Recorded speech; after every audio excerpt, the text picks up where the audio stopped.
No. Street. From today. Robbie's in 6. Yeah. Same as the Jane Tower in game. Huh? Should be, yeah. Yeah. Hi, Ludo.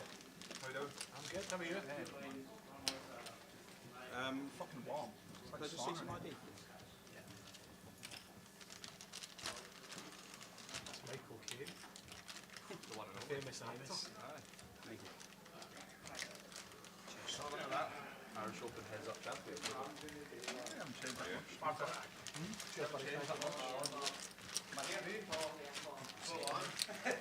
That much. Thank you. This one's you, Mukhtar. Just fine. It's well big one. Yeah, One for spin. Yeah, all the main one. Couldn't get any traction yesterday.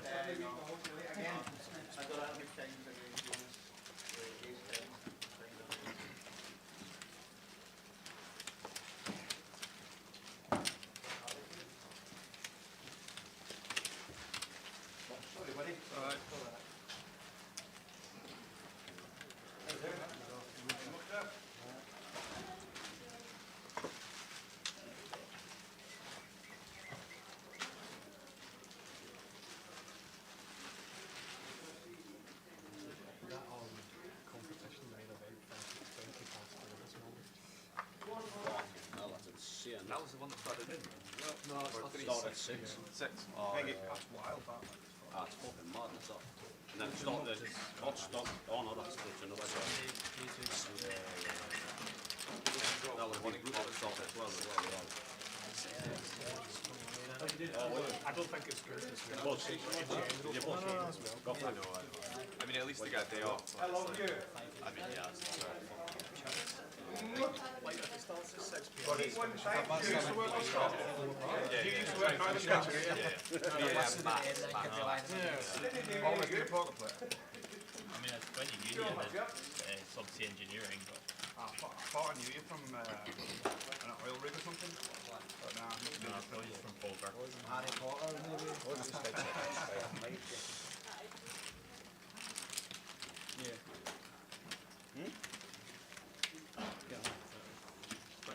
Don't need it now. I got locked up like that years ago now. Taunt yourself.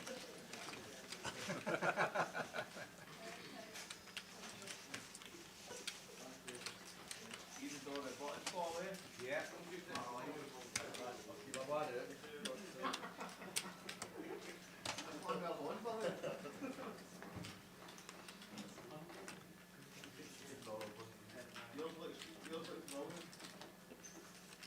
Let's forget about 50 57. That's it, 54. Luke I thought maybe even 7. Stephen, is it? That's it, 54. Luke says I thought 50 was I'll tell him myself. Michael thought it was going to Said get it like 20 that. off the alley run us. Yeah. No, not commentating, is it? I don't know, I'm not sure. Oh, it's Edinburgh, like it's one of the time in Scotland. Ah, but people still Well, UKPL Edinburgh, I know that's a 2K, but I get like what's it, less than 2 tables. That's because Everyone's in Coventry. yeah, but that's because stars are passion with everybody and they're buying market so bad. You should have to go one kid. Quite a lot of people go to Paris so as well. Good afternoon, everybody. Welcome back to Edinburgh and welcome to the High Roller Day 2. We are crowning champion sometime tonight. They're the chips that were bagged up from last night. Not what happened to Michael Alexander yesterday. He's got twice as many chips as anybody else. And then there were 9, 10 Day 2 buy-ins. 9 Day 2 buy-ins, which makes it 22 players. Mukhtar He's in. is in. He has chips. He's on the featured table. Is he? He's on the feature table. First hand, we'll run through the table. We've got notables everywhere. Ludo's there, Robbie Bull, Steve Cherry, Mike Kane, Ricker, Bayek, Mukhtar. This is going to be a good day. Oh, we got on the featured in order, I'll Jim. run you through. In one's going to be Mukhtar Ahmed, 2 Rich Harrison, 3 Michael Caine, 4 Steve Cherry, 5 is Robbie Bull, 6 is Ludo, and in 7 is Rob McNeil. So there we go. Afternoon, everybody. Afternoon, Richard Whitmore on the train and on his way to Edinburgh to play the main event. Have a beautiful Friday chat. Say cheers, Cicello. Smiter's in the building already. This is a good feature, you're not wrong.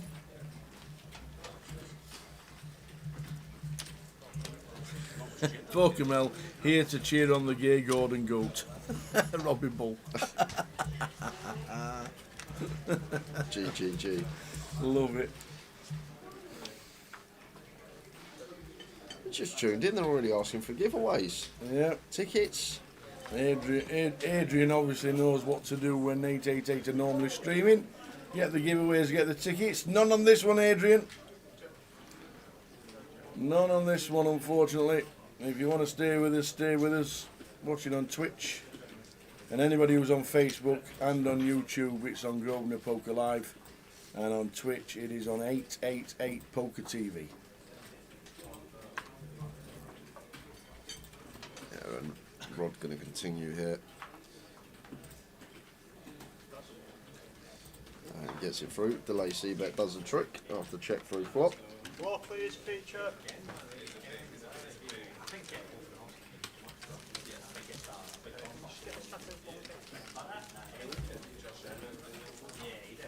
He hasn't gone through the Holloway goal.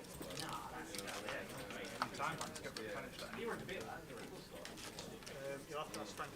You get an extra. First one was a settlement. Try and get the next shot to Two more. Still more than two in the money.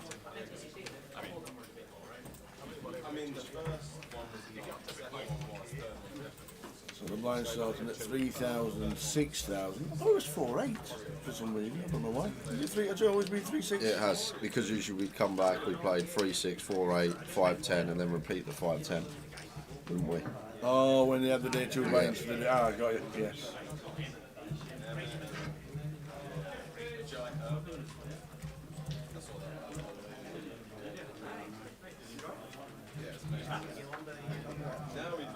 Good to see Ludo playing. It is indeed.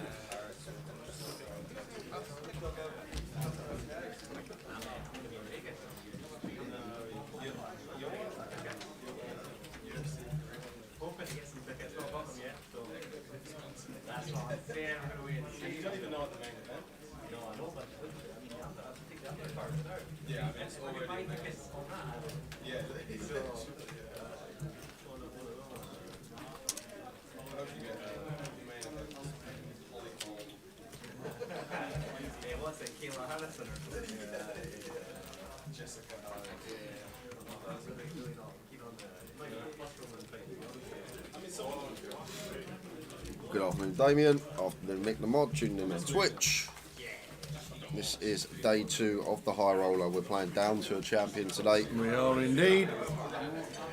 What's my under and overs line today, pal? I say 9:30. Overs. You want overs on 9:30? Well, I lost yesterday, so we'll go double or nothing. Yep. We'll go double or quits. Afternoon, Mick the Mod. What are you playing again this week, pal? Afternoon, Damien. Let us know your bets over the weekend. See as though you got chunks the other week. Good to see Mike Kane playing as well. 9 buying today. Make the Mod 9 buyings today. 9 stacks of 100,000 around the room.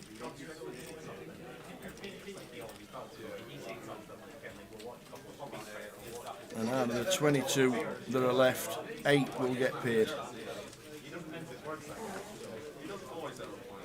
Weren't a bad line I set in the numbers for the high roll. I said 60. 60.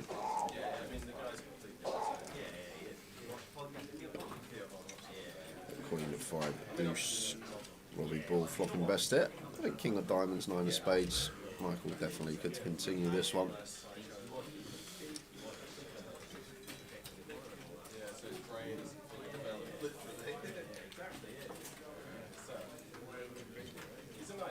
Looks like a continue for 6k, so 1BB. Robbie not going anywhere for that price with his middle pair.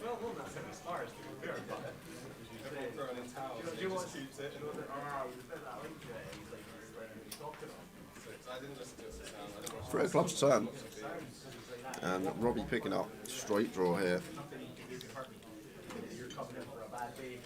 Maybe thinking about leading. I think we get a lot more leads versus early position and middle position. I still think Michael could have some straights here, ace-4, but he's still going to lead range on this free turn. And Michael came with just king high, going to have to get out of the way as he does. So 20% on the turn from Robbie. Day 2 of the hangover. That's some hangover. That is, I've never had a 2-day hangover. I don't think I've ever had a 2-day hangover. That is some hangover, that Mel. Maybe, To be fair, you did have about 11 drinks. maybe in Blackpool that year when I got ill, a few years back. Yeah, but that was illness. Yeah, but it was, I Caused went by out drink. drinking. I went out drinking, and I couldn't Oh, get yeah. out of bed for 2 days. That is true. That is true. You missed a day of the UKPT. Yeah, did. I remember that. Is Mukhtar not drinking Guinness yet? Not yet. No, he needs to change. It's on the tenants.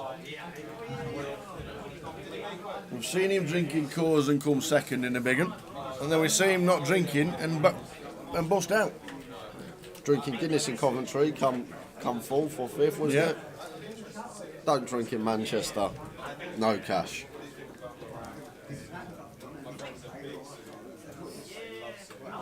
So raise and take for Roderick.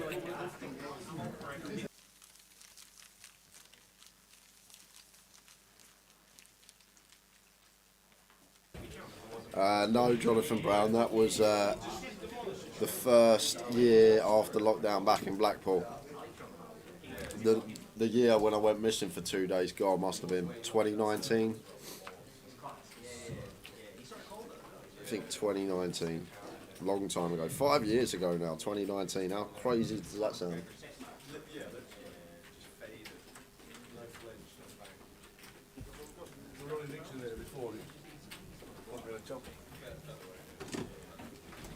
And Mukhtar with the 10s. Makes it 26. Goes for the big 4x.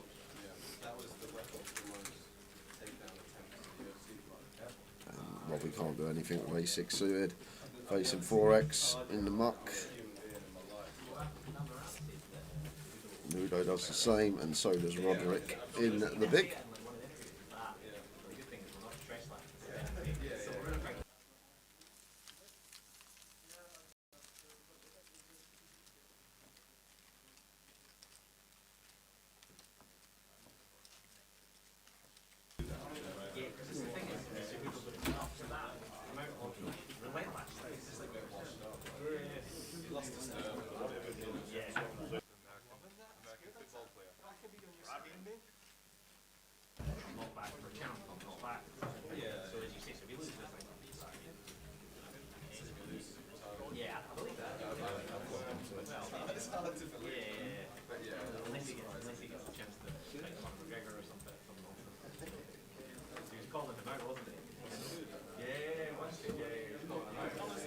Queen Jack for Stephen in the hijack. Off of 14. Gonna wait for a better hand.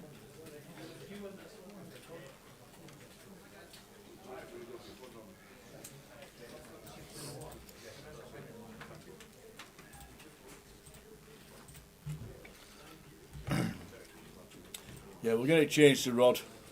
He's laughing away at the Roderick, which should be Roderick, and we're going to change it to Rod. I don't know why old Robbie Ball's laughing away there as well, Tower. Don't know what Robbie's laughing about. Robbie Ball. How many Robbies do you know? How many Robbies?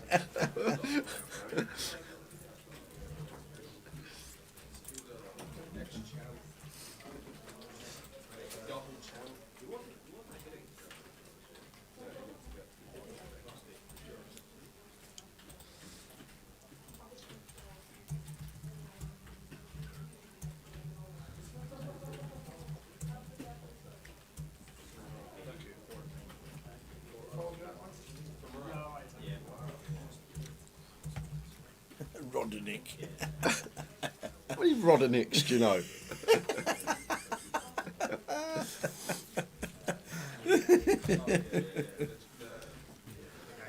So Robbie Ball off a 20, just shy off, opens ace king to 12.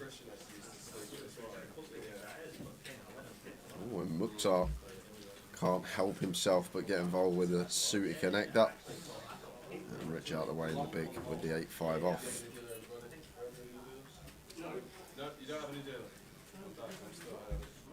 Everyone calls him Roddy. Thank you very much. Roddy it will be. Not Roddy Nick. Which isn't even a word, I don't think. Or even A name. a person's name. And here we go, Mukhtar up and down. Robbie with ace king high. And Mukhtar just folds the up and down with the 4-3. He needs a Guinness. Faced with one bet. How we doing, Amir? Going to drive up later to play cash out sat. Let me know if you'd like any supplies brought in. Cheers, Amir. Thank you We very will much. do. I'm stocked up for today. We've got tonic tea cakes. We've got some Lindor Lindt chocolates. And you never had your cupcake. Oh, I might have that in a sec, actually. Is it still up there? Still there. All right, yeah. It's still got my name on it. Yep. All right. Don't touch it. It'd have gone by 6 o'clock though. That's going to be my breakfast in about half hour. Get a nice nutritional breakfast in.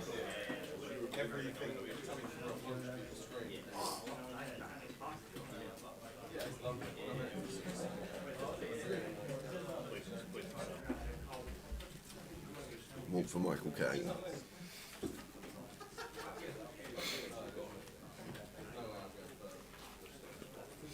No price on day 2 of the events for an 888.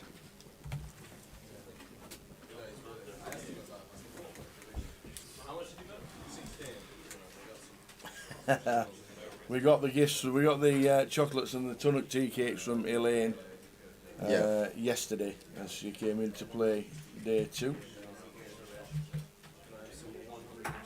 Cashed in the Voyager. And we got the cupcakes off Val, and they were delicious.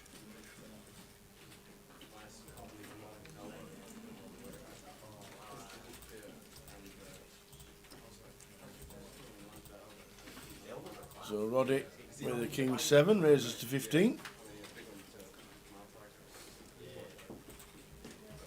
Down to Ricker.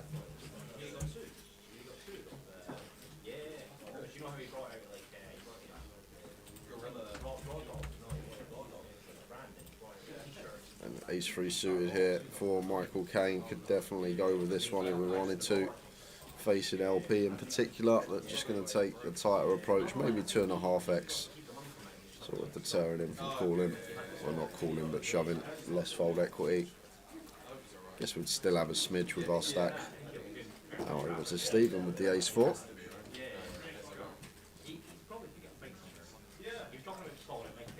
Yeah, and Stephen is going to take it with the old offsuit high-low ace-x. Expect this to get through. Doubt Rodders is cooling off 13 BBs. Rod does get out of there. Paul Clement sat in the same seat in the high roller as he was in the Voyager yesterday. Cashed yesterday. Is he going to cash today?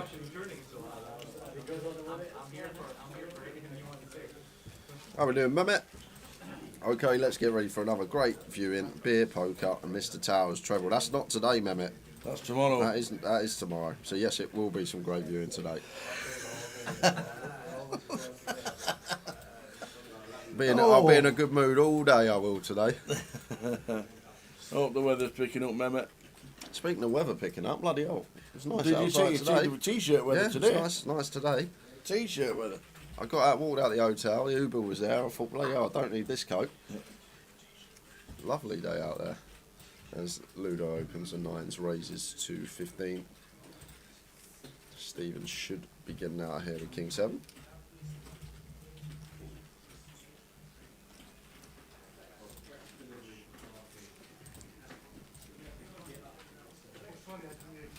And Robbie can't defend the 3 deuce off.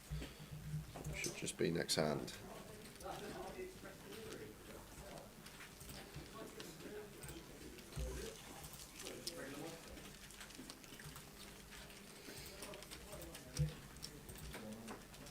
There we go. £54,150 in the prize pool, 14,620. First prize, 8 prizes. So the final table bubble, the final table of 9 will be the bubble for the money. So there'll only be one. Well, there won't even be a hand for hand. Nope. Just run 9. Next out, get nada. How we doing, Pashad? Greetings, 888 lovers. Good to see evening, you all. 888 Poker TV on Twitch. YouTube is Grosvenor Poker Live, and so too it is on Facebook. Yeah, probably got a good 10 hours today in the booth, although 22 left. Going to be a lengthy one, 40-minute clock, decent structure, and some notable names in the field as Rich opens the Jack 9 suited here, and Michael Caine. Just a pretty nice shove spot with the King Queen, still with some fold equity, decent candidate to choose, and should be working. Once it comes back round to Rich, well, maybe not, because Stephen here on the button with Ace Jack could go with us himself here. Like Michael Caine, off of 10, will shove some worse ace-x, some suited ace-x in there that we do dominate, some King Jack, some Queen Jack, some Jack 10 suited that we dominate. And I think Steve here may have to go with this tower, just because the positions at the table. It's LP, LP. Back is a bit more difficult to put it in. Gum open, +1 shove, but once it's hijack open, cut off shove, ace jack, still going to be ahead of the entire shoving range of Michael Caine in terms of equity. So there is the all-in. Like it. From Steve. That's a totally different way of thinking as well from the Voyager £200, £250 entry. Because yesterday the ace jack would be the fault, and we saw it 3 or 4 times.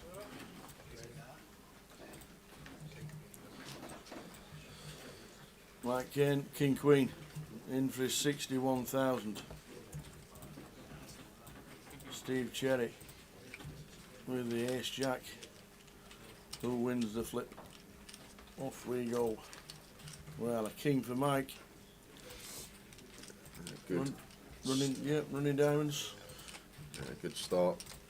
So Jack on the turn does give Steve an additional 2 outs, so needs an ace or a jack and doesn't find it. So Mike doubles to 150. Steve Cherry down to 39.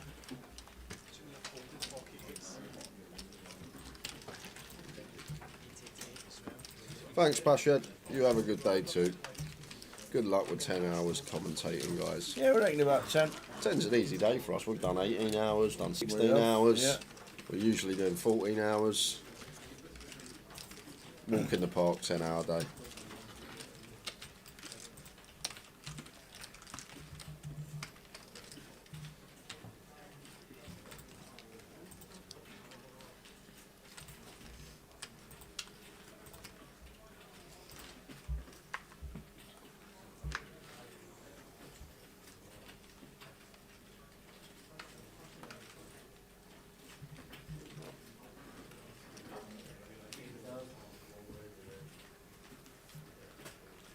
So Mike looks down this time and finds the aces.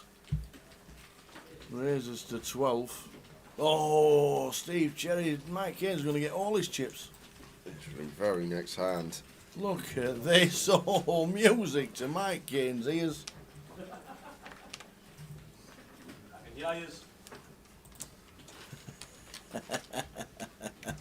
Aces for Mike. Ace King for Steve. 6% equity pre, looking very bleak. Then I need some sort of sweat.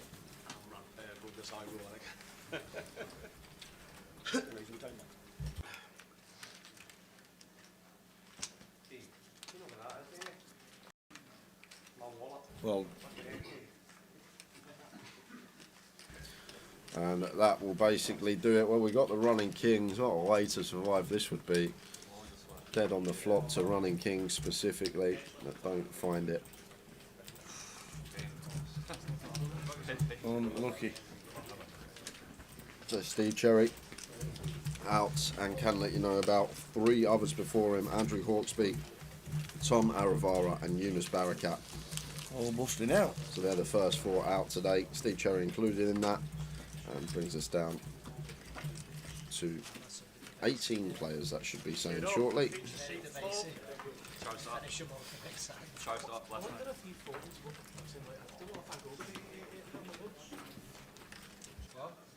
don't know if I go with the 8-8-8 a few folds. I think the line's probably 10s. What do you think the line is? Eights, to be honest. Sevens maybe. Nah. I'm not going with What, open shove? I think eights goes out. I mean, you don't have to call every single Yeah, right. spot like that. You can go tighter, I think, if you want. Yeah.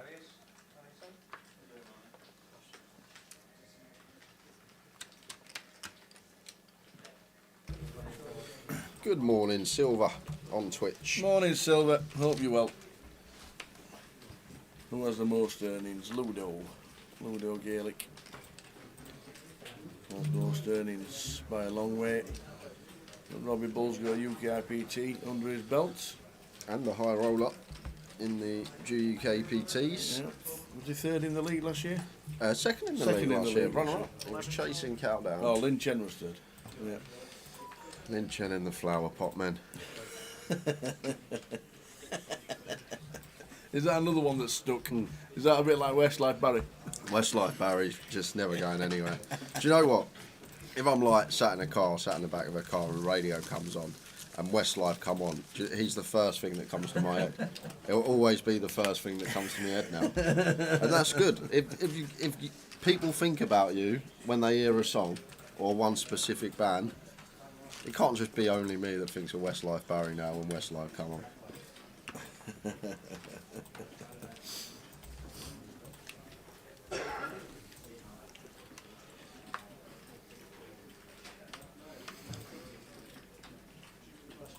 So, 888 Poker TV on Twitch. If you're watching on Facebook or YouTube on Grosvenor Poker Live, Twitch has a different name this week. 888 Poker TV. Down to 18. And Budo gonna attempt to steal with the offsuit ace-5.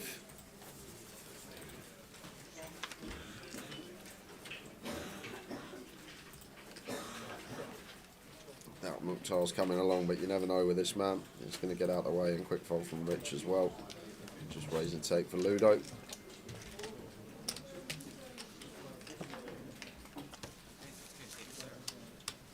Mikey plays poker. Good afternoon. We are good here in the booth today. Not seen Mikey plays poker in the chat for a while. Oh, he's obviously been playing poker, hasn't he?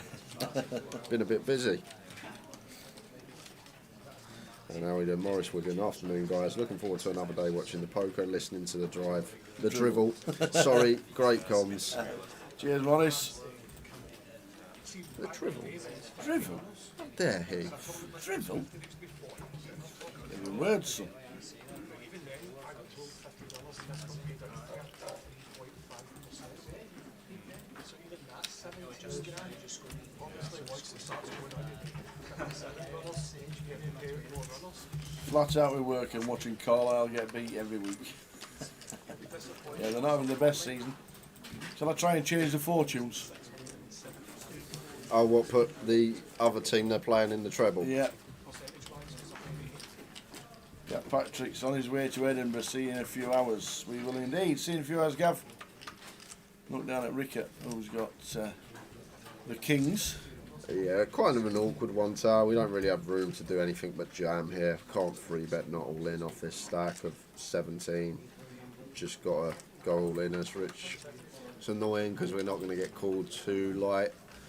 And we find a monster, but we can't flat and play out of position to 2. Just have to send. We actually want a couple more bigs, maybe 3 more bigs, to potentially be able to free bet not all in. but off a 17, I think. Just got to send as Rich does, picks it up. And Gav Patrick says, see you in a few hours, lads. And it's the best drivel around, Jay. Is that a compliment? A backhanded compliment, yeah. Yeah, a backhanded compliment, that. Basically looks the same in that. So 8 paid in this one. We have 18 remaining. But the thing about the payouts as well is like it's just Main flat. event if this is 15%. This is, yeah, that's 15. You won't find many other streams where It'd be like you get the information of how long the biggest abacus ever made was, but you also get information on permutations of Rubik's cubes. You get just all this, You get everything. this different stuff. Yeah, exactly. Exactly. I was saying to Robbie off the table yesterday, if you talked about nothing but poker for sometimes 14 hours, Yep. people would tune out. Yep. Sometimes I have to walk out. That is true. I have to shout for help sometimes. If we had a J cam when there's a dubious decision or some kind of obvious call and he folds, if there were a J cam, you'd be amazed sometimes.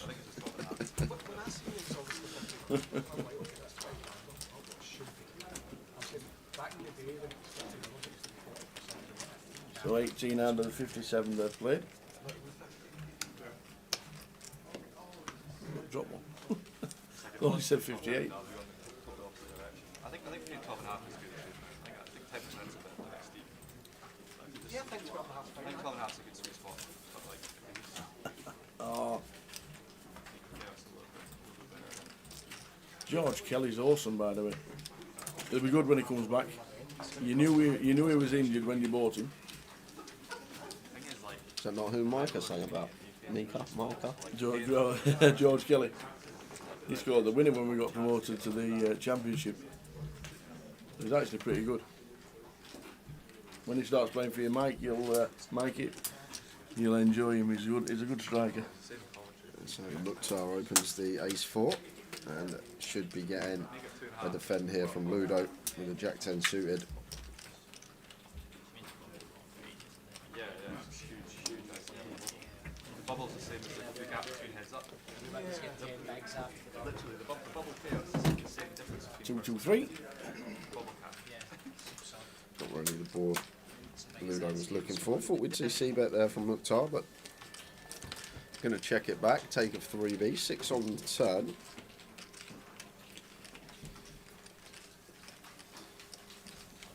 So I think we're going to see double barrel here from Ludo, a lot tower. Just making the assumption once Mukhtar checks back, he's weighted towards ace high or king high. So I think on any non-ace or king river here, we're going to see him just try and blast Mukhtar off his hand. Just reading into that check of, well, now he's probably not going to do it. Does he think Mukhtar folds ace high with 2 pair on the board? And I don't think he does. So maybe now we have to backtrack on our plan and just check. But I think once he leads turn, he always had the double barrel in mind. Otherwise, there's no point of leading turn because we know Mukhtar's going to call once with his ace highs. But then it's fine to go back on your plan sometimes, and this river's probably one of those that we do want to abort mission because I think Mukhtar's going to be calling with ace high too often. Look, even value betting ace high tower. There you go. And Jack Eye just has to fling in the muck. It's the big glide there in Edinburgh, Mr. Manley. I've seen Josh this morning. Yep, and East it. They've both gone for a bite to eat, and East he says he's going to jump in a comms about 4ish. Oh, That's what he said. They've gone for a bite to eat in the Guile. the Guile. Aye.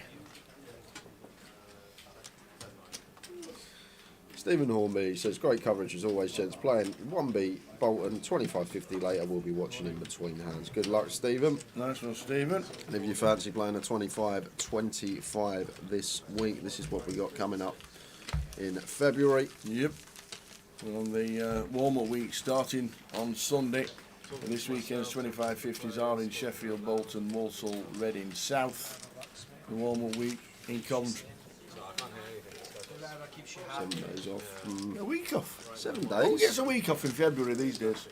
You ask people. You ask anyone. The school kids have half term. I'm sure there's half term in Feb. They used to be, at least when I was at school. They get a week off. That's your half term. Starts on Monday. That's me half term. Starts on Monday. All right. Your half term starts Monday. Back to school Monday. Does that mean Saturday night? My mum has to wake me up really early Sunday morning so I can. When I go to bed Saturday night, she'll wake me up at like 7 in the morning on Sunday. Why? To get you in the routine, so you're tired the next night, so you're not up all Sunday night going back to school. Really? That's what she used to do. Yeah. That's well done, Gail. Yeah, she used That's to- brilliant. It used to be the day before we went back to school. She always used to wake us up like really early that day, That's brilliant. and keep us awake. So that night, the day before we went back to school, we were all tired. That's genius. That was brilliant. Oh, I like that.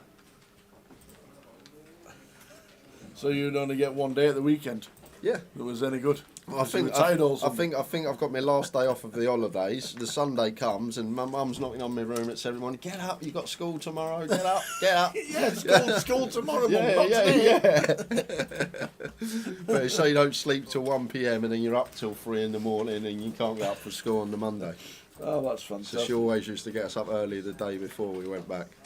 That is class. So we would shatter that night. We were in bed by 9:10. She could watch the EastEnders rerun at 10 o'clock on BBC Two or whatever it is in peace. Yeah, brilliant. Oh, that is so good. There you go. It is just as half term actually starts on Monday. Well, there you go. That's your half term, My kiddo. half term. So last day at school today, you could bring him Mousetrap and Kaplunk if you want to.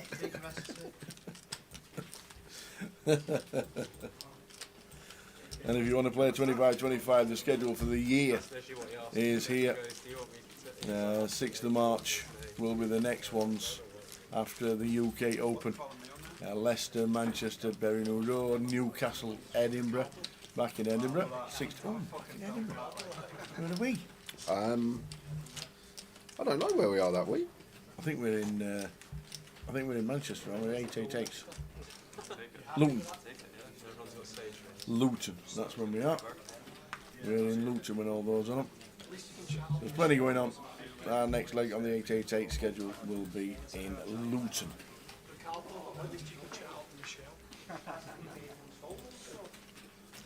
Nothing in Stoke. Grosvenor Casino doesn't have a card room in Stoke. Does it not? Don't think so. I'm sure there's one on the app. Is there? I'm sure I've seen Stoke on the app before. Yeah. I don't think there's any poker. They've got Gentings across the road that used to Saying that, have a massive monopoly on I've the- also seen Great Yarmouth on the app before, so I think on the app now is just anybody that runs poker. yeah. So if it's on the app, it'll probably be cash tables only. Where would you put Stoke? In the Midlands? Oh, maybe. I don't think it is. Oh, it's here. It's here. Oh, right, okay. Yeah, Stoketon. Stoke. That's probably what I've seen. You've seen In my Stockton? subconscious. Stockton. Yeah, you've seen yeah. Stockton. No Stoke on the app. No.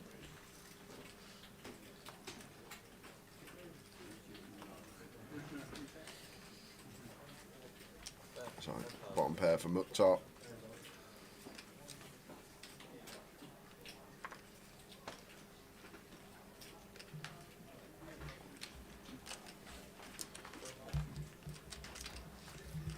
Makes the call. Plays and riches up and down.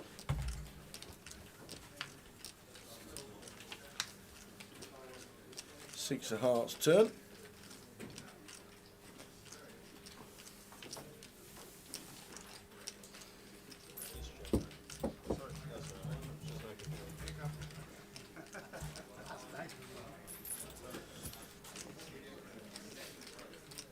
Mukhtar checks with a king 8 with a pair. Rickett up and down draw with a king jack. Bets 15. Mukhtar snap calls with the 8. Interesting to see what Rich is going to do on the river here, because once we go small size against Mukhtar, he can have a lot of this type of stuff. 1 pair 8x, 1 pair 9x, maybe just some bare Jack X.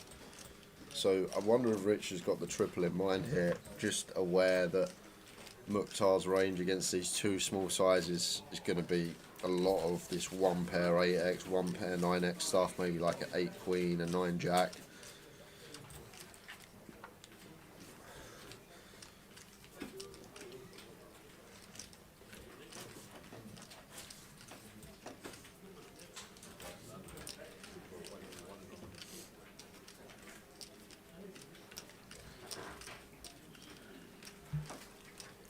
And I think against Mukhtar, it's not a question of tower, right, our range doesn't really have much 7x here, his range does. We're going to shut down. I think against Mukhtar, once he checks over to us, we just make the assumption he's always got an 8x or 9x, maybe a 10x holding, and these 1 pair holdings, 2 pair on the river with the 6s on board, are going to have a tough task calling. But it is Mukhtar, and we know he can throw on the cake from time to time.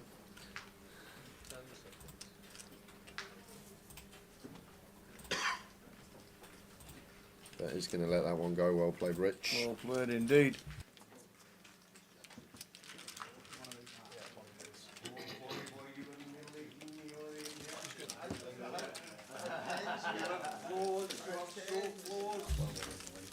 Yeah. Hey, Stephen Hornby. Don't think it's guaranteed. They usually pay around 15% of the total number of runners. If you're on about a 25-50, because Curtis played Walsall. No, there's a proper bubble, a pure bubble on day 2. So they play 15, I think it's 15 levels on day 1s, and you won't be in the money. You will be very close, because they do pay 12.5% of the field with the new payout structure. But you won't be in the money, but you'll be very close for day 2s in the 25-50s. On the 888 series, they play to 15% of the field, and you're in the money for day 2s. Good afternoon, Andy Rednick on Twitch tuning in. Who's your pick for the high roller? 17 remain. Just lost Steve Cherry on the feature. We did. And John Bousfield has just exited on an outer table. Unlucky bounce it. 17 left. 8 getting paid, which means there'll be no hand for hand.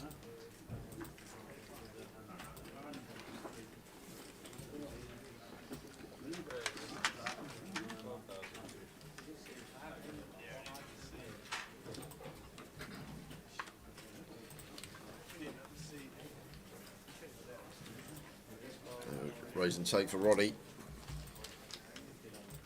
Roddy. One of my favourite wrestlers ever. Rowdy Roddy Piper. God bless him. One of my favourite wrestlers ever. He was from Scotland. Well, looks like we've got a couple of movers. Oh, what's happening? To the feature. You mean we're down to 16?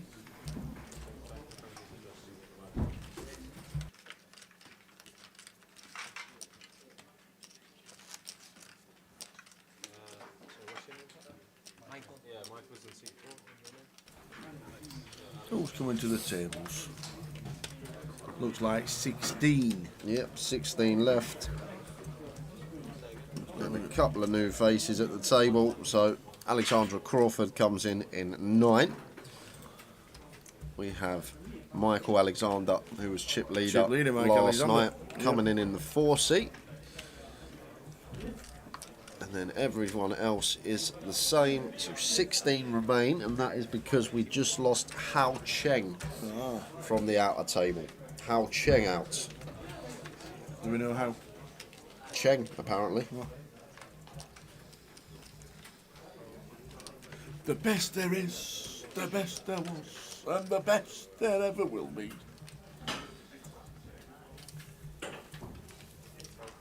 Was that Carlitos?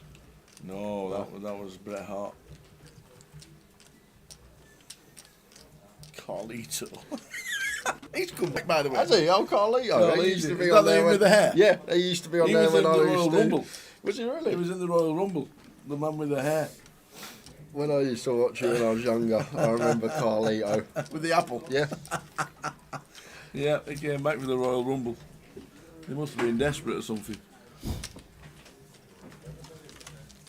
There were no surprises in the Royal Rumble this year. There were nobody coming back from 30 years ago. Really? No, not at all.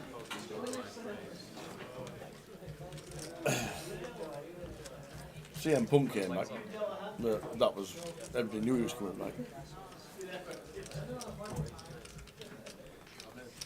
Yeah, Rowdy Roddy Piper was Canadian, but he had Scottish roots.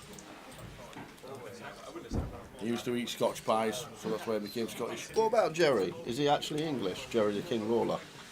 Or is it all an act? Jerry the King's not English. Is he not? No. William Regal is, William Regal. because he's from Blackpool. And what about... And his real name's Stephen. oh, that's who I was thinking of, actually. That's who I was thinking of. No, William Regal is from Blackpool. Yeah, William Regal, born I in was Blackpool. thinking for. Yeah, we'll get a Mike and a Michael, or a Mike Kane and a Mike A stuck on very shortly. It is a bit confusing. We'll get both with an initial very soon. Yeah, Ludo in trouble here. Oh, Roddy has got sevens. Ludo shoving for 8 bigs. Sevens of Roddy should be faring pretty well versus an 8 big blind shoving range of Ludo particularly. Problem we got, still got the whole table behind us. We know in his head that 7's going to be ahead of the range that Ludo's shoving as a whole. We may be worried about the 6 players behind still to act. I think 7's maybe too strong to be letting go here, facing just an 8 big blind jam, but does let it go as Rod there. Must have been close. Oh, and that's why Mukhtar's got the boots. Let's see if he puts on a show for us like he did in London when he was dealt the pocket rockets.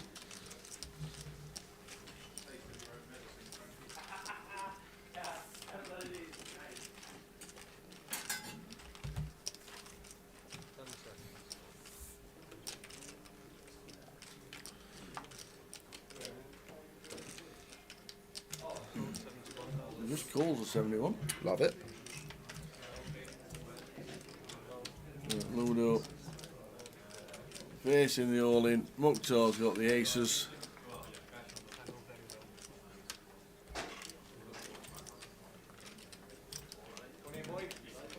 Does that mean if it doesn't come a 5, we're getting Ludo in the booth? So we'll see if he's available. So Ludo down to 2 outs to survive.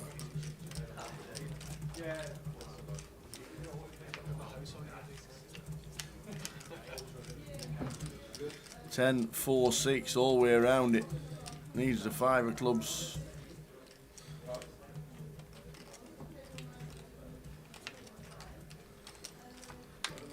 Still the same for Ludo. Mukhtar's taking him out. Unlucky Ludo just before the money. Mukhtar with the aces. Ludo Gaelic busting out on the feature. Out in 16th.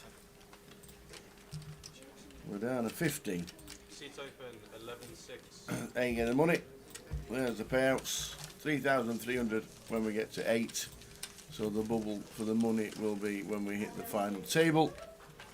14,620 up top. 10,720. 57 players. I'll tell you what's really interesting. What's that? 3x mini cash. That's huge. It's very huge. Big. That is big. Triple your money. I've not noticed that. That could make it a long bubble. It could. Risk premium a lot higher. Yeah. 3x min cash. Yeah. Can you send us a notification when Ludo gets in the booth? Cheers, Tony. 3x min cash, good shout. Not normally a 3x min cash.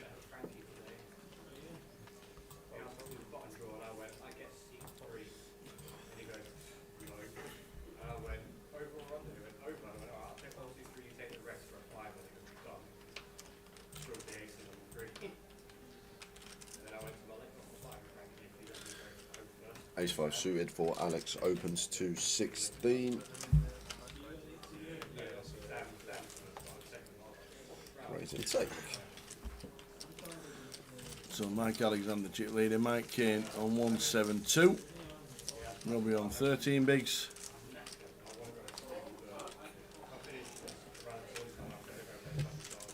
We're down to 15. We reckon around about a 10-hour stream tonight for the high roller. The high roller leaderboard in full swing as well. Top of the shop is a man in seat 1. Mukhtar leading that leaderboard.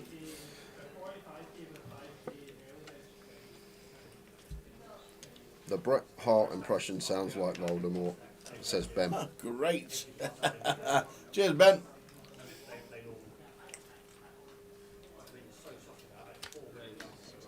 See, I'm old enough to have watched him in his prime and couldn't wait for the next episode. Mukhtar putting on his click shoes. Makes it 26k with the King Jack facing the gun open from Alex. And Robbie Bull, ace 10 suited. Probably just has to get out of the way now. Gun open, free bet from Mukhtar. Almost clicking it. Ace 10 suited out of there. How we doing, Johnny 77 on Twitch? This is High Roller Day 2. We have 15 remaining. 2 tables, 8 getting paid, 14k up top. About a 10-hour stream. And we're only an hour into it so far, so plenty of action coming up today as Alex has to call getting this price now with the 6s. Off to the flop. Oh, flops it. 6, 7, 10. Yeah, things you'll have to see in a 3-bet pot. Drills bottom set. However, not too much going on for Mukhtar here. Oh, but the jack on the turn could spell trouble. And if only Alex could find a check here and be able to get the meaty check raise in, that's the way we're going to win the most. But we obviously don't know that Mukhtar's just caught top pair. His range overall can still have some ace king, ace queen that would check back turn. So trying to get a streak from these type holdings. Fires for 26.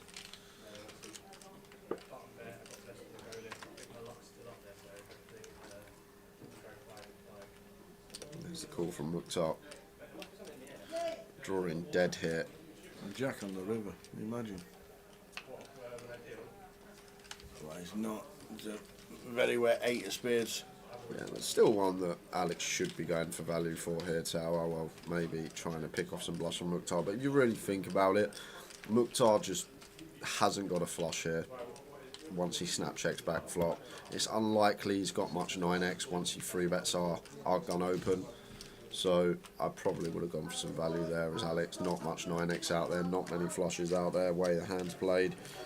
Set just likely to be the best hand. Afternoon, Johnny, watching on 888 Poker TV and Twitch, and also Ian Simpson. Afternoon, Ian. How are we doing, Ian? No Edinburgh this week, young man. Only around the corner for you, isn't it? He's Newcastle, isn't he? Yeah, he's He's only that far just away up, on the literally up the road, right? Up the road. Up the road. Straight up the road. Didn't even fancy coming to say hello up the road. Could have gone on the bus. Could have got you your pie on the way. Exactly. No one's picking up your pie. Can't believe it.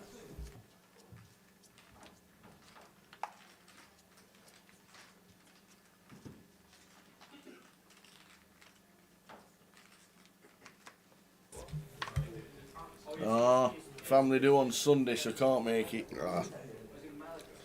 Enjoy Sunday. And now ladies from Mukhtar Oi, oi. getting some hands. Just goes for the limp on this occasion, and rich with the Queen Jack. And to be honest, Yata, I haven't seen much of this from Mukhtar. Usually a limp Yeah. is something like Jack 10 suited, a small pocket pair, an ace 9 off. Oh, Mike Kane. Wow. What a spot for Michael Caine, and we just saw a queen go into the muck. Raises it up.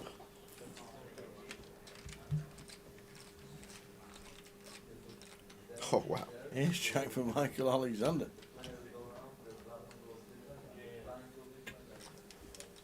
Calls. That looks like a free bet. Well, it's 75k. Yep, yellow chip's 75k. Robbie with the twos out of the way. Roddy out of the way, and Alex as well. I'll poke a Mel to the rescue. I'll bring in some nice pies from a local butcher's tomorrow. You can have them for lunch. Will the hangover have gone? Look at this. What a spot to just send it in the middle. Mukhtar's going to send this, isn't he? Well, Mukhtar has to go with it because Michael. Well, the thing is, Michael Caine's going to jam now, and then look at the price Michael Alexander is getting on a call tower with the ace jack. That's the all in. So Mukhtar just called the 75. Mike Kane is now jammed. And the ace jack feels like he's priced in.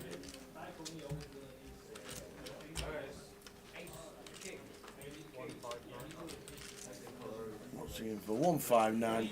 Definitely not folding with the ace jack. Might not like it. Might jam as well. And then if he jams, is it ever a world Mukhtar folds to a 5-bet? And I think we have to. We limp gun, raise hijack, 3-bet cut off. We cold call, 4-bet from hijack, 5-bet all in from cut off. Oh no, he's just gone with call. So now Mukhtar obviously going to be continuing. It's just whether he wants to continue in the form of a jam or in the form of a call.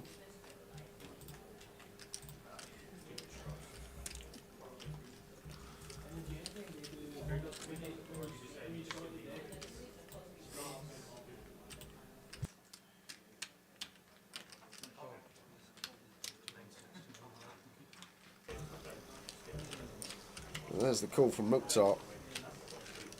Still potential to build a side versus Michael. There's 500k in the middle. Mike Kane didn't actually go all in. Yeah, left himself 13k back. Left himself a few chips. I've not had any haggis, I've not had any tatty, or I've not had any nips today, Sean, the Nips 147. and tatties. What is that? Is that potatoes, tatties? Yeah, and turnips. Nips. So 13k from Michael. Michael Caine all in for 13. Michael Alexander calls, and Mukhtar now with the ladies. What are we going to do? Just call as well. So there we go. Yeah, lovely. This is a huge pot for Michael Caine to have. We can fade this ace or queen. 540k at this stage for Mike Kane if we fade an ace or a queen is huge. Imagine a 7 on the river. All this for nothing. All this just for the deal. I'd have to chop it up 3-way. 7. Oh, Mike Alexander. Whoa, what a river for Mike Alexander with the ace jack, and we're going to lose Michael Caine from the tournament. Wow. And Michael Alexander up to over a quarter of the chips in play. Michael Caine out in 15. Ouch. So down to 14. What a river that was. Oh, you're looking at a stack of $500,000 at 8k and sitting pretty. And the river for Mike Alexander sends Mike Kane straight to the door.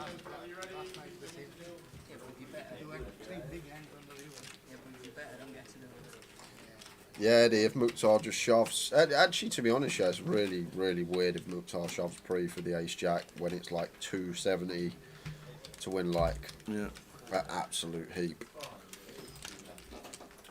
If he shoves the flop, does Mike have to call? Michael Alexander? If Mukhtar shoves the flop, no, Michael Alexander folds tower. But Mukhtar being... it's a tough one, being out of position as Mukhtar there. How are we doing, Jerry? Good afternoon, gents. Earning your money these days like us normal people do, lols. Yes, we are. 117 days, is it, streaming this year? Something like that? Something like that. 250 days off. Yeah. Always an ace when you got kings. What time is the first break and what time do you envisage finishing tonight? I reckon, I said about 9:30, 10 for this evening, Jerry. And the first break is 3:20. Yeah, so about 9:30, 10 is when I think this will be done. Nice little 10 hours in the booth. As Rich opens the A6 suited, makes it 16.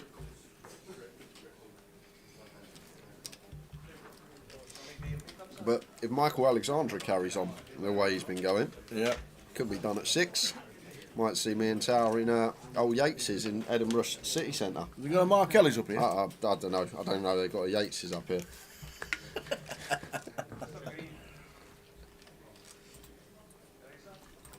They've got a Black Bull in Grassmarket. Black Bull.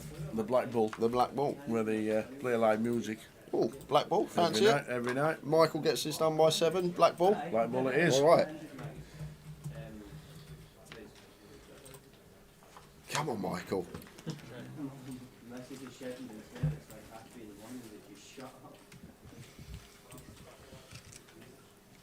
What site was that?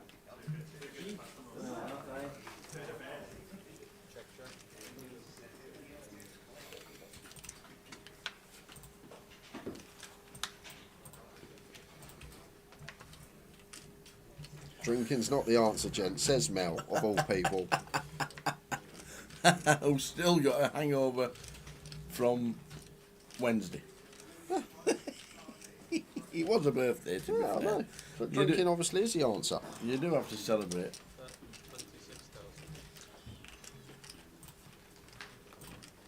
See, the answer is always alcohol. And I actually checked Mel's answer sheet. It definitely had drinking as the answer on Mel's specific one. After Wednesday night's antics as Mukhtar putting Rich in a spot here on the river. 26k, turning the 8-9 into a bluff, repping a 5 from the big, and it gets Rich to fold the ace on the end. Mukhtar still got the moves. What is the capital of Finland? Alcohol. Helsinki, right? That's not only the answer around it. Alcohol. Well done. I'm good with me capital cities and flags and all that stuff.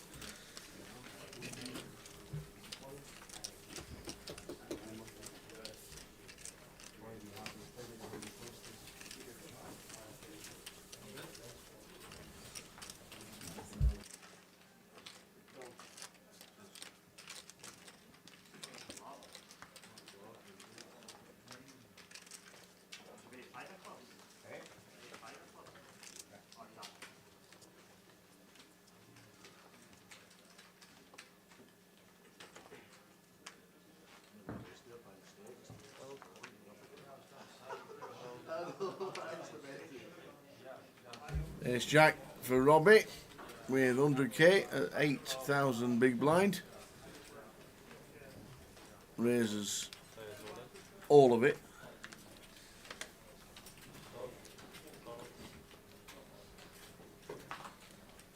Could definitely see call here, Tower up from Mukhtar.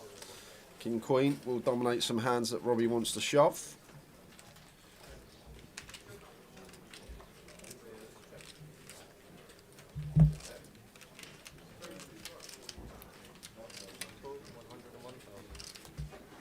Oh wow, look at this. Rich with the ace king behind. And Mukhtar going to have to call it off, Tower. Ricky says all of it. Just Mukhtar's not calling. look at the price though. We've got half the effective stack in a 3-way all-in situation. We've got to put it in. Yes, you're right. Spot on.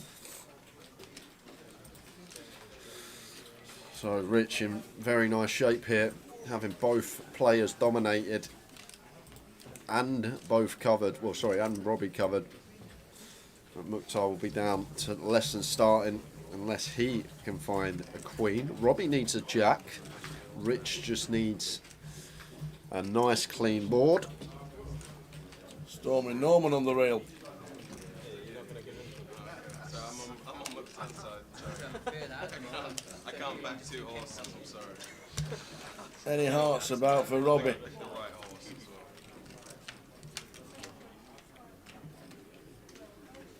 well. Well, That's a flop. that will do it.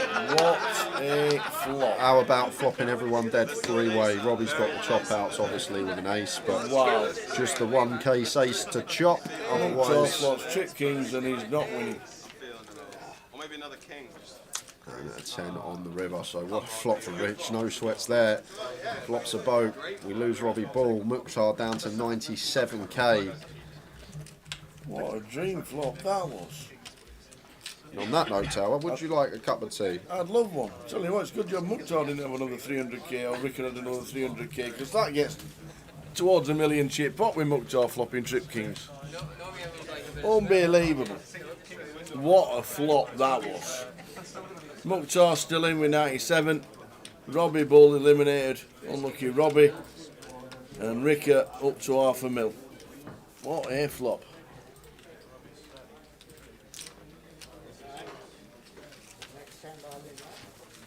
That'll look good on the stream.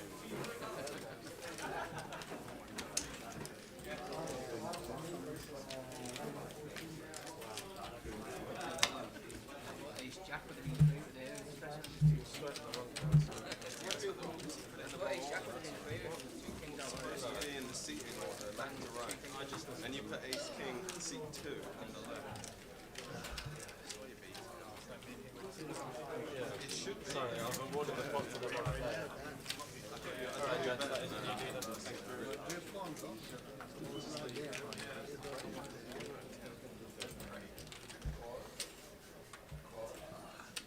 Seat open 11. Hello everybody. You lose the bet, yeah? You bet alright, 9 to 4 for draw. What's that? You bet on me. Yeah, I did when I lost. Yeah, sorry. I thought you had the ace king though.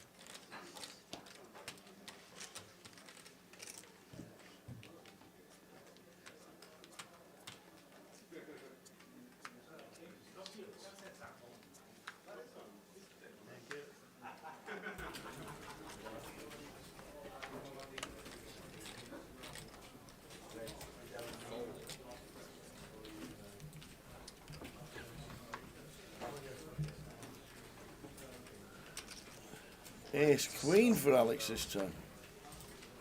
Mukhtar 10-8 out of the way, Ricker out of the way, and that'll do it for that one.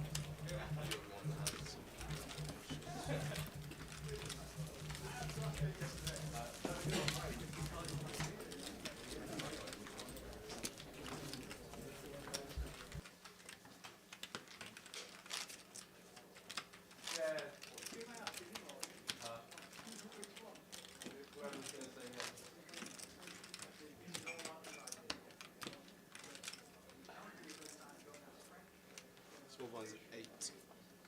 Small one's 4, sorry, not 8. That's what I meant to say.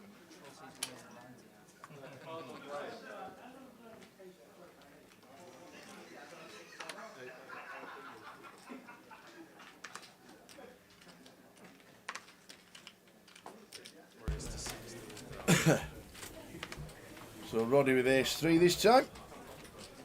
Alex getting out of the way, so too. Mukhtar is down to 90,000. Come on, Mukhtar, let's get the spinning.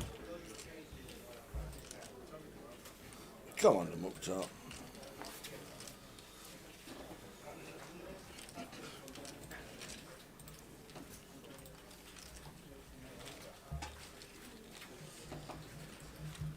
How many's in the main event today, says Mel? Currently 32. 32. 68 yesterday. Will build up today. Tomorrow will be very busy because it is just main event day.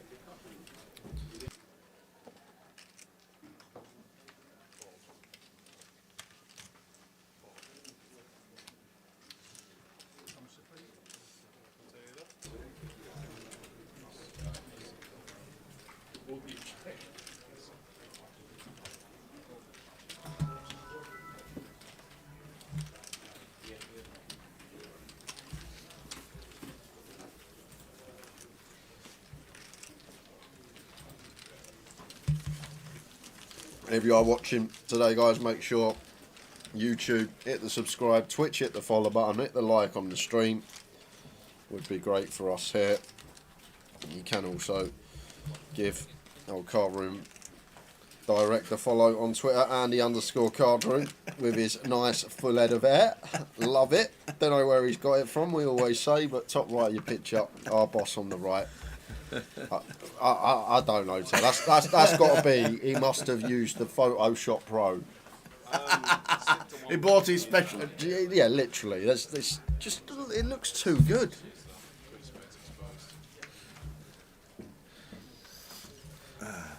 And if you're watching, well, a nice bit of a bonus. Oh, Because on Sunday, oh, giving away 5 109 tickets for the closer. 5. 5. Who told you that? I've just made it up. Yeah. Just made it up, but we're doing it. Sunday live stream. We'll be giving away 5 109 closer tickets.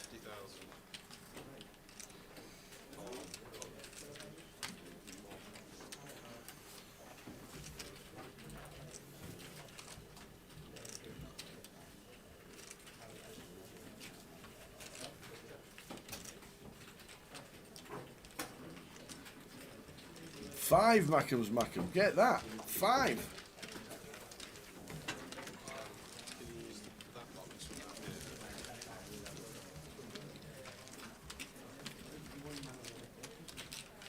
Any giveaways today? Not today. 5 on Sunday. Is that not enough?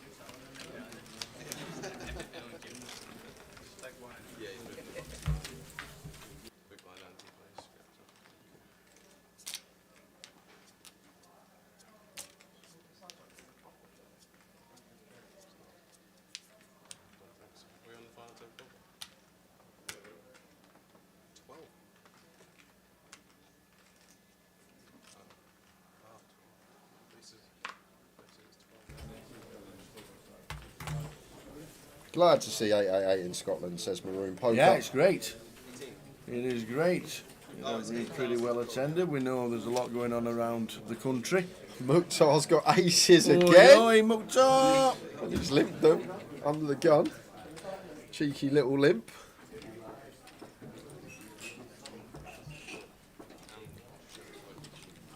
And over to Alex. Are you kidding me? Is this a joke? Set up central, and Mukhtar gonna be the beneficiary.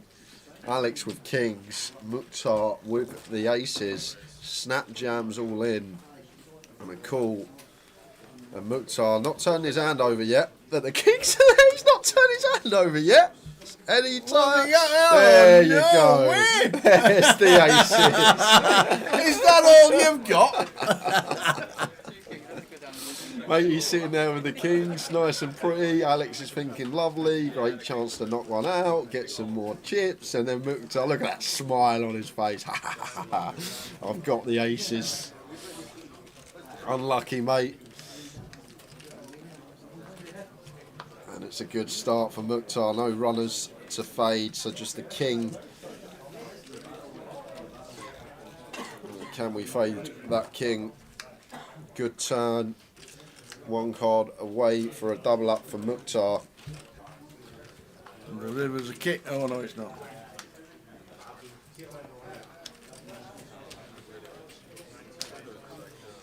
Mukhtar back to 210. Look at Michael Alexander's stack at this stage. 188 BBs.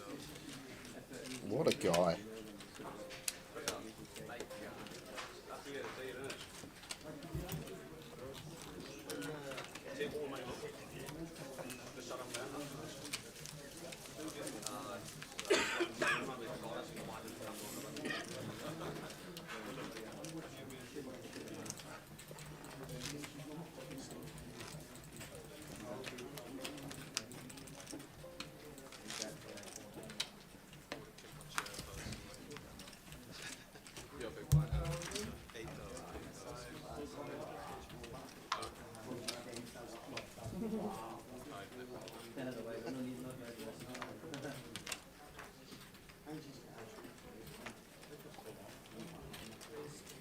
10-9 suited for Richard.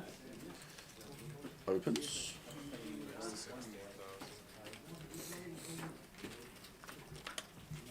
Makes it 16.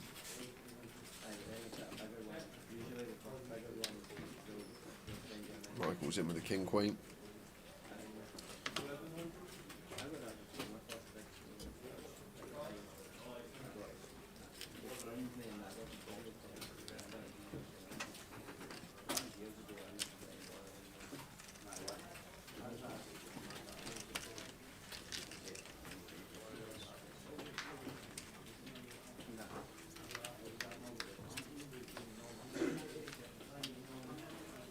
Jack high flop, Jack 4-2. Love to see Michael have a stab here, three-way. Got a very nice candidate to choose, blocking some of the Jack X, 2 over cards, some nice backdoor possibilities with King of Diamonds in hand. This is pretty tidy. Goes big as well. 85%er from Michael.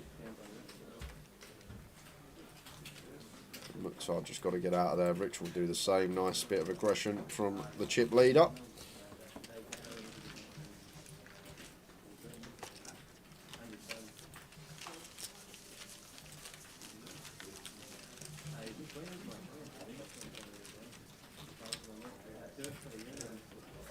We've got 45 minutes until the first break of the day. Don't think we will hit an FT, but you never know.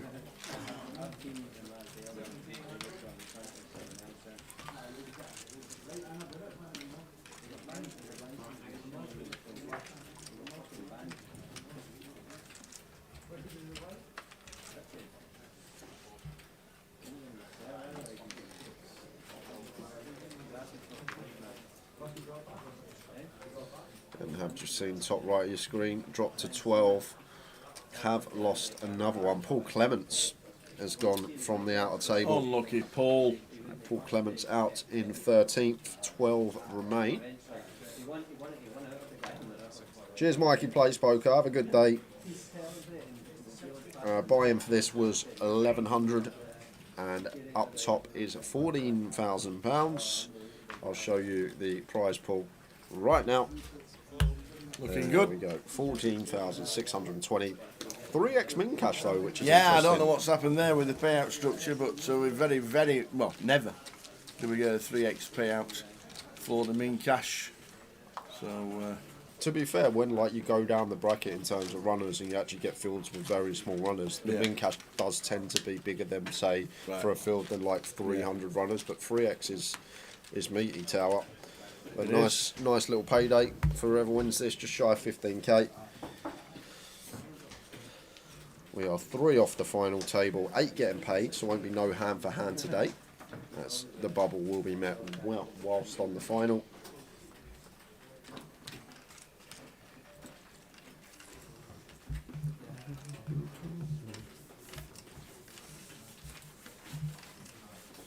Seven for Mukhtar on the button.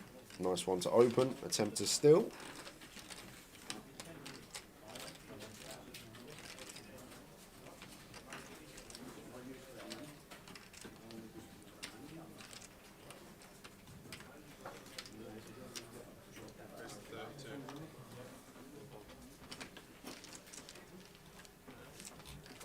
Does get that steal through. 4x does the job.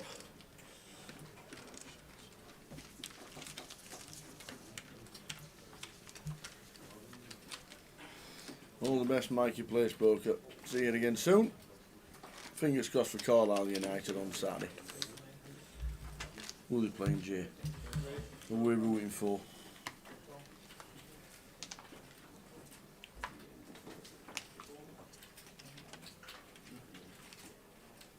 Are they not the most northern team in the UK, Carlisle?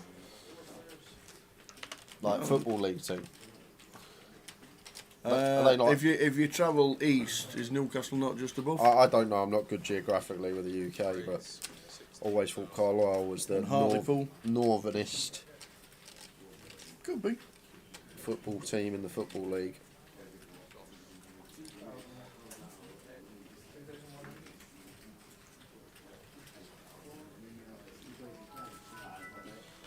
What's Rich up to here? Getting fruity on the button. And some rough shape as well.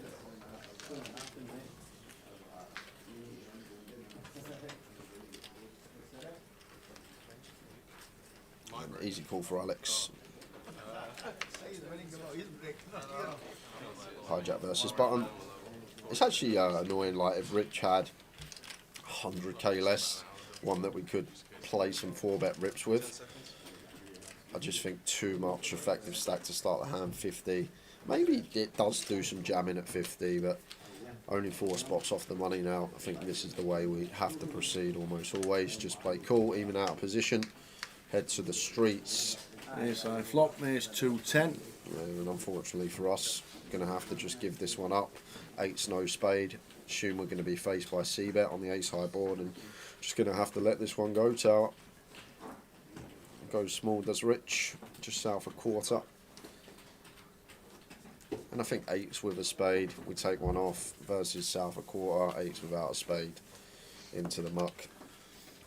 Taffy Davy Mead. Afternoon, lovely country as always. Going to Newcastle tomorrow to play the pub regional finals for the first time. Good luck when you get there, Taffy. What's that, darts, Paul? Pub regionals, I'm guessing poker. That's what I'm guessing.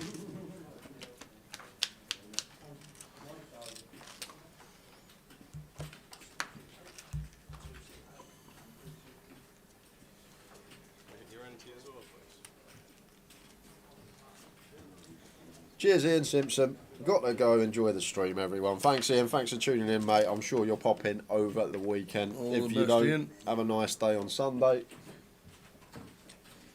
I'm sure I'll see you in Ireland in a couple of weeks' time. Where were you going? Well, a few weeks' time. 6 weeks' time. 5 weeks' time, sorry. Who knows? Somewhere around there. Ace King for Mukhtar. Stands up. 200k. Where's he going? Where's he going? Oh, hang on.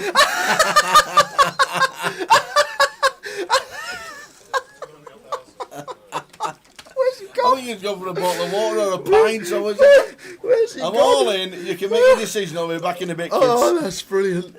Oh, my word, and Richard's got boots behind. If I was Rich, I'd be getting a rule in here. What happens? Does he have to come back to the table? Shall I wait for him to come back to... Here he comes. He's got the water. He's gone for a water. That's brilliant, that. Move all in. And leave.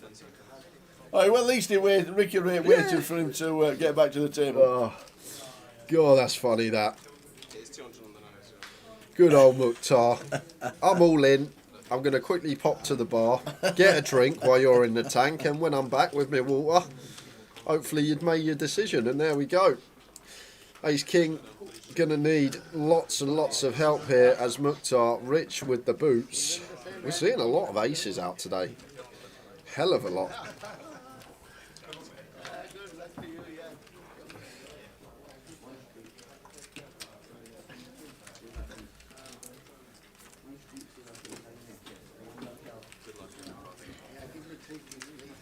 Come on. Give him a sweat. That will do. Give us a club on the turn. 6 of clubs turn. There's 7 aces live in this pack. Oh, here we go. Here we go. Oh, any club for Mukhtar. If anyone can, Mukhtar can. Club needed. River. How many times have all the aces been out? Yeah, aces have been out loads. Max Ali saying there's 7 in the deck. Unlucky Mukhtar. Yeah, good run from Mukhtar Ahmed out in 12th. He's only just got his water. So we're going to be 5-handed at the feature. 6 on the outer, 11 remain, 2 off the final. 40 minutes until break. Will we lose 2? Brilliant. Absolutely brilliant. The blinds have gone up. It's 510. Blinds up, 5-10.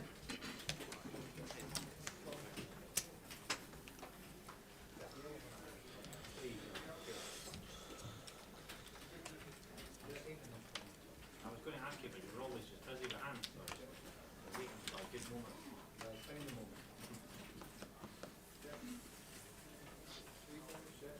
Call ace. Raise. 20. Oh, what is going on with hands, Tower? Michael with kings. Roddy going to get out of the way with 9-5.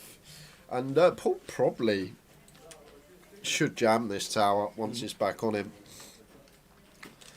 Paul McCauley, 8s, 32 effective to start the hand. It's just a really nice rip here. Unfortunately for us, we're just going to run into the kings. Oh no, we're not. Oh no, we're not. We're going to have the chance to get away from it now. Alex, ace king, 52 effective. Could just send here, Tower. I think all in's the way to proceed after opening 3-bet. I think we need to jam as Alex, and that will lose Paul. How many times have we seen kings, ace, king and aces in this session? It's mental.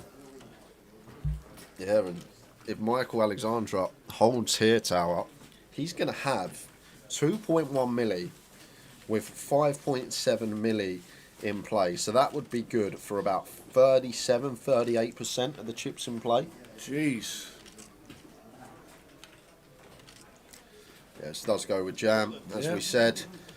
Michael has to call it off, and he's got a huge chance to become a huge chip leader. Huge chip leader. This is for just shy of 40% of the chips in play with 11 remaining. Look at the smile on Frankie's face. He's thinking, oh.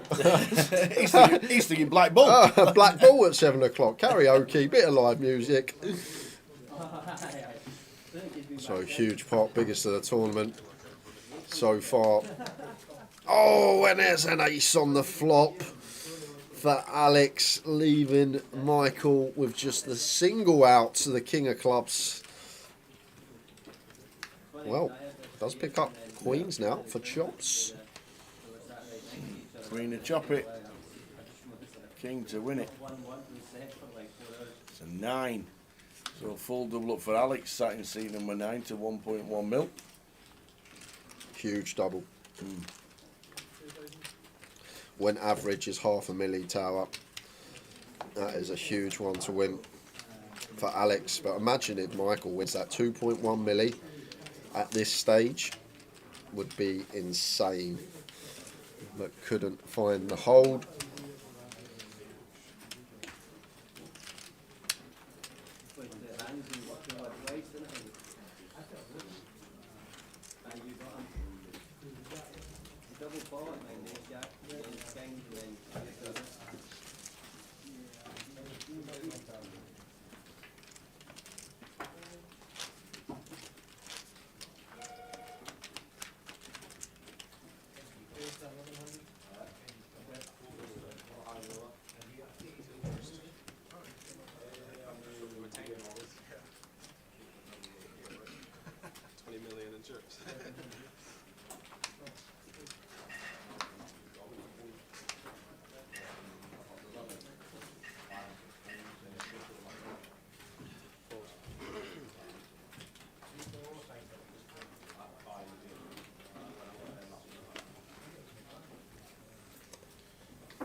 Blind and blind, Alex with the Jack 7 completes, and Rich 10 dues off here. I think probably just going to check when we can raise at some frequency.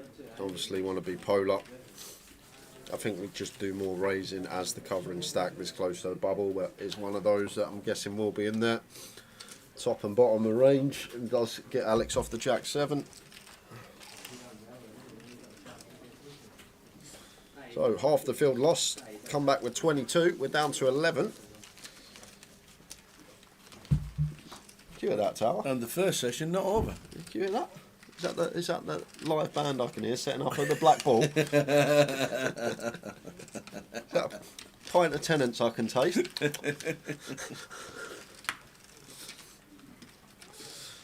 Yeah, all fun and games. 9, 10 o'clock finish. We do actually think this evening though, Yeah. and that will be made up tomorrow when we got to do the full day one on the Saturday. Yesterday that finished at 4:15 in the morning. Did it? The day 1A main event. 4:04? Yep. So, What? 4:15. 4:15 they were bagging up tower.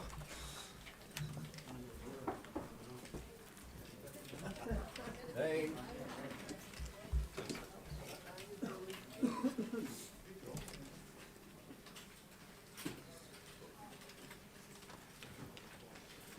They do suited out the way. Alex, new renowned chip leader at the table after getting lucky with that ace on the flop.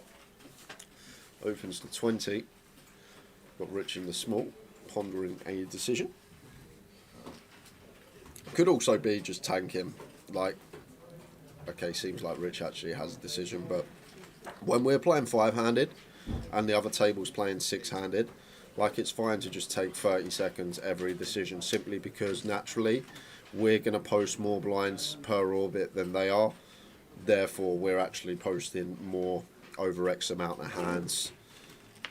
So sometimes when you get this situation nearing a final, a 5 and a 6-handed table, you'll see the 5-handed table sort of slow down each decision, just aware that that button's going to be coming around faster and we have to post more blinds in the long run.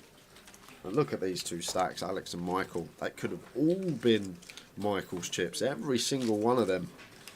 I couldn't fade the ace. And this is where we are off to next, guys. Currently in Edinburgh.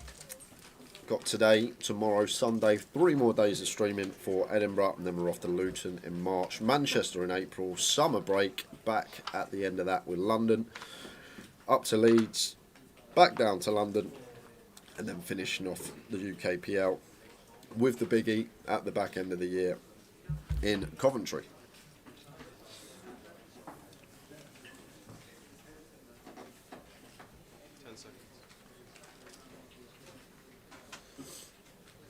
Yeah, we got no Glasgow stop, David Minton. For the UKPL, this is the only time we visit Edinburgh. We are back here for the GUKPT later in the year. And the buy-in for this particular one, the high roller, was £1,100. If you want to play the main event, which is ongoing today and tomorrow, you can buy in for that for £560.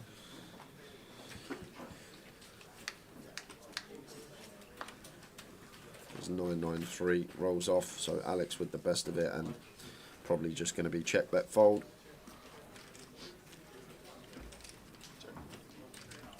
I can show you what else is going on in Glasgow this year, David, after this pot finishes. 15. Should be check bet. Whoa, we're getting on our float shoes. Michael does have 3 to a flush. I'm going to float one off here with the Queen 6 of Hearts. No help here on the 5 of Diamonds turn. And, interesting spot for Alex here. Like, once someone calls on 993 rainbow, like, instantly range wise going to be thinking 9x, going to be thinking 3x, going to be thinking some pocket pairs, and then sort of the floats that are 3 to a straight, 3 to a flush, like a 10-8 of spades, 10-8 of clubs, Jack 10 of spades, this type of thing. So faced with this 50k lead, going to have to call once here as Alex in position. Like, we may see Michael do this with some worse 3x that we outkick. I don't expect 9x to be leading on the complete rainbow board, but just going to be disciplined and let it go.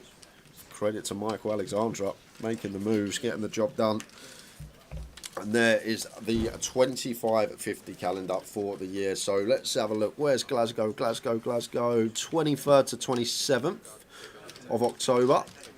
And then 4th to the 8th of December.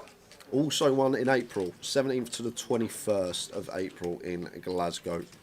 So there you are. 6th to 10th of March. Not too far from Glasgow, Edinburgh. Also got another Edinburgh. 2nd to the 6th of October. There's loads to choose from for you Scots. Like, every month there's one in Scotland, whether it be a GUKPT 25-50. From here on out, obviously we have the summer break over the summer, but plenty there. for those north of the border.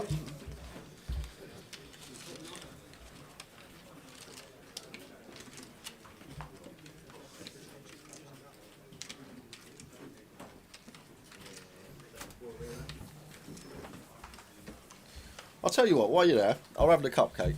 I'm going to have my cupcake now. Well, I've got a cup of tea. Let's have a look. Here they go. Why my tea's here? I think, well, there were still 2 in the box when I finished last night, so we've got to check. Oh, they're still there. Still 2. Still 2. Lovely, thank Got you. the biggest one. And there's 1 left, and that might go with another cup of tea on the break. The cupcakes are delicious. From Cuckoo's Bakery. Getting a bit of a plug. Oh, they're sweet. Oh, they're in Scotland.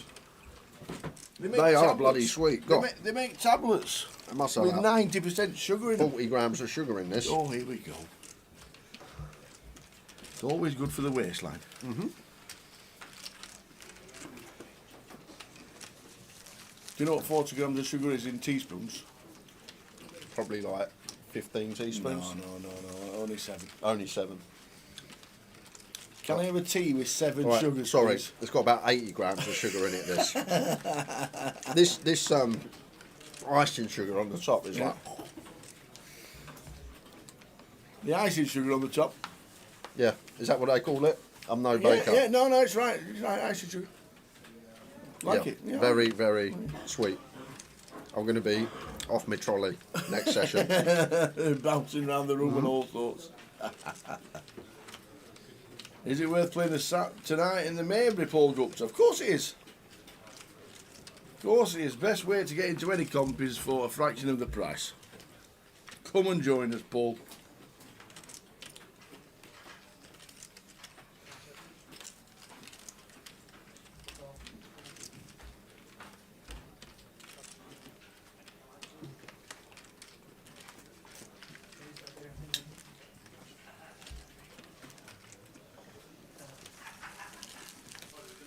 Look at that.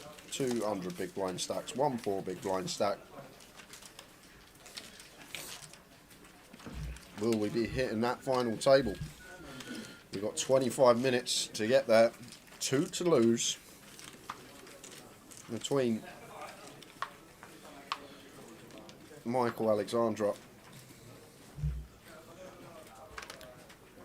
and Alexandra Crawford. 2.2 milli chips between them. Good for 40% of the chips in play between them. But they could have all been Michael's.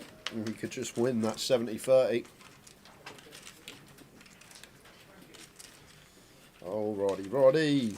Got to get our 5 big blinds in. 5 bigs, ace 10 suited for Roddy. Dream to see, really, when you're this shallow and it folds to us on the button.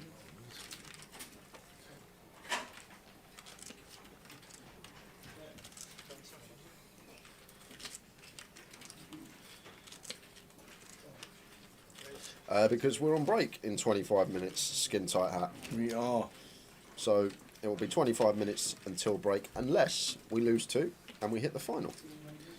And Alex got a call here, ace 6 suited, have to make the call. It's only a effective 5 big blind shove.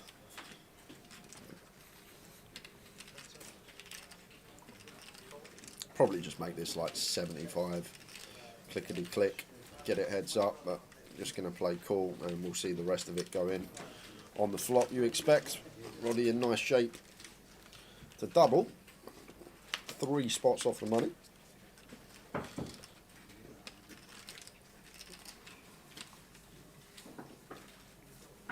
Wow, it's never easy, is it? Alex with the nut flush draw. Roddy still in front with the ace 10. Now, a lot more work to do in terms of fading. Any heart, any 6, 8 would chop.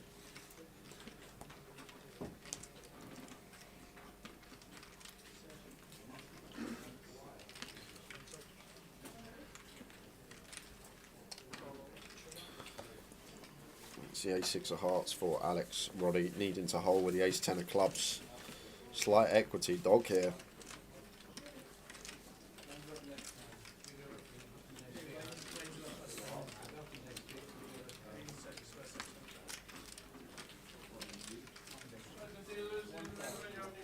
2 on the turn. Clean as you like. It does bring in more chop outs. Deuce or 8 to chop.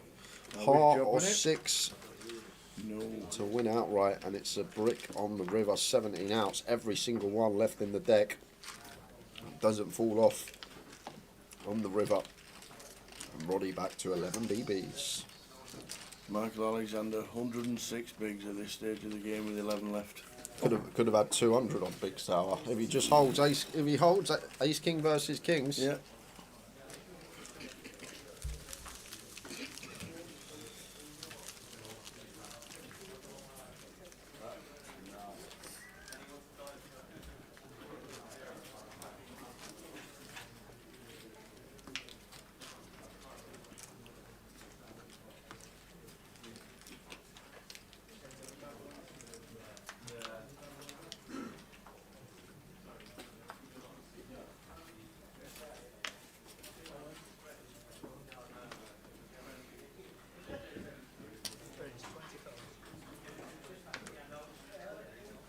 Ace queen for Michael opens to 20. He's getting some distribution this morning. Roddy just taking his time with every decision. As I mentioned earlier, we're 5-handed, other tables 6-handed. We're naturally going to see more blinds. So just running that clock down, trying to slow things down. Clock is your friend at this stage. Rich ace 10 suited. I think now 3 spots off the money. We just have to play cool against a covering stack, as he does. Over to Paul with the 8-5 of clubs. He's going to defend and see a flop.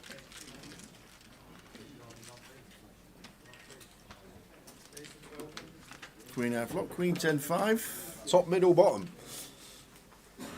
Michael. Strike it lucky. Strike it lucky.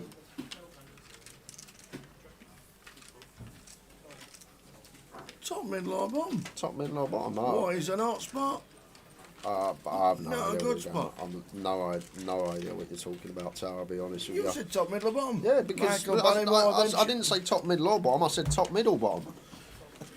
Michael's got top, Richard's got middle, Paul's got bottom.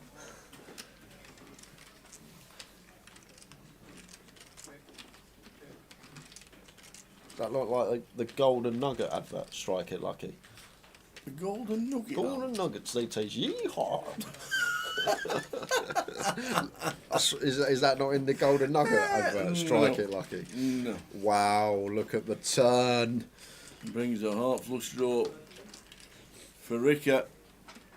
And trip queens for Michael. Yeah, and Rich with the 2 pair, not just a nut flush draw, the ace 10, so you're going to have to pay another street. And that will lose Paul.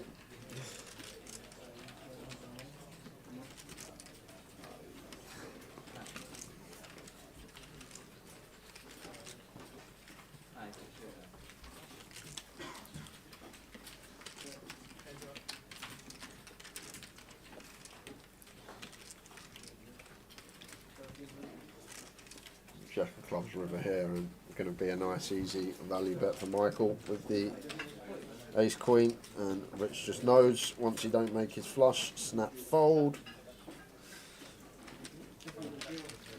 So you got him off nose. Strike it lucky was brilliant. Barrymore was brilliant. He was indeed.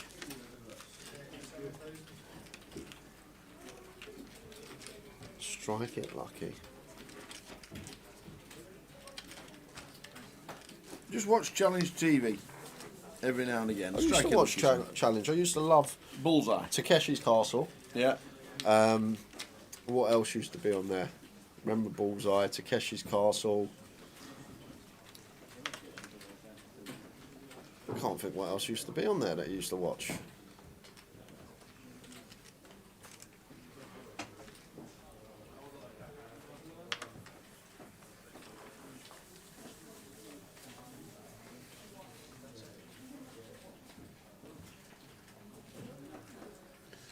Roddy just going to play open jam for 11. Leave himself a couple back.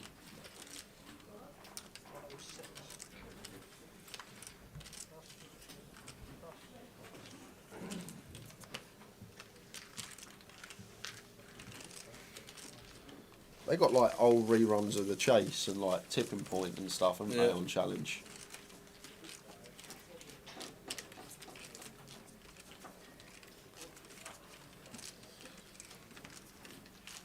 Cards seem a bit blurred. Is that your stream? Yeah, just give yourself a quick refresh, Chris.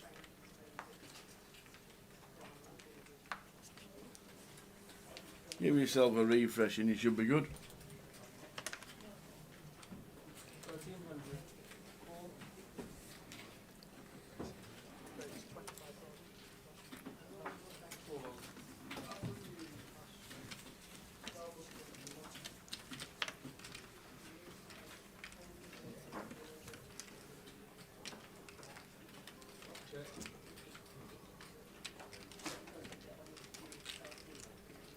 Lines 5,000, 10,000. Be surprised if Roddy Coultower, just a similar scenario, running that clock down. 5-handed here.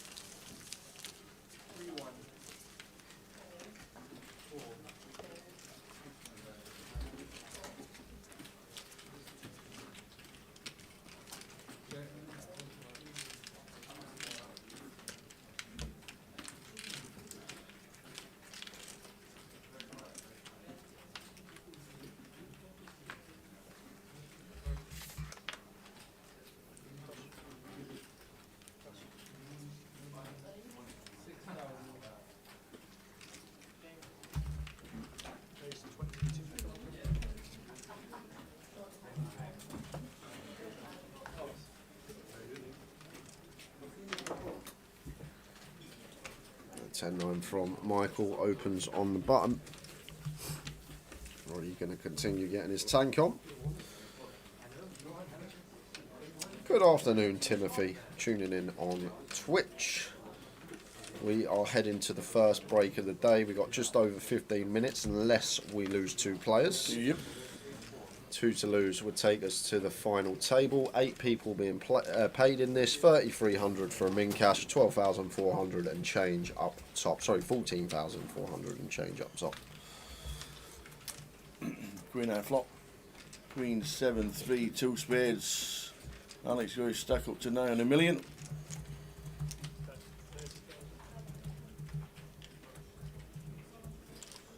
And Richie Whitmore's checking him, having a brew. Are you on the train? Oh, checking in. Yeah, he's- Oh, checked him. And then he'll be here, I'll take it. Absolutely, having a brew, chilling out. But yeah, this afternoon. Nice one, Rich. Always good to grab the train, isn't it? When they work, they're good. I love this from Michael. Picks up and down now. Double barreling, 55k. Might have sized up more, but like the fact that he's betting. And Alex with the jack high flush draw here, getting this price 3 to 1. Not going to continue. And we'll show you now, Rich. So there we go. We go down to the Friday. Cash out satellite. 7 o'clock start. You were looking at 10:30 Yeah, I then, was weren't you? like, You know, 10:30 start? No. No, the start times are on that side, right at the other end. Right 7 o'clock. over there. Starts at 7, late reg till 10:30.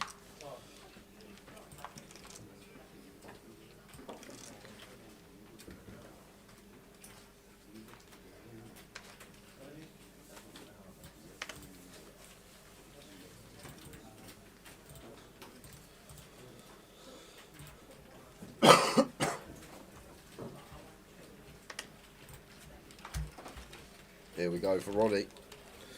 Ace 8 on the button.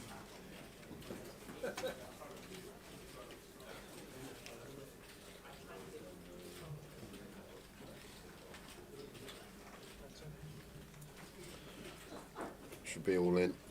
But 1 chip, I guess.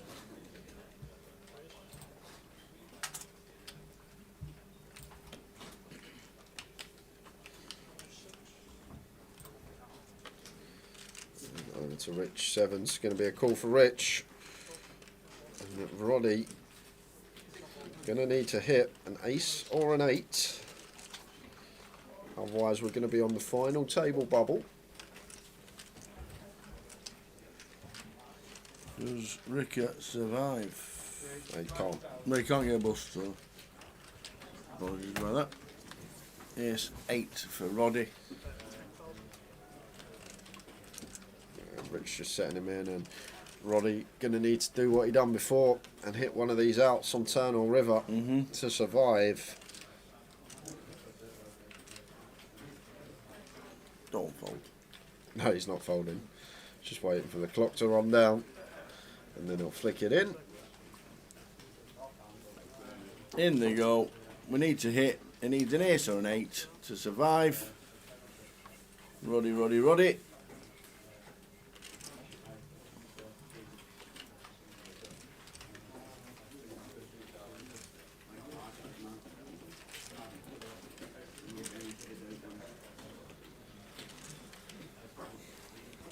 What, one of them? Just like that. One of them? Ping, thanks very much.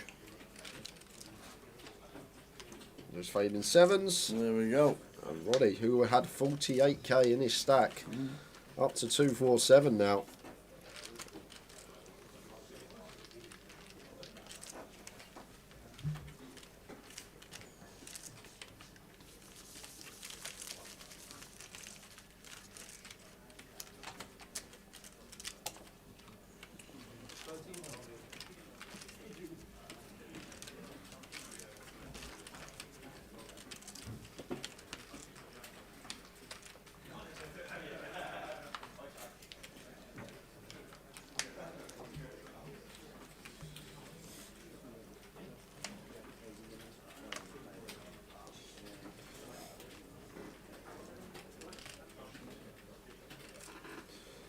King 10 for Roddy. Got some chips to work with now. Could definitely open here off of just south of 25.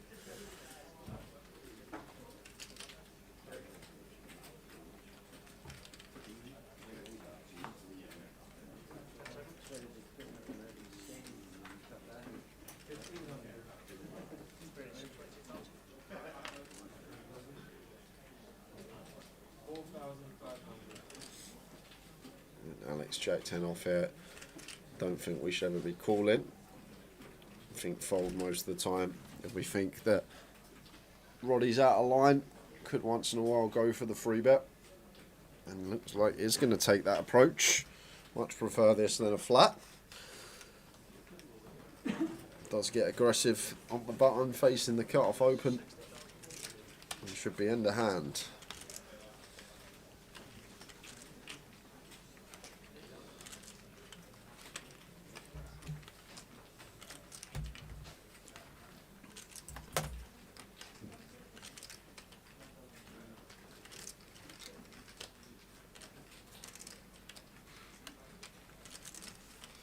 We're on 11. King 10 for Roddy.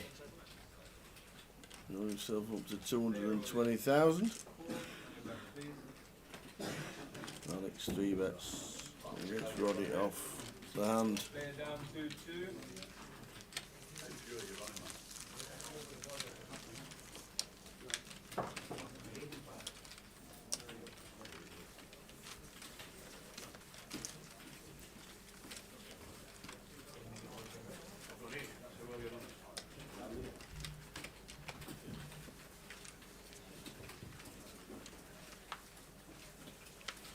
Ten minutes. 10 minutos. Then a 15-minute break. And then session number 2, which should take us to a final table.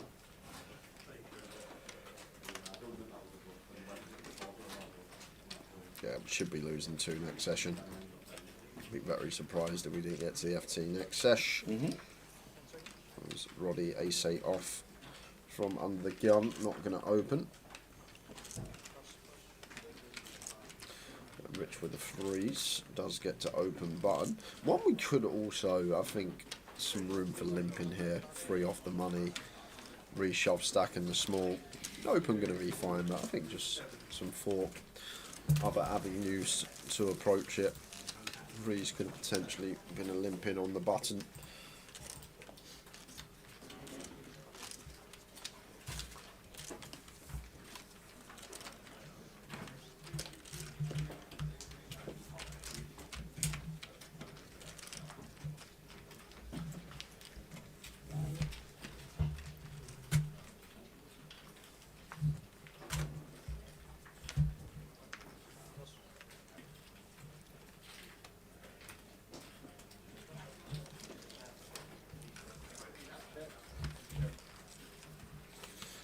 There's 10 for Paul.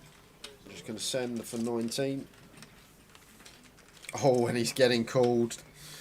He is. He is getting called. Michael with the ace jack. Not folding this on the button. In the small, facing the button jump. Jam.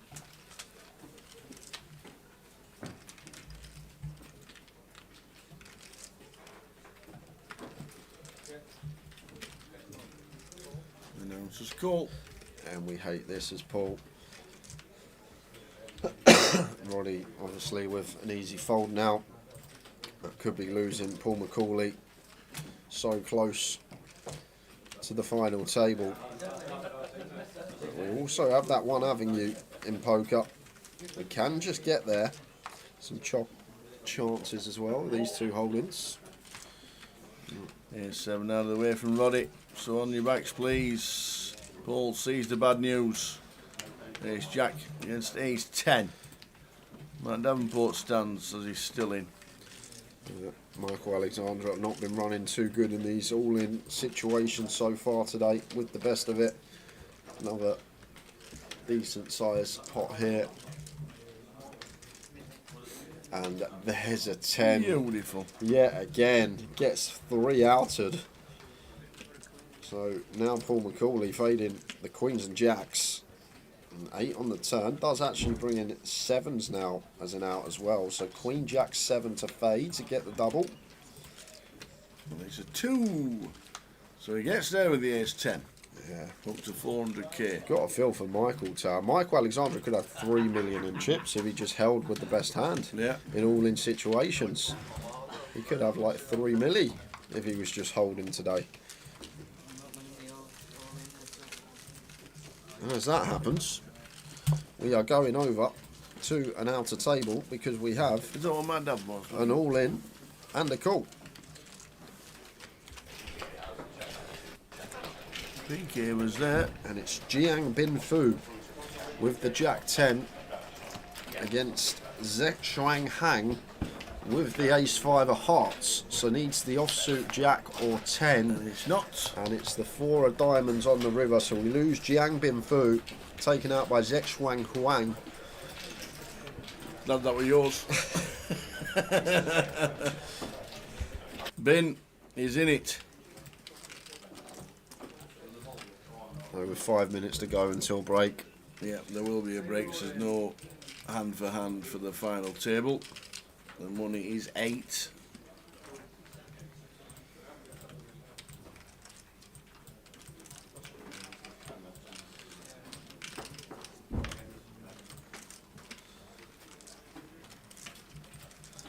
So we're down to 10.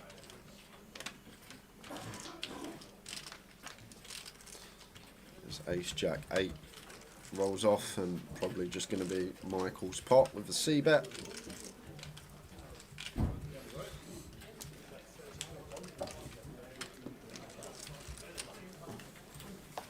it's Michael's pot with a C bet. And in 5 minutes time there'll be a break for either the final table or 10 players left.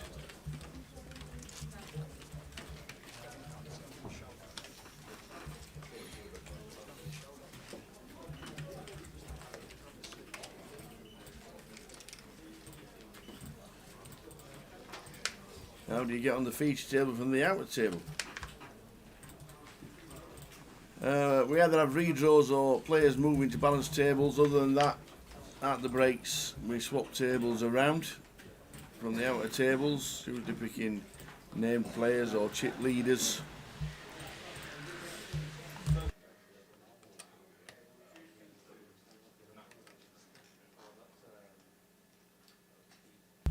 But with us being 10 players left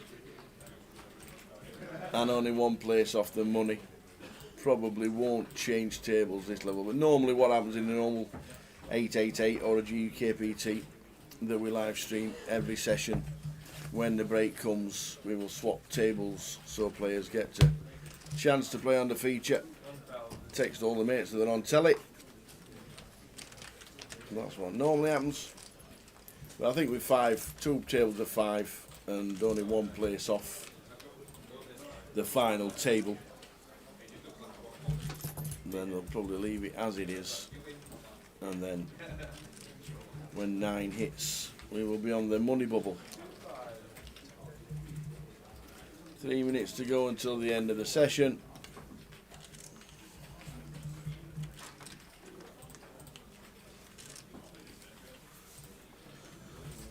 Alex just going to take initiative blind on blind, gets it through for 1 BB.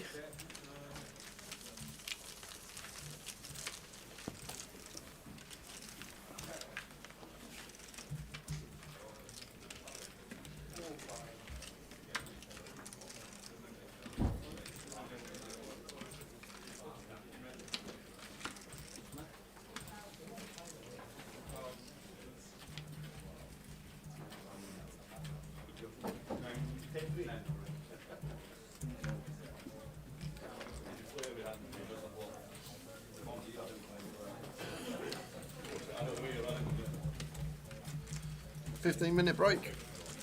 Yep. 25-2. We'll be back. 25 to 3:35.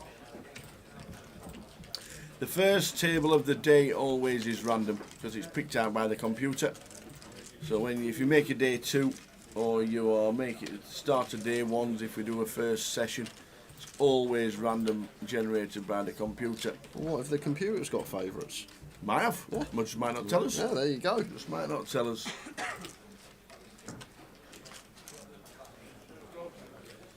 Yeah, it's just part of it now, Stuart, with the slow play regarding the short stacks as they get closer and closer to the money. They don't want to put in extra blinds when not needed. And they do have shot clocks in place, so 20 seconds, 30 seconds pre, 30 seconds post. And this looks like the last level of the session. 50 seconds on the clock, so with this flop, just expect it to be the last hand, as we're going to be going to the turn at the very least. C-bet from Alex, just continuing range. One we could check back as well at middle pair. I do need some bets in there with middle pair for the times it comes king on the turn, and we can still have trips. 15k continue call from Paul. Like already, as Alex going to be checking back almost all turns except the kings or jacks, and the jack on the turn for Alex, who gets to go for the second barrel now, trying to get some value from some ace X, some king X, even hands like jack 10, queen jack. Going to have to call another street. Jack X and king X are hearts, both a fig. Size is up to just north of half. And this will be the last hand of the session with 15 seconds on the clock. And Paul calling once more. So, off to the river. Which is the 7 of diamonds. And on the wire for Paul, and this is going to be a tough river spot tower. May need some time banks for this one. And what size do we choose as Alex here? At once Paul calls twice, definitely can have some ace X from the big. 60% up, 120, 125.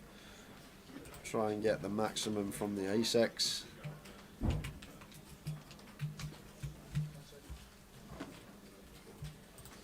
Might say 100.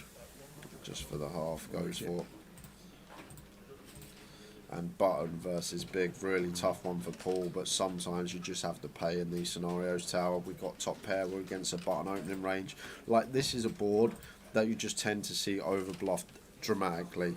Like, I think people just tend to take all their suited queen X here, all their like 10-8 suited, their 10-7 suited, 10-6 suited, all sort of the 10X and queen X without a pair that have been opened on the button.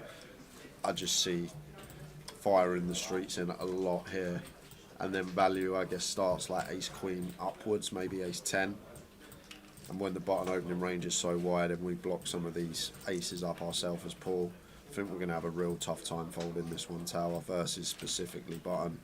Makes the call. I think he has to. Yeah, seeing the bad news, back down to 200k.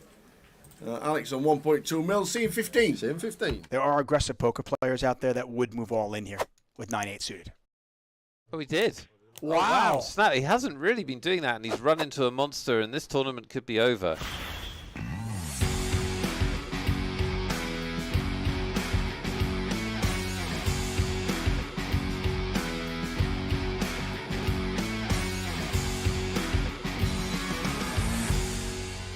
Our short stack has picked up ace-king.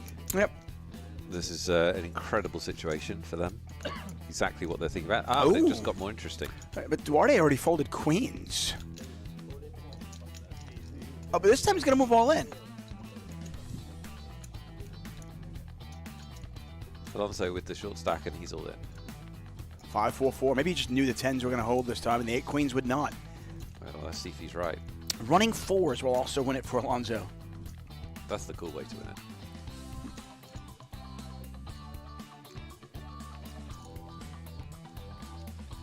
Bang.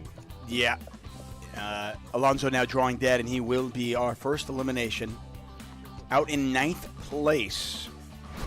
Grane, after winning a hand with 5-4, picks up 2 blackjacks. What a hand this is. 6-handed. Extremely powerful. Yeah, Leckner might have thought about a 3-bet there if he was deeper, but I think Leckner might want to just calm. Oh dear, this is brutal. amazing for Maru. Yeah, you say brutal. Yeah. Maru's getting there. Brutal for who? Brutal, not brutal for me. I mean, thank you very much. Jackson the cutoff, and you're not. It's 6-handed. This is just, come on. It's a cooler. Yeah, absolute cooler. Not over yet, guys. Listen, you know what? When Rambo was in the forest and all those marshals were around him, we thought it was over. They thought it was over then, but it wasn't, okay? Rambo finds a way out. What did he do with his pocket jacks, Rambo? Flop a jack? No. I still have faith. Rambo gets out. I like the queens. Rambo gets out. I'm going to take the underdog. I think the queens are going to win. No flush. Rambo versus the world. Oh, it's Rambo! It's Rambo! Watch this. It's Rambo! He's not Rambo. He's Rambo! That is so sick. It really doesn't get. This game doesn't really get more brutal than this. I had all the faith in the world that Rambo was going to pull it out. If any of you have watched First Blood, I feel you horrible. knew Rambo was going to win that one. So this is how quickly things can change. Leshner got down to about 15, 16 big blinds. He's back up to 29 with some successful shoves. Shove over your opening raise is a very, very good way to accumulate chips. He's done a real... Oh, we could get a race here, though. Aiyah. This could be it. This could be it. This could be a moment. I mean, it actually should be. I think you have to call this with sevens, simply because Bertolli can shove the small pairs. He can shove small pairs. You're actually dominating him. You know, you don't love flipping, but I think to your point from earlier, you can't control every situation. You have to be willing to gamble a little bit, and that's the case here. He has to call. He does call. We're going to makes the race. call. We're going to race for Bertolli's tournament life. Yep. Big pot for both players. Over 2 million in it. We've got the qualifier versus the olive oil tycoon. Bertolli, if he gets chips, he's dangerous. Won a big tournament recently in Uruguay, but he could be out if he can't improve here. The dealer's about to give the flop. It's exciting. And here it is.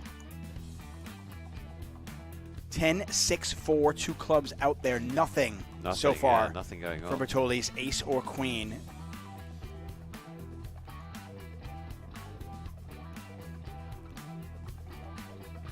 Oh, look at that. Felt level camera. Down to just 5 outs. And you can see him in the top right corner of your screen. An ace or a queen. It's the Jack of Hearts. Saw some paint there, but it's the wrong paint for Bertolli and the right paint for Lechner. And Bertolli is out. Grane is in trouble here. Oh, wow. Rambo is in trouble. Yep. Does Rambo get out of this? Does Rambo get out of this one? Larilla is, he's a tough customer. Really good post-flop, so this is where he excels. I see. Rambo needs some ammo, says Fun Times. He's absolutely right. There's the Grenader. have one more grenade in his pocket. If he doesn't, we're playing heads-up poker.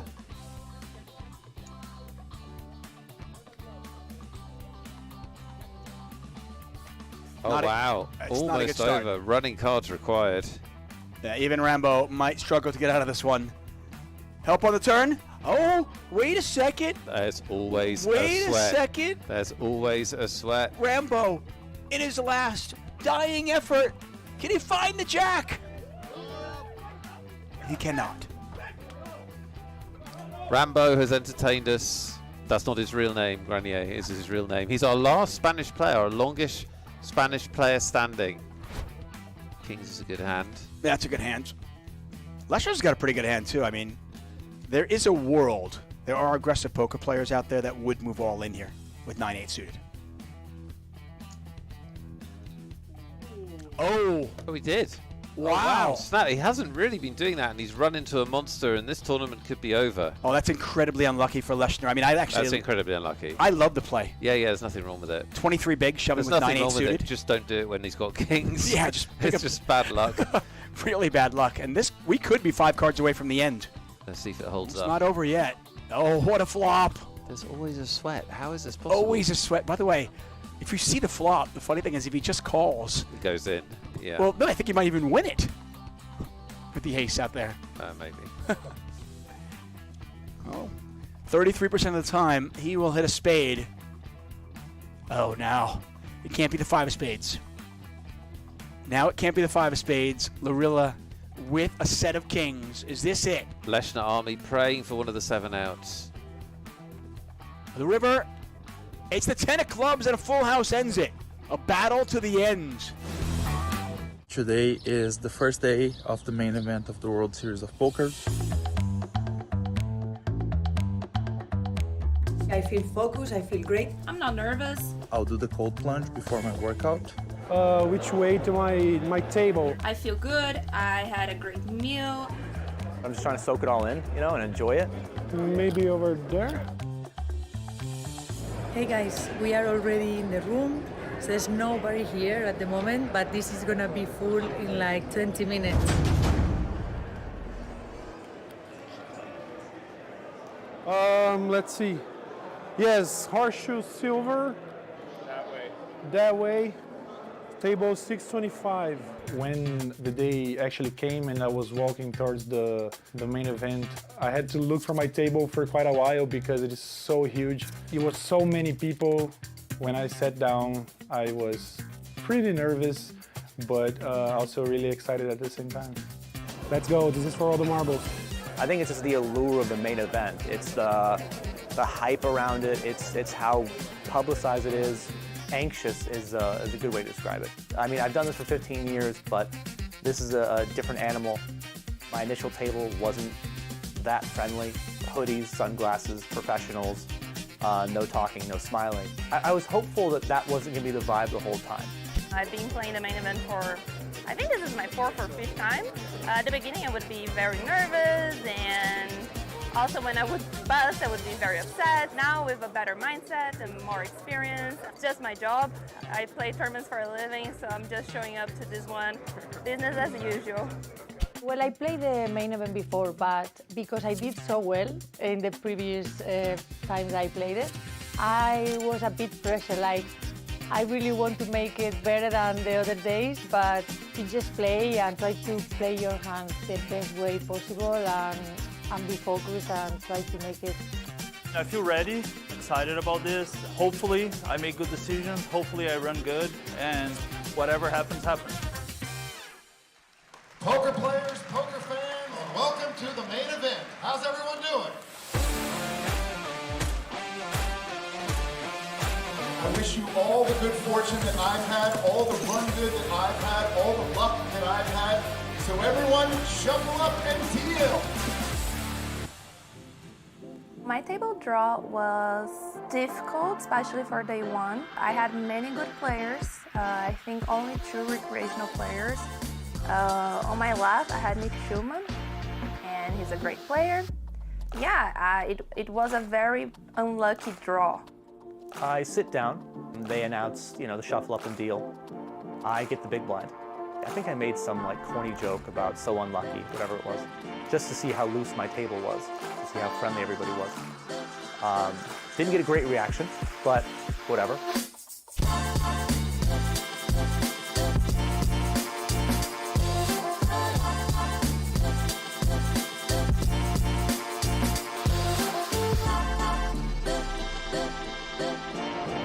Dinner break, there is a lot of people, this is crazy.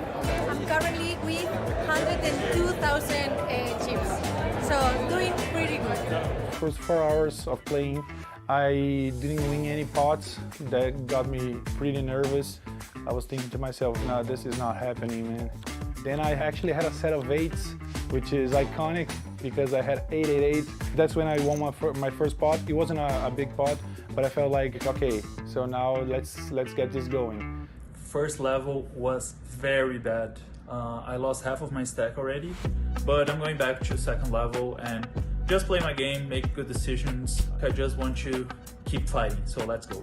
I managed to get back to starting stack again from 70 to 100.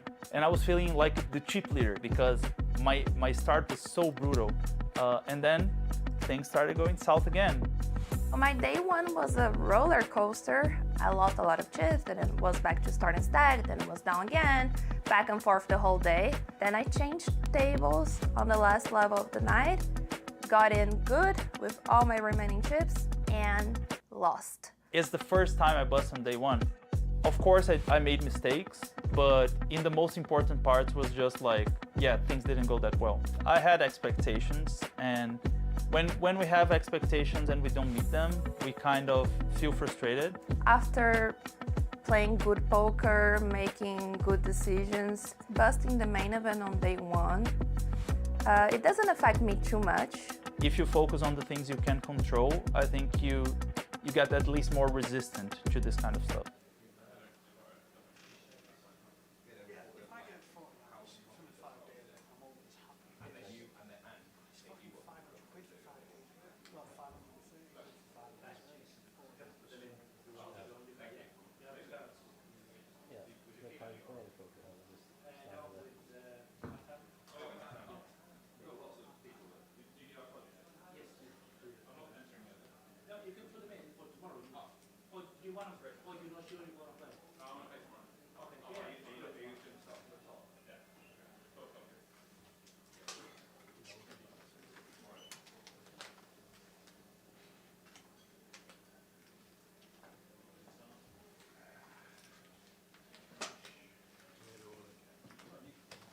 Just moved your chip slightly with the count.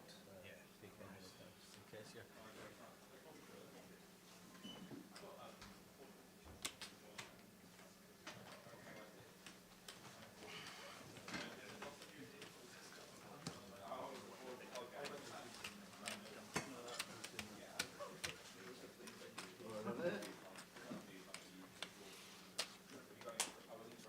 Obviously, guys, we're not going to take a break when we go final table. Just punch clock and get our scores. What was an average start? Unless obviously it was too early, and then get rid of it. You're playing just 6,000, 12,000 this level. You know, sure what to do.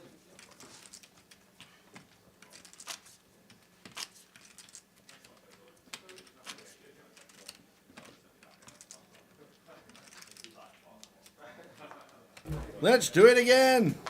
Still on 10. Still on 10. 9 is the FT. Roddy, 20 bigs under the gun.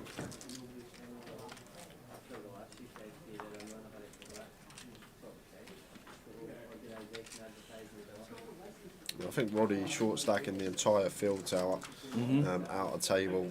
I think Yuzu Yin with about 280 is a short stack on the outer. So yes, we are on the final table bubble, but still could be an hour or so till we get there with stacks in question and 2 off the money. Richard opens on button.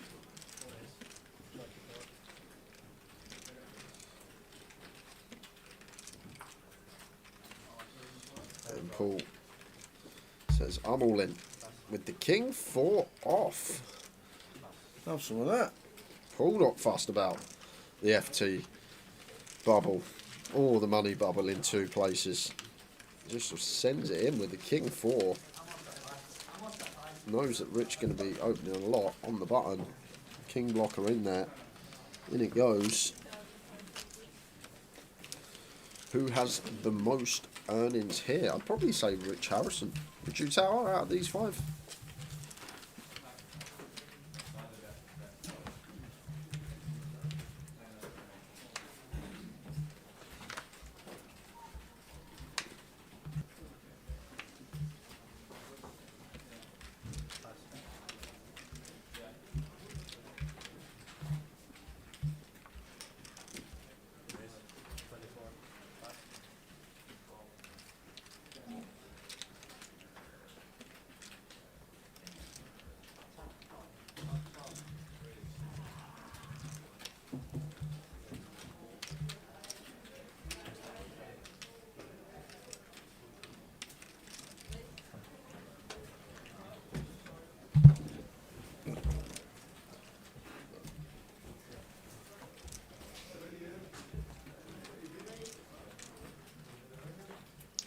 So we 3-bet to 61,000 as chip leader, Michael Alexander. Rodney with a 10-6 will be getting out of the way. Just trying to slow it down a little as we are close to the money.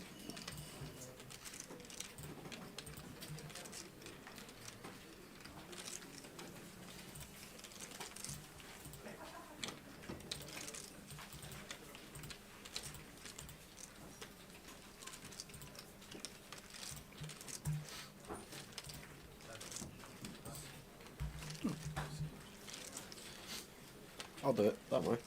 How did you do it? Just techno these days, Tower. Well, that's I'm true. not talking about it, techno. I'm talking about the technology. How did they do that? Is that not dubstep? Is that? Do they How not? on earth did they do that? Please,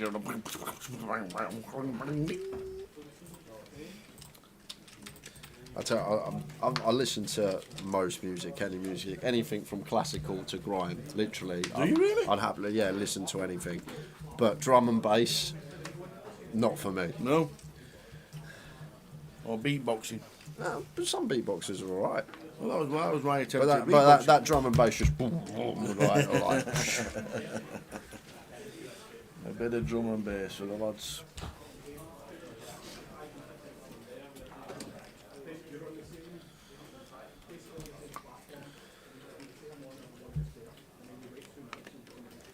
This is a nice wind down classical, like. Yeah, I like Vivaldi's Four Seasons, I must admit.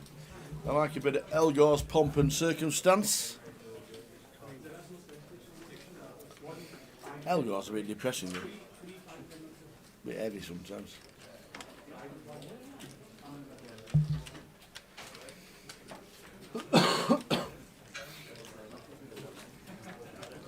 King high flop, King 10-3. Yeah, got some news as well, guys. When we reach the final table, whenever that may be, we'll go on a quick, doesn't need to be longer than 15-minute break, as they've just been on a break, and then we're going to be joined by Easty.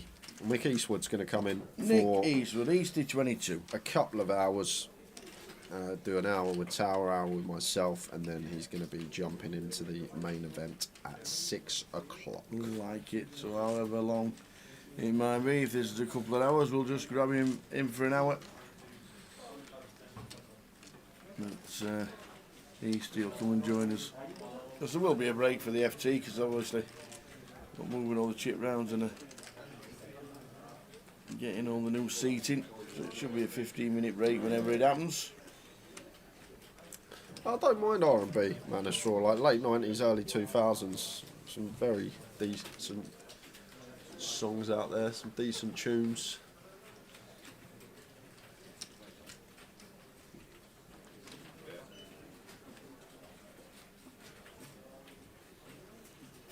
So Alex turning flush draw here.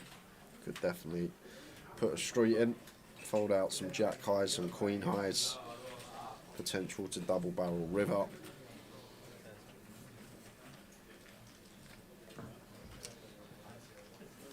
Does go for 30k. Big bet here. 80% up.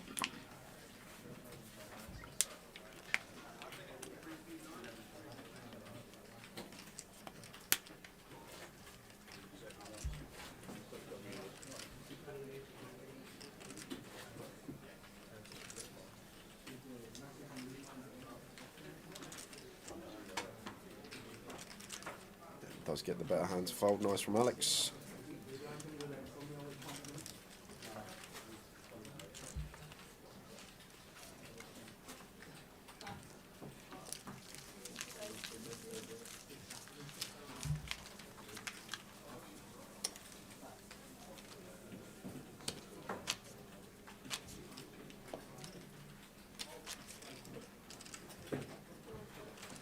There's Mukhtar.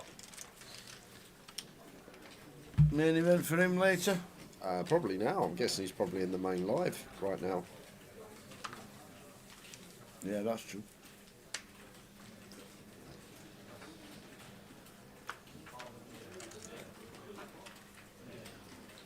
$10-6 suited for Roddy. I think off of this stack. Just want to get out the way. 2 off the money now. Can find better spots. Yep. I'm thinking about it, then get out of the way. Like if we were chippy at the table and we had both stacks covered in the blinds, by all means open, but a short stack here.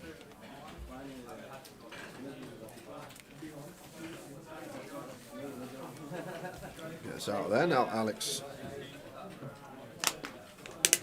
does get to apply the pressure. We're going to go with limp here, and look at this for Rich. A couple of ladies in the big and going to be getting some action. Assuming we just make this 3x and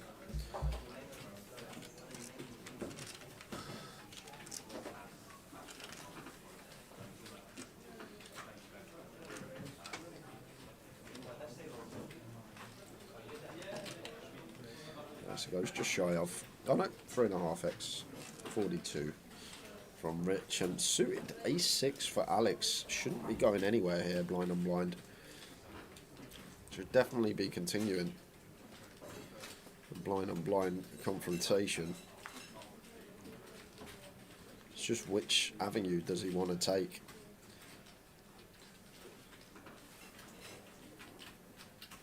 I'm just going to call. No, he's raising by the sounds of this. So he's going to take the aggressive avenue. Makes it 120 and even 2 spots off the money. We're licking our lips at this as Rich. And only 2 words going to be coming out of his mouth in the next 15 seconds. Shimon! I'd love it now if they were the words that come out of his mouth, Tower. I'd absolutely love it. We just went, Shimon!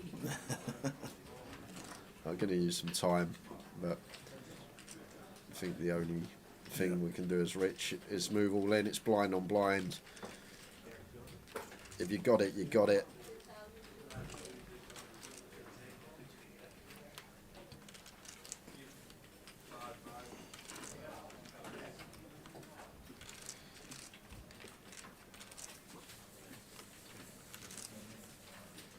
There we go. Yep, there we go.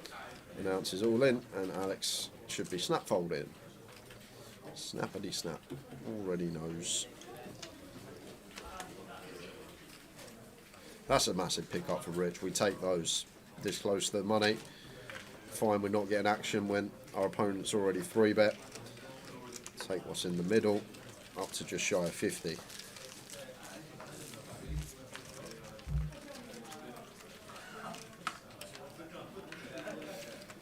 If you're just tuning in, welcome on board 888 Poker TV on Twitch. Also, Grosvenor Poker Live on Facebook and YouTube. We're down to the final 10 of the high roller. Matt Davenport still in. As you can see on the outer table. Did we get any chip counts? Oh, we did. There we go. Alex Crawford was chip leader. Michael Alexander was second. Dean Hutchison. Zex Van Hank. Will Henderson. RPH. RPH. Oh, role-playing hero. Using you. Madame Bourbon calling in Rodders. So Roddy on 202. There are the chip counts at the break. We've just started the 6-12 level. Oh there, Nick Marchington, regional to flat the queens, but so close to the money, safer to shove. Cheers, Nick. And Annette's in the chat. Afternoon, guys. No matter the venue, Matt Davenport always seems to end up at the bottom of your stream. Ha ha, Tower beat me to it. Yeah, he does. He always does. Good to have you on board, Nick. I hope you're well. And JK, Johnny Kelly in the chat. Who is Dean Hutchinson? He's everywhere. Forget Dean's still in. Yep. And here we go, Tower. Is this going to be the hand that takes us to the final table? Alex with 9s, Paul with the King Queen.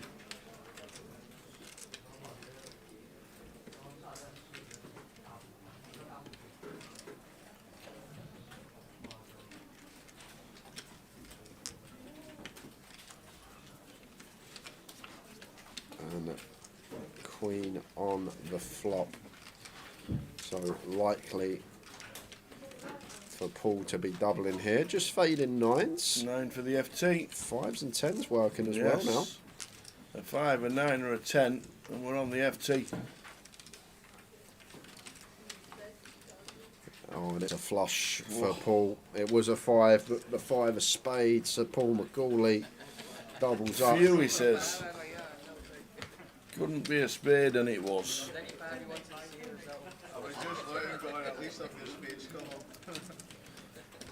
And Rod hates to see that. A short stack in the room. You're rooting for the 9s to hold, to get to the FT, to be on the pure bubble. More hands we see in an orbit once we're full ring 9-handed rather than 5-handed. Rod's not going to like that, but Paul's going to love it. Plenty to work with now. 40 BBs on the FT bubble. Old Roddy at the bottom by himself.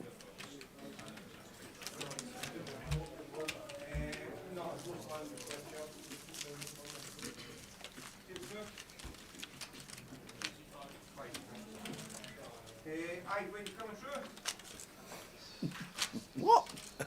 What was that? Oh, it sounds like a different language when sometimes Tower.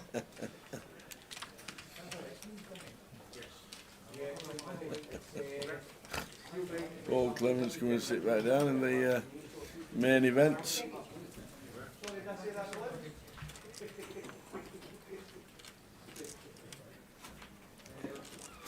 Roddy just getting his tank on. Fax machines off and running in the background. God, dear.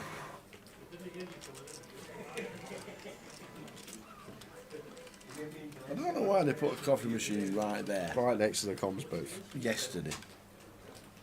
Don't understand that bit. But there is a coffee machine for the players. Good for the players.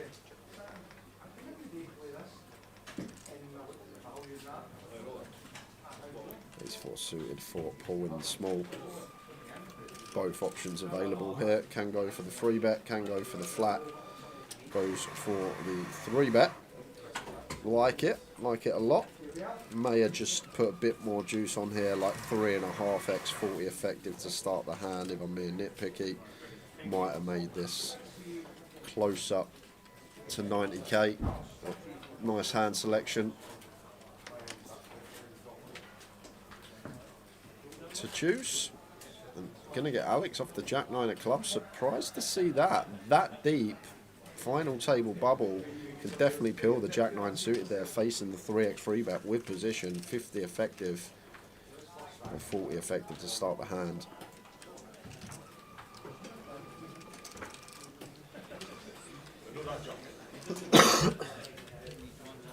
So still on 10. Could have been on 9. Short stack doubling. Could have been on the FT. 15-minute break as soon as the FT hits. Whenever that will be. It'll be this session, we just don't know when. Famous last words. Still sitting here at 10 to 6. 10-handed. 5 and 5. What was that, Tower? Also got PK out on the floor, so we'll be giving the thumbs up if he's got any clips for us, any all-ins and calls. Yep. And we'll head to the outer table. At the moment, on the outer, we got Dean Hutchinson, we got Matt Davenport, we got Zexhuang Huang, Yuzu Ying, and Will Henderson. That is the outer. There's Alex under the gun, makes it 25 to go. And into Roddy's big. I'm just going to be raise and take. Much more to say about this one.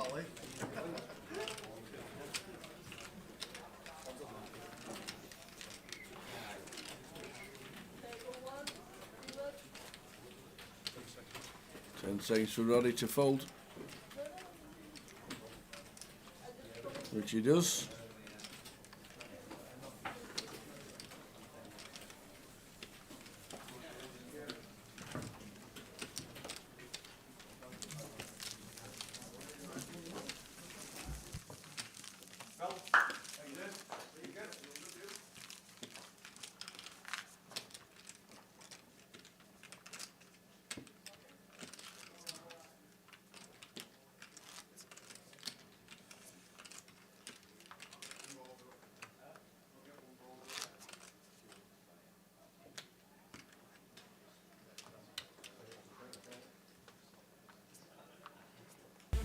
Still on the bubble for the final table. When we get to the final table, it'll be the bubble for the money.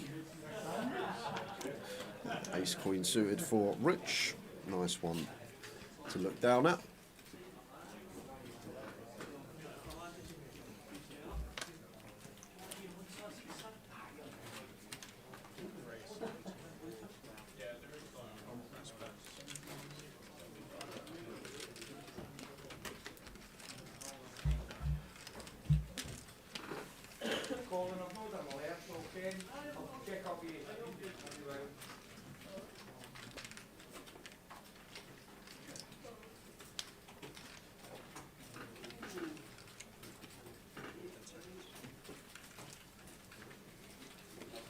Out of the way for Roddy, can't do nothing else.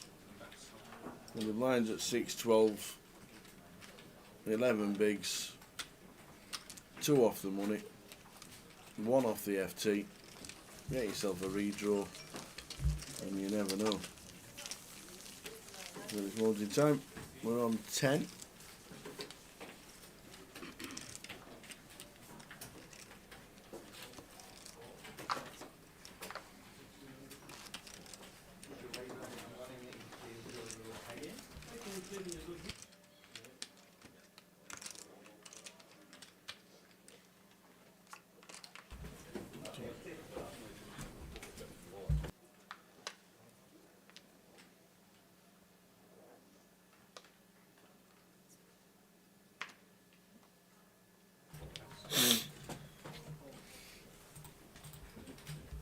Buying for this was 1100.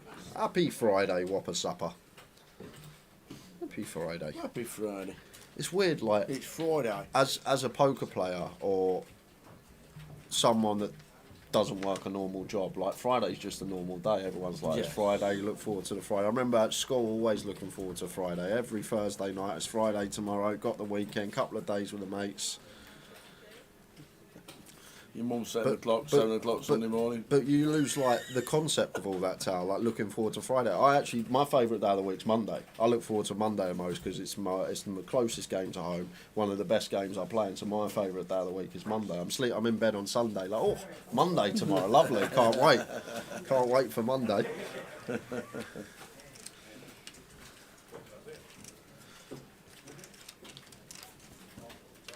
I don't think there'll be any bubble deals, Morris. No. Never seen one in a high roller.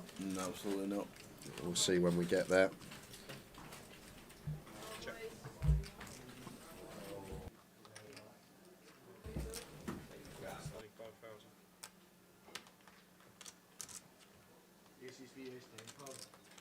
Any action on the outer table, we'll bring it to. We've got Jack 9-6, we've got top pair and a flush draw, and Ricker has got 9-5 with the back door and second pair.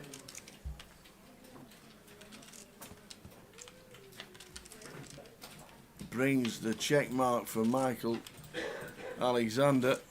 Yeah, unfortunately, I think Rich just always fold into the second street.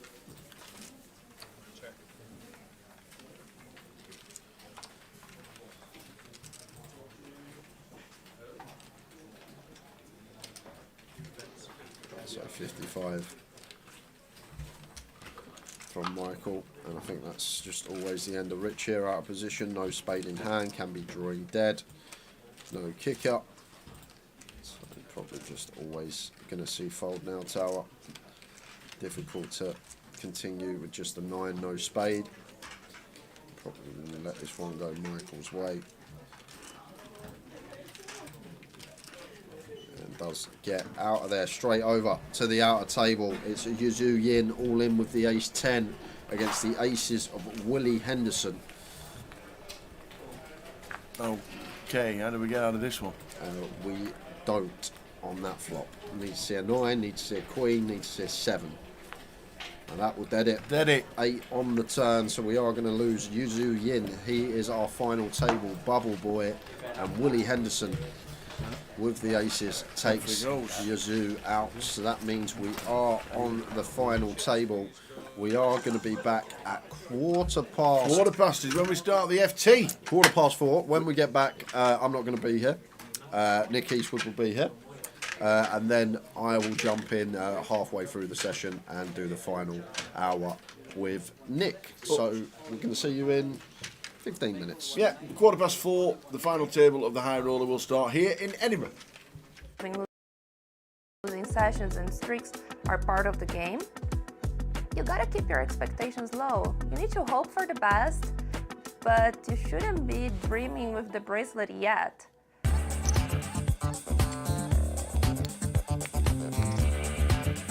I ended up bagging with 86,500. I managed to finish day one with around 104, I think. So yeah, 888 got me going. I bagged 79.8K in the main event going on to day two. But did you know I'm actually a 2-bag boy? Because I have Earls of Sandwich. Gonna eat this sandwich? Because that's what winners do. 100K in a dream. We'll see how Saturday goes. So tomorrow, day off to rest, and then I'll be back on Saturday with a lot of power to make it to day 3.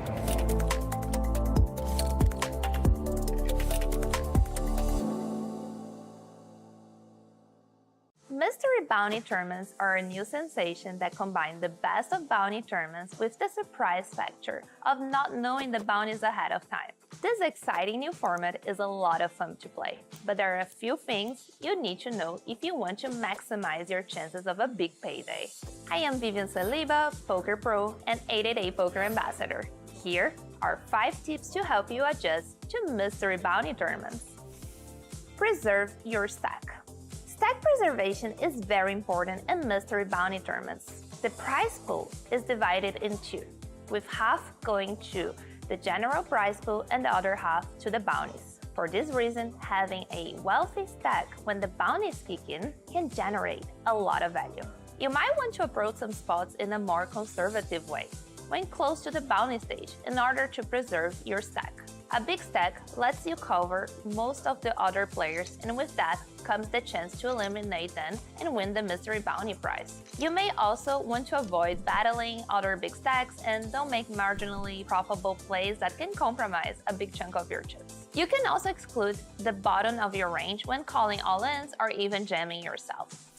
Categorize your opponents. Being able to categorize your opponents is key in mystery bounty tournaments. 888 Poker has an extensive mystery bounty tournaments offering every single day. After playing many of these, I realized that most players in these tournaments will play very aggressively and looser than in other traditional tournaments, probably because they want to build a big stack. I recommend that you bet bigger and more often with your value hands than you normally would. If you're seeing that your opponents are playing very loose, you're going to want to bluff a little bit less often. Focus on making chips with your big hands. Adjust to different stages of the tournament. Understanding the stages of mystery bounty tournaments is key to doing well in them. You have to adjust or you will struggle to really succeed. Once the bounties kick in, your fold equity will be smaller as players are incentivized to call all-ins in order to win a bounty. You will often see players calling you down with hands they never would in other tournaments. For this reason, I would go all-in with a tighter range than I usually would in traditional tournaments. Cut out some suited connectors and instead give priority to high cards and pairs. Pay attention to the remaining bounties. When you're playing a mystery bounty tournament, keep your eyes on the bounty list, as you need to know which bounties are still up for grabs. The average value of a bounty will vary according to those that are still available. Let's say all the major bounties are already gone. In this situation, the chips will probably have a higher value than a bounty. But if all the big bounties are still in, and there aren't so many players left, it's likely the bounty value will be higher than the chips. So don't focus too much on making a pay jump.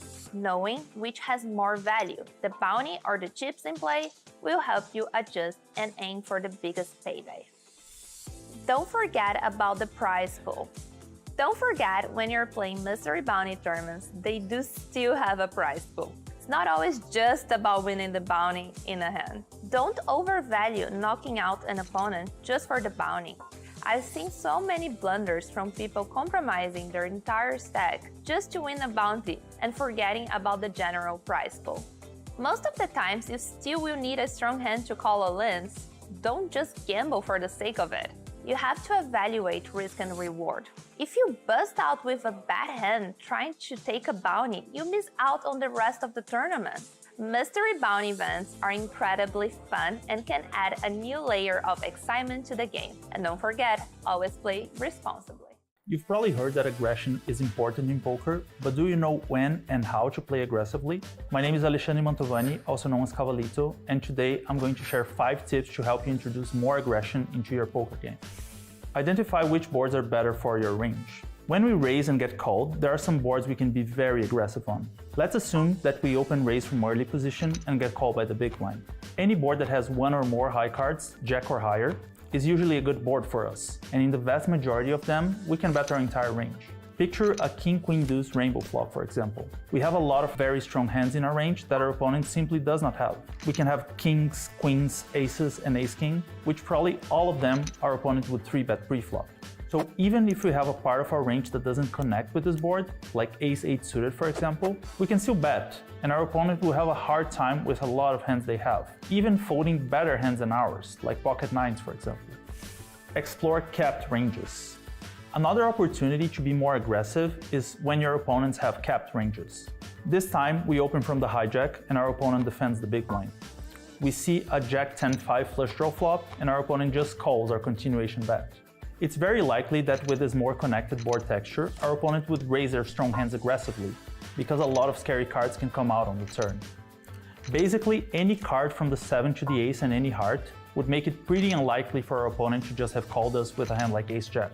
That means that if the turn is a blank, we can play very aggressively, since our opponent is going to have at most a weaker jack-x type of hand, but usually a 10x or worse, and they're going to have a hard time calling down. Identifying these scenarios will increase your aggression naturally and will turn you into a very hard opponent to play against. Size matters. Being smart about the size of our bets is another way to add aggression to your poker game, as your bet sizes will have a direct impact on your opponent's continuing range. If you're playing against the big blind on a 9-5-3 flop and you bet 1 big blind, your opponent is going to continue with any piece of the board. On the other hand, if you bet full pot with this texture, our opponent is definitely going to fold most of their 3x, 5x, and weak straight draws. Your bet sizing will also have a big impact on how the hand is going to be played on future streets. If you bet 1 big blind on the flop and the turn is a 3, you should be somewhat careful because your opponent is going to have this card in their range more often. However, if you bet full pot on the flop and the turn is a 3, you can keep betting your best hands for value and be less concerned that your opponent has hit that card. Think about which part of the range you're targeting. With all of the poker training software out there these days, sometimes people forget that poker is a game of people and logic, and sound logic sometimes gets very similar results as software does. Let's go back to Jack 10-5 flush draw. Turn 6, River King, and we have a hand like King Queen suited. We know our opponent has gotten to the river with a weak jack most of the time, so we can still extract value from these hands with a not so large bet, like half pot. In the same context, we are gonna have some bluffs like Queen 8 suited, and some value hands like Ace Queen or Queen 9, and these hands benefit from very large bets. Queen 8 to make the opponent fold their weak Jack X, and Ace Queen, Queen 9 to make the opponent call with King Queen or King 10 that they might have connected. Knowing which part of your opponent's range you're targeting will help you choose when to turn up the aggression. Know when to shut down. Even though the video is about aggression, it is important to remember that sometimes you have to just shut down. Aggression increases your profitability when now executed in the right spots, but sometimes we just have to shut down or we're gonna lose a big chunk of this profitability. On the previous 9-5-3 board scenarios, we bet pot and get called. Turn 8, we bet again and get called again. Then the river pairs the 9. This is a scenario that we have to be very selective about both our value hands and our bluffs. By betting twice on this board, our opponent's range gets to the river as mostly 9x or better. So not value betting a hand like pocket 10s and shutting down sometimes with our bluffs like ace deuce is important. As you can see, there are plenty of opportunities for you to introduce more aggression to your game. Study these spots and see for yourself what impact being more aggressive can have on your profitability. Which spots do you struggle with being more aggressive? Let us know in the comments below. One of the most common situations you'll encounter in poker tournaments is defending your big blind. Both folding too much and playing back in the wrong situations can be a big leak of chips. There are a lot of factors that come into how you proceed. I'm Ian Simpson, Poker Pro and 888 Poker Ambassador, and these 5 tips will help you navigate when and how to defend your big blind. Defending your big blind and position. Like so much in poker, position is key when defending your big blind. If your opponent opens from early position, they've done so with up to 8 players left to act after them. Their range, therefore, is stronger than if someone raised your big blind from late position. Against an under-the-gun raiser, you defend your big blind less often than you do against a button raiser. You'll need a stronger hand to go up against your opponent's stronger range. A hand like 10-7 offsuit looks like a decent hand to defend your big blind with, but I would only do so against someone in late position and not against an under-the-gun raiser. It just doesn't have enough equity against an early position's more robust range. Defending your big blind by raising. Defending your big blind doesn't mean just calling, it means 3-betting too. The later the position your opponent raised from, the more you should be 3-betting, both as bluffs and for value. The earlier the position of your opponent, the tighter their range has to be because they've got so many players left to act after them. You'll be 3-betting less against an early position raiser since you're against a stronger set of hands. Similarly, when you face an opponent from later position, they can be playing more hands since there are fewer people left to beat. This allows you to 3-bet more often since you are against a weaker range. So, against a late position opponent, ace-jack suited is a value 3-bet. But against an opponent from early position, it is often better just to call from the big blind as they have fewer weaker hands that can call your value raise. Defending your big blind depending on raise size. You will face a number of different raise sizes while defending your big blind. The smaller your opponent raises, the more hands you get to play. The larger they raise, the more expensive they make it, the fewer hands you get to play. A hand like Jack-Deuce suited is a fine hand to defend against a minimum raise. But if your opponent is raising to 3.5 big blinds, then it becomes a fold because you're getting a worse price. You should also 3-bet less often against the larger raise size, as you will be up against a stronger range of hands in that situation. Defending your big blind and stack sizes. How deep you're playing plays a big factor in how widely you'll defend your big blind. Suited hands, like 9-2 suited, have decent implied odds of 30 to 60 big blind stack depths for when they make a flush and end up getting paid by 2 pairs. However, when you're below 15 big blinds, the implied odds just aren't there. This makes the worst suited hands not worth defending in many situations. There also comes a tipping point at very deep stacks, where the worst suited hands actually begin to have reverse implied odds. This is because if your flush gets into a situation where 200 big blinds are going into the middle, your opponent will often have your flush dominated. They won't be paying you off with 2 pairs and the like as they would be when stacks are shallower. Defending your big blind and ICM. ICM, or the independent chip model, is an important concept in tournament poker. Without going into too much detail, the model demonstrates how important survivability is in tournament poker. It's a disaster to bust just before the payouts in a tournament. Some middling stacks are often forced to play tight and wait for short stacks to bust to avoid being eliminated before them. This means that we have to defend our big blind much tighter. Without ICM considerations, a hand like ace-deuce offsuit would make a fine hand to defend the big blind with, by either raising or calling. However, if you're approaching the money bubble, you might be better off just folding a nebulous hand like this while you wait for short stacks to bust out. So there you have it, 5 factors that influence how you should defend your big blind. The real challenge comes from combining all 5 of these aspects to come up with a game plan for all the situations you will find yourself in. There are aggressive poker players out there that would move all in here with 9-8 suited. Oh, he did. Wow. Oh, snap. He hasn't really been doing that, and he's run into a monster, and this tournament could be over.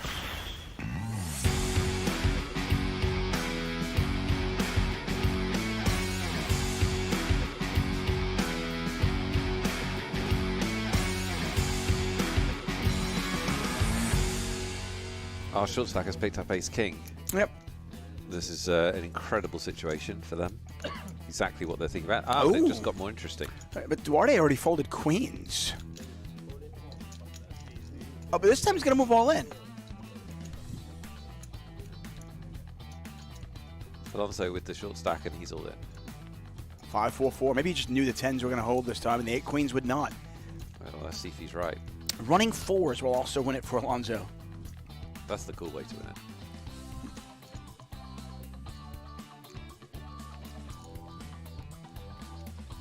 Bang. Yeah. Alonso now drawing dead, and he will be our first elimination. Out in 9th place. Grane, after winning a hand with 5-4, picks up 2 blackjacks. What a hand this is. You should have 2 extra 10 cards. Yeah, they're right. The prize is fate. You can just refill the screen on that. Do you want to take the trophy? Did we get extra 10 banks? Yeah, they're right here. You get 2 extras. Usually you have to have 10.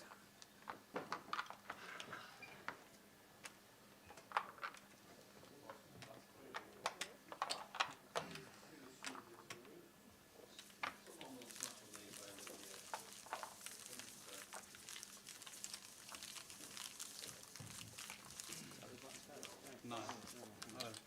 Am I drawing for one?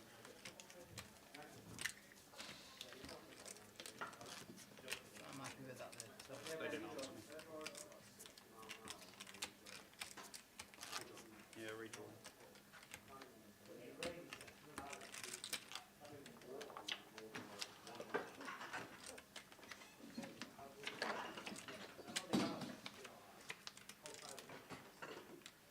Seat 6. I'll get draw already. Hey, if I just got 6,000, 12,000, 12,000 hands. No, I don't want mine anyway. You don't want one? No, it's just a misfit like swap, isn't it? It's what Keith Little was in Coventry last year. What? Through his all in shit. No audio. There we go. Sorry about that. Only got one job. Sticking it on. We have Easty 22. Still. In the chat. It's still there. Now I can say hello again. Hi guys. We were literally, I didn't say anything fun. No. We were literally just saying about going to Madrid with the team. Was all the team there? All the ambassadors there. Yeah. So Ian was there, Vivi, Alexander was there, and Ian. Yeah. So they were all there. Excellent. I tagged along as an extra. And we will have a look at the schedule for next year, and if 888's Madrid is available, we might just have to tag along. Oh, it's well worth it. The city's incredible. Coffee's great. It's a lovely place. Coffee? Love coffee. You're a coffee connoisseur? Love coffee. On the last day I went round just having different coffees from everywhere. It was the best day of my love life. Matt Davenport, seat 1. Alex Crawford in seat 2. Dean Hutchinson in 3. Ooh. Zishwan Hang in 4. Paul Macaulay in 5. We've got in seat 6 is Rich. In 7 is Billy Henderson. Roddy McNeil in 8, and Mike Alexander in seat number pretty deep. 9. Yes, very deep. Good structure. Very deep. Super structure for the eye roller. Should be.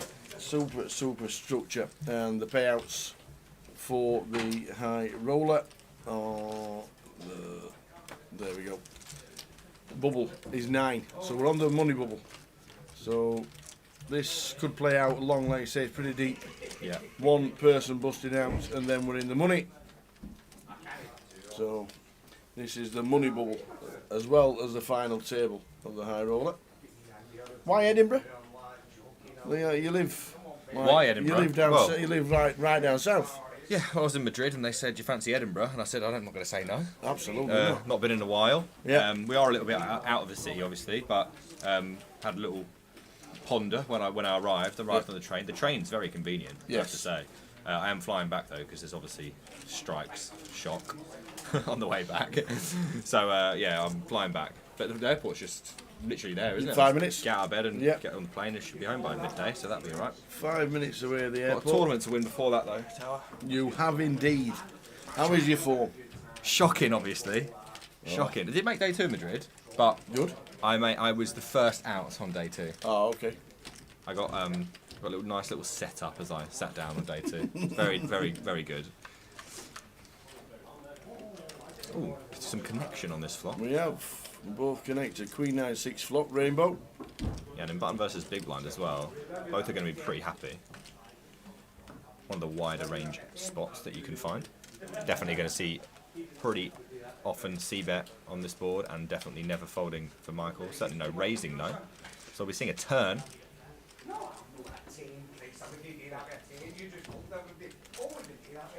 Backdoor possibilities as well for both, obviously. 5 of spades on the turn.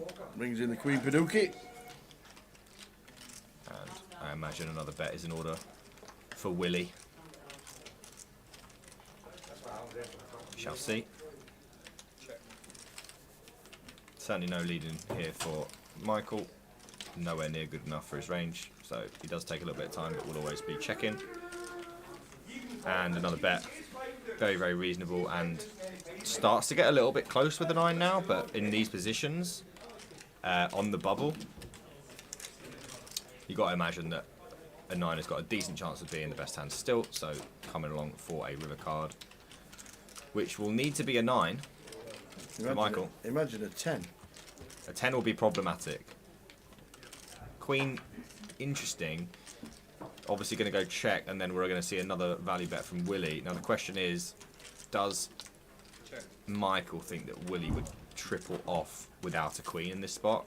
It seems like one of those spots that's probably underbluffed. Like, what kind of things would you expect Willie to turn up here with as a bluff? Maybe a jack 10s, which we unfortunately block. It looks like a really good card, but it's really only a good card if it goes check-check. You're going to win a lot in check-check, and pretty much all the time when it goes check-check. But you're really not going to win, I don't think, that often when it goes check-bet, especially when we've seen 2 barrels already. So it's a tough spot for Michael. There's a half-pot bet on the river, designed, I imagine, to get something from exactly like this. And time bank I'm not surprised to see, but I do think that he might find a way away from this. What do you reckon, Tower? I'm thinking he's going to be... It's tough. It is tough. It is tough. Do we always put him on a queen? Not necessarily, but I'm not sure yet. There's not really going to be 10s and jacks out there, so we're not really worried about that because they probably wouldn't play 3 times. Yeah, it makes a call. I just think the combination of this kind of board with early on in the final table, I think this is just an underbluff spot where you probably want to maybe let this one go more often than not. I certainly can't blame a call, but you got to remember that on the button, there's a lot of queens in the buttons range that open and then bet twice. And a lot of their bluffs are really unincentivized to bluff the river because it just looks like you're going to get called by like a 9 a lot, you know, because they've bet and called twice and the river's just like not exactly that scary. So we'll see. Are you playing any cash line? I played last night. I won £5, 5 Scottish pounds. How much was the breakfast this morning? £22. Oh. Back at the table later then. So we're losing right now. But I was down 100 quid and then I managed to wangle my way back out the hole, which was nice because I've been losing every single time I played recently, unfortunately. To many people's surprise, I'm sure. Dean Hutchinson with King Queen off. 14,620 first place. Not bad. Dean makes it 25. Pretty standard around 2x open for Dean with King Queen. Szechuan with the 10 deuce, a little bit of Hollywood. A7 of diamonds. Hijack's not the best spot for A7 of diamonds, especially versus early position raise, even if it is Dean. Especially off this stack size as well. You've got to remember we are on the bubble. It's not just the final table. That's right. There's also a bubble. So this is super unappealing and should be folded most of the time. Oh! Boots for Billy. Really, really decent start to this final table. Some heat. Mm, if you want some heat, tower, probably want to find it around final table time, if you can get there. I'd just like some heat to get near one. That would be a start. Maybe find a min cash out of somewhere. Do you know what I mean? This is going to be folded, I imagine. Out of position with king, queen off, covered on the bubble. Should be a very tight spot for cut-off as well.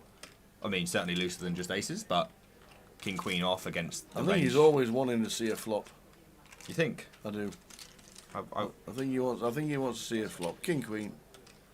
It's got a lot of reverse implied odds though. Catching a king or a queen, you just don't really know where you are. No, And you that's kind true. of have to go with it. Yeah. He might go for something a little bit fruitier, you know. It's fruit he's gone for here. Has he been at 210? There's some 215. fruit. And Willie cannot believe his luck. He's pinged a queen and rivered another one. Got max value out of a 9. And now, Dean Hutchinson, who's got probably the most barrels of anyone in the room. True. Has found a 4-bet with king, queen off. And he's got the boots. He's going to pile, which I would prefer a call. Yeah. Because Makes Dean, it 430. Yeah, I think calling is probably the play you want to make here most of the time. But obviously, when we've got aces, 5-betting's never going to be bad. But this will be the end of Dean this time. Yes, I'm expecting a fold. This is what we call posturing. Certainly won't be wasting the time bank chip either. No way. Unless he really wants to max posture. What? He's going for max posturing. If he 6-bet jams now, I'm going to walk out, Tal. I've only been here for 2 minutes. If you 6-bet jam, Dean's walking out. Yeah, well, most of the time. 12% of the time he won't. But on the bubble, this will be absolute. I don't know what he's time banking for here. It might just be because he really just wants to see if he can get some sort of physical tell on the situation. But it's not like he's just seen Willie blast off on the button versus big blind situation. He just showed the nuts. Wow. Did he just jam? Cool. Oh, no, he's. Oh Oh, my he god, he has? jammed. Oh my god, he jammed. Do I have to leave? You don't have to. He's just It's 6-bet jammed entirely king, up to queen you. off. I actually can't believe he's just done that. I mean, he's an absolute sicko. But how often is someone bluffing in that spot? I guess he thinks just. I mean, look. Let's be honest. Dean was like the final 2 tables of the main event. He doesn't. He doesn't care about the min cash. He's not here to bubble, as you can see, which he might anyway. It looks like he's going to bubble anyway. I think this might be a torpedo punt, but I'm not as good as Dean in any way, shape, or form. He's going to need to see a 10. We need outs. We need a 10. Or a queen or a king, 9. Or a queen. Or an ace. Or an ace. Oh. Or an ace. We've now reversed it to a 10. It needs to be a 10. It's not. He's actually the king. Wow. I can't believe he just jammed that. Well, look, as I was just saying, I mean, Dean's an absolute sicko, as we know. Absolutely. Yeah. He has burst the bubble, but he's not here to bubble. He's not here to get 8th place. No. He's here to win the tournament. Yeah. And if he thinks that Willie is a capable player, which I'm sure he does, otherwise he wouldn't have done that, if he thinks that he's here to, you know, bully around the bubble, then if he gets folds in that spot, if he thinks he gets some folds in that spot, he doesn't even need to be right that often. Unfortunately, this time he was decidedly not right. And if Dean is ever going to do something like that, then Willie's definitely going to want a 5-bet. Much better what a than call. start on the FT for Billy Henderson, by the way. Absolutely huge. Max value with the queen. First 2 hands. First 2 hands, absolutely. First 2 hands of the FT. And Billy is now well. I mean, that was well in his chip leader. Completely wild. I mean, another consideration is that if I'm Dean and I know how sick I am, then if he knows how sick he is, then these players probably know how sick he is. So they probably know that he doesn't care about the bubble. So they're probably not going to pressure him on the bubble. Therefore, Willie's probably just less likely to be tangling with him. I'm talking out of my behind here, Tower. But often, that's pretty much got me where I am today. So I'm just going to keep doing it. Oh. Yeah, Stephen, as we've alluded to, Yeah. this guy doesn't really care about the bubble. He's playing pure, pretty much ICM, I imagine. And try and go for a trophy, because at this point, he's got enough money. Yeah, so we're now all in the money, £3,300 locked up, the 3x min cash for the high roller. It was a big bubble as well. Yeah, big bubble. And yeah, certainly a very elaborate play. But look, we've all seen Dean do stuff like that before, get it through and look like an absolute god. This is a game of incomplete information. There's no way that he can make those plays and be that much of a god so often without running into it from time to time. And now it's going to look a bit stupid, maybe, but you know, there's a reason that this guy has been so successful at this Absolutely game. right. Absolutely. He won a high roller before. I think he was what, 15th in the main last year in the main event. 7th in the main event. Yeah, Final table. 1.7 mil. Yeah, so we say that maybe there was an ICM mistake there, but really, Dean's probably in the trophy hunting business at this point. Yeah. He's probably got everything he needs in terms of property and future prospects. Castles. But he's just looking. Yeah, he's just looking for a few ornaments, you know, for the fireplace. Yeah, and one of them the trophy. Exactly. So yeah, he's certainly not bothered. He won't be going home, and he won't lose any sleep. He'll go home to his comfortable life and find another spot in his near future, I'm sure. I hope he's not playing the main. That's on your team. Imagine it's to your left. I'll just come back, Towers. Imagine it's to your left. I'll snap him off when he 6-bet jams, and he'll just have aces. He'll be like, I saw it. I knew he was commentating, so I 6-bet jammed ace in his mouth, and he just fell for it. Oh well. Zesh won with 10-3 off. Ace King does open it up. It's pretty natural to open it up, but it will do a lot of calling as well, blind versus blind. Because you want Zesh 1 to come at you with the 10-3 off, which it should do a lot as well. Yeah. When you do limp, those really rubbish hands, they become your raised folds because they don't care about raised folding and they want to try and win the pot. So that's why Ace King does perform well as a limp. Obviously, opening it up is just whatever as well. Completely fine. Yeah, it's all right. Don't little neck scratch. And the one you got to feel happy for is Roddy, who was 5 bigs, 6 bigs, 8 bigs for 2 hours, and never had time to move. Always using the clock to his advantage when we were on 10, and now he's in the money and 3x'd his buying. Yeah. Well done, Roddy. Starting seat number 8. Ricky with the king deuce out the way. Billy, who's up to 2 mil, just under 2 million. In the first 2 hands of the day, just under 2 mil. It's a decent start to things, that's for sure. It certainly is. Mike, starting scene number 9, 900,000. Been chip leader for quite a while, but Billy's overtaking him, who raises with the 2s.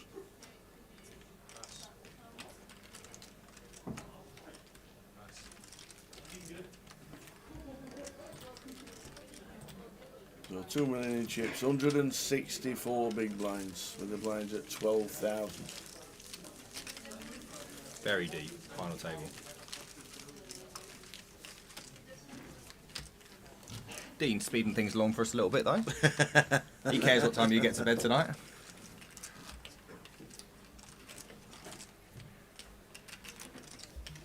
The average stack's 60 bigs. That's huge. 60 big blinds, average stack. At least I'll be a little bit more in my comfort zone if that's a possibility. I'm not sure I've got a comfort zone. We'll find out.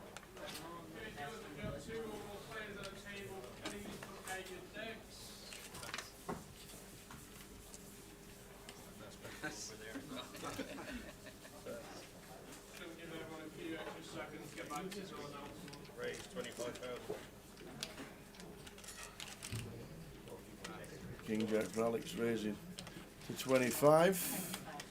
All folding the ace 8. Rick in the big.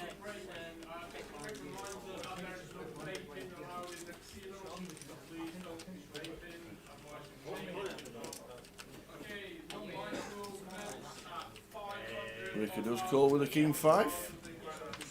Just under 500,000 and 40, just over 40 bigs. Alex sees a flop of 9-4 deuce. Bit of a whiff. We always go in check fold.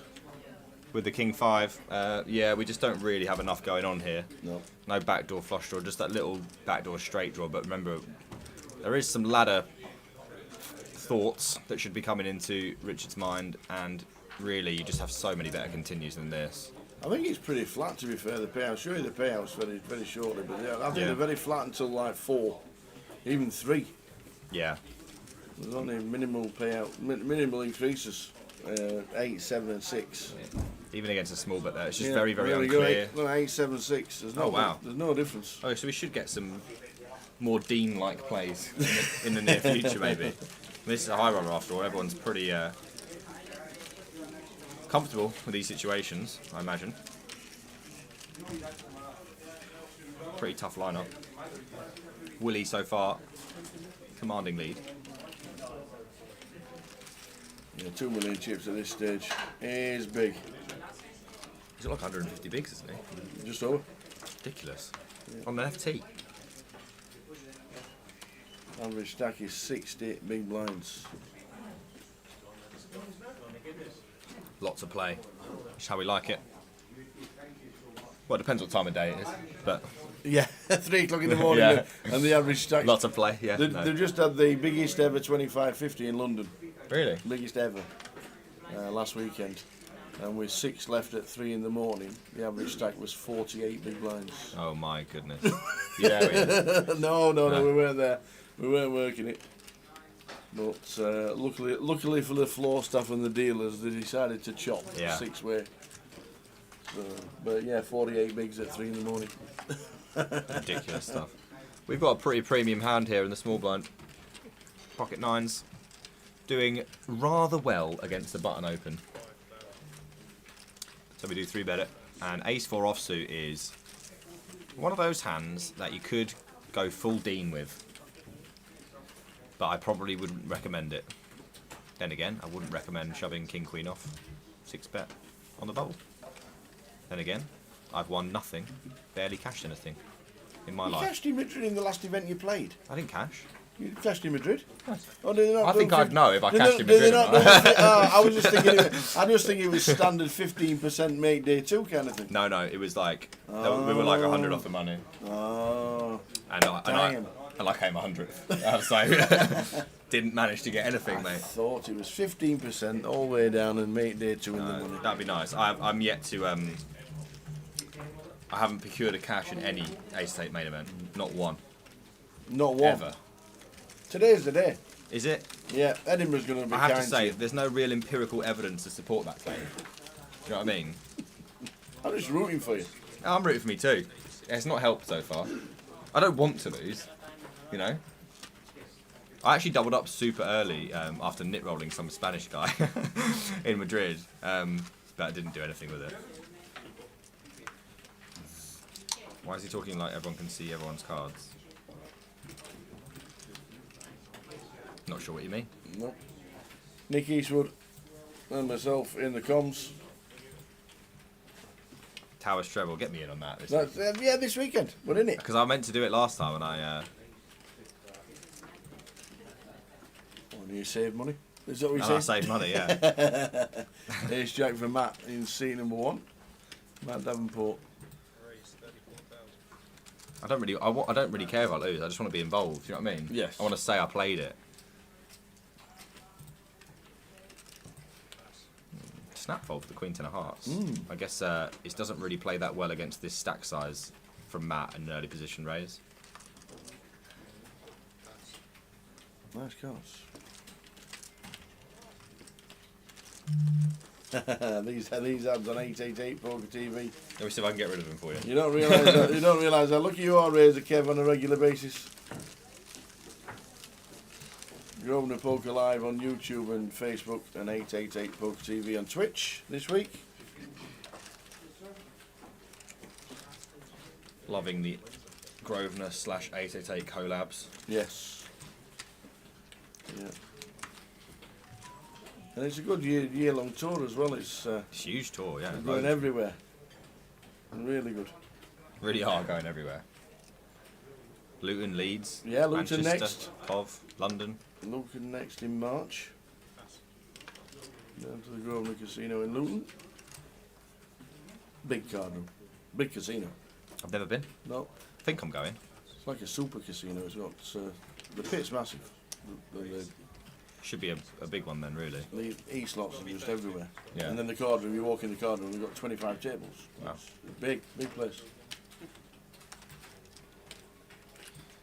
Well, open from Paul, Ace Jack, and Richard is considering his options with Ace 8 offsuit, and one of those options will be raised. The rest, fold is completely fine. Call is the only thing you really do not want to do with this hand. 3-bet is very aggressive, especially without that pressure of the bubble now. Tough spot for Paul though. Kind of really don't want to peel here, out of position, with this kind of hand. Also really don't want to jam, and folding, you know, probably the best option, but you could see him going anyway with this.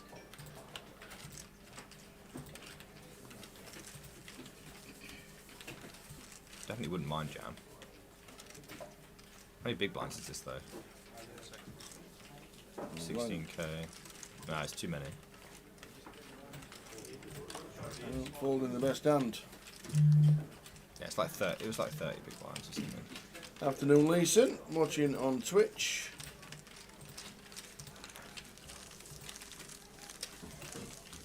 This is now the FT, and they're all in the money. 8 paid. Dean Hutchison, the bubble boy, on about 10 minutes ago. 900 who were on the bubble. 8 getting the money. Dean, give everyone a nice Yes, indeed. Man of the people. And just looking there, that's where we are next. Luton, 6th till the 10th of March. So you've never been to Luton? Well, Never you'll been to enjoy the Luton. You'll enjoy the comms area. Yeah. Do you remember Philip Schofield and Gordon the Gopher? Yes. Yes, that's as big as a room have you got in Luton. Perfect. Mine in me smaller. Really? No, it's a cracking area. We had a kitchen in Madrid. It was a kitchen. It's very personal. Did you cook? No. They brought us some ham though. Oh. Good ham. Iberico. Good ham, really good coffee. Oh yeah. Oh. The ham and the coffee was the main attraction. Certainly not the poker, unfortunately. Got open from Ace 4 suited here for Richard. And Billy on the cut-off is going to peel with pocket fives. A little bit deeper, this is going to be absolutely fine, obviously. Playing position with a hand like this. Should there be no squeezing behind. Matt last on with the option with 10-7 offsuit. Getting a really good price with a really bad hand. Lots of reverse implied odds with this hand. You never really know where you are with this one unless you flop a straight, and you don't do that very often. So we'll see how Matt proceeds. Does like the price. Does flop a gut shot. No set for Billy. Richard probably won't be in love with C-bet in this situation. This board is hitting cutoff and big blind pretty often, and him not so often. See what he chooses to do. He does have a little bit going on, so he may decide that this is a hand that he wants to far out a bet with, and he does. Yeah, 40,000. Billy, probably if they were heads up, will be peeling here. He's still going to peel three-way, and this is going to bring Matt into play. And he's going to throw in 40k probably. He's only got 200. He's only got 270. He is closing the action, and he does have an absolute nut shot. So if he knows if he hits, then you know he's in very, very good position to double up. And the price he's getting probably just has to see one more. But it does need to be an 8. No, it doesn't. It could be a 10 or a 7, but it's a 5. Well, the 5. Oh wow, it's a 5 of spades. Brings in the steel wheel. And Billy's got a set. Billy could be an absolutely monstrous chip leader here if this goes the way it could go.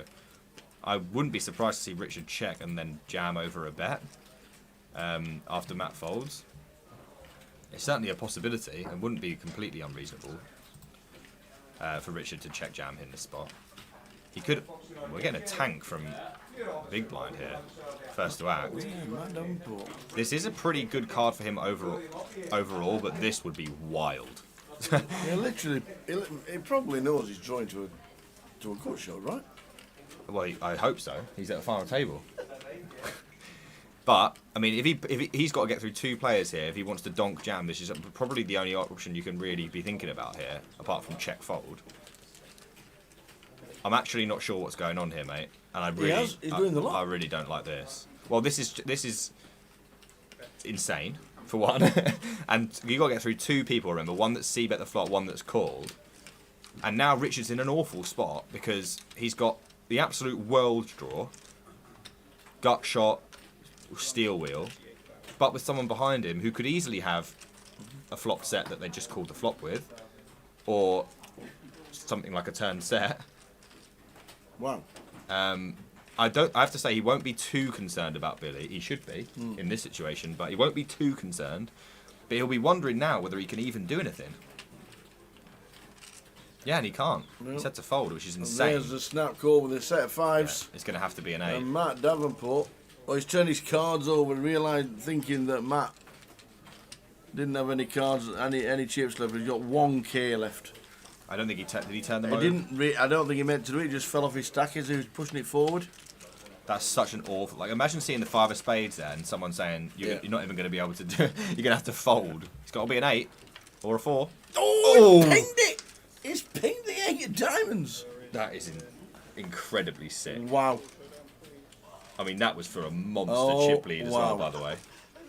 That was. I mean, he's already got a huge chip lead, but that was for 2.4 million or something. That's disgusting. Matt Davenport pings the offsuit 8. I mean, he's absolutely launched that turn. Yeah. And I'm not. That's not a compliment. And he's just drilled it on the river. Fair play, and up to 44 big blinds. This game is very easy. I'm learning some things, so maybe I'll take them into my main. Just ping the middle. Ping pin. off the gutter. Yeah. Ping off the middle pin. I mean, I've got a lot of time for the heart 800K. and the commitment. It's just, I mean, even if it was like maybe 1 player, it's the fact that there's 2, and that, you know. Yeah. I think what he's hoping for is that Matt had c-bet the flop with something like queens, and with someone behind he didn't want to put the money in, and therefore he'd have a lot of fold equity against Matt, and then maybe just a 1 pair hand behind he gets a fold. That's got to be what he's going with. And honestly, if Billy hadn't have pinged a set on the turn, then it would have worked. So there's a lot of situations you can imagine where it does work. It's just you probably want to do it with a hand that's got a tiny bit more equity. Matt's never one for ever telling you a bad beat story. No. But if he was, I would say, whoa, hang on a minute. 10-8 off. 10-7 off. 10-7 pinging the 8 of diamonds. But he's never one to tell you a bad beat story, is Matt. He just takes it on the chin and goes on to the next one. Well, he was double gutted, and I think that the main thing obviously he was going for was he thought he had, with a pot size bet and a donk shove on a turn that looks very good for him, thinking that he's got a lot of fold equity, and I can't say that I disagree necessarily with him. It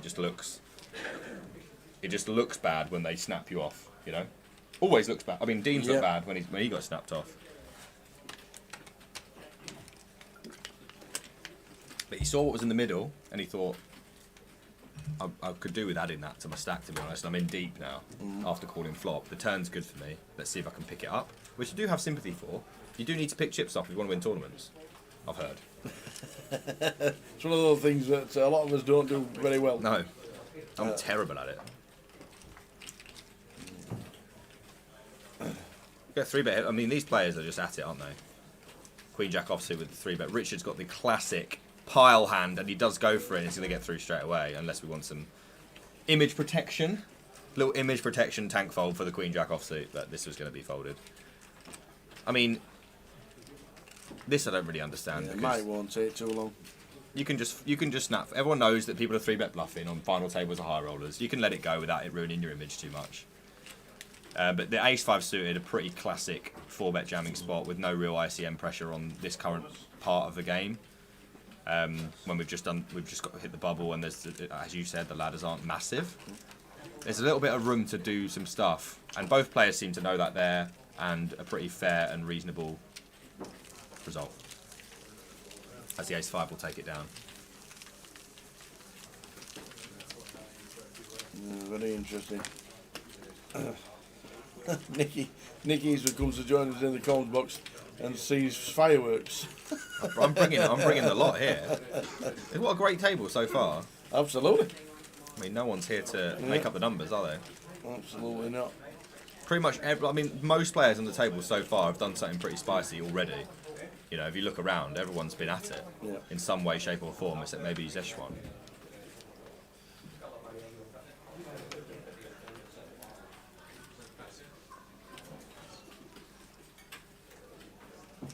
And the fellow at the end in the hoodie, which I've not had the pleasure of seeing play yet, and we won't this time either. King 3 suited folded, Matt on the button, Queen 5 off. I think we've already pitched it, and I think we're blind versus blind now.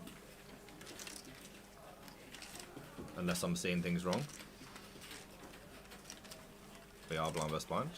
We don't know what, I think, was that all in? Yeah, Matt's no, he's just catching up. Matt's out.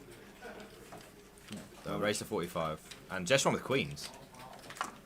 So this is actually a really interesting spot. So Alex has decided to raise the Jackson off. Limping and raising both fine. Now Zeshwan's obviously going to almost always raise. Will he make it something like 4x here?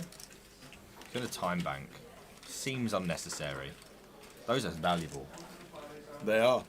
You have to tear one of those off me. But when you get onto the FT, you do get your full-time bank share replenished. I mean, he's got quite a few big blinds. It's certainly not going to be Jay. He's going to call. Oh, just calls. Yeah. And the reason is because Queens is just absolutely murdering so many of the opening hands that, you know, you really just sit there and call post-flop. It's quite comfortable.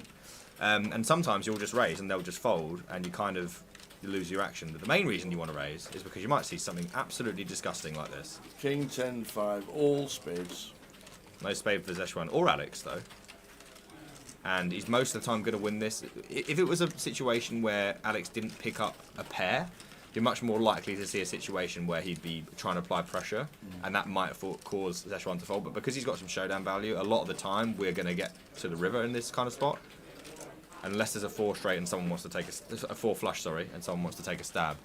Zeshwan will obviously be wishing he'd raise now, but that's not really how the game works, and he'll know that. Doesn't make it a bad play. He's going to bet. Bit of value, bit of protection.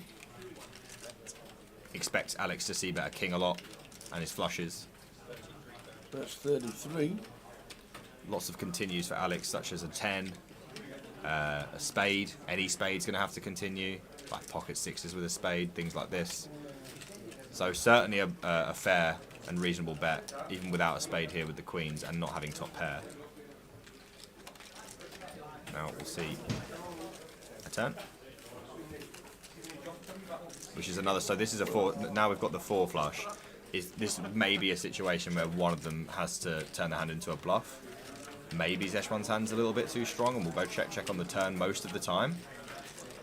But on the river it'll be interesting to see whether Alex decides to bluff his hand. Because after he checks and Zeshwan reopens, Zeshwan's going to have a lot of hands that he's not winning against. Yep. This is probably going to make us check this river. It would have been fun to see maybe another spade or like a 3 of hearts. Does Alex think he has enough showdown value here? I don't know if he does think that. And we can see that Zeshwan will have a horrendous spot if Alex does decide to find a bet here. I think he's figuring this one out. We may see something here. No, it does check, and it will probably almost certainly go check. Because really, what are you going to get called by here in Zeshwan's shoes? You really don't want to reopen this kind of hand. He'll think there's a really good chance he's got the best hand, but can you get called? He might just decide that the fact that he's got the best hand so often means he just wants to put a bet in. But it's not like Alex can't have pocket 3s with a spade. But if he decides he'd want to bet those a lot, checks. He'll take it down. And he knows he'll win a lot, which is why he's just snap shown it. A bet would have been interesting there if Alex had bet. I don't know what Zeshwan would have done, to be honest. Depends on the size. Would have been a tough spot. It would have been an awful spot. With the queens. And that's why most players will just raise there, but obviously a player of this caliber, happy to take the tougher spots for the highest EV line, which makes a lot of sense. He's not bothered about seeing. He's been there and done it.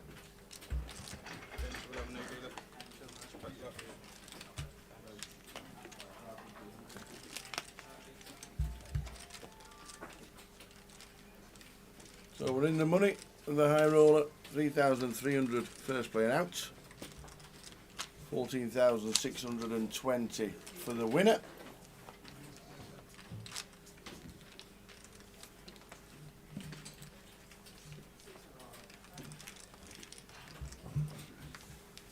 Is that all?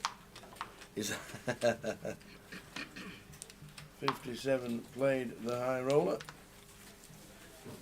Decent turnout so far in this UKPL. Yeah, it's been good. Brought to you by Ace State Poker and Grosvenor.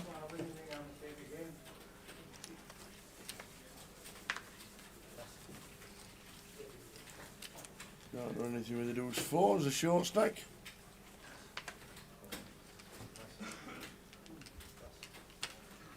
I'm enjoying this table. It started off just on fire. Yeah. And the more blind versus blind, we love it. I actually studied some blind versus blind on the train up. Did you? Just really? in case Okay. I was blind versus blind at all tower. So I'm prepared, and also for commentary box, I like to know what I'm talking about if possible. Doesn't happen often. Zeshwan will be limping a lot of his range here, and Paul is going to snap pile the pocket fives, and Zeshwan will say bye bye to the Queen 7. Doesn't need to tank here because everyone knows that you limp a lot of your range, blind versus blind. No one's going to think that you don't have any traps just because you limp fold this one. Let it go, lad.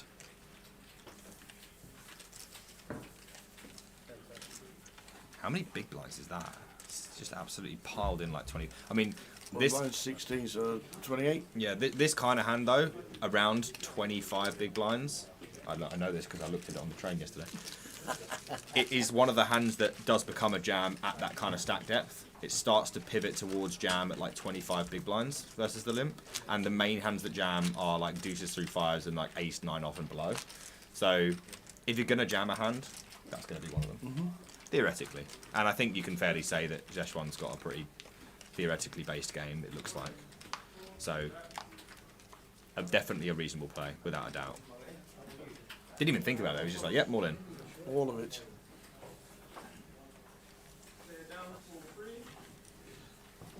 Action tracker just catching up. Folding, folding, folding. All the way out to Alex in 2 with the 2s. Certainly a reasonable open. Makes it 35. No relinquishment yet from Paul, who's got a reason not to relinquish in the form of ace-king. And he's piling again. I mean, for 3-bet jamming, this is just a pretty standard go-ahead and 3-bet jam most of the time. You could consider a small 3-bet, but... You just said 2s in the bin? Yeah, it's definitely got to go because there's just so many hands you're doing horrifically against. So many pairs that are in the jamming range that you're just dead against. Just a side fold. Picking up a couple of pots in a row. A few favourable deals. And if we lost the short stack of the table would be like 35 bigs. Yeah. Which is a lot of playability.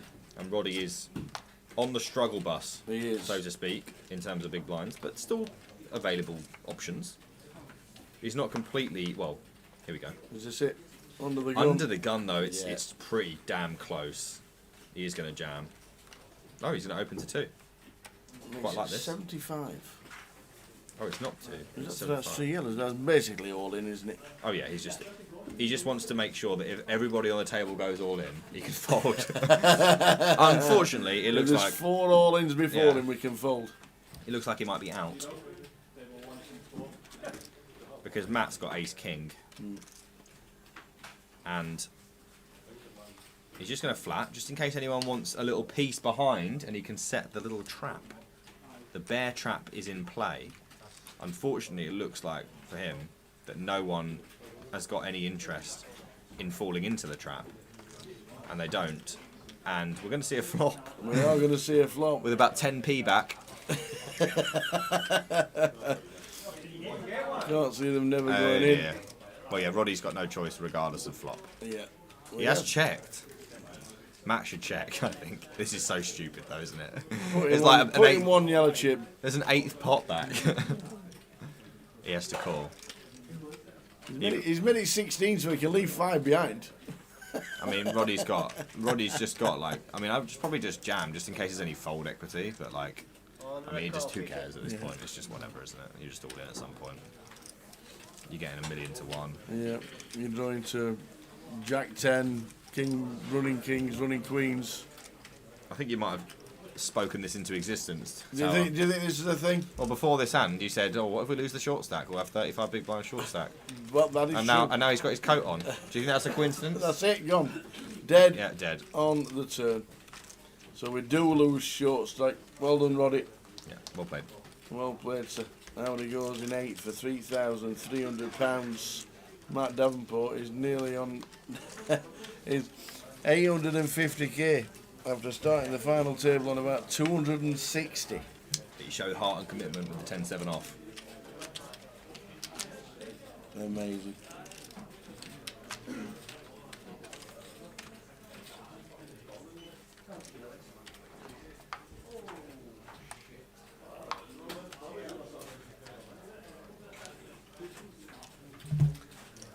Yeah, the running kings wouldn't have helped either. As would have. That'd help Matt a bit more. Yeah. He was drawing thin, basically. Yeah. He was drawing thin. Well done, Roddy, for making the cash. Tough grind today, but made it through.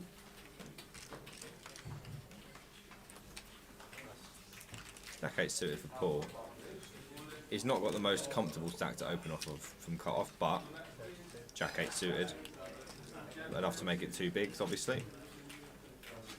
And only Mike in the big blind, who will be defending an awful lot, as is evidenced by the fact that he's going to peel with 8-5 offsuit here. Yes. Just getting such a good price. Terrible hand, but heads up, it's got less bad implied odds That than... basically tells me he defends any 2. Pretty much. I mean, there will be the very, very bottom that he lets go, like 7-2 off and 6-2 off and stuff like that. But something that's connected that can flop a straight, probably not going to fold that. Unfortunately, there is absolutely no dice whatsoever on this flop. And if you're ever going to have a check fold versus 1 big blind or whatever this is, it's going to be with 8-5 offsuit. 2 big blinds. If you're going to continue here, check raise is definitely the play. And he does check raise. I've got a feeling he may be overbluffing this spot, but does it matter? Because how often does Paul really connect here? Very rarely. Same can be said for Mike, by the way. That is true. But he does have a backdoor of some description and very little way of winning this pot in any other manner, such as calling. And obviously if you fold, you can't win. And he's going to take down a pot that he had no right to. And that's what poker's all about sometimes. We'll play Mike Alexander. Starting to see number 9. Have we released a schedule for Blackpool yet, says Malk? No. We will release the Blackpool schedule in Coventry when we are there for the UK Open. And we'll also be revealing the schedule for Goliath as well. Oof. Blackpool is just a Sunday to Sunday festival this week there in March. God, there's a lot of poker tournaments and series at the moment. There are. If you like poker and you know, there's somewhere for everybody. The numbers have been great as well, everywhere you go. Booming. Everywhere you go, the numbers are great. Looking at the 25-50s, yesterday, day ones, just good numbers everywhere. 10-9 suited for Alex under the gun, going to open it up. Obviously completely reasonable. And have the blinds gone up, or has Alex decided to size up here? No, the blinds are 8-16, just made it 35. So he's sizing up because he's got more people to get through. I imagine that's the reason. Jacks for Mike, it will be one of the people that he doesn't get through.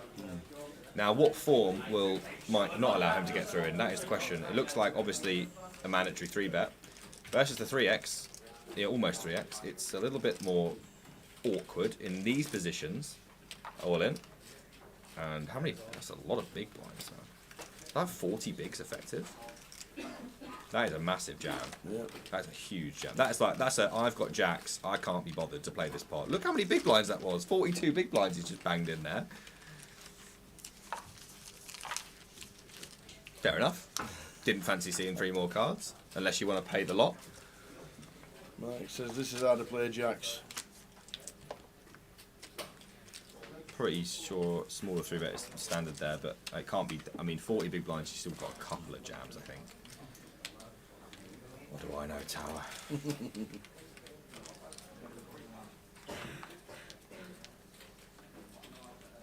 He won the pot. He did. Maybe he doesn't like jacks and just thought this is the only way I'm going to play them. Yeah. And it may have been driven by this 3x sizing, like, because he knows if he's got a 3-bet there, he's going to make it like 10 or 12 bigs or something. And then you're very nearly all in anyway, like SPR wise. So he may just think, whatever, I'm just going to bang it in. And that's pretty much the sole reason there why in these tournaments you don't really make it 3x or there and thereabouts. Because when you have to fold, you lose an extra big blind for really no reason. You could have just saved yourself an extra big blind. Because you know you have to fold when you get jammed on.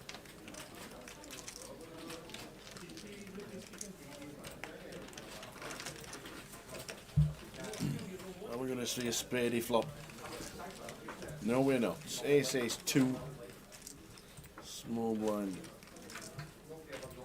Just realised it wasn't really that close to 3x. It was 16. It was 35 he made it, wasn't it? Yeah.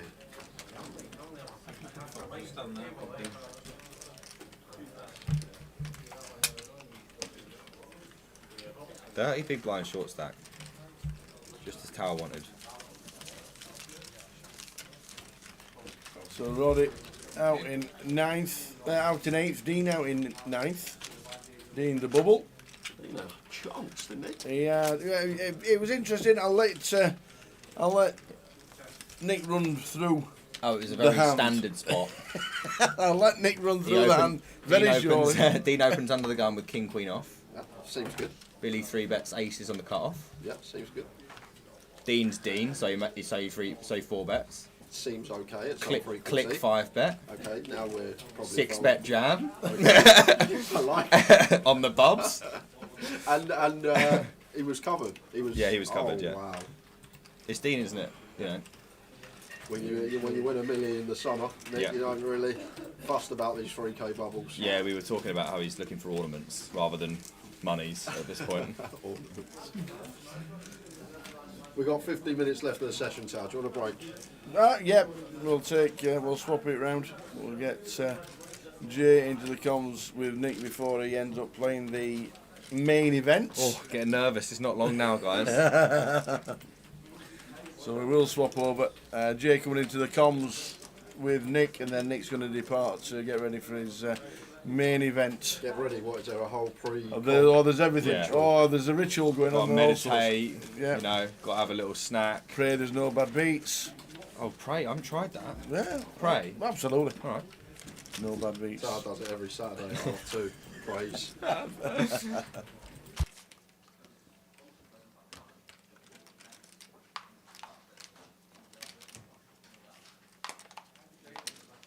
Afternoon, everyone. Afternoon, Nick. Hello, Jay. It's been a while. Yeah, it's been a while. A couple of weeks. I live for these moments. You know that.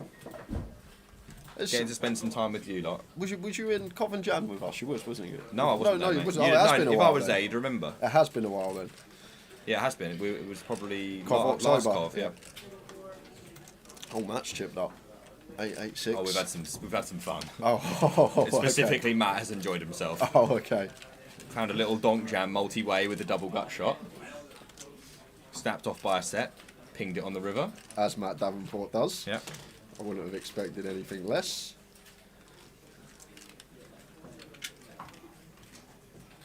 It's open from Matt. Ace deuce, pawn defends, queen jack in the big. Seems good. Ace deuce, a little bit loose. It depends on stacks behind us. If we have all 3 of these covered, it's going to be perfectly fine on a final table. Speaking of perfectly fine, Paul's got not a decent kicker. Ace deuce for Matt, not going to continue. Goes a check back. Duck. Let's catch a deuce on the turn. And Paul can definitely start leading now once flop goes check check. Does for third. Yeah, with a vulnerable hand like this, with no spade as well, definitely want to start betting. Yeah, Matt obviously now catching a pair, always calling, getting 4-1. Lots of draws out there versus big blind. Ping. No. Still worth money, our queen jack. Agreed. Apparently not. Yeah, no, Matt's just got an easy knuckle back. Beat a lot of hands that have bricked out. Yeah. Paul going to take it with a queen jack. I think maybe some sort of small bet there would probably be just Yeah. a little bit better than check. Like 9x as well, Matt. Yeah. Could definitely open a fair amount from cut off to get call by it. Billy leading the way, 100 bigs on a final table. Should have a lot more as well. He was the one that got spiked with the double gutter. Oh, was he? He would have been on 2.5. Oh, wow. That's like nearly half chips in play. It was nearly $1 million in the pot. That's poker, I guess. It's poker.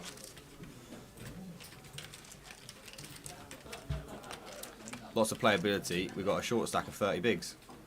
Yeah, this is going to go on for a while still. Yeah. But so much play in this. Aaron Barone, how are we, lad? A Baroni. A Baroni.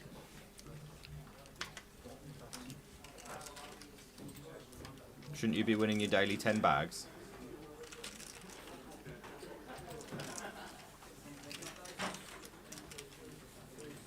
How you doing, Barry? I am still in the main because I haven't played it yet. I'm starting at 6 o'clock in about an hour.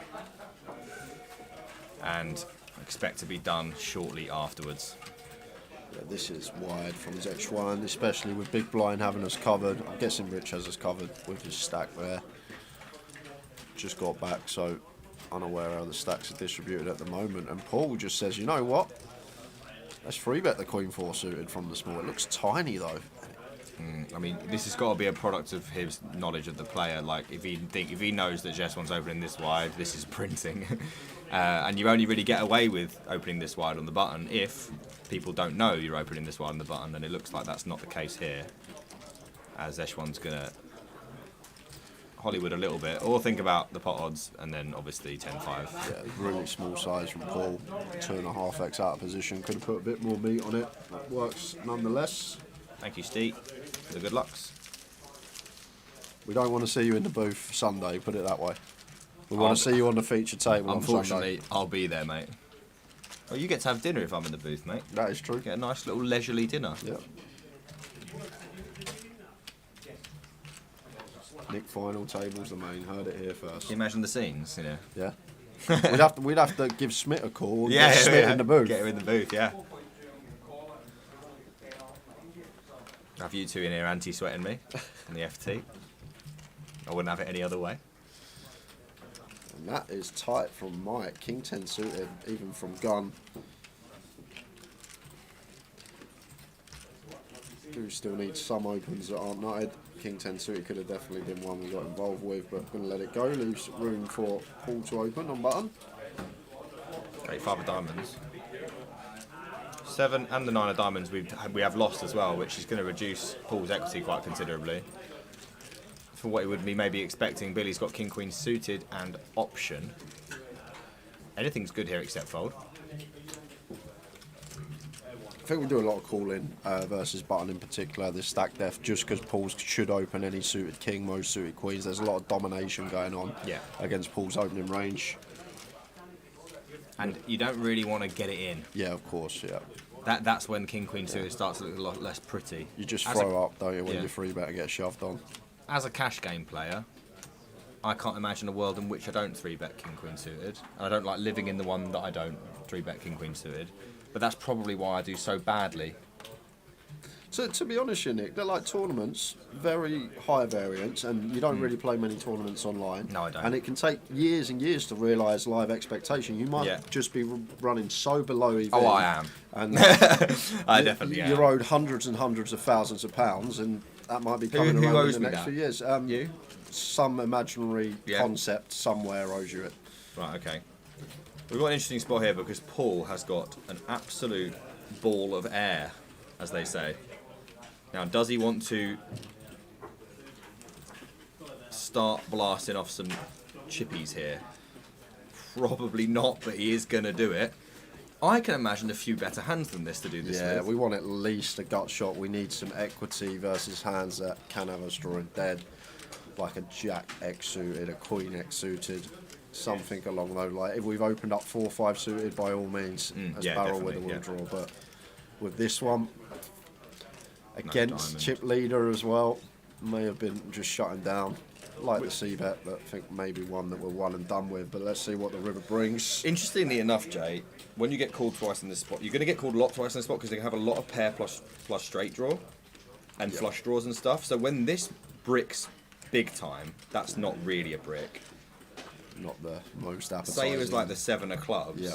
You can imagine a lot of folds in Billy's range, and Billy's going to have to get quite sticky with this kind of hand. So in that sense, I don't mind it if you're going to... Yeah, he is going to do it. He's going to barrel it off. Well, he kind of has to. Let's go, Paul McCauley. Just a complete airball here, playing the board.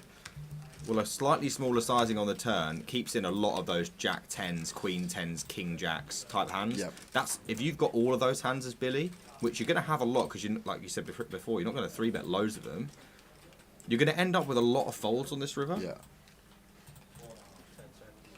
And I don't think we can call here as Billy. Unfortunately, it'd be some call if he made it, but Paul just got everything on this board as the original opener that we don't. Yeah.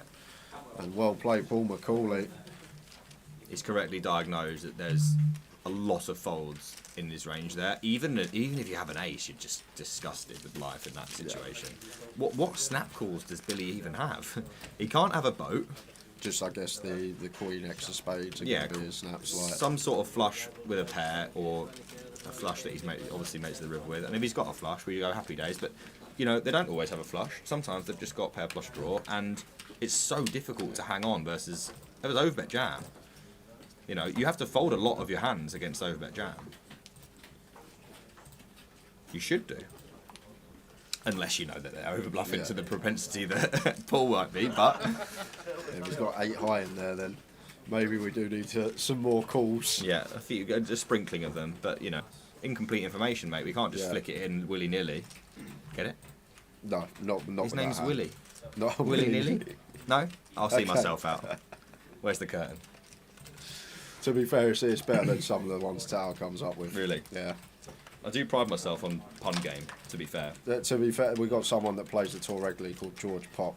Every time he busts, he goes, George goes pop again, every single time. He's been saying it for at least 2 years now. George goes pop. He needs some new material. He does, doesn't he? There's so much you can do with that as well. Feels weak. Talking of weak. It's from Billy, just getting after it. Yeah, and this is a hand we like to use because it does fold out stronger King X offsuit, like King 9 offsuit and stuff will fold. I'd prefer it to, again, be maybe a bit stronger, but So these guys just don't seem to care. That's what we want. Brings action when people aren't caring, and Rich with the King Jack here. I'm going to quickly just want to have a quick look at stacks at the table. Okay, so Rich second from bottom with 27 big, so...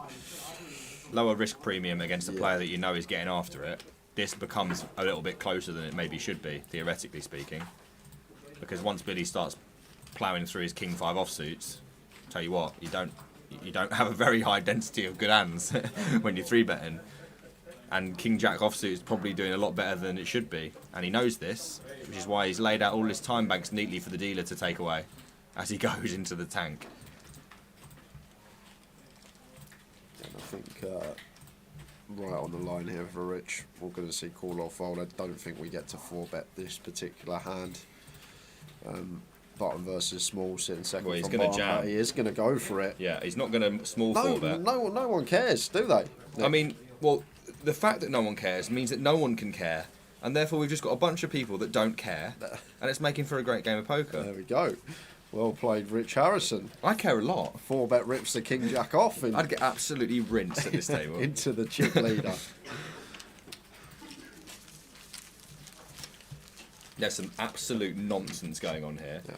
And there's some reverse nonsense as well. Nobody's ever got anything. And then the people that don't have anything are like, you probably don't have anything. So I've also got nothing, but I don't care. So everyone's just popping it in on each other.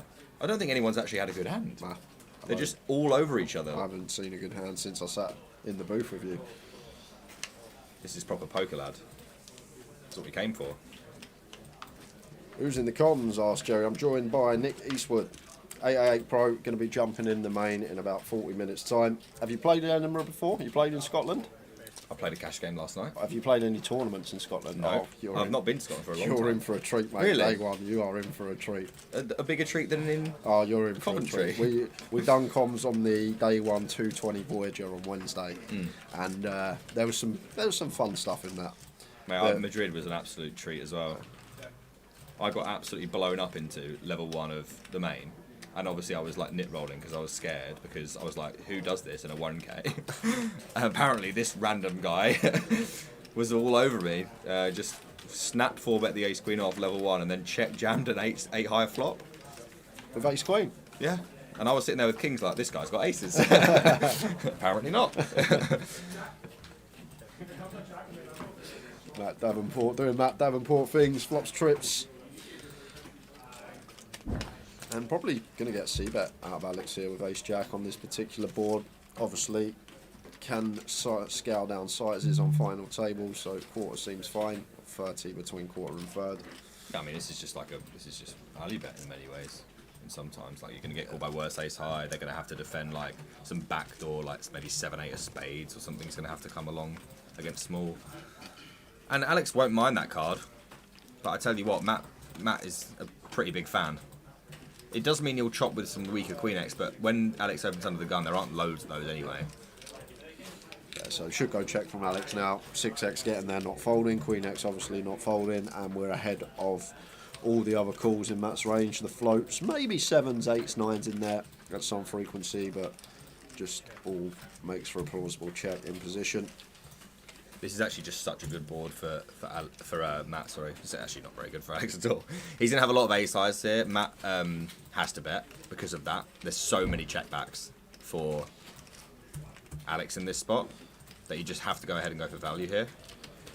He is going to do that, and Alex will know he's got a lot of ace highs. Now, how does he differentiate between those? He probably might just start calling his pairs instead. Yeah. I think like the 7s for aces, Yeah. we call the ace highs we fold, especially on like the rainbow paired board when not really many draws out there for Matt to continue with other than the back doors. Yeah. Maverick, how you doing? Nice playing with Nick from seat 1 last night. Couldn't miss. This lad just had a set every hand. It was ridiculous. I just sat there with 6-3 off, and I was getting needled by the whales like for not playing enough hands. I'm like, mate, if I play more hands, like. I can't. I literally physically am incapable of opening the things that I'm being dealt. So I just sat there quietly, getting needled, and watching Maverick 86 get the absolute sweets. I'm here for it. Yeah, and you tanked the river, Maverick. You were like, oh, I think I've got a call here. It's like, second nuts. It's like, yeah, I think you might have to call. That's how matey felt when he had the ace queen and you had kings. Yes, I know. Well, it's true, but I've never seen any. Well, I don't play a lot of tournaments for 1. It's a 1k. I've got 1 bullet. Like, I wanted to think about first of all, how unfair my life was if he did have aces, and then think about him actually having aces. And I was like, look, maybe he's just got ace king of clubs or something. So I flicked it in. He turned a club. I was like, not like this. I'll have to go home already. May as well have done because I snuffed it off anyway. Save it for today. Not sure what you mean by save it. You know, I am trying my best. This is my best. It may not look like it. Yeah, and a lovely looking flop for Alex from the big. It's great for us as well because a board we expect Paul to send some barrels in on, but flop does go check. Oh! 8. That's disgusting. I mean, Alex has run just pretty bad in this final table. Paul just drills the absolute nut card on the turn. No double flush draw either. Obviously, he's got the eight of clubs. Alex has got 2 pair and pretty much always the best hand, except exclusively against stuff like ace-8. Yeah, he's going to go lead and it's going to work, like, going to get his action, but he's actually behind. But I've really like check here from Alex. Like on this 8 turn, it's just a card that we see a delay c-bet on a lot of the time on the ace-high board, giving us room to check raise, get the pot bigger, but unfortunately for us, actually behind on the coldest turn in the deck. I mean, on this kind of table as well, when everyone's at it, like you just get to be really aggressive with your strong hands as well. Because, I mean, Alex is gonna pile here probably. Yeah. I mean, if you call, I'm not loving it though. Once Paul checks back in position and then raises turn, like, come on. Yeah, like what are you saying you have here? Like, does Ace King do this? Probably not. Like, a lot of the time it's going to be something like 9-8 suited, pocket 8s, ace 8s. Yeah. All of which we are doing decidedly horrendously against, Jay, I must add. Can Alex figure this out? It seems insane based on what we've seen today. He's having a swig as well. I don't know. It's too comfy. I think 8-9 suited as well, like you say, that's going to be in there. It's only 2 combos, I know, but this just looks super, super nutted for Paul. But the fact that I think 8-9 suited is in there, we just have to go for it as Alex. Yeah, 8-9 suited is the hand that we... Whenever you beat value, even if it's in a horrible spot where there's not much you beat, he knows he's dead now. Yeah. He knows he's dead Snapped all in. Paul turns the set, leaves Alex to 2 outs. Going to need a Barry on the end. I mean, maybe even something like Queen 10 of Hearts, Jack 10 of Hearts that checks back the flop. Yeah, potentially. Potentially it would be Jack 10. Your hand's just a little bit too... Like, what are you going to do? You've got 30 bigs and 2 pair, like, against a player that's been all over the gap. This is the man that just tripled off high with no equity, so big pot coming. And are we going to be down to 6 players? Yes, we are. 2 of spades on the end. Brutal. So out in 7th for £3,630. That's just one of those spots where it's just like you kind of know what's about to happen, but there's just absolutely nothing you can do about it. And he's gone. Stuart Bowman says, "Is that Easty?" I can confirm it is. How are we doing a CFO? Do you get an iPhone for an 888 full house? Don't look at me. You're the 888 buyer, I don't know. I'm not giving out iPhones, I'll tell you that much. Can't even afford my own iPhone. I'll tell you, I haven't been cash one of these before. How you doing, Cindy Bear? Good to see you. Thanks for stopping by. They used to do that. Well, I can tell you decidedly that I'm not important enough to give away iPhones, and I'm the only, along with Josh, representative here, and I can tell you on behalf of Josh that he's definitely not important enough to give away iPhones. Yeah, that's because all the big cheeses were there. The Grand Hefes were there. No Grand Hefes here, I'm afraid. Just me and Jay and the Tower and Josh Manley. Do you really think that's iPhone potential? It's more like a Nokia 3310 kind of deal. Sorry, Jay. That's all right. It's more self-deprecation than a needle. I wouldn't be giving out free iPhones. Yeah, so you'd be pocketing them and selling them on the street. Yeah, that's what you'd be doing. You're giving up ace-4 there. Very easy to say. Hello, Idan. There's the Grand Hefe himself. Oh, okay. That's your iPhone guy right there. Any iPhones, Idan? Can we confirm or deny iPhone availability? Gonna be a no. No iPhones. Oh. There you go. You've heard it from the horse's mouth. Although I had a pretty good idea that was what the occasion would be. iPhone cable, anyone? Those are hard to come by. You got to buy them separate, and they're like £4,000, aren't they? Yeah. I wouldn't know. I've got a proper phone.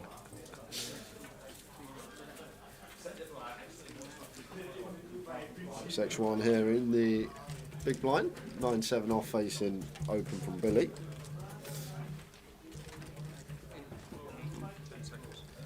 Right on the cusp here. Obviously 8-9 always defending. 9-6 folding. 9-7 fairly close. That final table with just 6 left does go with fold. Where's next on the the stops for you, Nick, after Edinburgh? You off to overseas anywhere? Well, it'll be much to do with my man Adan. Oh, So, okay. see where I'm at next. I'm open to all eventualities. Luton and Bucharest. Bucharest is the A8 Live, so maybe one of those or both or neither. But I'm always up for an event, as everyone knows. I like adding to my list of failed caches, collecting them at this point. You must have had a few in your time, tournament caches. It's not like there's a blank canvas on the I the live resume. believe if you put !main in the chat, there will be some allusion to okay. a certain main event that was cached by a certain commentator. We don't talk about it much around here. But thanks for asking. I already know. Yeah. You cached Cheers, the mate. WSOP main. I think you told me last time we were in comps. I do try to get it in there a little Yeah. bit. But yeah, that's pretty much the only claim to fame I've got. I did some pretty egregious tanking to pull that off as well. I'd do it again. King 10 for Mike, opens hijack, 50k. Sex 1 out the way with the King 9 suited. Paul not going to defend the 3-2 suited. I probably wouldn't have Eddie. As I say, like when Paul's been playing the way he is, tripling off with 8 high, I'm guessing he's going to find some bluffs, and our hand just too good to be letting go. Like, what are we supposed to do? Just continue sets? Yeah, I think this is the table where you just die, and you just have to be okay with it. If you got it, you got it. Yeah. One of them. I mean, 9-8 is just so credible. Obviously, pocket 8s is in there as well, but 9-8, like picked up like flush draw, straight draw kind of hands. I know a lot of those will call versus bet, but like, I mean, really, honestly, how many hands do you actually lose to? It's just too. You're just too short. You just have to accept that these things happen. Sometimes in poker, it's just your time to die. Mine happens to be more often than most, and faster. To be fair, everyone dies in a poker tournament. They do, except the eventual winner. Except the winner. That makes me feel a lot better. Doesn't make my bank balance any higher, but it does make me feel better, and that's all I've really got left. Yeah, that's it. It's all about how you feel about the situation. 10-8 off for Paul. Lots of limping. 10-8 suited for Richard. Bit of both. I think always check here with Paul having us covered. Like, you don't tend to see much raising with like these suited connectors middling when you're in the big against small blind complete, as being the stack that's covered at final tables. So the more aggressive path is going to be taking this one down. Who will find it first? Little backdoor action for Richard. Yeah, wouldn't mind a 1BB for sure. Oh, he is not even going to wait for the chip to go in. That's always good, ain't it? That feels good when feels you've great. reached for your chips with 10-eye and your opponent's hand's already in the knot. Next time, if I've got absolute rubbish that I might be checking back, just pick up, just, Yeah. just lean to it, just to see if I can get an angle fold. How is the weather there? Nice. Yeah, it's not too bad. Actually, I walked down the road today for my breakfast, and that was pleasant, I have to say. Much more pleasant than you may expect on a February day in Scotland. Sun was shining, weren't cold.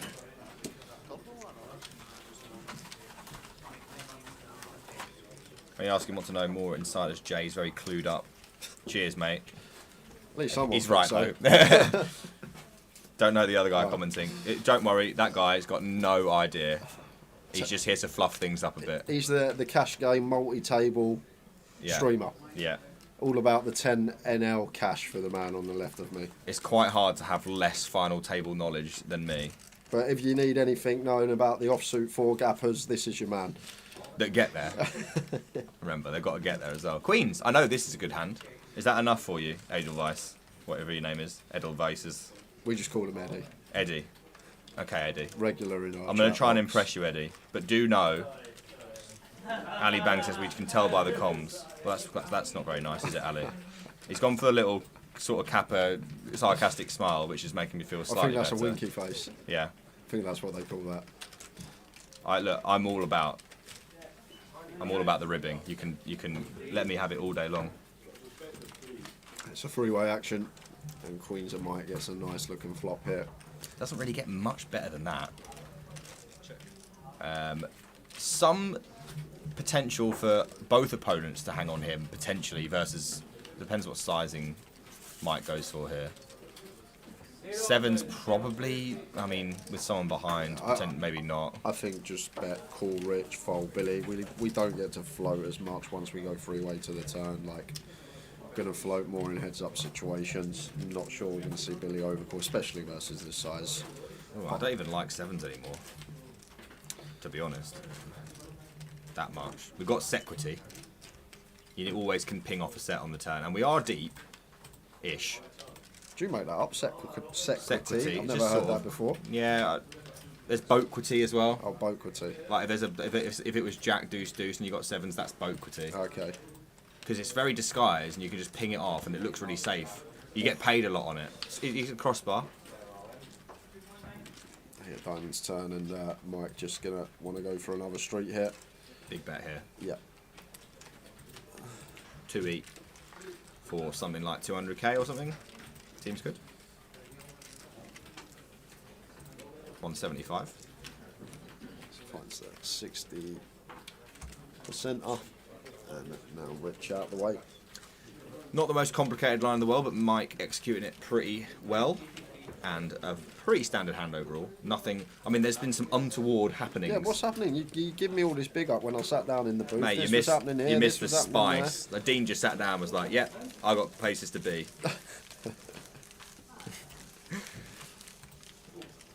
I did say that if he 6-bet jammed, I'd walk out, and I didn't. I'm not a man of my word. I had to walk out yesterday. We had the Voyager day, and this sent me this thing. So there was an open to 2.5 bigs. Yeah. From like middle position. Yeah. The small blind's gone all in for 6 big blinds.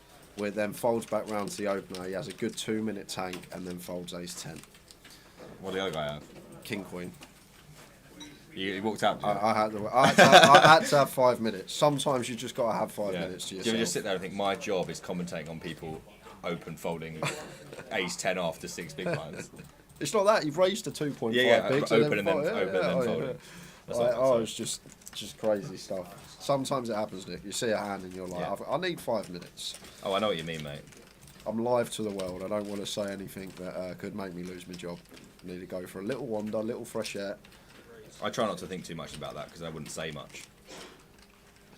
Most of the things I say could cost me my job. Somehow I'm still here. I do think sometimes when I'm watching your videos, how on earth you get away with that? Hey, There's surely someone in the back bosses going, are in the chat. Can you calm it down? Can you calm it down? Oh, look, I just wear my heart on my sleeve, Jay. And sometimes it just gets the better of me. Yep. When you're trying to win $1,000 at 10 and L, and you can't win a bean in the gaff, it kind of does affect your mental game. That's a lot of big blinds you got to win. I am aware, and it has to be before rake back as well. So I get no rake back. That is a and lot. I've been of doing it BBs. since August 2021. So you tell me, you tell me why I'm so unhinged. You're still not there. Give it up, Easty. No, I won't give it up. No. Never giving up the challenge. Absolutely not. How much? I'm assuming we're on the way there. I've got $700. Oh, okay. At 3 big blinds 100. So I've not played every. I've had a lot of breaks. Let me tell you. Yeah. Because my therapist told me I had to. Oh, we've got some hands here. Yeah, interesting one for Rich with the ace queen suited. Options available. Yeah, options available. I think we do a bit more flat in here with the suited ace queen. Like we just hate calling it off the times that we get. Against this stack size, probably. I know, yeah, we like, it's one of them 3-bet call off, isn't it? Yeah. With the ace queen suited. It just goes for the small 3-bet, makes it 100k. Love the size though, by the way. And we do 3-bet here versus like 22, 23 big blind stack. Yeah. Because you know you're going to get jammed on a lot, and if you're going to bluff, then you want to risk the least amount of chips Exactly possible. that. This will mean that we'll see the flop though, I imagine. Of course. Nels X1 just gets to take his price and go to the streets with a very pretty looking hand. He'll be pretty happy overall, but he's in pretty rough shape, unfortunately, for him. And if we see a queen, it'll be over. For young Zeshwan. I hope I'm pronouncing that right. I have no idea either, so...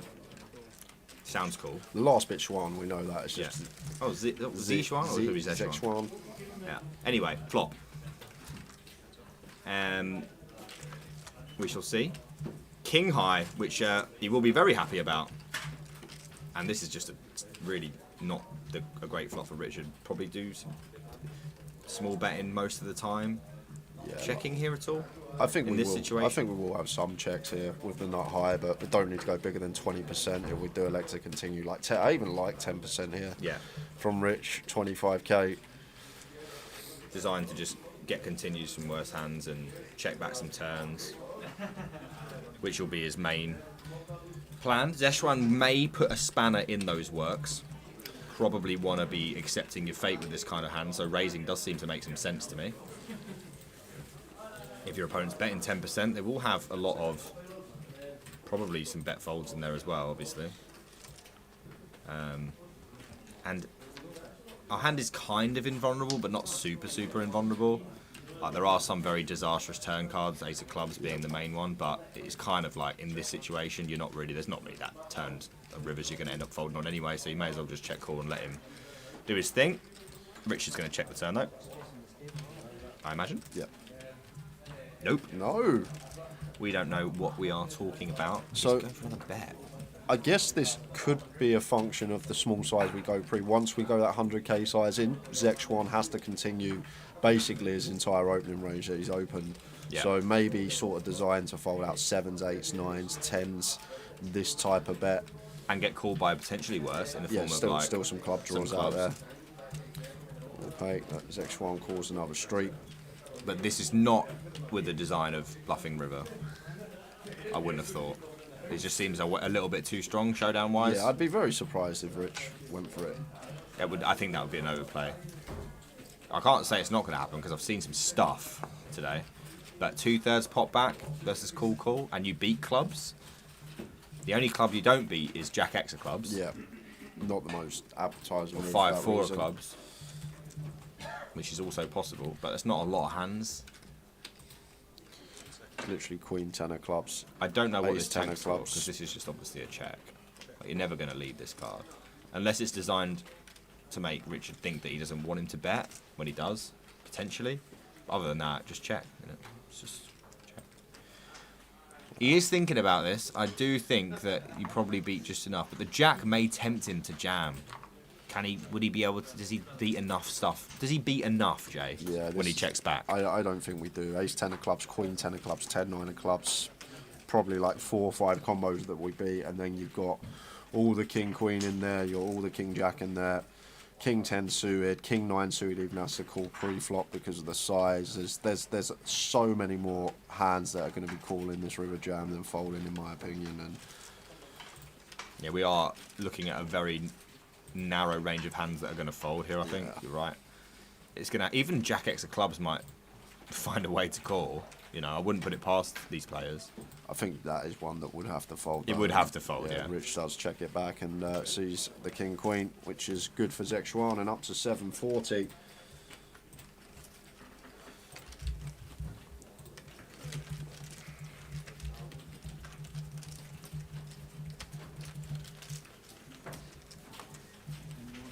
So we've got about 15 minutes, and then I believe we're on break for the first session of the final table.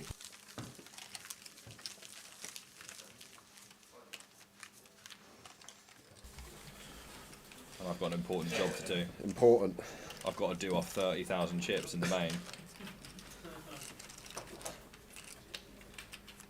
There's 2 flights today, isn't there? There's one at 6 and one that's already started. Yeah. Yeah, so you're getting in from the start. Yeah, I like to get in the start. It's pretty much the only time where I know what I'm doing. Yeah, because you're deep. You're used to playing cash. And I do think there's a lot of money, well, equity to be had at the early stages against the type of player that you may have been describing earlier. Yeah. We'll see if you know what to do. 200 bigs deep when Storming Norman puts in the link 36x against you. Well, I've got a fair idea of what my range will look like. It's probably got some of these in them. There's some characters here that play some fun poker, trust me, at this casino. I hope I don't end up with a table full of regs now that you said this. Unfortunately, what you really don't want when you've got kings on the final table is just to take down the blinds straight away. Yeah. That's raise and take for Mike. God, it's so even. It is. Tower's having a break, but he'll be back after the next break. He will be back, and I shall leave you, and I'll go back to. You can, if you need to go freshen up, do what you got to do. I'm sure I'll, Tower's just in the bar. We've only got 10-15 minutes left of this session anyway, so if you want to shoot, all good. Wish you luck in the main event. Thank you, buddy. Yeah, I might give it 10 and then pop out. I think we're going to break in at 5-2 anyway. So we've got I'll just 14 see it minutes. out, mate. I'll just see it out. You've only got 5 minutes of prep then before the tournament. What prep I'm going to do, mate? You said meditate. You got to do some praying, I guess. I can pray like while I fold, you know.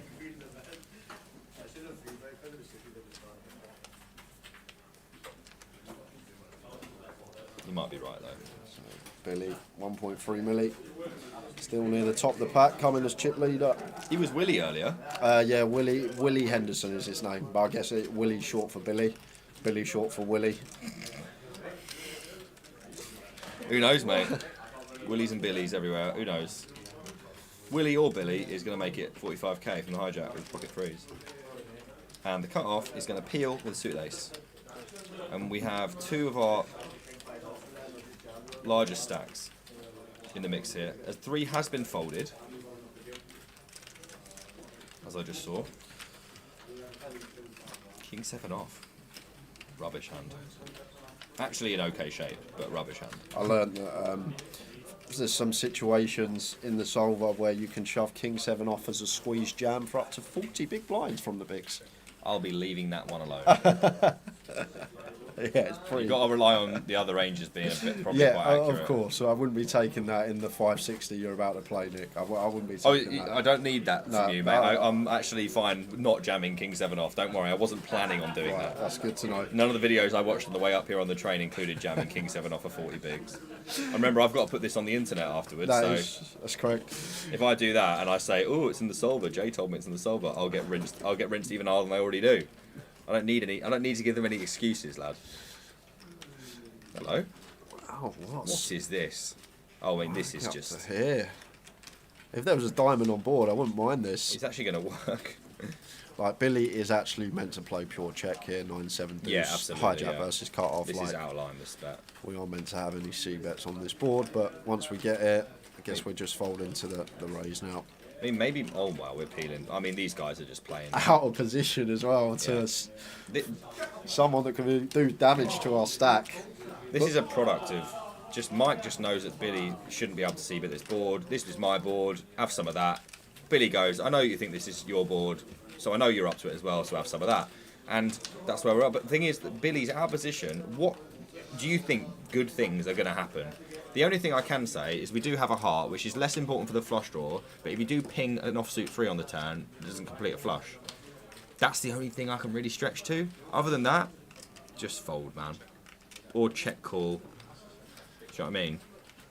Another thing is, like, a lot of the players up here in Edinburgh, they all know each other. They all play with each other. They know they're each other's games. The only place to go is play at one casino, and they all see each other's faces. And that could be a function of just maybe a player dynamic there. Mike knows Billy, Billy knows Mike. Yeah, but there's just making assumptions. There's knowing and there's. I'm trying to justify the freeze call for him, Nick. I'm trying to find a way to say, okay, maybe we've got to draw. I'm just saying there's got to be a line somewhere. Yeah. And I think that the line was crossed.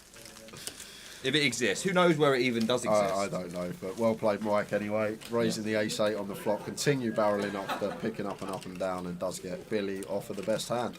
Yeah, pretty much like one of the best cards you could have seen, because you can't just blast off on like a deuce there. Like, you have to actually have something going on. I mean, who knows? These players just maybe they just do riff at it.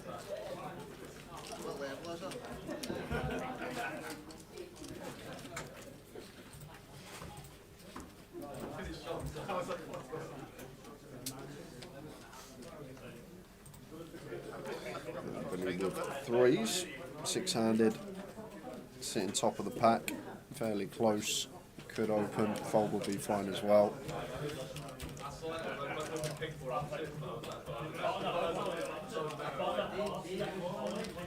Does make it 45.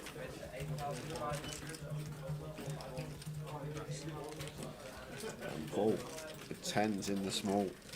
Let's see if Paul can... Yeah, love it. Love it. I was going to say, let's see if he can play flat here, because once again, I don't think we should be 3-betting here much. I think it's going to be very small frequency, very minute part of our range from the small, specifically against gun open from the only person that has the same chips as us. Ooh. We got problems when we're Richard, because we've only got 400k. There's 155 in the middle, and we've got a strong top pair with a backdoor flush draw, backdoor straight draw. Unfortunately, you've got about as little equity as you could possibly imagine having in this spot. Yeah, but good news for us, Billy, not choosing to continue the threes this time. Checks it back, however. Such a dead card. Yeah, dirty. I mean, Richard's done everything he can not to get stacked here, but he's getting stacked. Probably. Yeah, agreed.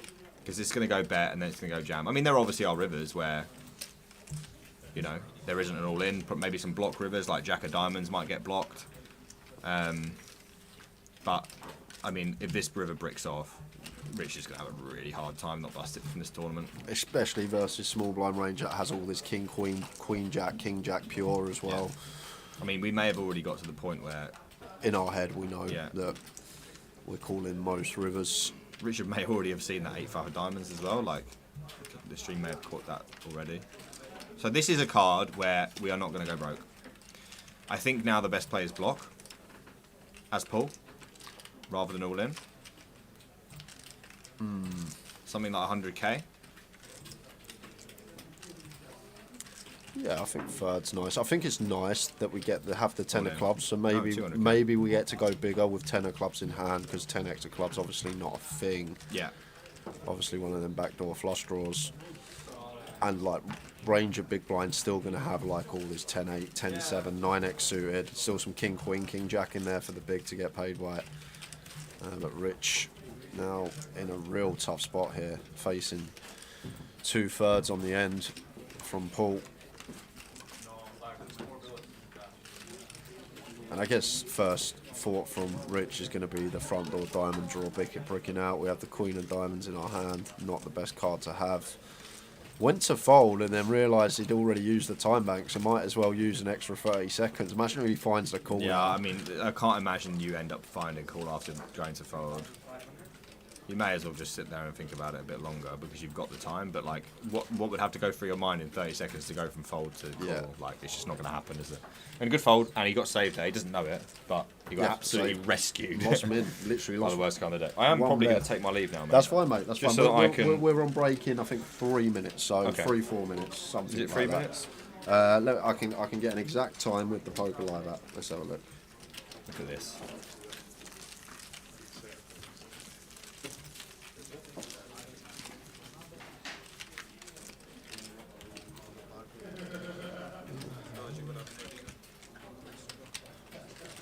4 minutes, we will be going on a 15-minute break.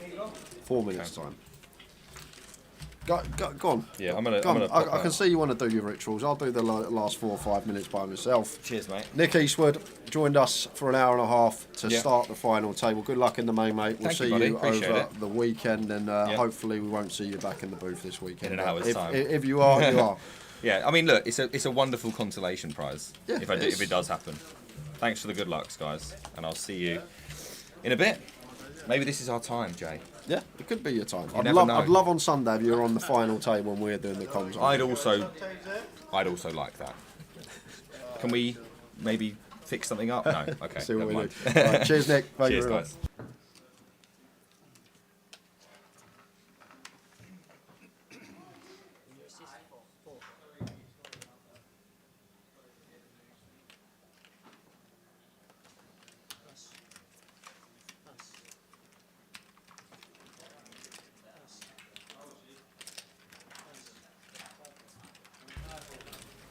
Big thank you to Nick. I'm just going to close out the session on my own as there's 2 minutes left on the clock, and then 15-minute break back at just after 5 past. There's Billy checks his option in the big, facing the complete from Rich.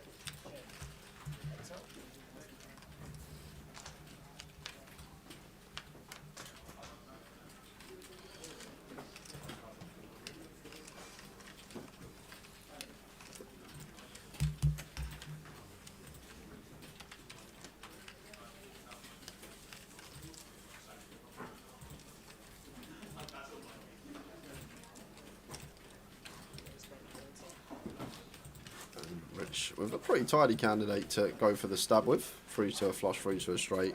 Little bits going on, little bits and bobs. Billy with the queen 9. Just going to let it go. One that Billy could have floated for the same reason. Through to straight, through to flush type hand.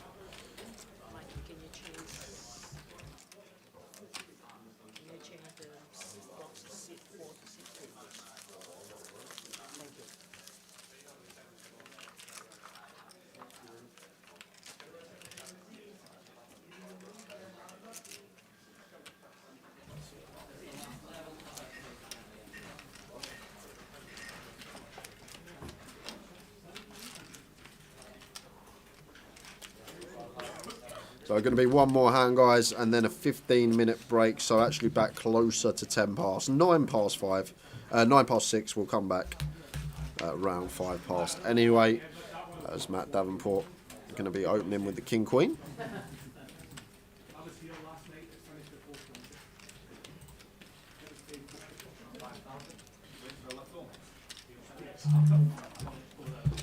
Raises to 40.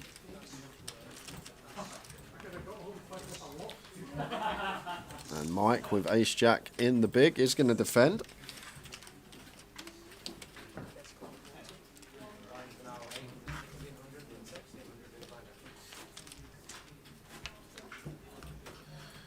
And King 6-4 rainbow. It's a nice board from Matt with the top pair, decent kick up. Should see small c-bet here. Do get to go smaller on final tables. Could just go for the 25k if we wanted to. But it's going to go for 28, so finds quarter on the nose. Perfectly fine. Mike out of there with ace-jack. We are on a 15-minute break. We will see you at 10 past 6 just before, guys. See you soon. Extremely powerful. Yeah, Lechner might have thought about a 3-bet there if he was deeper, but I think Lechner might want to just calm. Oh dear, this is brutal. Amazing for Maru. Yeah, you say brutal. Yeah. Maru's getting there. Brutal for who? Brutal, not brutal for me. I mean, thank you very much. Jackson the cutoff, and you're not. It's six-handed. This is just, come on. It's a cooler. Yeah, absolute cooler. Not over yet, guys. Listen, you know what? When Rambo was in the forest and all those marshals were around him, we thought it was over. They thought it was over then, but it wasn't, okay? Rambo finds a way out. What did he do with his pocket jacks, Rambo? Flop a jack? No? I still have faith. Rambo gets out. I like the queens. Rambo gets out. I'm going to take the underdog. I think the queens are going to win. No flush. Rambo versus the world. Oh, it's Rambo! It's Rambo! Watch this. It's Rambo! He's not Rambo. He's Rambo! That is so sick. It really doesn't get... This game doesn't really get more brutal than this. I had all the faith in the world that Rambo was going to pull it out.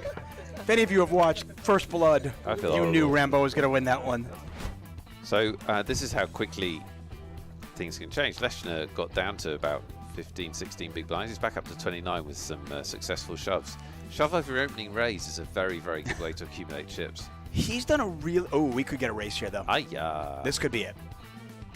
This could be it. This could be a moment. I mean, it actually should be. I think you have to call this with sevens, simply because Bertoldi can shove the small pairs. He can shove small pairs. You're actually dominating him. You know, you don't love flipping, but I think to your point from earlier, you can't control every situation. You have to be willing to gamble a little bit, and that's the case here. He has to call. He does call. We're going to race. We're going to race for Bertoldi's tournament life. Yep. Big pot for both players. Over 2 million in it. We've got the qualifier versus the olive oil tycoon. Bertoldi, if he gets chips, he's dangerous. Won a big tournament recently in Uruguay, but he could be out if he can't improve here. The dealer's about to give the flop. It's exciting, and here it is. 10, 6, 4, 2 clubs out there. Nothing so far. Yeah, nothing going on. For Bertoldi's ace or queen.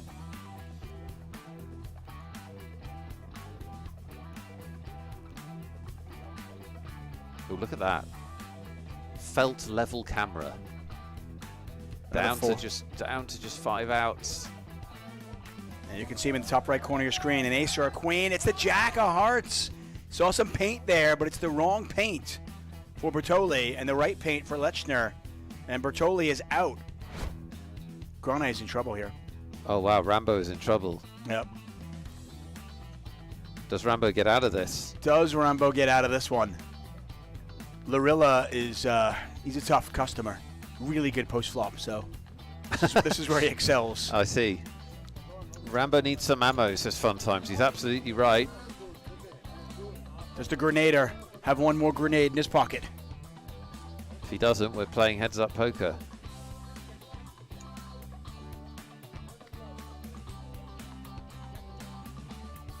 Oh, wow. Almost over. Running cards required. Yeah, even Rambo might struggle to get out of this one.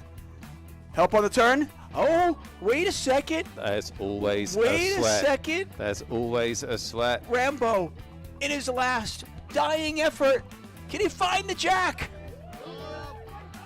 He cannot. Rambo has entertained us. That's not his real name. Grenier is his real name. He's our last Spanish player, our longest Spanish player standing. Kings is a good hand. That's a good hand. Lechner's got a pretty good hand, too. I mean, there is a world. There are aggressive poker players out there that would move all in here with 9-8 suited. Oh, he did. Wow. Oh, snap. He hasn't really been doing that, and he's run into a monster, and this tournament could be over. Oh, that's incredibly unlucky for Lechner. I mean, That's incredibly unlucky. I love the play. Yeah, there's nothing wrong with it. 23 big, shoving There's with 9-8 nothing wrong suited. with it. Just don't do it when he's got kings. Yeah, it's just bad luck. Really bad luck. And this, we could be 5 cards away from the end. Let's see if it holds It's up. not over yet. Oh, what a flop. There's always a sweat. How is this possible? Always a sweat. By the way, if you see the flop, the funny thing is if he just calls. It goes in. Yeah. Well, no, I think he might even win it. With the ace out there. Maybe. Oh, 33% of the time, he will hit a spade. Oh, now. It can't be the 5 of spades. Now it can't be the 5 of spades. Lorilla with a set of kings. Is this it? Lechner Army praying for one of the 7 outs. The river. It's the 10 of clubs and a full house ends it. A battle to the end. Today is the first day of the main event of the World Series of Poker. I feel focused, I feel great. I'm not nervous. I'll do the cold plunge before my workout. Which way to my table? I feel good. I had a great meal. I'm just trying to soak it all in, you know, and enjoy it. Maybe over there? Hey guys, we are already in the room. So there's nobody here at the moment, but this is gonna be full in like 20 minutes.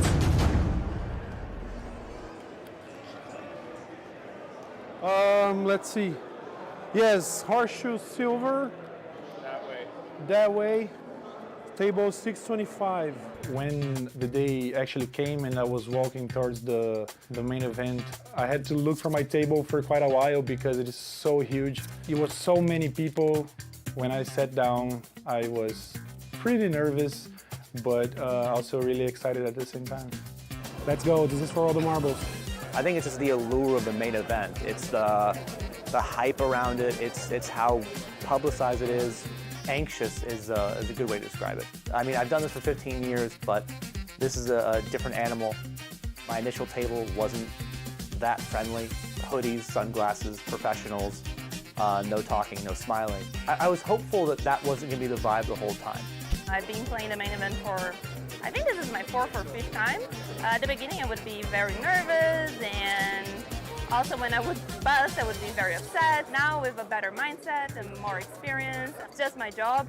I play tournaments for a living, so I'm just showing up to this one. Business as usual. Well, I played the main event before, but because I did so well in the previous times I played it, I was a bit pressure, like I really want to make it better than the other days, but you just play and try to play your hand the best way possible and be focused and try to make it. I feel ready, excited about this. Hopefully I make good decisions, hopefully I run good, and whatever happens, happens. Poker players, poker How's everyone doing? I wish you all the good fortune that I've had, all the run good that I've had, all the luck that I've had. So everyone, shuffle up and deal. My table draw was difficult, especially for day one. I had many good players. I think only 2 recreational players.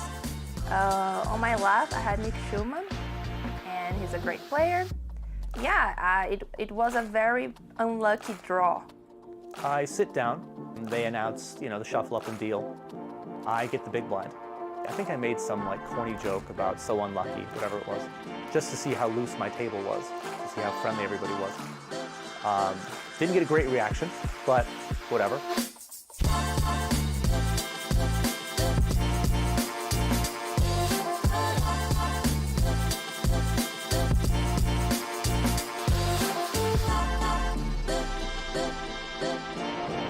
Dinner break, there is a lot of people, this is crazy. I'm currently with 102,000 chips, so doing pretty good. First 4 hours of playing, I didn't win any pots. That got me pretty nervous. I was thinking to myself, no, this is not happening, man. Then I actually had a set of 8s, which is iconic because I had 888. That's when I won my first pot. It wasn't a big pot, but I felt like, okay, so now let's get this going. First level was very bad. I lost half of my stack already, but I'm going back to second level and just play my game, make good decisions. I just want to keep fighting, so let's go. I managed to get back to starting stack again from 7200, and I was feeling like the chip leader because my start was so brutal, and then things started going south again. My day one was a roller coaster. I lost a lot of chips, then it was back to starting stack, then it was down again, back and forth the whole day. Then I changed tables on the last level of the night, got in good with all my remaining chips, and lost. It's the first time I bust on day one. Of course, I made mistakes, but in the most important parts was just things didn't go that well. I had expectations, and when we have expectations and we don't meet them, we kind of feel frustrated. After playing good poker, making good decisions, busting the main event on day one, it doesn't affect me too much. If you focus on the things you can control, I think you get at least more resistant to this kind of stuff. Losing, busting tournaments, having losing sessions and streaks are part of the game. You gotta keep your expectations low. You need to hope for the best, but you shouldn't be dreaming with the bracelet yet.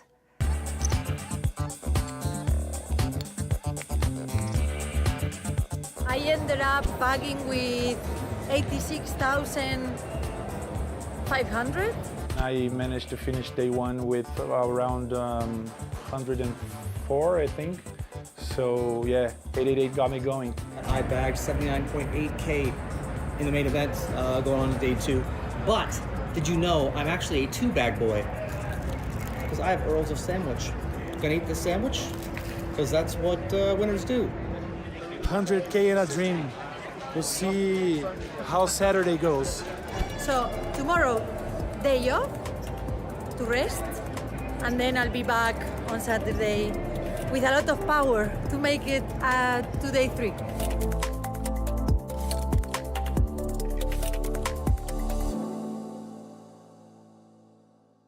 Mystery bounty tournaments are a new sensation that combine the best of bounty tournaments with the surprise factor of not knowing the bounties ahead of time. This exciting new format is a lot of fun to play, but there are a few things you need to know if you want to maximize your chances of a big payday. I am Vivian Saliba, Poker Pro and 888 Poker Ambassador. Here are 5 tips to help you adjust to mystery bounty tournaments. Preserve your stack. Stack preservation is very important in mystery bounty tournaments. The prize pool is divided in 2, with half going to the general prize pool and the other half to the bounties. For this reason, having a wealthy stack when the bounties kick in can generate a lot of value. You might want to approach some spots in a more conservative way when close to the bounty stage in order to preserve your stack. A big stack lets you cover most of the other players, and with that comes the chance to eliminate them and win the mystery bounty prize. You may also want to avoid battling other big stacks and don't make marginally profitable plays that can compromise a big chunk of your chips. You can also exclude the bottom of your range when calling all-ins or even jamming yourself. Categorize your opponents. Being able to categorize your opponents is key in mystery bounty tournaments. 888 Poker has an extensive mystery bounty tournaments offering every single day. After playing many of these, I realized that most players in these tournaments will play very aggressively and looser than in other traditional tournaments, probably because they want to build a big stack. I recommend that you bet bigger and more often with your value hands than you normally would. If you're seeing that your opponents are playing very loose, you're going to want to bluff a little bit less often. Focus on making chips with your big hands. Adjust to different stages of the tournament. Understanding the stages of mystery bounty tournaments is key to doing well in them. You have to adjust or you will struggle to really succeed.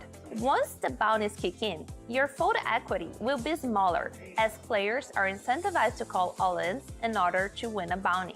You will often see players calling you down with hands they never would in other tournaments. For this reason, I would go all-in with a tighter range than I usually would in traditional tournaments. Cut out some suited connectors and instead give priority to high cards and pairs.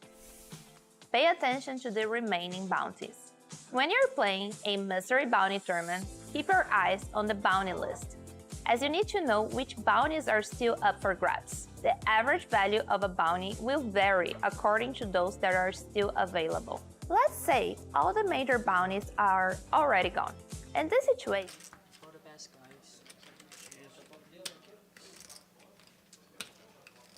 And we are back, guys. Another 2 hours of poker. Six-handed.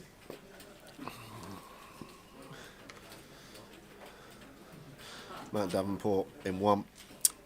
Szechuan in 3. Paul McCauley in the 4 seat. Rich Harrison in 5. Old Billy Henderson with the chip lead. Lost a brutal one, Billy, to have over a third of the chips in play. Still sitting pretty as Rich here going to have an easy jam. Straight back after the break. Ace, Queen of Spades. Easy all in.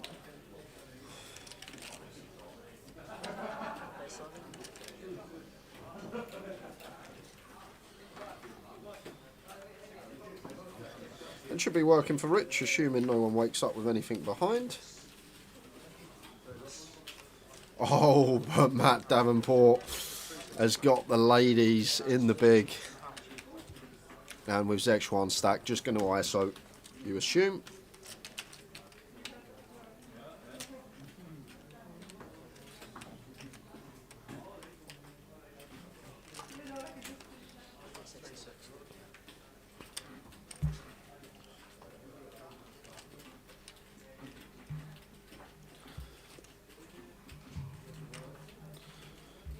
Matt's just thinking here whether to flat or whether to jam him. Seems pretty clear, I think, when Szechuan working with south of 30. I think always just going to be playing jam as Matt, but going to use another time bank.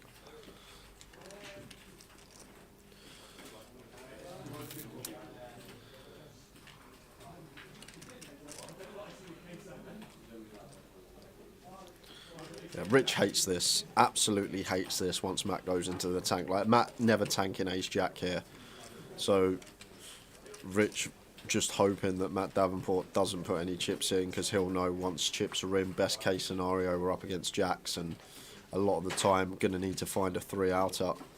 So it looks like Matt does choose to play cool, trying to keep Szechuan in as well, perhaps, but Szechuan with the king-jack off has to let it go.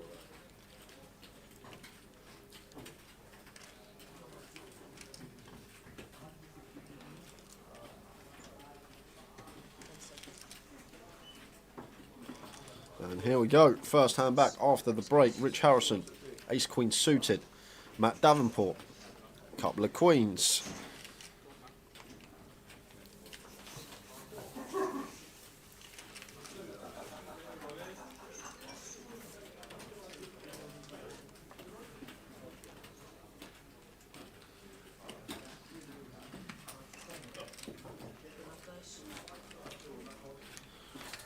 to the flop. 8-7-3.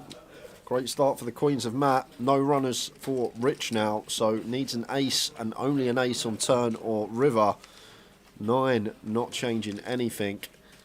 Needs the Barry.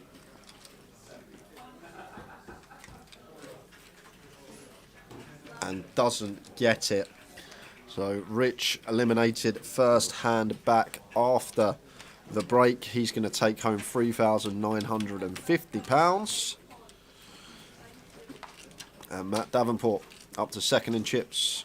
Matt coming second in our last live stream high roller in Manchester last week.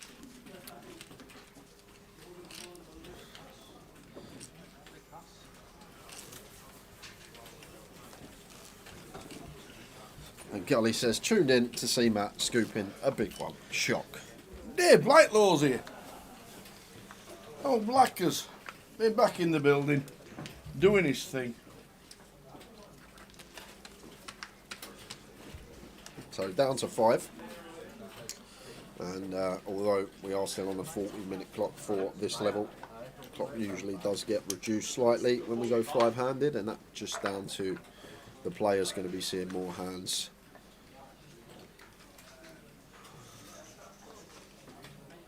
Queen 6 suited for Paul. Does have chip leads, so does get to ask the questions. Opens to 50k. Billy should be getting out of the way with ace 5 off here. But we've seen some light free bets already from Billy. Does like a block up.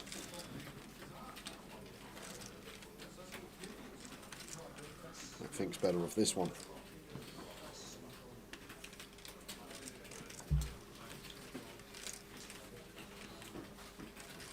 And Matt. Matt. What a live tower. First hand back after the break, we get queens. Second hand after the break, we get kings. It doesn't really matter though, to be fair, because we're not getting any action. Well, you know what's coming next? Aces. Yeah. Imagine if he did. Complete the set. He can start putting hotels and houses on them then.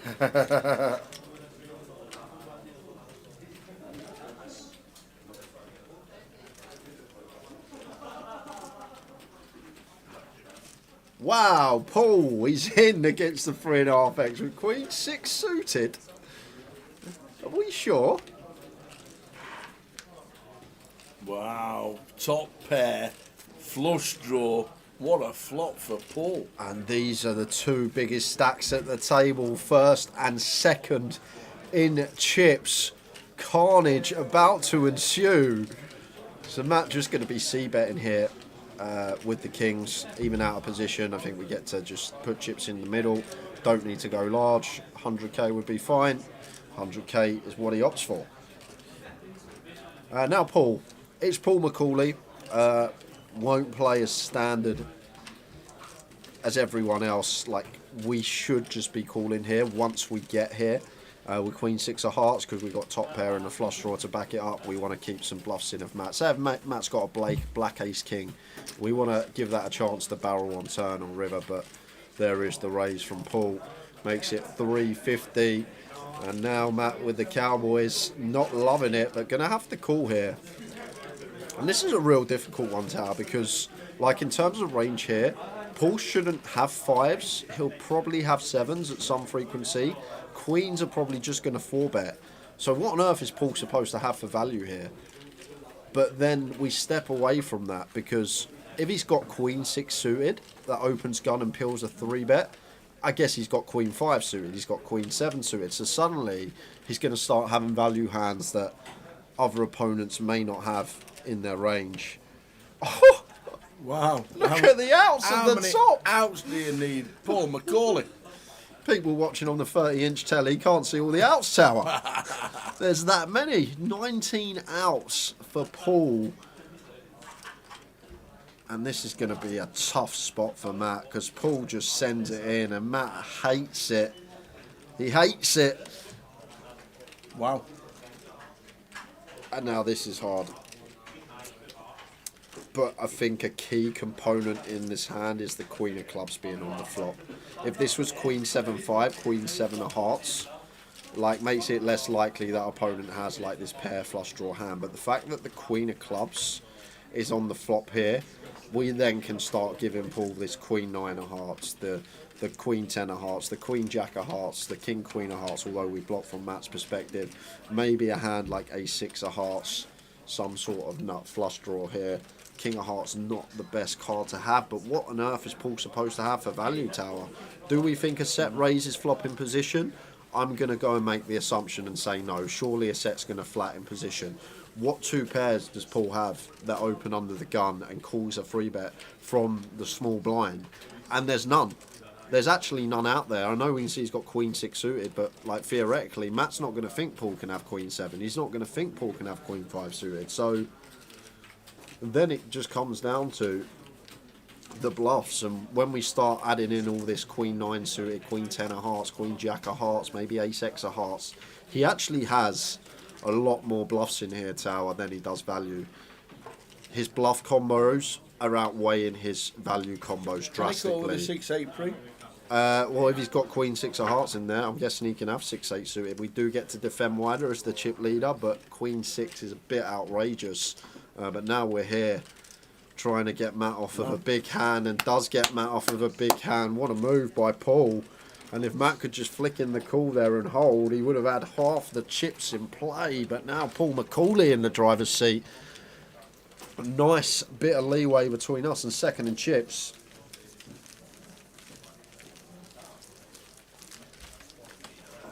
Could be slow play aces. Could be slow play aces. I think if we opt to slow play aces, Gully, we continue the trap post, if that makes sense. So when it comes Queen 7-5 in position, if we opt to flat them pre to set the trap, we then just continue setting the trap on the flop. We don't raise them, in my opinion. If we think that Matt's light pre and we flat for that reason to keep some bluffs in, sure, we want them bluffs to stay in on the flop.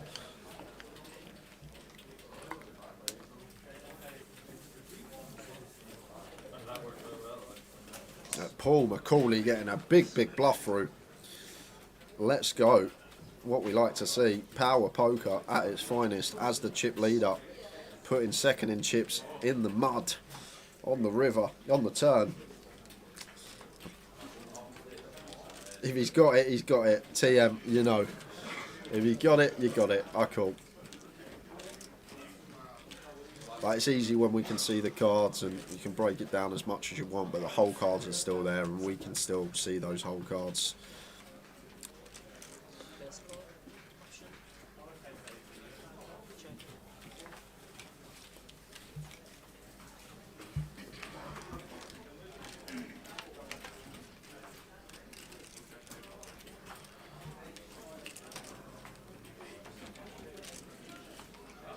Ludo would have called, there's no ICM for him, says Cloth on top.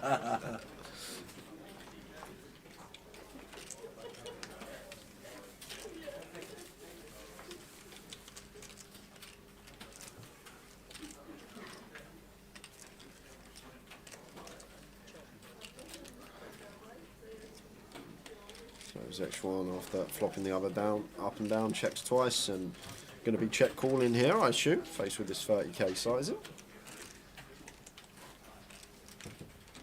Does play check call. Richard Whitmore in the building, just come to say hello to us. We're going to play the main event tonight. And Queen of Diamonds on the river, Zexuan, river's top pair, and should be checking still to Paul, hope to induce some sort of bluff. And the Queen 4 going to be good.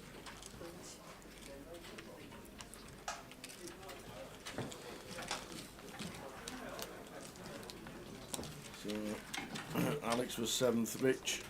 And Rickett out in 6th, 3,950. We're down to 5.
King 7 suited for Matt gets the open, once folded 2.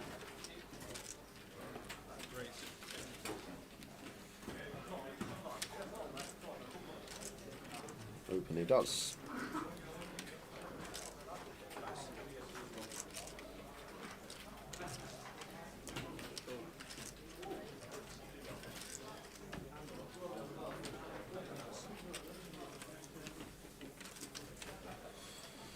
Giveaway, says Daniel. We haven't got anything to give away today, have we? No, Sunday. Sunday. Well, we got 5 closer tickets on Sunday. Yep. 5? Yep. No, that can't be right. I've told you I've made it up and I'm doing it. You've just made the executive decision to... Okay. We've got £500 tokens to give away on Sunday, apparently. $109 closer tokens to give away on Sunday. So may fancy the lazy bet now after check floppers Matt, but going to take a freebie with the King 7.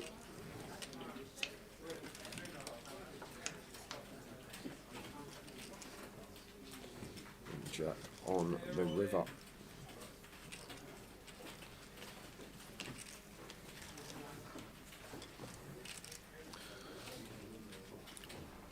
I think Queen 7's a mandatory bluff here. King 7 not too sure about. As Matt 7 obviously good to have in our hand, although kind of irrelevant once Paul checks 3 times. So although blocking the straight, we expect Paul to at least start leaving some straights on rivers. So although the 7 blockers in there kind of irrelevant, but Matt gonna try and take this one away from Paul with the King high. And does, gets him off a 6. Well played, Matt Davenport.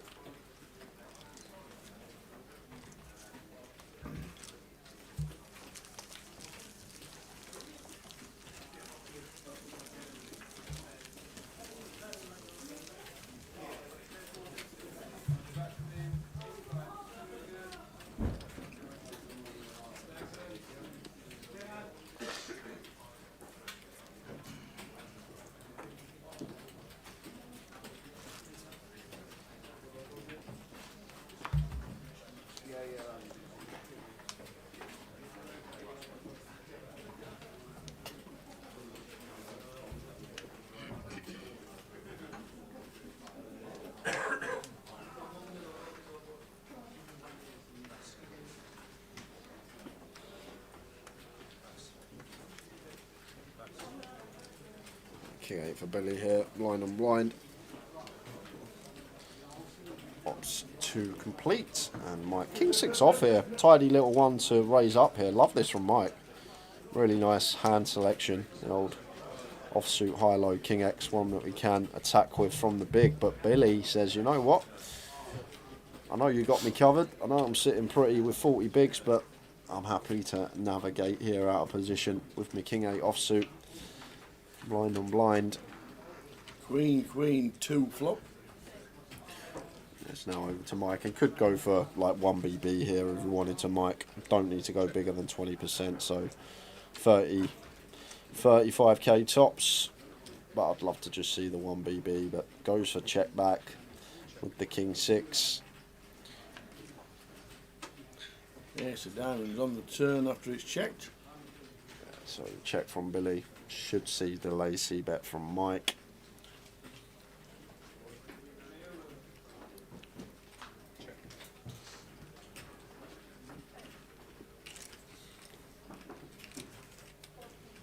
$160. Yeah, chunky. And does get Billy off the best hand.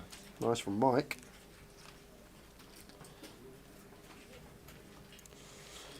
Michael Alexandra was chip leader to start the day. Actually could have had 2.5 to 3 million chips if he just won a Kings versus Ace King. Would have had 2.5 million at big blind 12k. Literally, that's what he would have had, 2.5 million at big blind 12k if he just holds in that big all-in situation.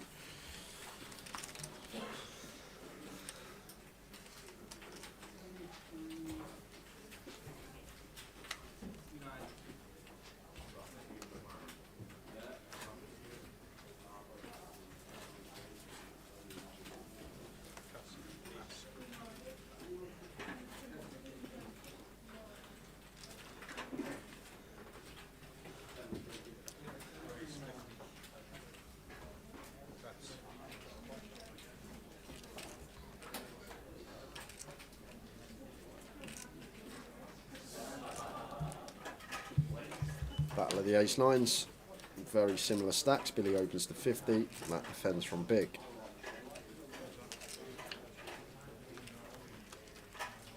All spades, 8, 6, 2.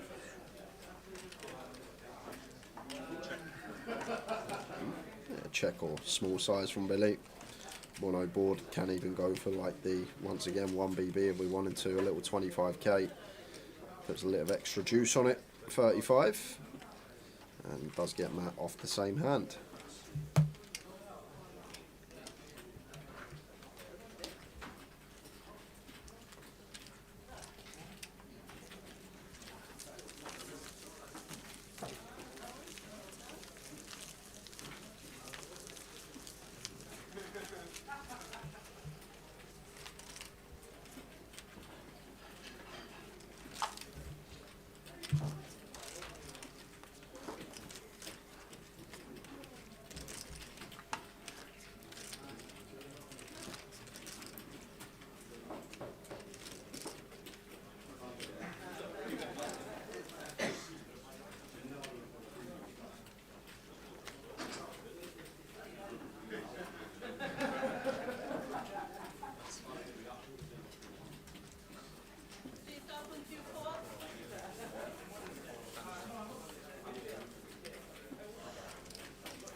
Ace 10 for Matt in the small.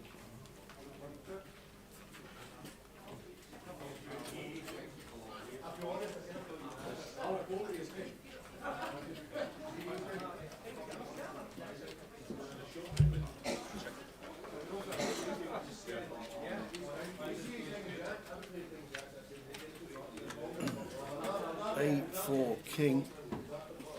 This one. Flops Matt Davenport. Yeah, check call for Matt, then faced by a bet. Ace 10 here, ace high on the king 8-4 rainbow. X1 definitely could have had a stab there with the 8-3, but going to check it back, and does bring in Broadway draw for Matt on the turn. And still wonder, I think we just want to check here as Matt, blind on blind, like we never fold out a better hand here of ace 10. Like we never get better to fold. And like ace 10, just a nice check call, still can be the best hand. But I'm guessing this is value from him on the turn for 25k. Maybe just trying to flush out 6 outs against 2 random cards in the big blind. Check mark for the Dav. Yeah, now clear value bet for Matt.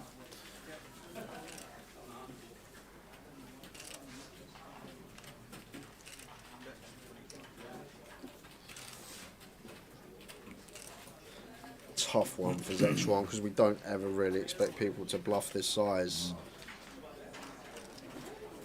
Maybe thinking about turning his 8 into bluff. This looks a lot like a queen from Matt. Check, check, flop, lead, small turns, same size river. Once the overcard to the queen rolls off, this really does just look like a queen. X1, I'm going to see. It's the ace 10 he's up against. You got rivered. You got the old buried. 5 left in the high roll at 888 Poker TV on Twitch, Grosvenor Poker on Facebook and YouTube.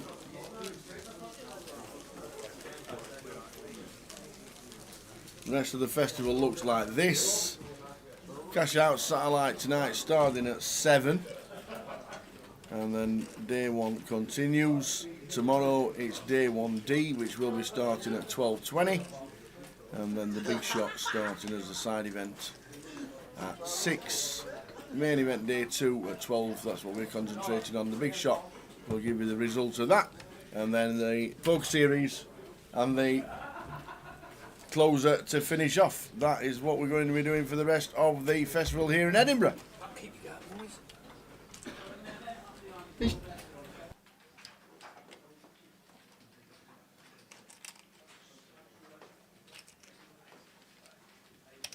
Raise 55.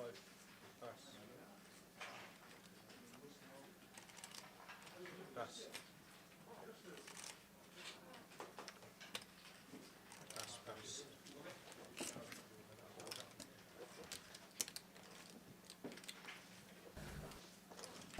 1.9 mil for Paul. Mike on 1.3. 5 players left.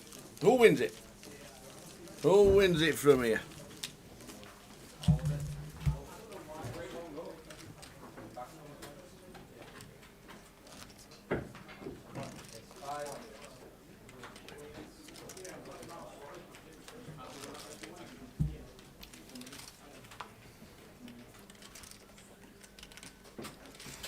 If you can't play the main, the big shot is a very good side event.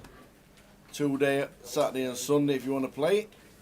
Seniors on Sunday as well as the closer. And don't forget the online closer on Monday on 888. And there's plenty to get involved with on 888.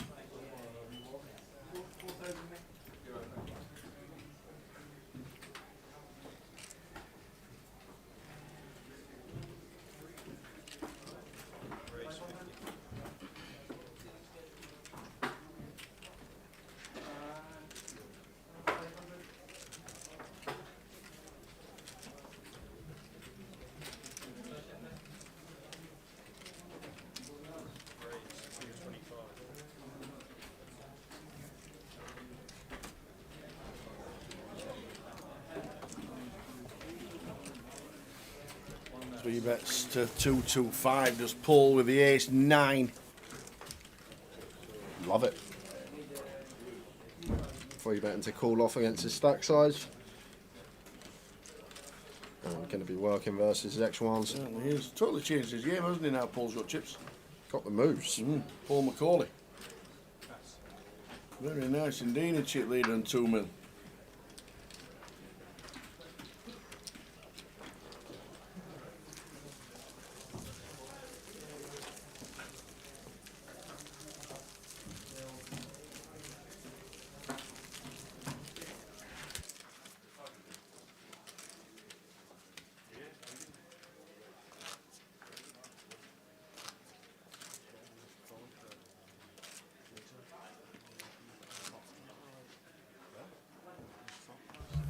Five left in the high roller.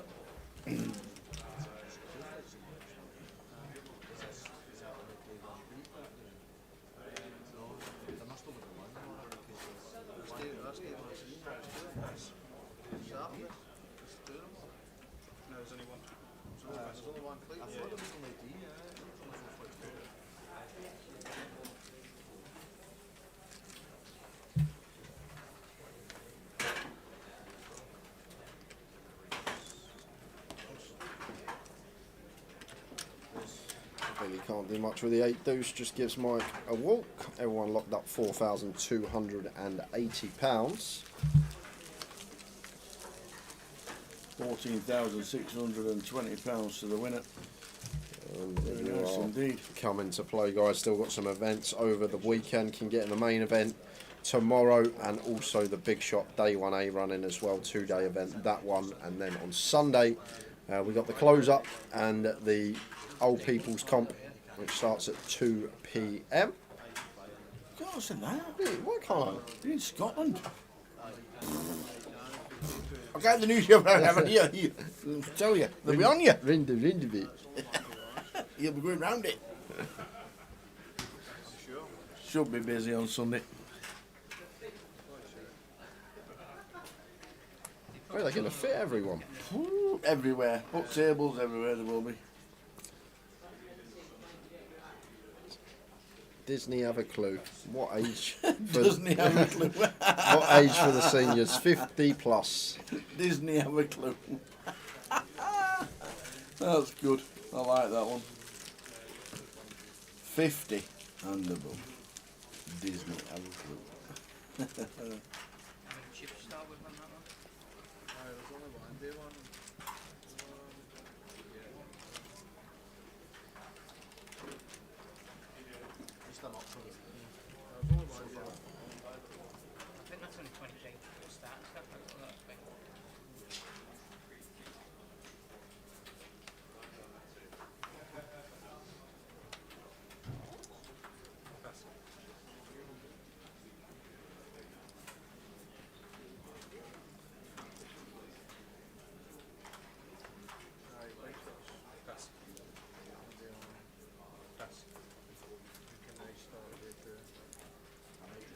A7 diamonds from that. Just going to go with complete. X1 with the 8 deuce, 18 bigs effective. Gets the check option.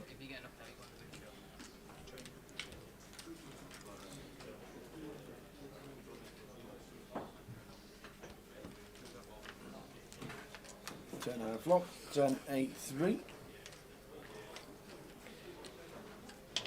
Been here before as X1, all bit before. Flopped middle pair with the rug 8 and went for the check behind and could have definitely stabbed. Let's see if he goes for stab this time, but no, same again.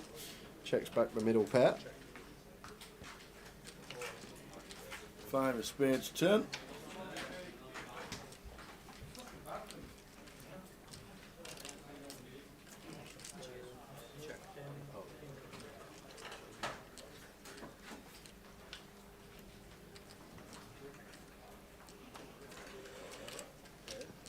Now does go for the delay stab on the turn. 35 into 75, so just south of half. And Matt could call once here for sure. Unblocking hearts, unblocking spades, so many gut shots and up and downs out there.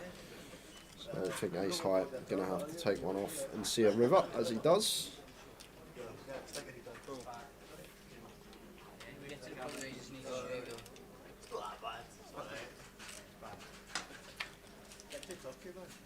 Probably just going to be check now, tower.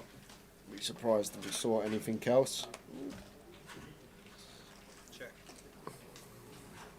Check. Showdown 6. Pair of 8s.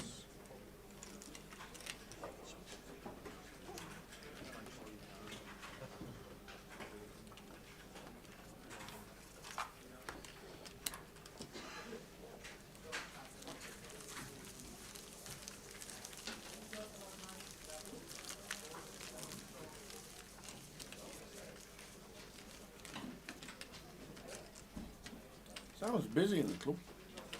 Must be a lot turning up for the 7 o'clock cash out satellite.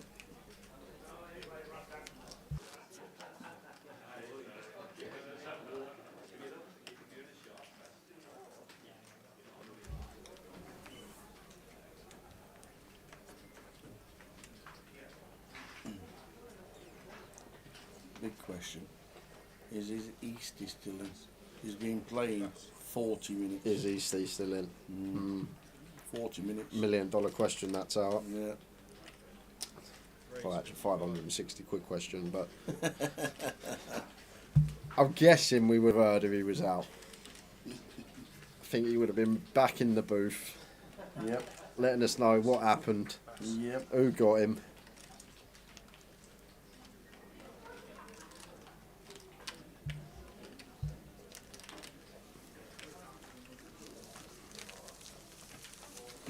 Johnny Scott, evening gents, finally rested after last night's 4 AM finish. Glad to bag for day 2. Well done. See you Sunday. Saturday off, right round the course tomorrow. Back on Sunday. Must be. Well, I've just been invited to a game, Oh, actually. you get invited, I see. Place called London. London? That's what I said.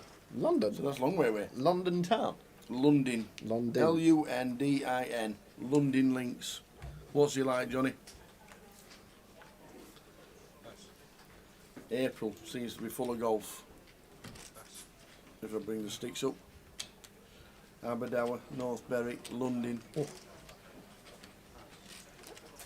Plus others. Where did Neil Feenan says would definitely have a game of golf as well. Good to see Neil. Check. After 2023 not being too good for him health wise. That sounds like a broken glass. That popped. King 3, small and big. King 6, 1 bet will win.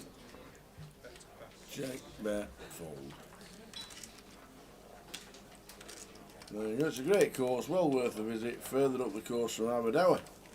More importantly, Johnny Scott, is there any bridges between there and Aberdour that Tower might pass on the way? Yes, the same one. The same one? Yes. We've already had that question. The so same one, so you're lucky.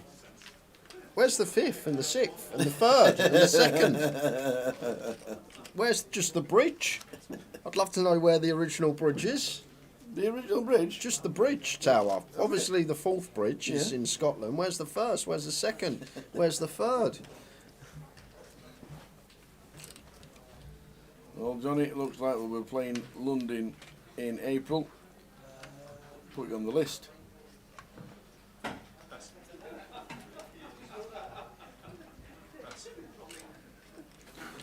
Paul had the light to look down on the button.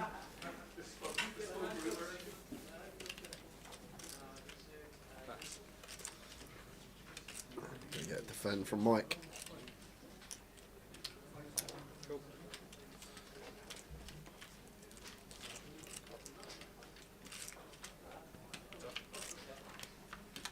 Flop.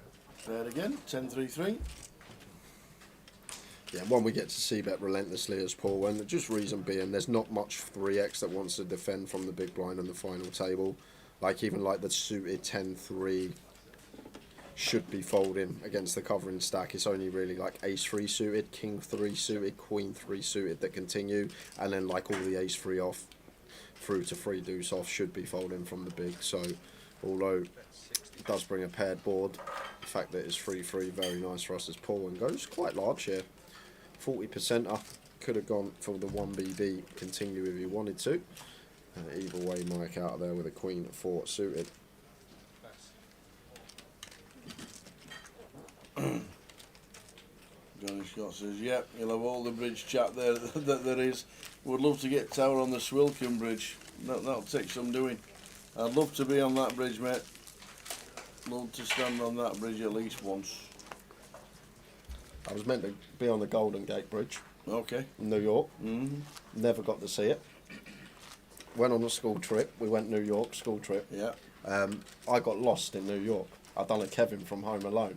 So we're on the subway. We're on the subway, and like we've all been given like our travel ticket for the week. Like, and for some reason, like I was at the back, and like the teachers were in front of me, and I'm putting my ticket through. It wouldn't go through the bridge. They've obviously all gone off down the subway, and I'm left by myself, 16-year-old. In New York, just wandering around on my own.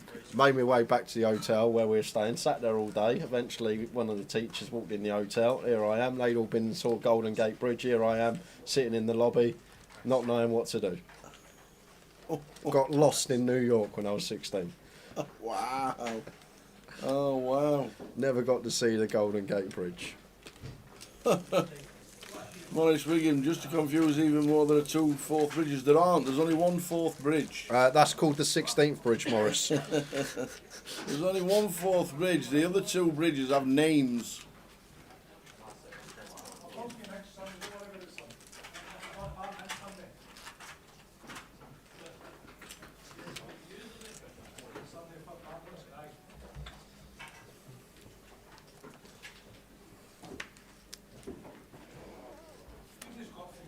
Been lucky enough to stand on both the Swilcan Bridge and the Golden Gate Bridge. Very nice, Morris. Do you know where the Swilcan Bridge is? No. It's at St Andrews. Oh, of you know the little bridge that they all stand on and walking up the 18th and they stand there and wave and all that? That's it. That's the little 3.5 foot I was expecting something big, Tower. I weren't It's expecting... probably the most iconic bridging sport, that is for sure. And it's not Stamford Bridge. Peter Mock, did no one realise you went missing? Yes, they did. Everyone realised I went missing, but by the time they realised I went missing, they were all on the subway to the Golden Gate Bridge or going wherever they wanted to go, and it was too late. Yeah, imagine being the teachers. Imagine having to call people's parents up saying, "Sorry, I've lost your son in New York. We're looking for him, but there's not much hope."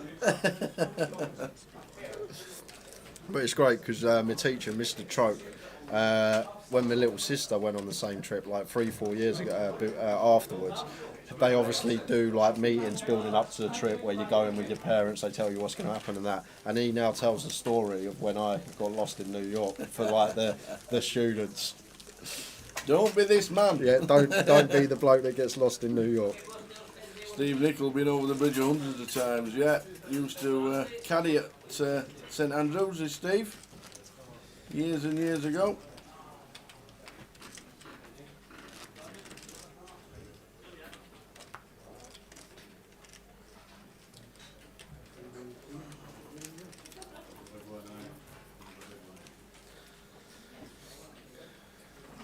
They get paid all right, caddies, as well, don't they? They get a bit of wonga. Decent payday. King 10 for Matt.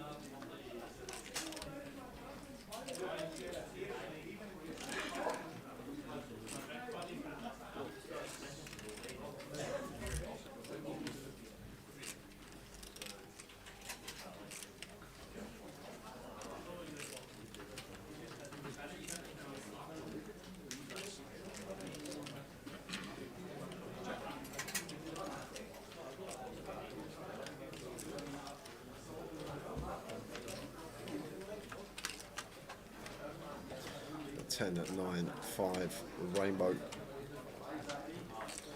Nice flop for Matt after opening. That's the one, Morris. Brooklyn Bridge, sorry, not Golden Gate Bridge. See, no one even corrected me. How's no one corrected me in the chat? Golden Gate Bridge?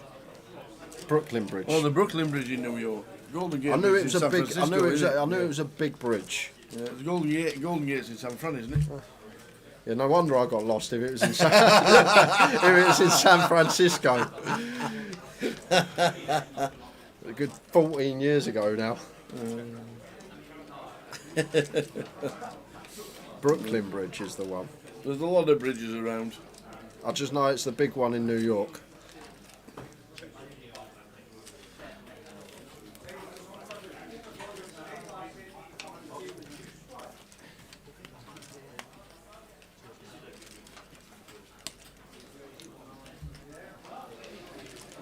So after check turn, Matt's got an easy pick off on the river, easy snap. And that's on 1.1 mil. Look at this from Matt Davenport. The king's hand could have been huge, couldn't it, Tower? If Yeah. that flicked in the call. Very Absolutely. difficult to do facing that action, but Paul McCauley finding a bluff where perhaps others wouldn't.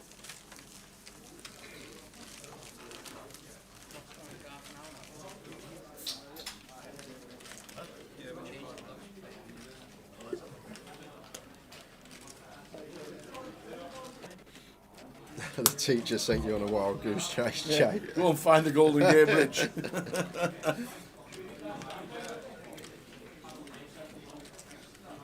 Only actually 2 teachers went with us that trip. There probably was a group of about, I'd say about 20 of us. We only had 2 teachers with us. Well, they trusted you back in the day. Don't trust anybody. To these be days. fair, Not allowed to. we were first year of sixth form, to be fair, so we were getting there, getting to adulthood. You're not allowed to trust anybody these days as teachers.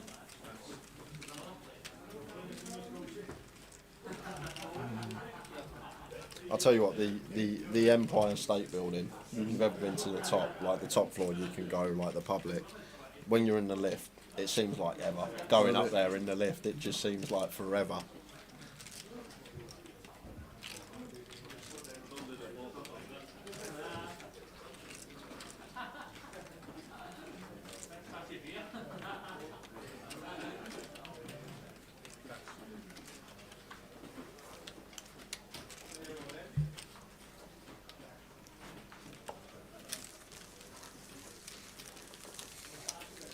Nice comfortable position for Paul Zexuan, 15 bigs, but still workable.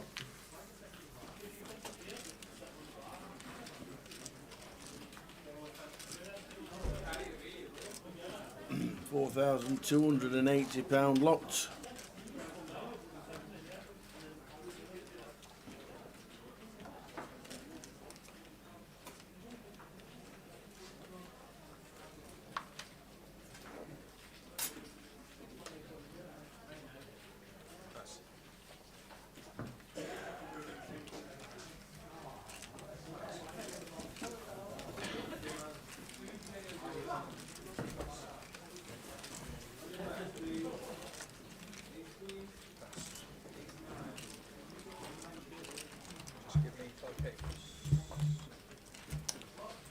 Yeah, Harrow.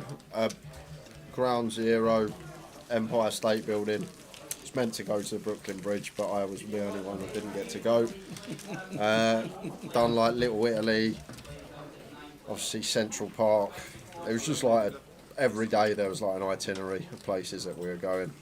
Only time I've ever been, and it was like 13, 14 years ago.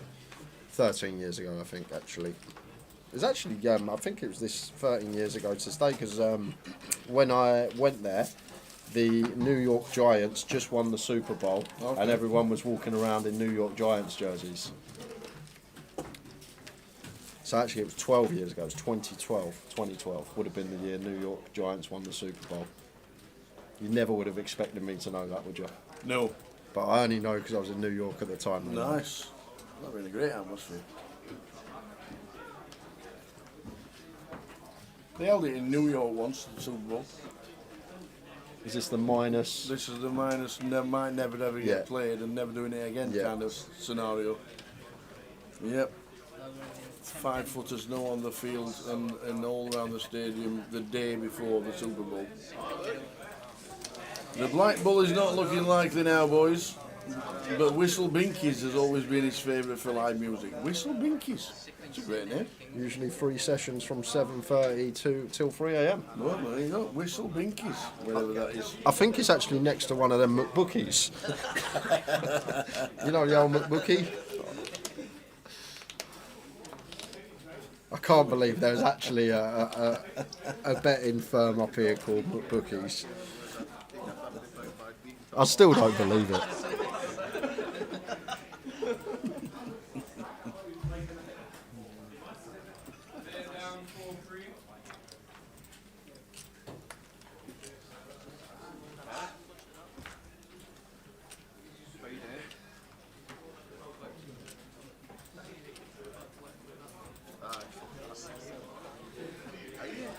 Queen 10 of hearts for Mike raises to 75, and Zexuan King 7 off in the big.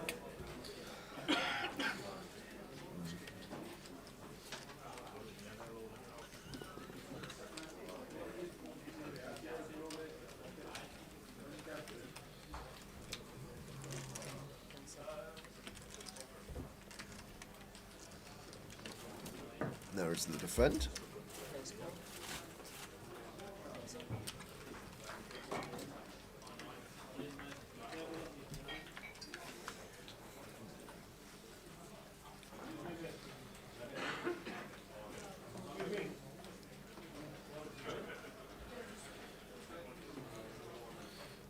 Check, check, flop, Mike checks back.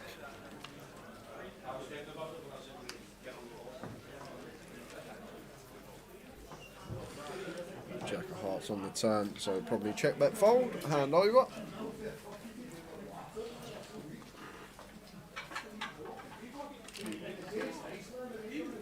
But no, Mike. Let's check, check. Mike checks back, and now Zexuan going to win this for King High somehow.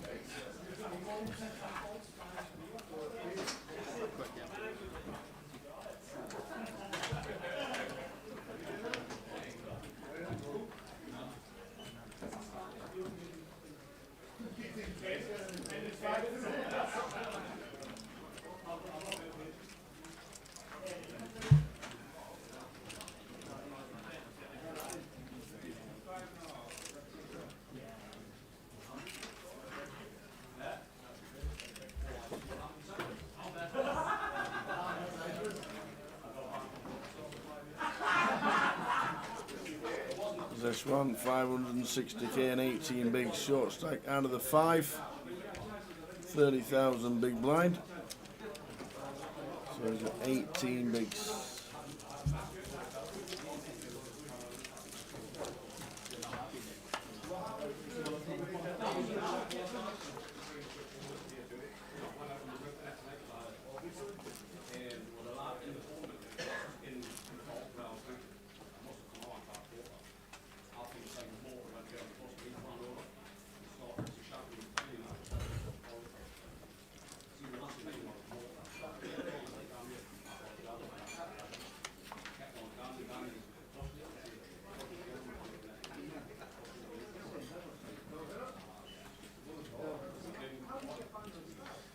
Billy with ace king.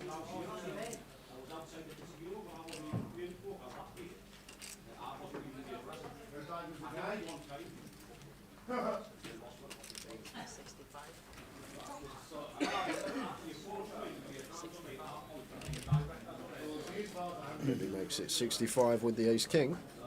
Evening, Brad. Evening, Brad. How you doing? 888 Poker TV. Grosvenor Poker on YouTube and on Facebook. 5 left here in Edinburgh. Paul McCauley leading the way. Zek Schwang at the bottom of the pack. Matt Davenport in still. Notable in the field.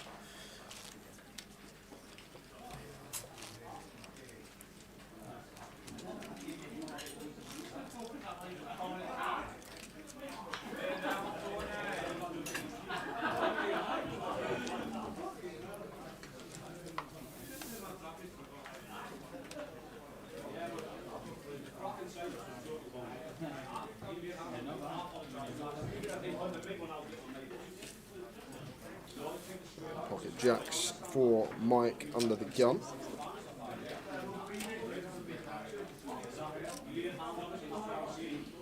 Ace 9 off here for Matt. Should see fold. Maybe 3-bet at small frequency. Probably just fold. Here's that small frequency. There's the raise. Makes it 175. Oh. 10s for Paul in seat 5. Oh.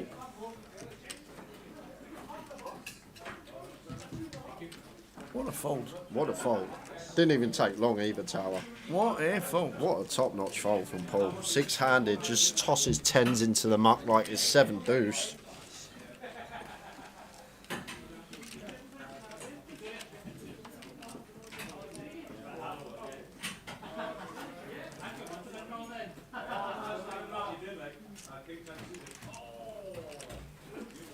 And Mike here with the jacks. Just going to play cool, I expect, or has he got ideas? Does play cool out of position.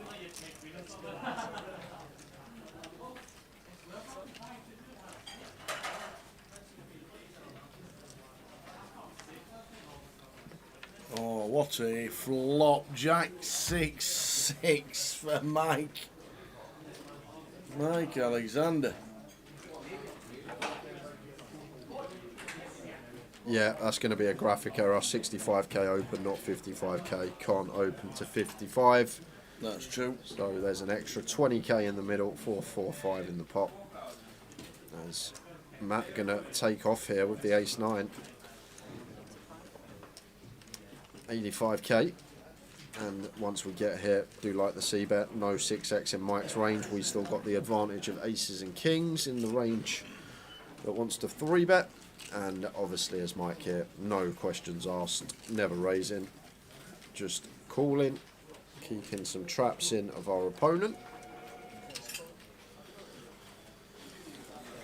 And to be honest, I don't think Matt's going to, even like on an ace turn, it's going to go check, check. On a 9 turn, it's going to go check, check.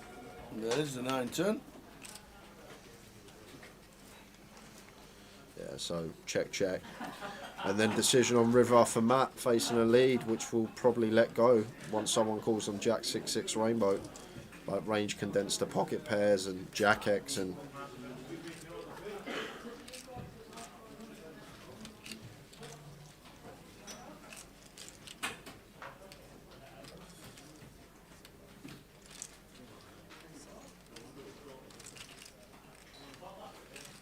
Hold on a second here, Tower. What is going on here from Mr. Davenport? And like a hand that seems like a clear check once we catch a 9. Matt's putting chips in the pot with. And all I can think this is Matt is lining up a 3-barrel here versus a jack. That's all this can be. We block pocket 9s, Tower. 9s would play this way. 9s definitely in the range of Mike. Only one combo left of that with a 9 in our hand. So a hand that will definitely be in there. We block that heavily. So maybe against this opponent, he's trying to get Matt off of a jack by the river. A hand like ace jack, king jack, queen jack, which is going to be in a terrible spot if met by an all-in from Matt on the end.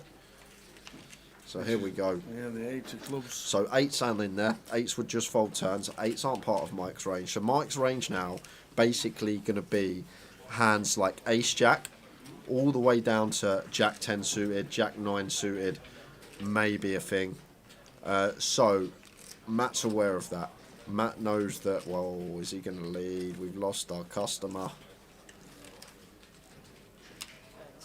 275. Matt might have sent it tower. He might have gone for the lot, but not going to get that option now, faced with this lead from Mike on the end. But I think the idea from Matt was here, tower, to fold a jack out by the river, and that's why he barreled turn. We block 9s. There's only one combination left of 9s. We have 9 in our hand.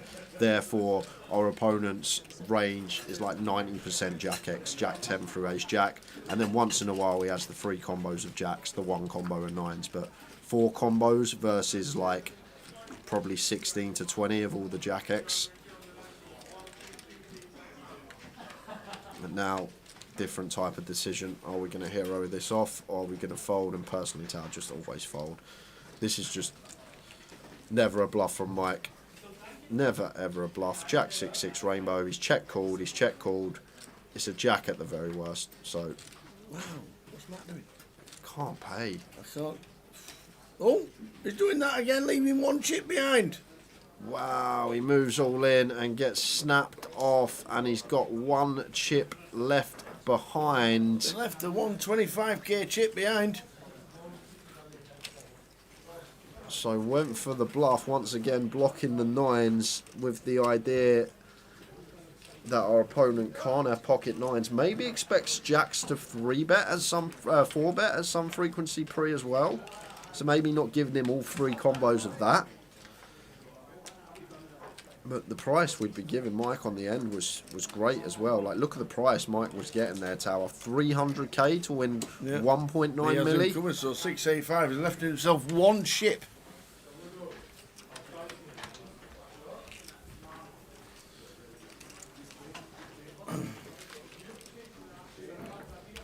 The 1 chip back. Matt Davenport.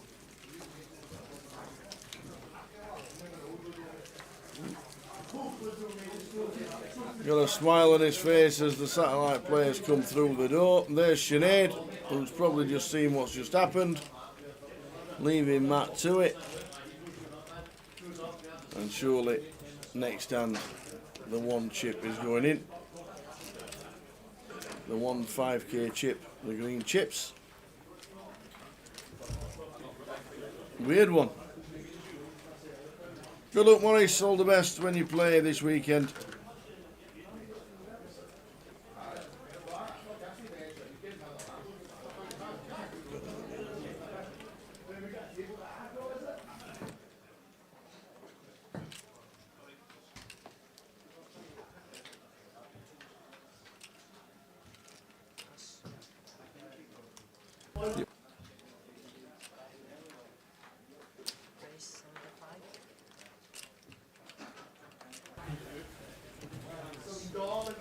So good luck, Morris, on his way to play his game at his local club and then playing Blackpool on Sunday.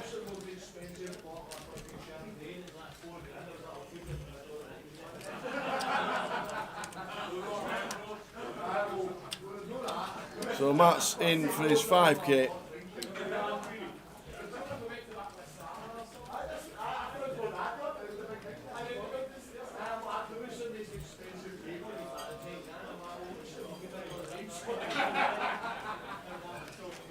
Any chop outs? 10 still playing at the minute for Paul.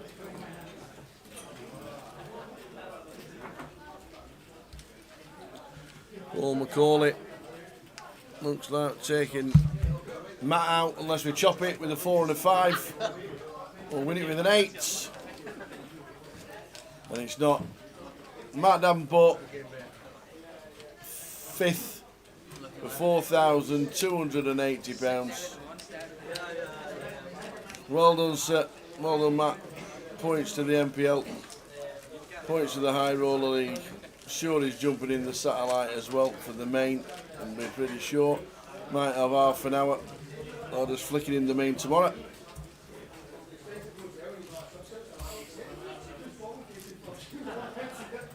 Off he goes. Well done, everybody.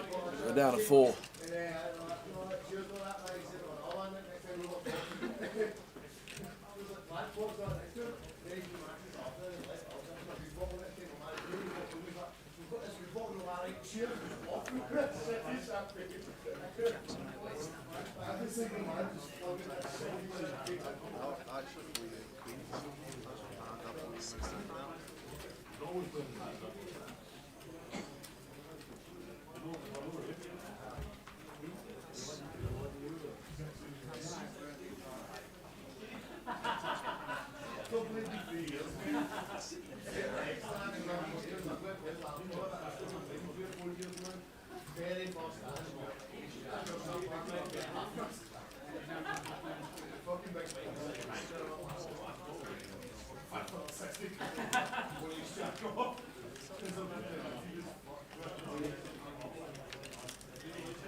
Ace 4 5 flop, 2 clubs. Nice flop for Jeswan here.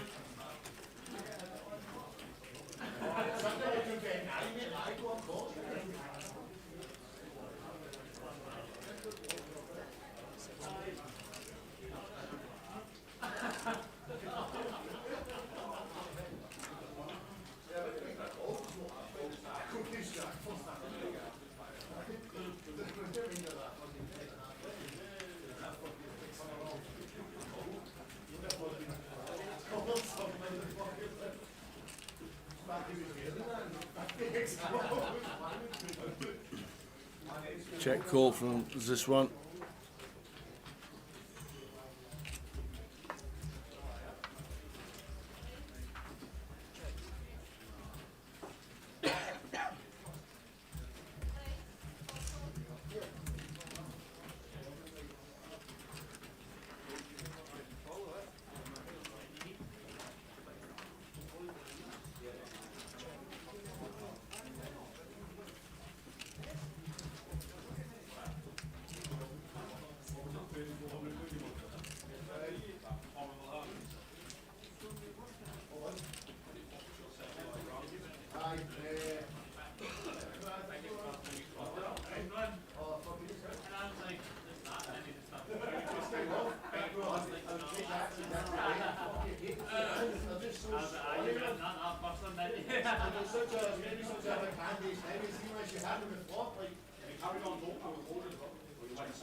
Four players left. Matt Davenport just busting out.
So Zeshwan with the ace-4. Does Mike as chip leader make the call with king-9? It's on the cusp of calling. He's counted out the chips. He shouldn't call out, I don't think. Well, he's using a time bank as well. But he has made it 2.5x. 13 bigs to call. I still don't think this is going to ever be a call here. I guess Zeshwan can have some like 9-10 suited, some Jack-9 suited that we dominate. After just sitting there for a lot of the tournament, is he doing it with worse than king-9? Oh, ace-4. Guess we've got 2 live cards, and with the 2 live cards, with the price we're getting, does make it an okay call.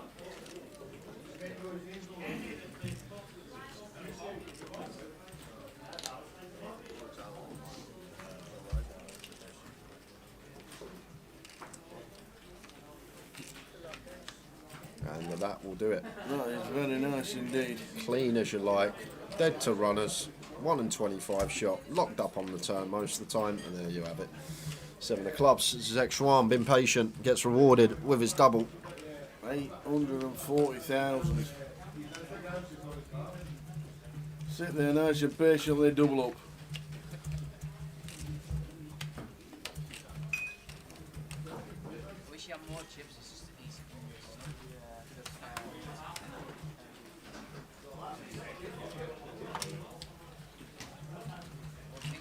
Brian's going up again to the 40k level in just under 5 minutes time.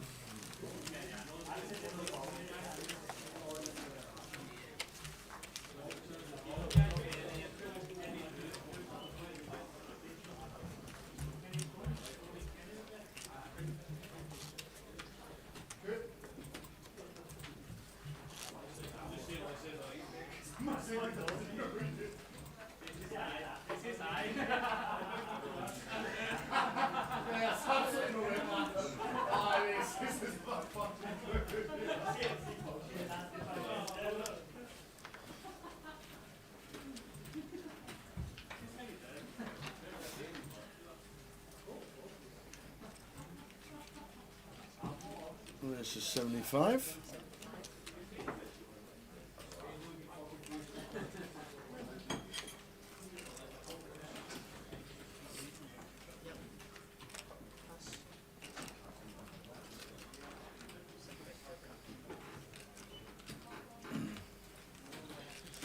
Putting the small blind here, could go after it if he wanted to. Suited a6 could make this like 275 if we wanted to. Gonna play cool, fine as well.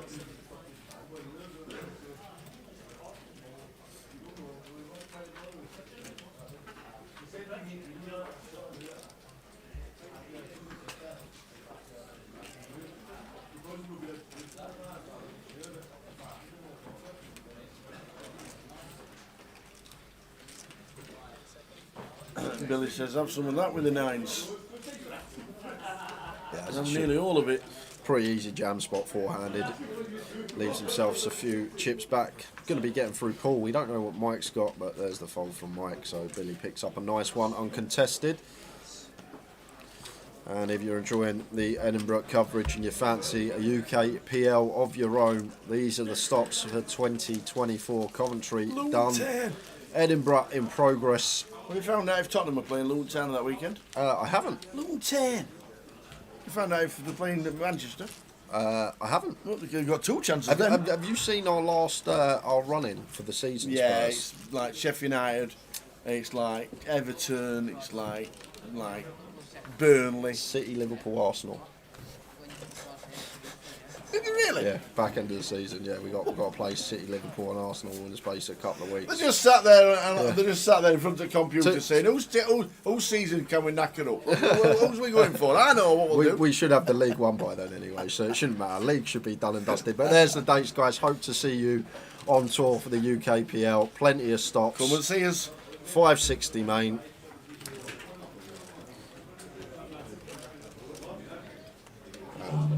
That court's in shot. Your court's in shot.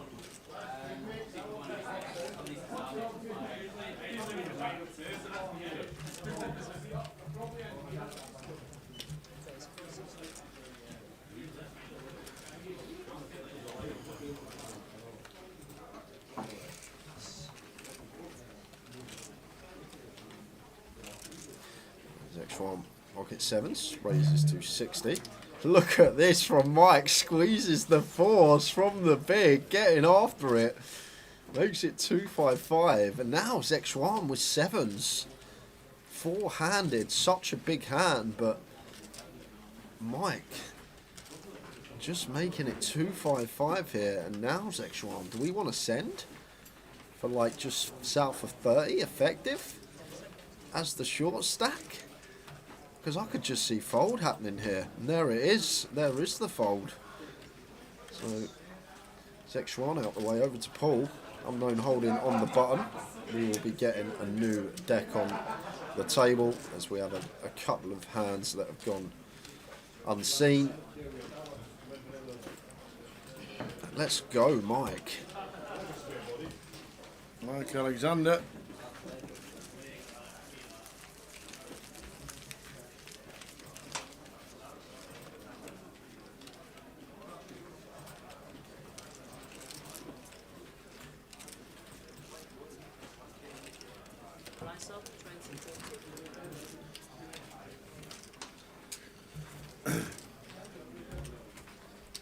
Just to counteract your Spursy thing.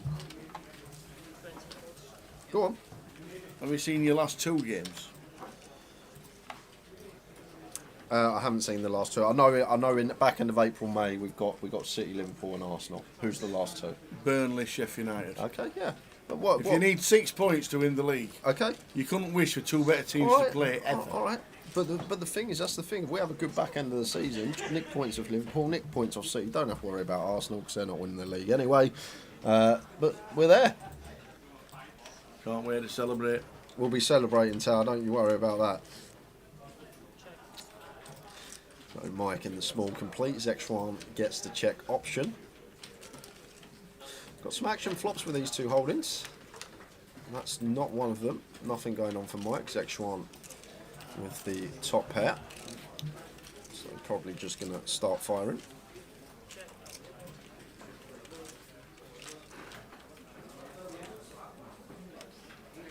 Wow. 40k. And a fold.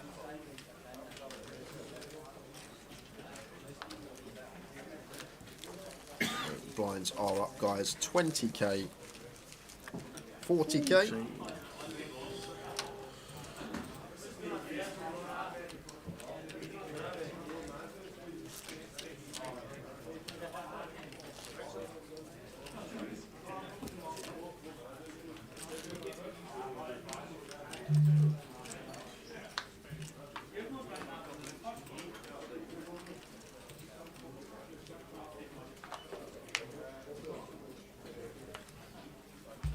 Suited for Billy, one we should be seeing open with.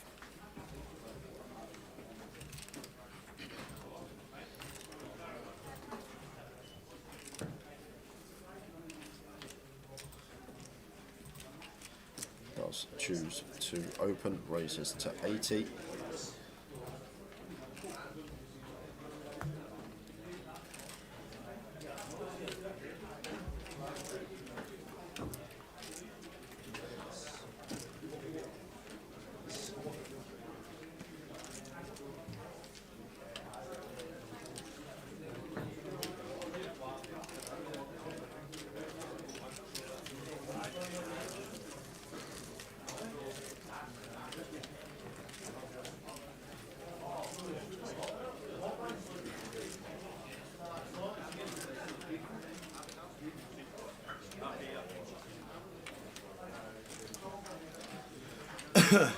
So, there's Dave Blacklow getting in on the act.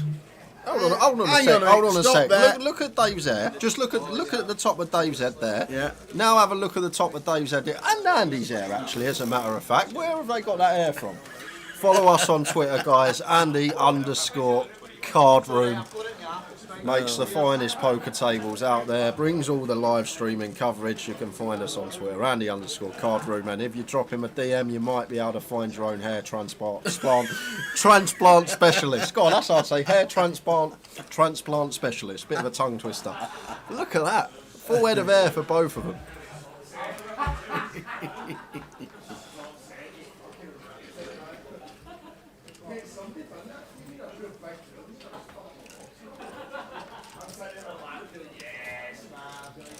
Zexuan with the Queen 10.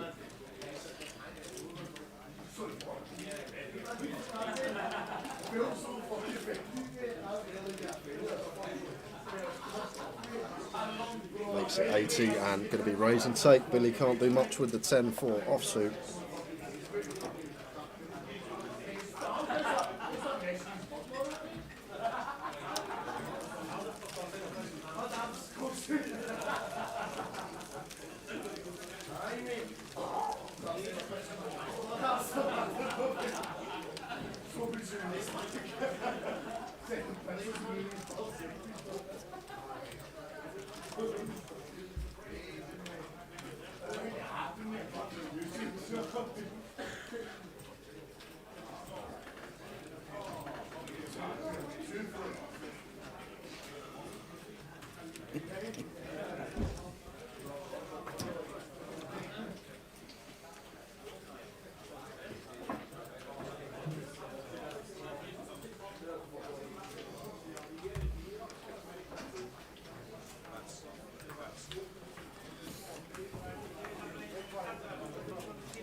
Four suited for Billy.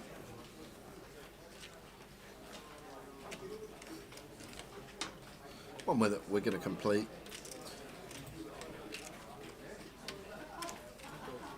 And can still call a raise. Mike makes it extortionate here. 3.5x in position, fairly large. These two just sub 30 effective.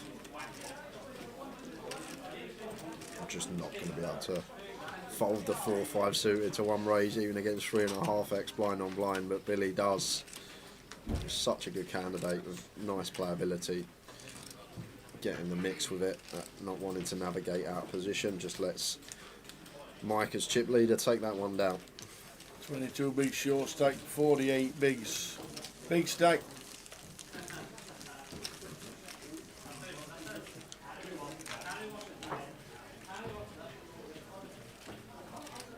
Four players left.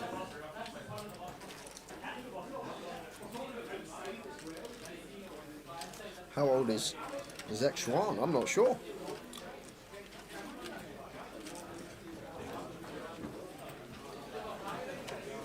Actually had our youngest ever GUKPT winner here in this casino, Tommy Lee. Max says he's 18. 18, wow.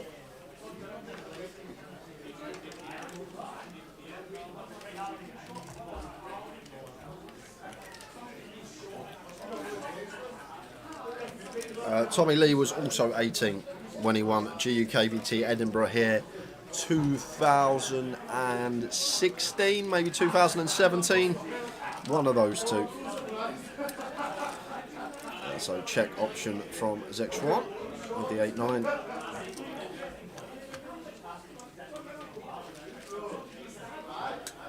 Jack, deuce is the flop.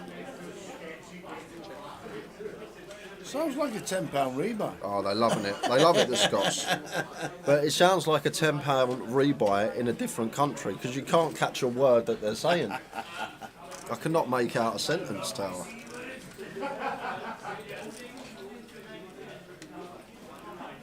Six of hearts on the turn. Does bring in the backdoor flush draw for Mike. Zexuan going to take initiative here. Once check two twice and does get Mike off of the best hand.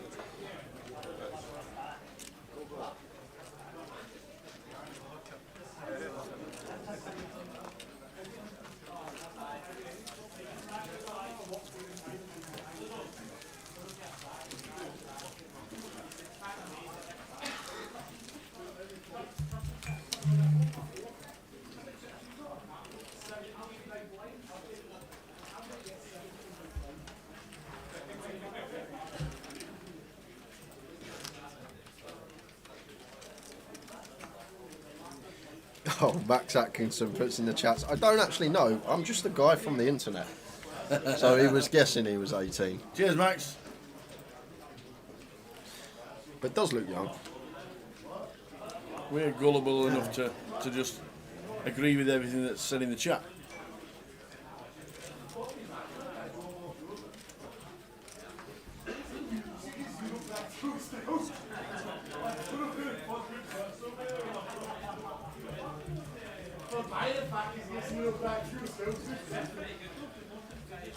Let's go, Mike. Love this from him. Love the size as well.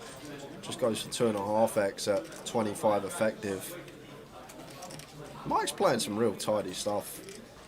And going to get this one through Billy, you expect.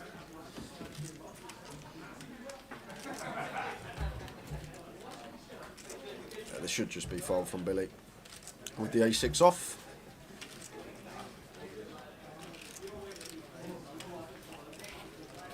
We've already seen some light 4-bets on the final table, but this would be outrageous to take this one. If we got the ace-5 suited, stick it in his eye, why not? But ace-6 off, just got to let it go, Billy.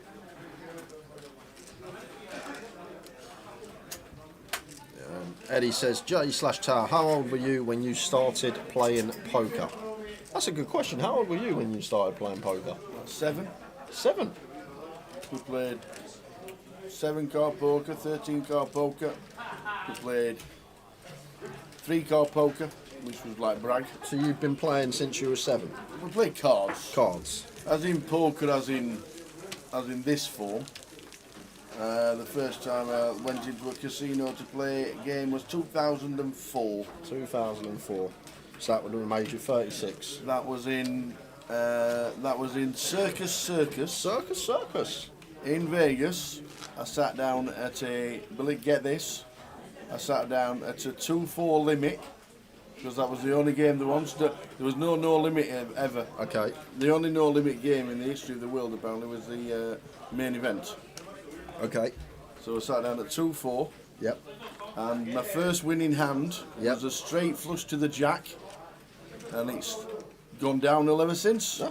Downhill. You never made a better hand since then. I don't think I ever have. Never made a better hand since then. My first winning hand, I was sat there on a whatever night it was. I think I pulled up $200 at 2-4 limit, and my first ever winning hand was a jack straight flush.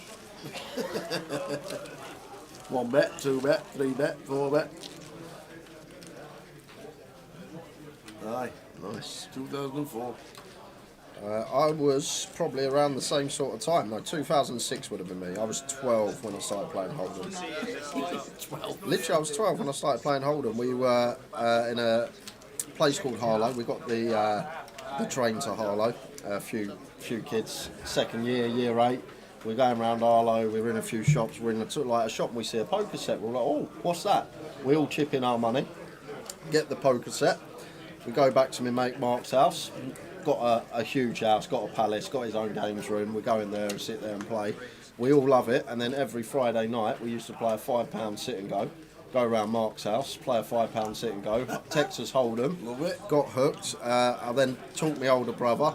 Started playing him heads up when I was like 13, 14. We used to play a lot. And then that was it. I was just hooked, watching it on YouTube every night. You remember watching the Jamie Gold year? It used to be on YouTube, each episode, one by one, watching the WSOP, and just got completely hooked on the game. Jamie Gold did the first shuffle up and deal last year. In the main event, day 1A.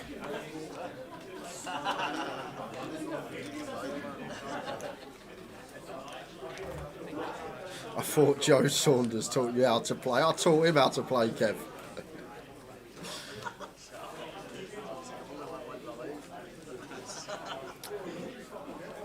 I thought I'd see Joe up here, Kev, to be fair. You seen what's in the car park of the Morrisons? What they've got going on? In the car? A circus? Yeah, there's a circus. Massive circus. I thought Joe would be up here for the circus, Kev. Massive circus going on in the Morrisons car park. Ace 4 of spades for Billy raises to 80k, and Section 1, not one that we really want to defend on final tables. 7-4 off.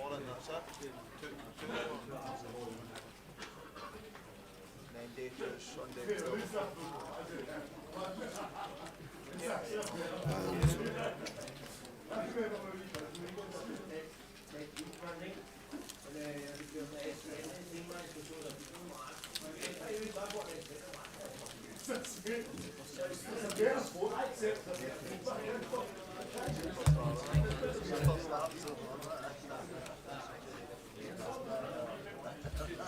that's how it all started, Eddie.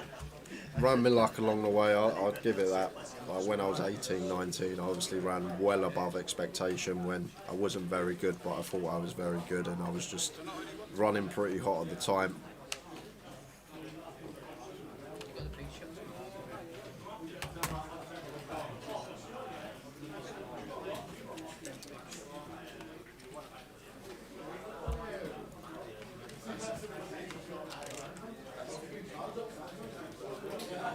H1.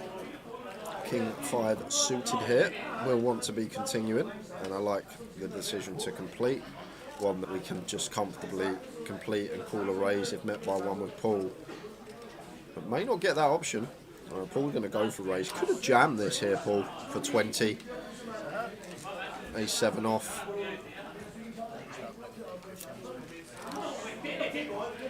Goes with raise to 140. And suited king, blind on blind. Pretty strong hand. Be surprised if Zech1 didn't continue here.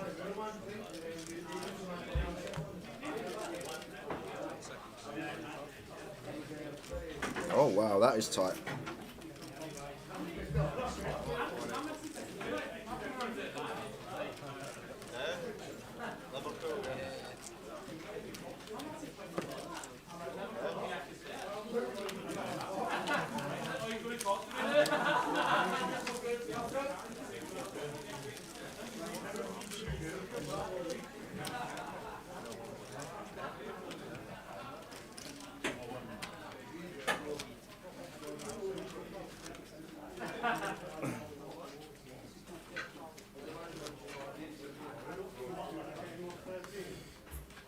Thanks, Eddie.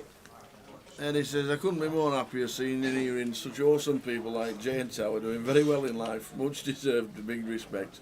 Awesome people to pair you on and off the table, especially the awesome work you guys do. Hands down to the pair of you. Thanks, Eddie. Thanks, Eddie. Much appreciated, sir. Very kind words coming in the chat. You got us all year this year. We've got so much streaming work for 888 and Grosvenor. Next stop for 888 is Luton, 6th till the 10th of March. We'll be there. I think it's 3rd till the 10th that we'll be in Luton.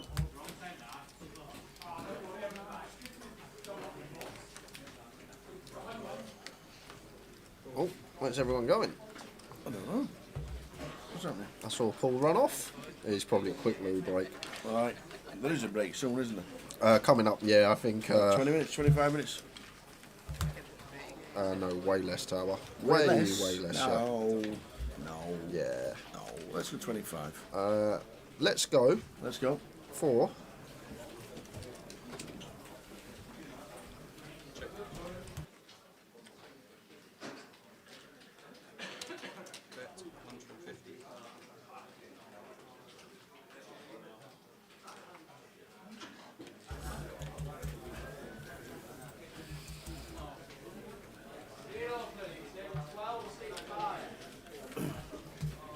Just under 15 minutes to go until the break.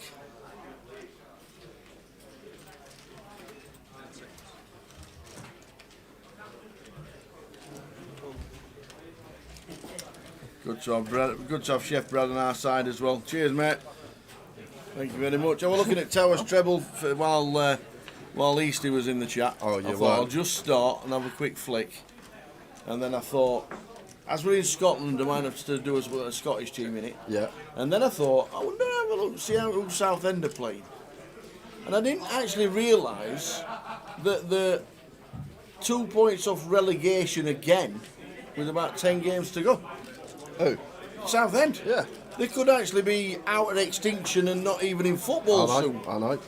I couldn't believe it. There's not even a league for them if they get relegated. Couldn't believe it.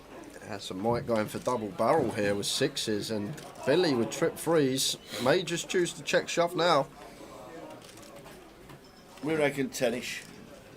And to be fair, the Harrow Arrow, who says, I think you're a couple of clowns, people who are close to me and know me very well also think that.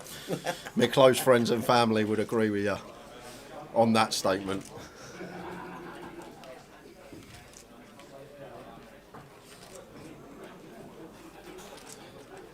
And there's a jab from Billy, and should be a fault from Mike. Yeah, you're spot on, Gully. I'm surprised you haven't even bought Southend yet, Brad, all the money you got. What is it? Probably about a tenner they cost these days. 10 or 20 quid? 20 quid tops to buy out Southend Football Club? They'd have to pay me to run it, Tower. Yeah, this has to be a foul from Mike. Not really much to say here. We have the 6 of hearts. We block some flush draws. We're drawing to 2 outs versus even an 8 or a 10. It's just a hand that's not going to be a good call off, and not really much else to say. It's pretty clear once we get check raised that our 6s are just going to have to go into the muck.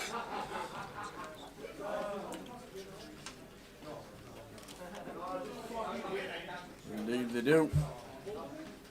Indeed they do.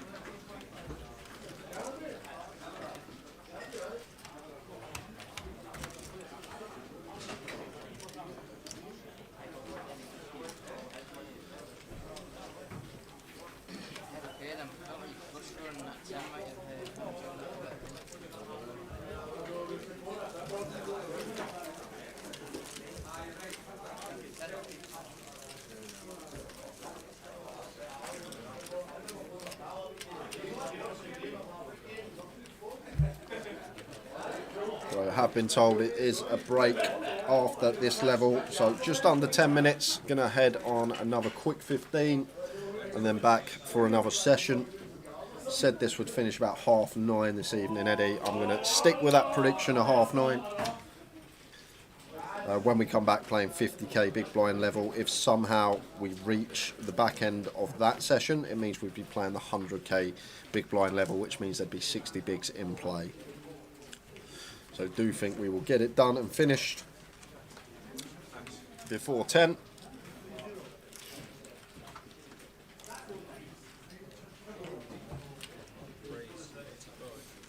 This pull opens on the button, makes it 85.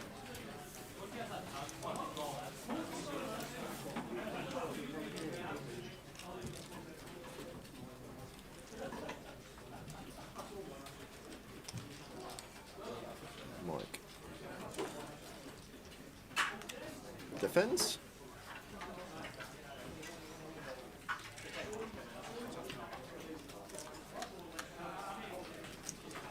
Not too much going on for Mike here, so probably going to be check bet fold. One that Paul could do some checking with as well. Second pair can have some bets, some checks. It does just fire, being the covering stack, and we do get to do a lot of that as well. Being the chip leader on a final table, we get to ask the questions, we get to bet and just be applying some pressure to opponents. And this is the live streaming schedule for the rest of the weekend. We're here at High Roller Day 2, started at 1:20, still here, and think we're still going to be here until around 9:30, 10 this evening. Tomorrow, long day tomorrow, full coverage of day 1D, playing down to 15% of the field, so about a 13-hour day tomorrow for Saturday. Why are you looking at me like that? Why? What? Well, yesterday's day 1B 15% of the field. took 10 hours yesterday to get down to 15% of the field. Yes. Do you think because there's not going to be that many more people, do you think it'll be longer? Yeah, well, I'm 10 hours yesterday. I'm just going on what time we finished in Coventry. It was 15% of the field in Coventry. We finished around 1. We start at the same time. It will be 15% of the field, so give or take an hour. That was good on yesterday. Yeah, because yesterday's was 10 hours. So 10 hours. They finished at 4 o'clock. Yeah, 10 hours. So obviously, I'll take 10 hours, Sour. What level did they finish at yesterday? Can you remember? I wasn't here. Helpful. In bed. Helpful. I was Z in it. Normal day tomorrow. All the way through till down to 15% of the field. Should be a busy one in the club tomorrow, that's for sure. 5 minutes to go until break.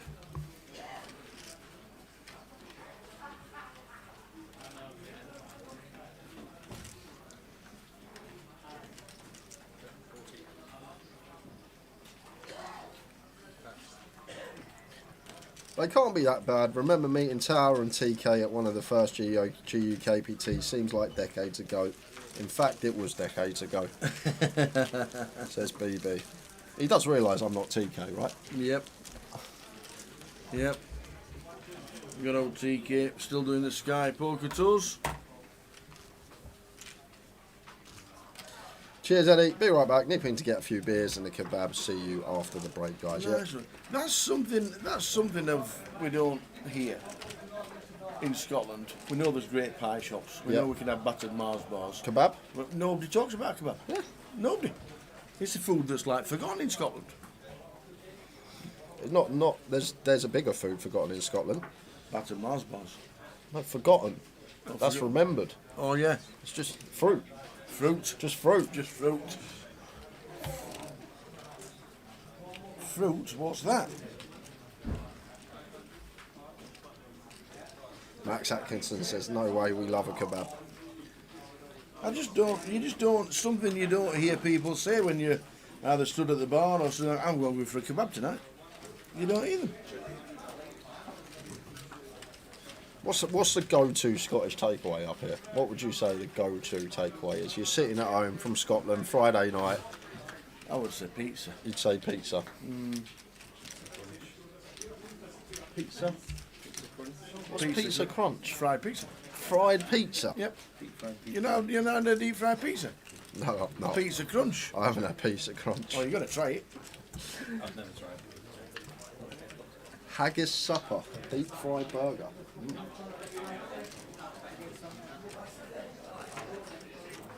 Deep fried Mars bar. What's a haggis supper? Haggis, chips and peas. So blind on blind here. I think with both hands, Jack High good enough to show down on the ace-queen board with the Jack playing on its own without kick-up. The pair of deuces out there, so probably just always going to see check here, and they will chop this one up. As we head on break in 3 minutes' time. And then be back for what I expect to be the final session of the evening. Square sausage and tatties. Fair enough.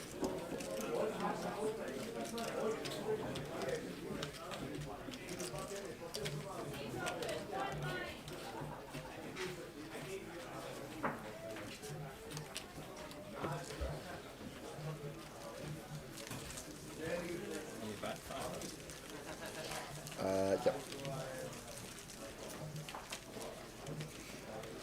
The pizza crunch isn't actually a deep fried pizza, it's a deep fried pizza. Does that mean double dipped? Double dipped. Oof, delightful.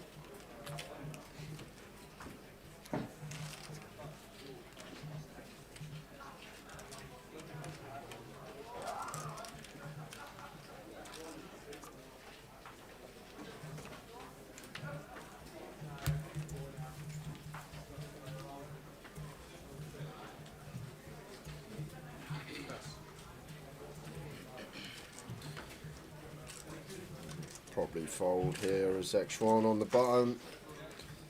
And Paul gets to complete the Jack 4 of spades. Probably going to squeeze one more hand in after this. Well, Paul, forget that. Going to raise it up. Going to attack one of the smaller stacks, having him covered. And Billy's got aces. Imagine finding call here, Tower. It would be so good if Billy could find call here with position. Just think about it. Paul's meant to raise a lot, having us covered. Small blind versus big blind, very wide. Just think about how aces fare in terms of equity against two random cards. Like, we're just going to have a lock so often. We're going to lose our customer. I would have loved to see Billy find the flat there. Like, blind on blind. Range is so wide. We have position. Get to dictate action. That went for 3-bet. Customer lost. And that's going to take us into the final hand. Last hand of the session. Of the session. We have one hand left to go. 1 minute on the clock. And then 15-minute break. Back at 8:05. And as I said, I would be surprised if we made it to the break at 10:05.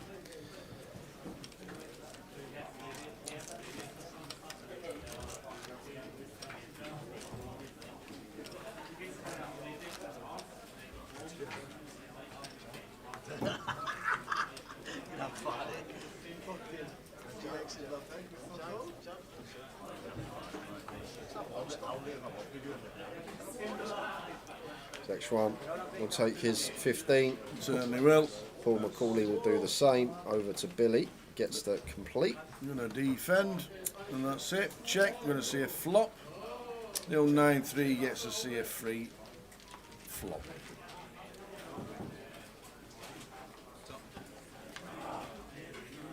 Ace, 9 ace.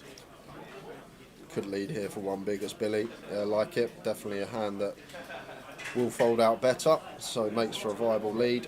Unfortunately for us, going to get called by Mike with the 9-3. He has an easy call with position. And now it should just check down to the river tower. Well, Billy should give up now. Once we get called on ace-9-9 rainbow, ace-ace-9 rainbow, we only really target the king highs to fold out with a turn second barrel. 9x not folding, ace-x not folding. However, we do pick up this gut shot, so potential to see another barrel come in. But got to understand what part of our opponent's range we target with this second barrel. And blind on blind, ace is never folding and 9's never folding, so we basically just target the king highs that have called once on the flop. And that's why I might have just shut down after the flop bet was called, just because of this particular texture, and Mike just waited towards a 9 or an ace.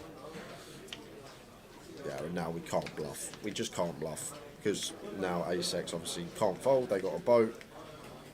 Still going to have all this like ace deuce off upwards. Billy.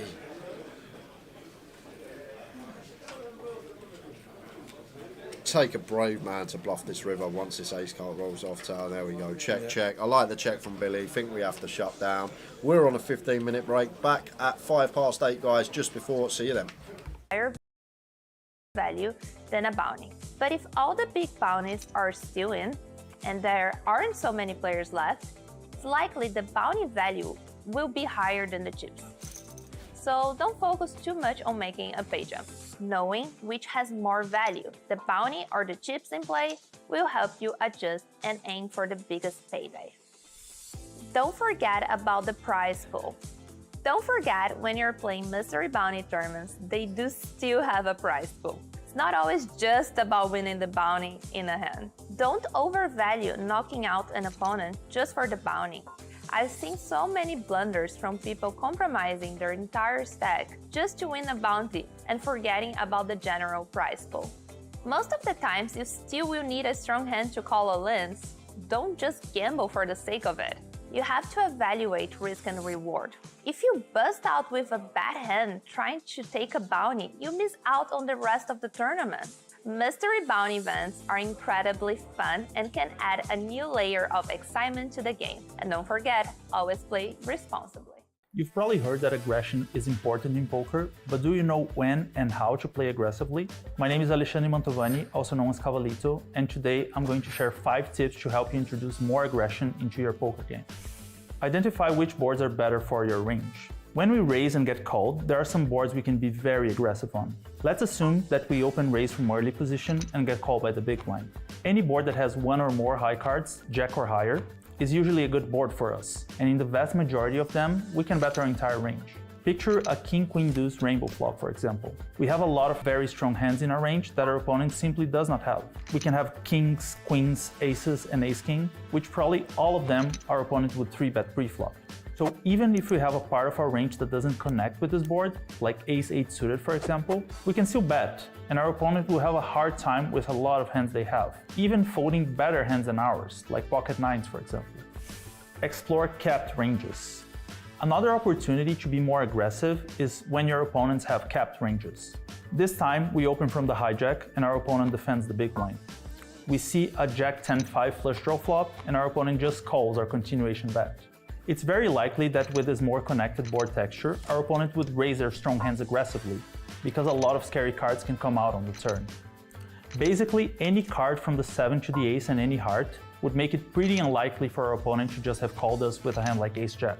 That means that if the turn is a blank, we can play very aggressively, since our opponent is going to have at most a weaker jack-x type of hand, but usually a 10x or worse, and they're going to have a hard time calling down. Identifying these scenarios will increase your aggression naturally and will turn you into a very hard opponent to play against. Size matters. Being smart about the size of our bets is another way to add aggression to your poker game. as your bet sizes will have a direct impact on your opponent's continuing range. If you're playing against the big blind on a 9-5-3 flop and you bet one big blind, your opponent is going to continue with any piece of the board. On the other hand, if you bet full pot with this texture, our opponent is definitely going to fold most of their 3x, 5x, and weak straight draws. Your bet sizing will also have a big impact on how the hand is going to be played on future streets. If you bet one big blind on the flop and the turn is a 3, you should be somewhat careful because your opponent is going to have this card in their range more often. However, if you bet full pot on the flop and the turn is a 3, you can keep betting your best hands for value and be less concerned that your opponent has hit that card. Think about which part of the range you're targeting. With all of the poker training software out there these days, sometimes people forget that poker is a game of people and logic, and sound logic sometimes gets very similar results as software does. Let's go back to Jack 10-5 flush draw. Turn 6, river king, and we have a hand like king queen suited. We know our opponent has gotten to the river with a weak jack most of the time, so we can still extract value from these hands with a not so large bet, like half pot. In the same context, we are going to have some bluffs like queen 8 suited, and some value hands like ace queen or queen 9, and these hands benefit from very large bets. Queen 8 to make the opponent fold their weak jack X, and ace queen, queen 9 to make the opponent call with king queen or king 10 that they might have connected. Knowing which part of your opponent's range you are targeting will help you choose when to turn up the aggression. Know when to shut down. Even though the video is about aggression, it is important to remember that sometimes you have to just shut down. Aggression increases your profitability when now executed in the right spots, but sometimes we just have to shut down or we're gonna lose a big chunk of this profitability. On the previous 9-5-3 board scenarios, we bet pot and get called. Turn 8, we bet again and get called again. Then the river pairs the 9. This is a scenario that we have to be very selective about both our value hands and our bluffs. By betting twice on this board, our opponent's range gets to the river as mostly 9x or better. So not value betting a hand like pocket 10s and shutting down sometimes with our bluffs like ace deuce is important. As you can see, there are plenty of opportunities for you to introduce more aggression to your game. Study these spots and see for yourself what impact being more aggressive can have on your profitability. Which spots do you struggle with being more aggressive? Let us know in the comments below. One of the most common situations you'll encounter in poker tournaments is defending your big blind. Both folding too much and playing back in the wrong situations can be a big leak of chips. There are a lot of factors that come into how you proceed. I'm Ian Simpson, Poker Pro and 888 Poker Ambassador, and these 5 tips will help you navigate when and how to defend your big blind. Defending your big blind and position. Like so much in poker, position is key when defending your big blind. If your opponent opens from early position, they've done so with up to 8 players left to act after them. Their range, therefore, is stronger than if someone raised your big blind from late position. Against an under-the-gun raiser, you defend your big blind less often than you do against a button raiser. You'll need a stronger hand to go up against your opponent's stronger range. A hand like 10-7 offsuit looks like a decent hand to defend your big blind with, but I would only do so against someone in late position and not against an under-the-gun raiser. It just doesn't have enough equity against an early position's more robust range. Defending your big blind by raising. Defending your big blind doesn't mean just calling, it means 3-betting too. The later the position your opponent raised from, the more you should be 3-betting, both as bluffs and for value. The earlier the position of your opponent, the tighter their range has to be because they've got so many players left to act after them. You'll be 3-betting less against an early position raiser since you're against a stronger set of hands. Similarly, when you face an opponent from later position, they can be playing more hands since there are fewer people left to beat. This allows you to 3-bet more often since you are against a weaker range. So, against a late position opponent, ace-jack suited is a value 3-bet. But against an opponent from early position, it is often better just to call from the big blind as they have fewer weaker hands that can call your value raise. Defending your big blind depending on raise size. You will face a number of different raise sizes while defending your big blind. The smaller your opponent raises, the more hands you get to play. The larger they raise, the more expensive they make it, the fewer hands you get to play. A hand like Jack-Deuce suited is a fine hand to defend against a minimum raise. But if your opponent is raising to 3.5 big blinds, then it becomes a fold because you're getting a worse price.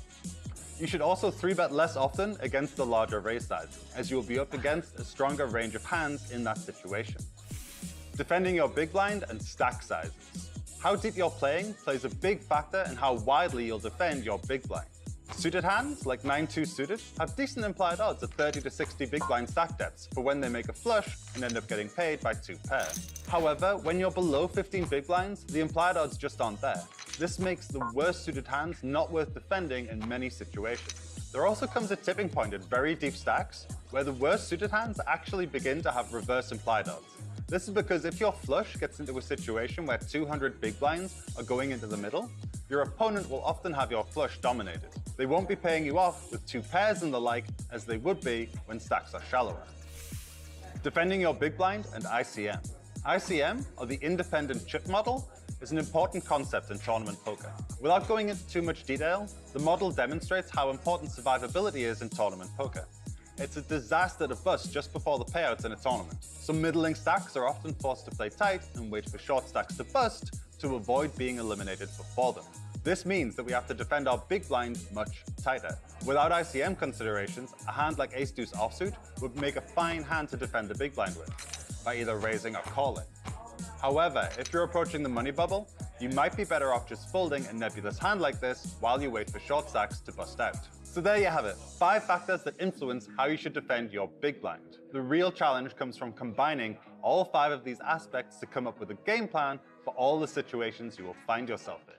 There are aggressive poker players out there that would move all in here with 9-8 suited. Oh, he did. Wow. Oh, snap. He hasn't really been doing that, and he's run into a monster, and this tournament could be over.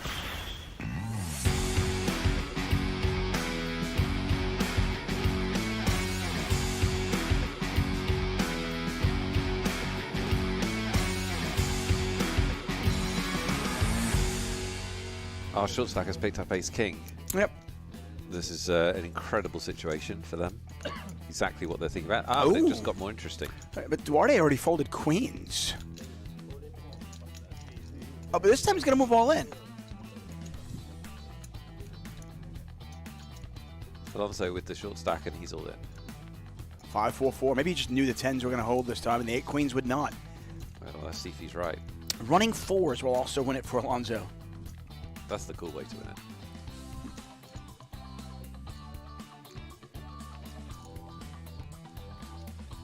Bang. Yeah. Alonso now drawing dead, and he will be our first elimination. Out in 9th place. Grane, after winning a hand with 5-4, picks up 2 blackjacks. What a hand this is. 6-handed. Extremely powerful. Yeah, Leckner might have thought about a 3-bet there if he was deeper, but I think Leckner might want to just calm. Oh dear, this is brutal.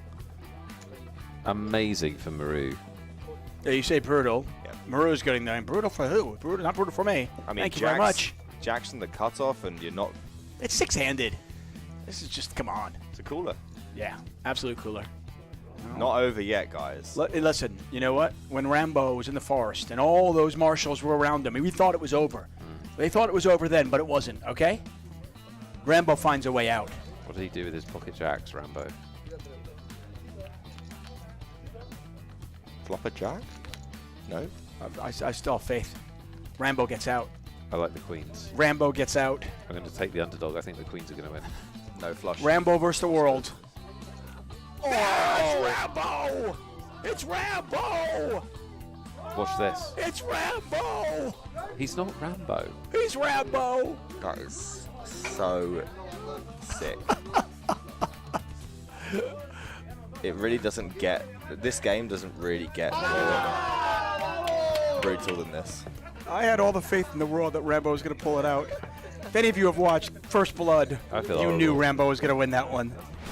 So this is how quickly things can change. Leshner got down to about 15, 16 big blinds. He's back up to 29 with some successful shoves.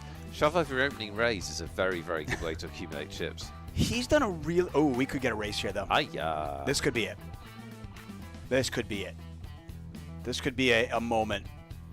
I mean, it actually should be. I think you have to call this with 7s, simply because Bertoldi can shove the small pairs. He can shove small pairs. You're actually dominating him. You know, you don't love flipping, but I think, to your point from earlier,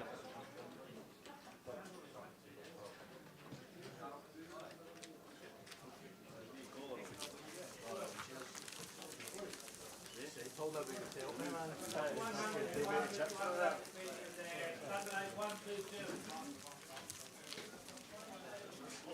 levels 25,000, 50,000.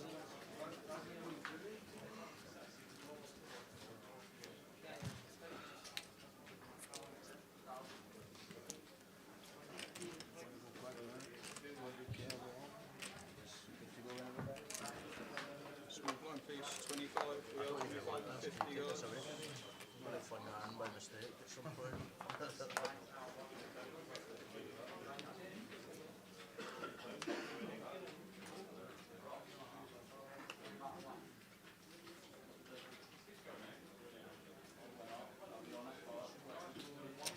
Raise,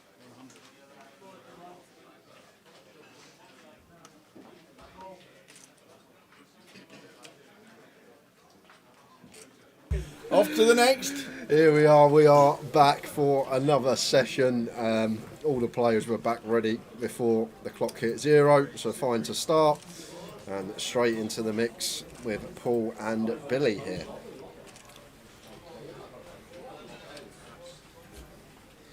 Good evening, everyone. No giveaways tonight. Unfortunately, I'll take your chips. But why do you need a giveaway when you got a high roller live stream on? Final 4 out of the 57 here in Edinburgh, and over to Paul with the A7 suited.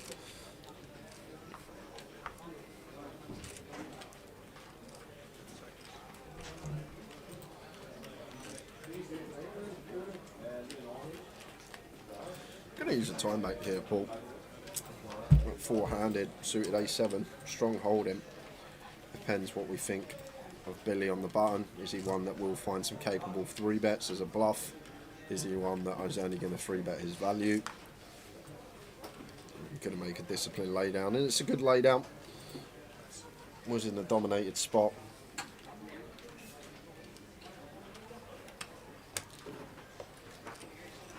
£4,280 last out.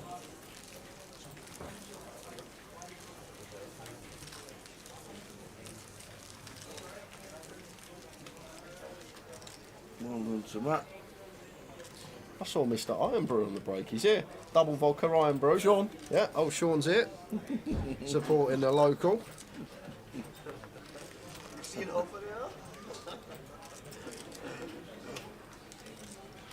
Thing is, the Ironbrew's not on tap anymore. I know.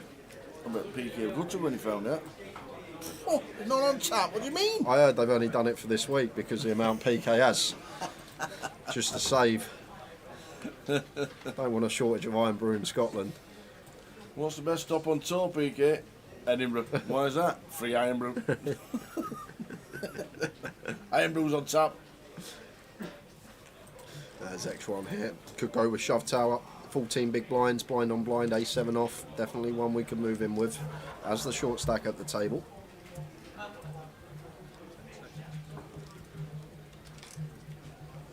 There is the jam. And does get it through Paul.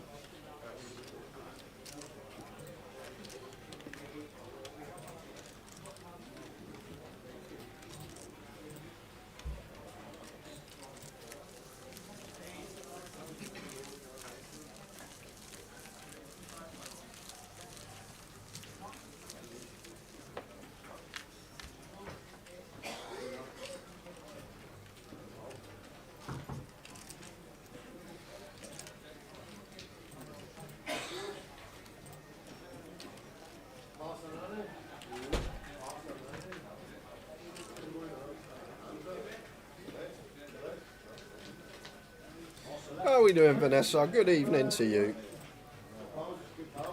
You've joined us for four-handed. 4 left in the high roller.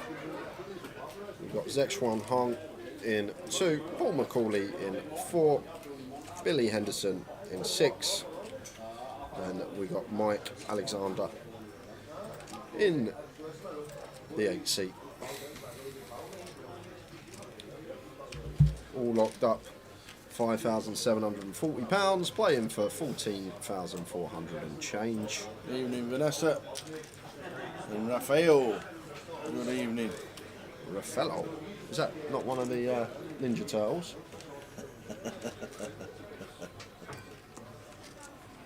Or Raphael.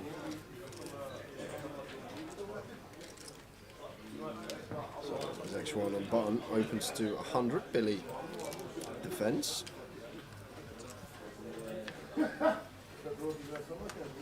Inside flop, ace 8-6. Yeah, I'm probably going to just be check, c-bet, fold, next hand.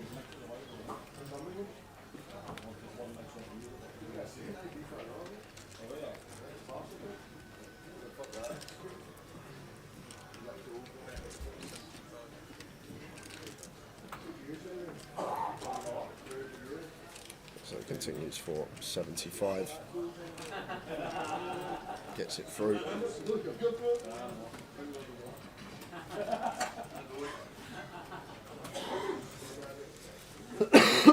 Bubble boy today was Dean Hutchison. King, Queen of Hearts running into aces. Hearts? King, Queen off. Oh, that makes more sense. Queen I of was Hearts. about to say, what is No. King of Diamonds, Queen of Hearts. Yeah. on yours. I don't mind the 4-bet from Dean. But maybe thought he had some sort of read on Billy, thought he was at it, and just 6-bet sent the King Queen off, sending it back to 2012 in the Benny Spindler fan club.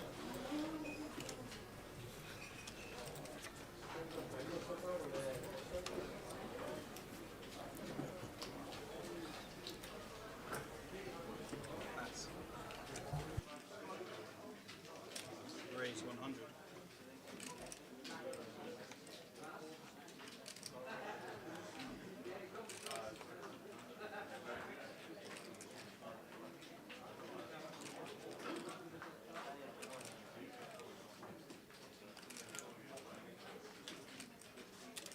Raise 325.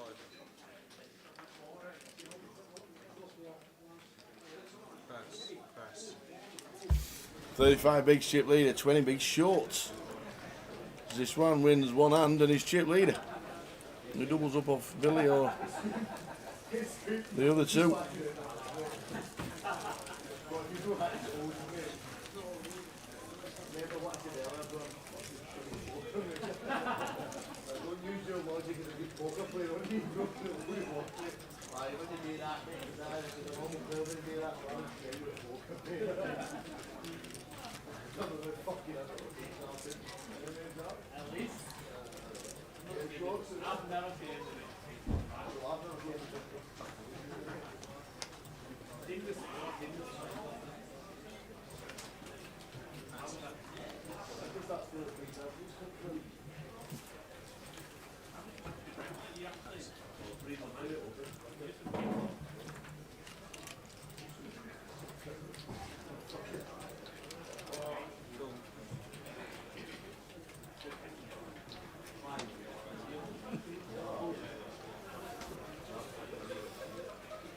And Mike completes. Zeshwan checks.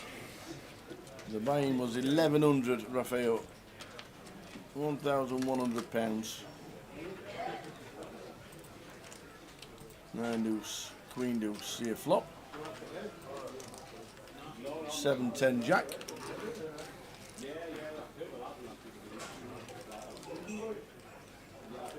Half pot from Mike. Flopping his flush draw.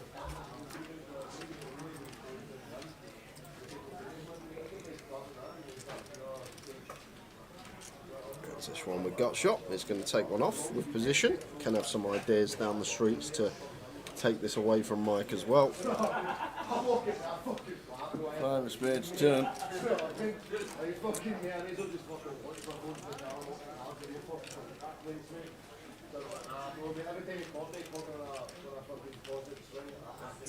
Mike's playing some very nice stuff, Tower. I don't know much about the man. He could be a local. But he's playing some good poker, taking some good spots, good sizes. Yep. Always nice when you see a new face, an unknown, and they're performing with the cameras on and the lights. And the only Mike Alexander on the database is American. So whether he even plays big comps.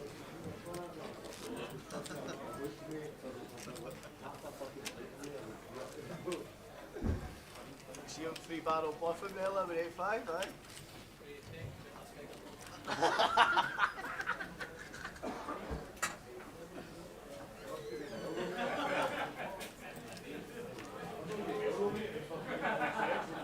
I couldn't find it, goodbye.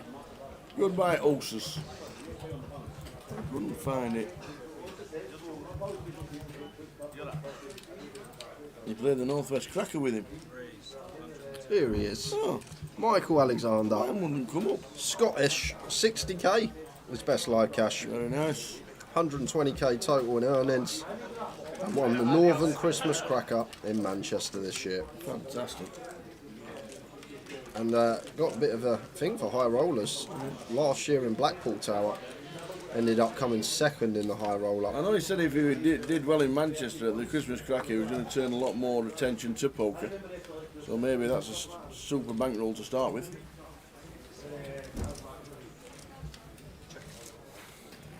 Not the flop we were looking for as Paul. And Billy gets to go really small here, but goes for third. And Paul out there with sixes.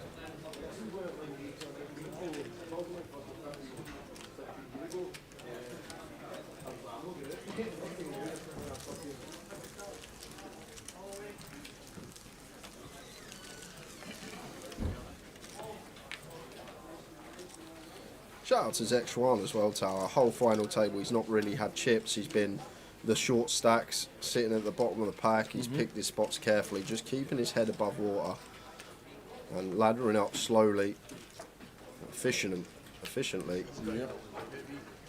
And that's all you've got to do as the short stack. You've got to hang around long enough to try and get that double up and then get yourself back amongst it. And he has just been hanging around, not getting involved too much, picking up a small pot here and there. And here he is with 4 left and ace-8 suited on the button. Opens to 100. And 10-9 of clubs here for Paul.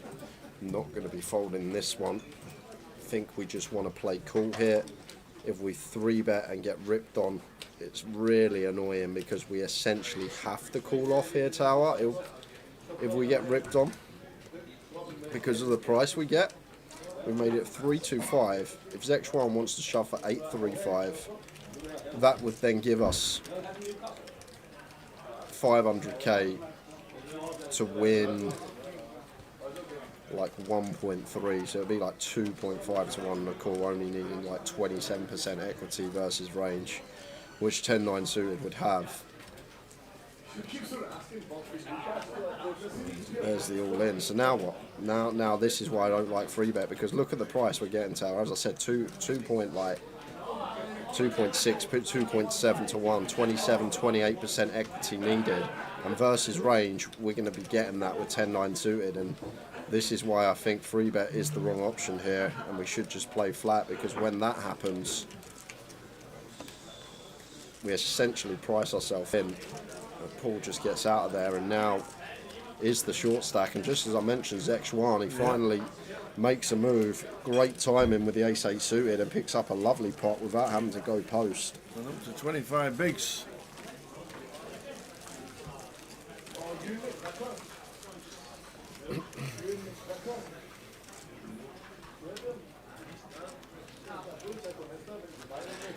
Evening, Ian. Watching on YouTube.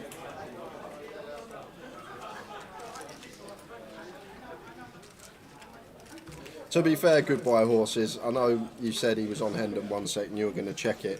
When Tower says, I've checked it on Hendon, he hasn't thoroughly checked it on Hendon. He's typed in the name. He's typed in the name, and it's come up no search results, and he's probably not even checked that he spelt Michael with E before A or something like that. That's what's probably happened. Correct. Don't know what you mean. No idea what you mean. Can't believe it.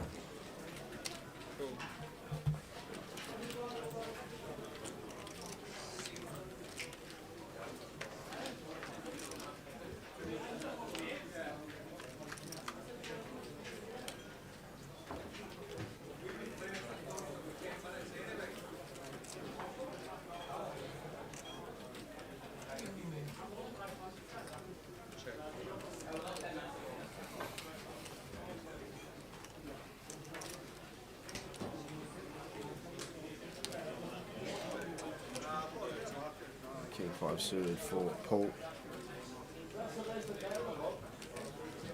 Continues for 130.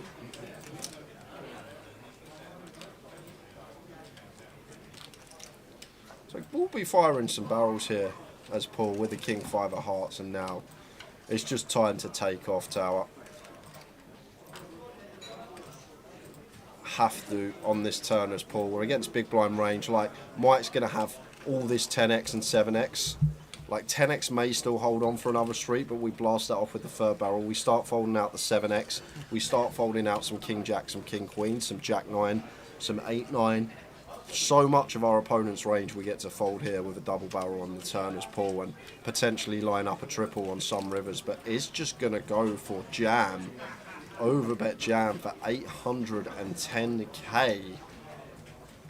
And this is really interesting because shoving here for like 140% pot, would we not just want to try and get 2 streets from like ace king? If we've got ace king, ace queen, would we not want to go bet and like get another value from another street of value from a 10? And once this does bring the 2 flushes in tower, it does look a lot like a draw.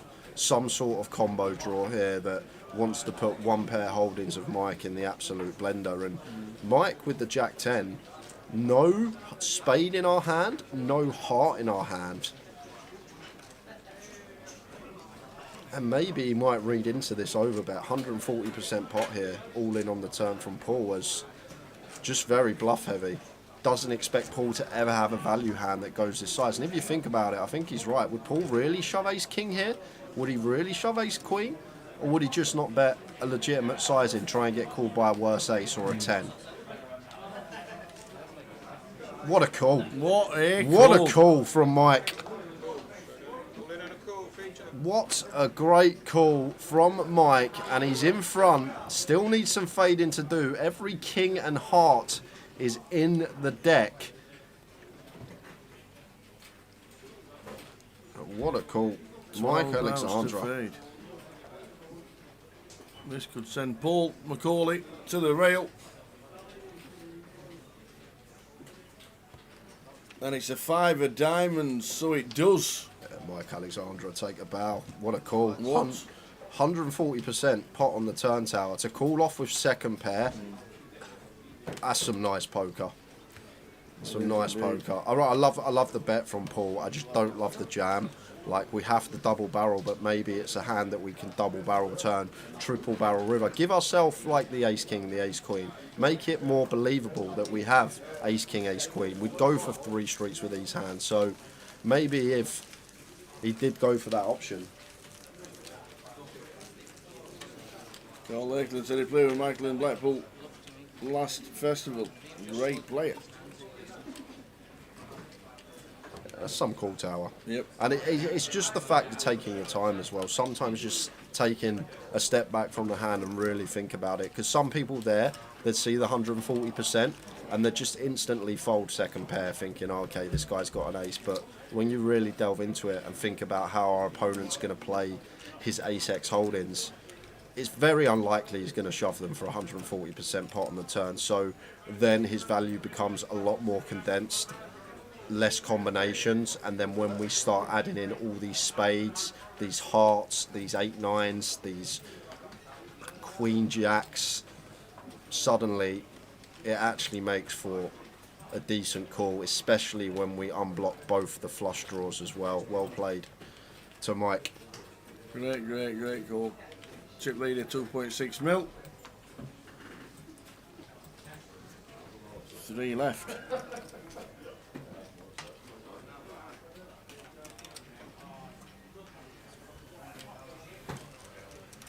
This one, 1.2 mil, 23 bigs, Billy, 40 bigs and 2 mil, and Mike, chip leader, after that hand, 50 bigs, 2.6.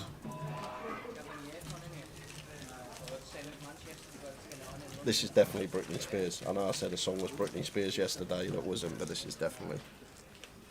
Yes.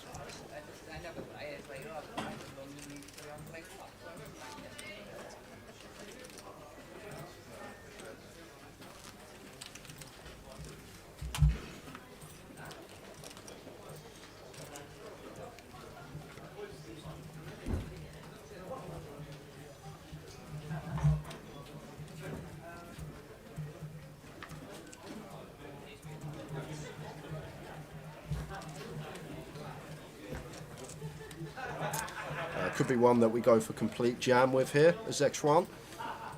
Complete from the small. If Willie opts to raise it up, stick it in his eye, I think could be the way to proceed here with the A6 offsuit. But he's going to take the aggressive route himself, it looks like, makes it 130.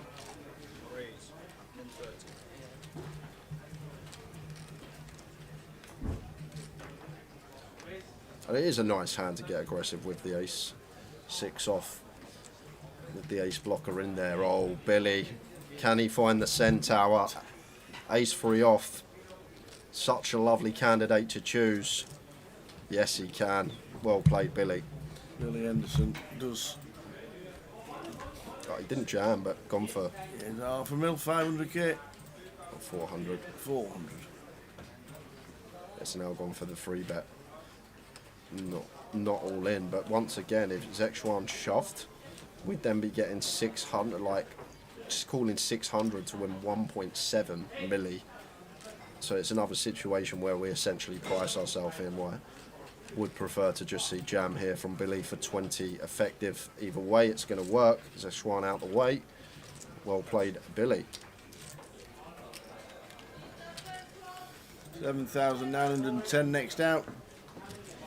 10,720 and 14,620 pounds, and the trophy to the winner. We're down to 3.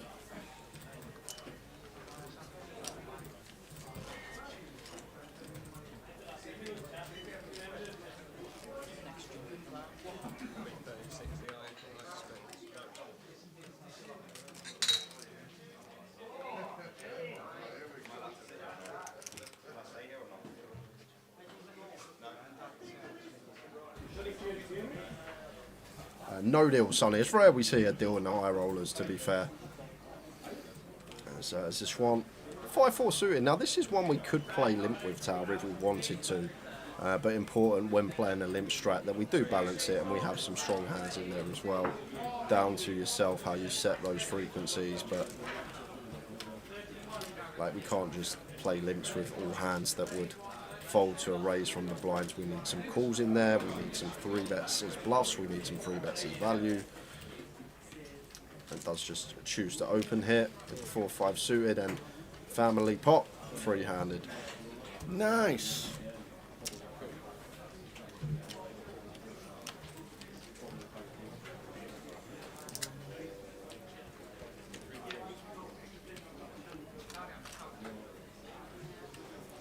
Jack 6 deuce, 2 clubs here.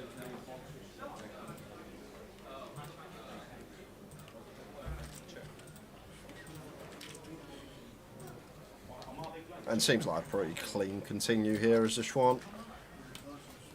No, we can see it's not going to work, but 4-5 of hearts here. I think we get to bet small on the Jack 6 deuce with the gut shot and the backdoor hearts, but he's going to take a freebie to the turn.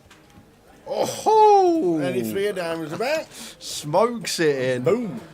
And we're going to get some money, Tower, because Billy should start leading now. I know we'd be leading into the nuts, but once flop checks through, we're going to have all this King Jack, Ace Jack, Queen Jack, Jack 10, Jack 9 suited from the small. And we make the assumption that Zexuan is just going to continue his Jack X or better. So we have a very tidy lead spot here as Billy, with our flush draw as a bluff, fires for 1-2-5, and Zexuan now should just be calling tower. Don't want to raise here, set alarm bells off, because one of the strongest lines in poker, check back flop in position, raise versus turn lead. So we just want to keep our range wide, have hands like 7s in here, have hands like Ace King in here, have a hand like Ace 4, Ace 5 suited in here. So he does just call. Fades the club, he's going to get a chunky pot. Yeah, because I think Billy has the bluff river as well on most run-outs. Comes the King of Diamonds. This one's kind of interesting, because I do expect Ace King to call once versus this size. But other than that, not really any other King X in here for Zexuan, unless it's like a King Deuce or King 6 suited. So maybe it is fine to go after it on this King River, as it's only really Ace King of the King X variety that can get there in this manner. So we target hands like 7s through 10s. we target some ace-4, ace-5 with the wheel draw picked up on the turn. Unfortunately for us, Zeshwan with the nuts, he moves all in, and Billy Snap. going to be folding. Fold and flicks him in the muck. Billy not too impressed. Still on 3, 5,740 to Paul Macaulay, who was just bust. How are we doing? Cavalito poker. Cavalito poker. Is that Carlito's brother?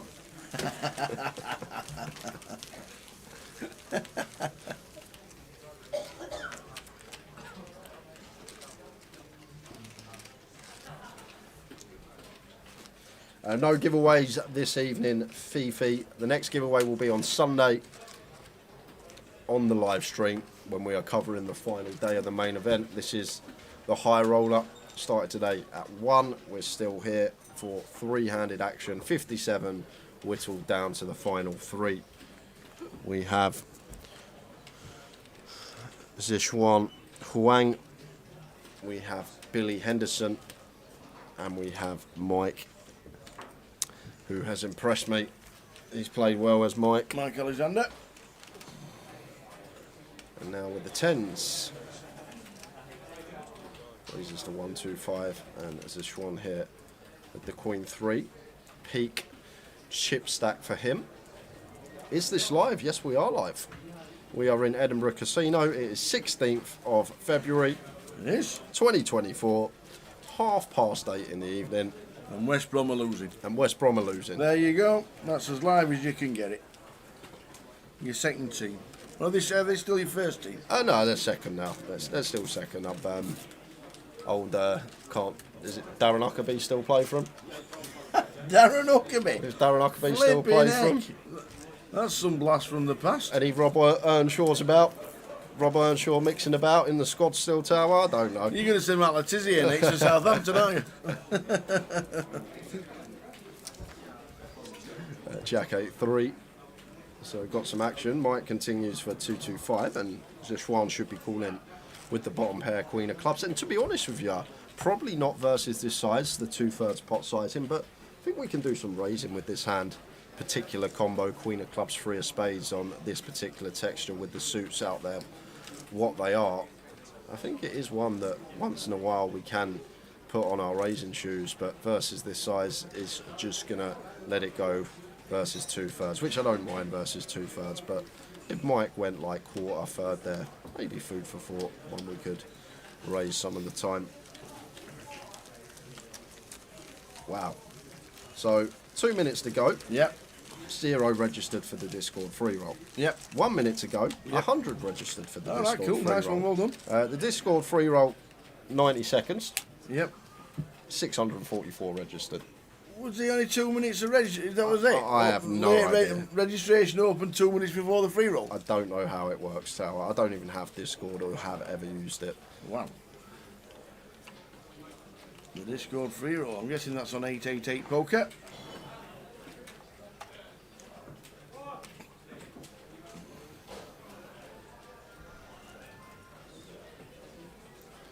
Queen at 10 suited for Zeshwan, so we'll be continuing.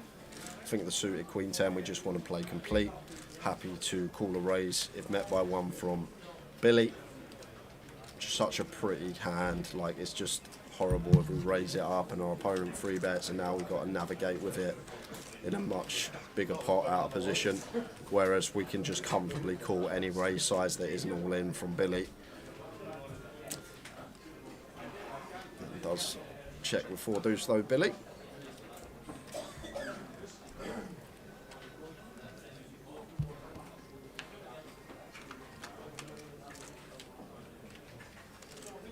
Everything going right for Zeshwan. It is at the minute, absolutely.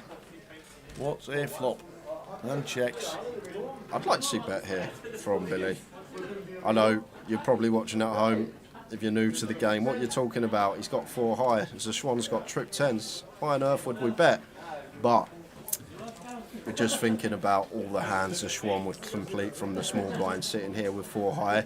We fold out a decent proportion of his range, and with 4 high, we basically any hand he has is better than ours. So getting any fold is going to be a win. Going to have so many random holdings here, and like continue range is going to be 10x, 6x, 7, 8, 7, 9, and then some ace highs in there as well. But Schwan just goes to the raise, and Billy with the snap fold. Always try and take the whole cards out of account. Try and play range versus range. Whole cards don't mean anything.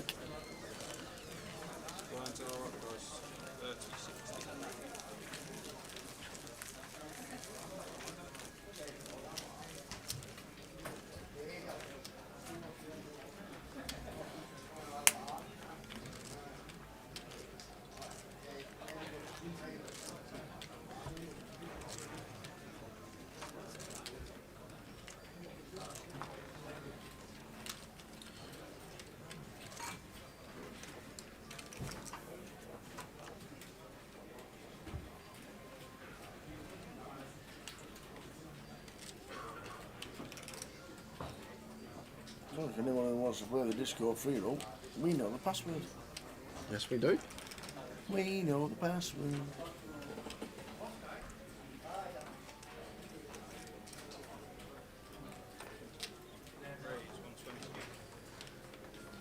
There's a Schwan with the ace 10. Makes it 120.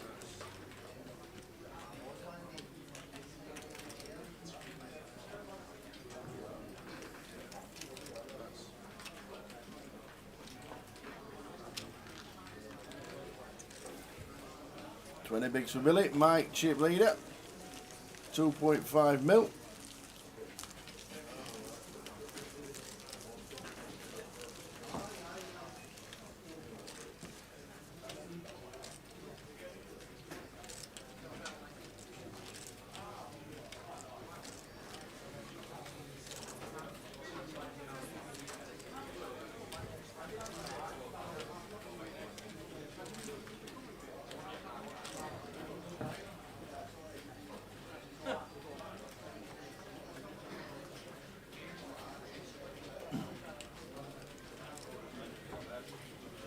Billy looks down at King 9.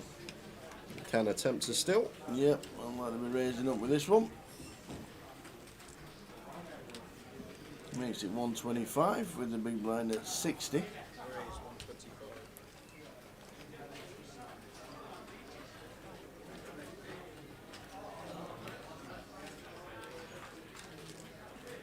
And ace queen for Mike. Free bet. Hand over. Unless the Schwan finds a monster. No, he doesn't. Then he's just going to get out of the way here.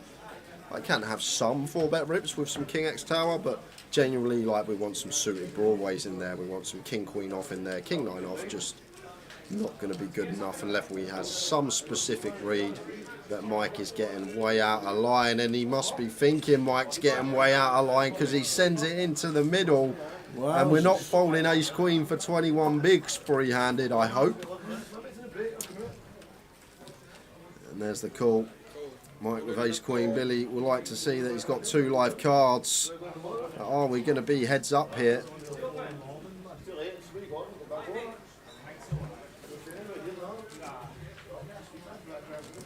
So off we go. We could be heads up. Ace queen for Mike Alexander. Billy needs to hit. Billy Henderson, King 9. Off we go. This one sat there thinking I could be heads up in a minute. Not on that flop. Wow, what a flop. King 2, 7. King 7 for Billy. Yeah, so needs to fade an ace now. Billy running hearts for a chop. Running queens would send him out the door as well. What a way to go that would be. So Billy fading the 5 outs and does 3 of diamonds river. Light shove with the King 9 off, but gets rewarded. Billy Henderson, top of the pack now, as chip leader. And Mike down to 20 bigs. And feel sorry for Mike Tower. He's played so well this whole FT, and sometimes that's how the game goes. he can just keep making good decisions, and sometimes it's the deck that we have to blame for our downfall. Billy's jam, bit out of line. That may have had some read that Mike was getting out of line himself. That was just incorrect.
Queens for this one. Jack 10 for Michael, raises to 125. If this is a flat, and we try and play it a bit tricky, and it comes 10 of Jack high, then that could be Kearns.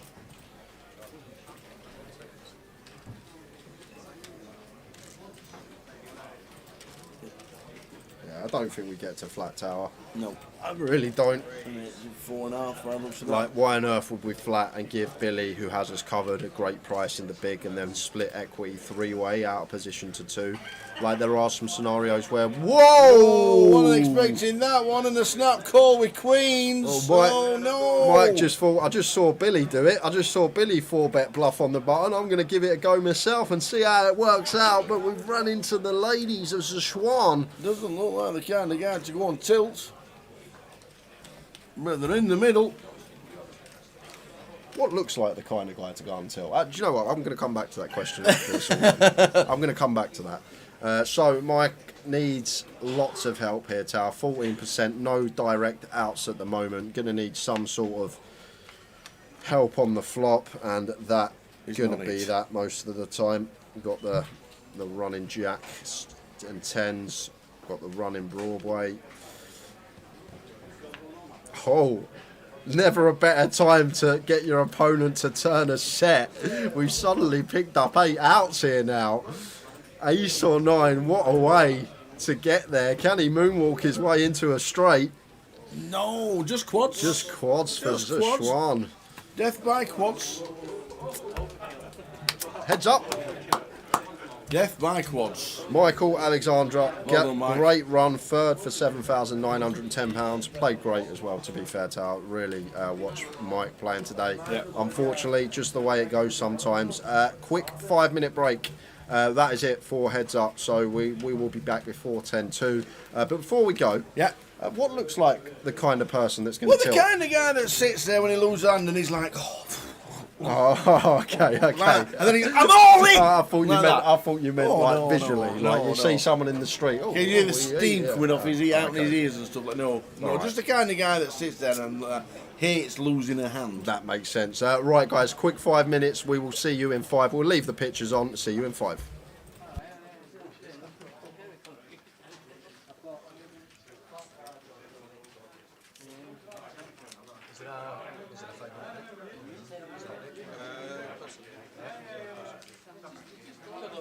Is there a break? Good luck. Do you want one? Do you want a break? What? Can we have 5 minutes? Oh, 5 minutes. Okay, is that okay? Yeah, they want a 5 minute. Yeah, I also need 5 minutes. Yeah.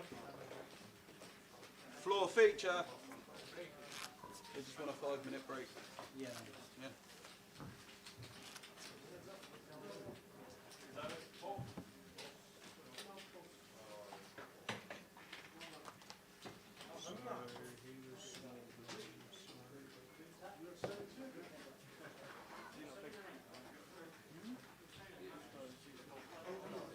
Yeah, the bottom was on here.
to it in this deck, but it means I have to spread it again.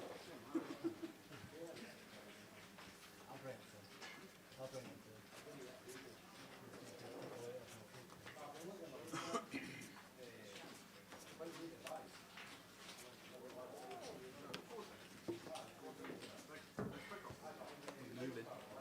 Huh? We moving? Yeah, you're out in the restaurant now, mate. What? Do you imagine? Oh. I didn't even think you were joking. Yeah, the turn the stream off, mate. You're actually you're out in the restaurant, right? Just edging the viewers, get the heads up and then just cut it off. Put the satellite on instead. Yeah. Okay guys, your blinds are 100, 300.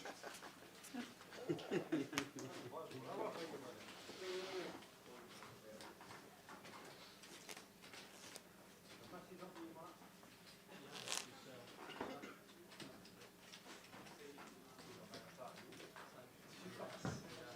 here we go. Oof.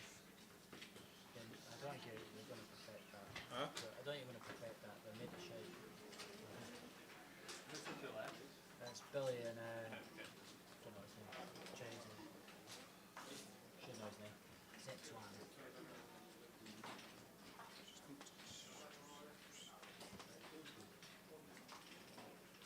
Those cards are so annoying.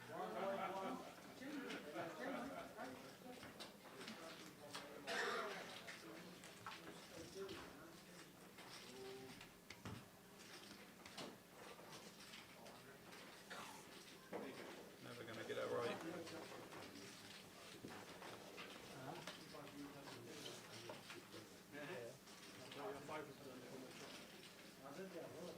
Deck is nuts.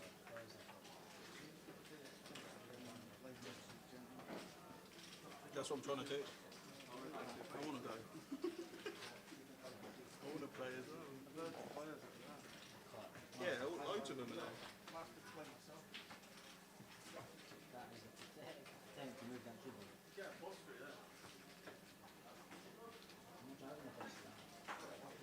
Where's Mikey?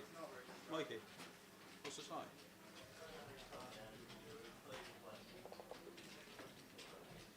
What's the time? Late Red shuts it. 10. It's going to be close. Oh, I can't spread this deck. I give up. I actually give up.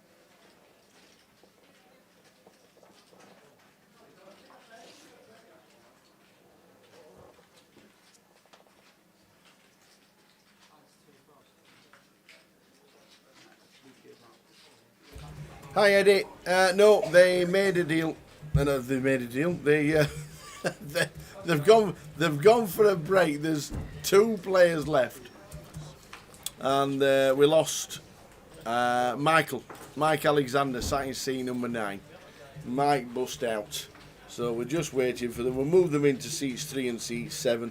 They've taken 5 minutes. It's 14,610 and 10,720. So I don't expect anything to happen to the prize pool. They're playing for £3,900, and the trophy. That's what they're playing for. So it's 2. We're heads up. Mike eliminated. Paul went out about 10 minutes before that.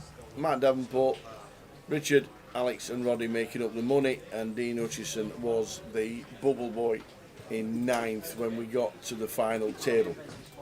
So it's 10 to 9, 8:50 p.m. and we are heads up in the high roller. Let's see how it goes on. He's got a king at heart. I think you've got to give it a bit more pressure.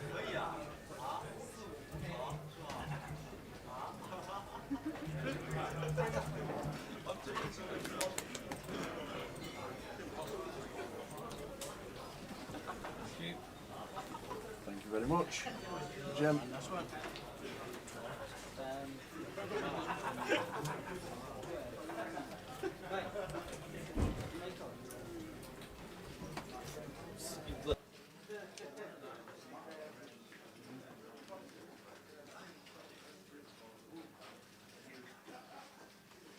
The button is on you.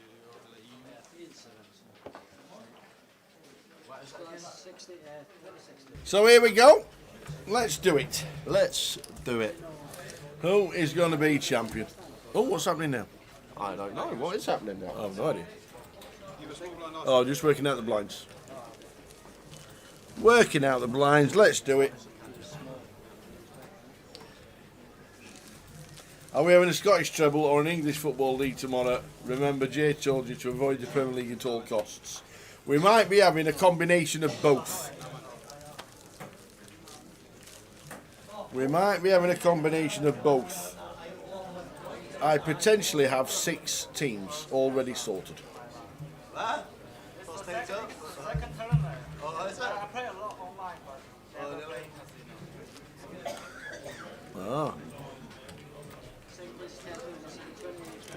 So this one has just said he doesn't play live at all, plays online.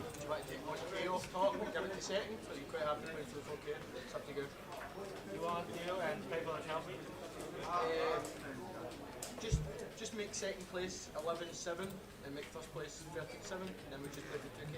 Okay, yeah. So, oh, here we go. Just take a K off. They've taken 1,000 off top and putting it to second place. So it's now 13,620 and 11,720. So they flattened it 1,000. So we've basically got a £2,000 heads-up battle. Okay. From Shazwan, who plays online and never played in the casino. Oh, makes sense. That's what he's just said. Charlie Corral story. That's what he's just said.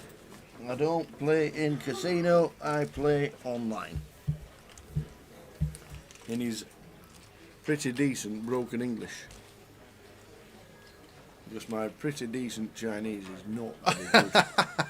I can imagine, Tower. I would be stuck. Do you think this is going to go fold, I guess, from Billy? Do you think if I gave you a year for £1 million to learn fluent Mandarin, you could do it? No. You don't think you could do it? No. My brain and my memory wouldn't allow me to. Well, Billy does call here. We obviously do need to battle for pots in a heads-up situation. I think 7-5 off may just fall into the fold remat after complete raise north of 3x from out of position.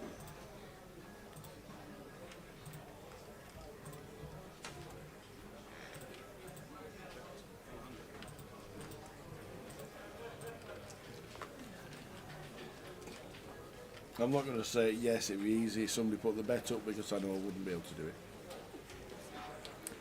I would have to quit everything to even try.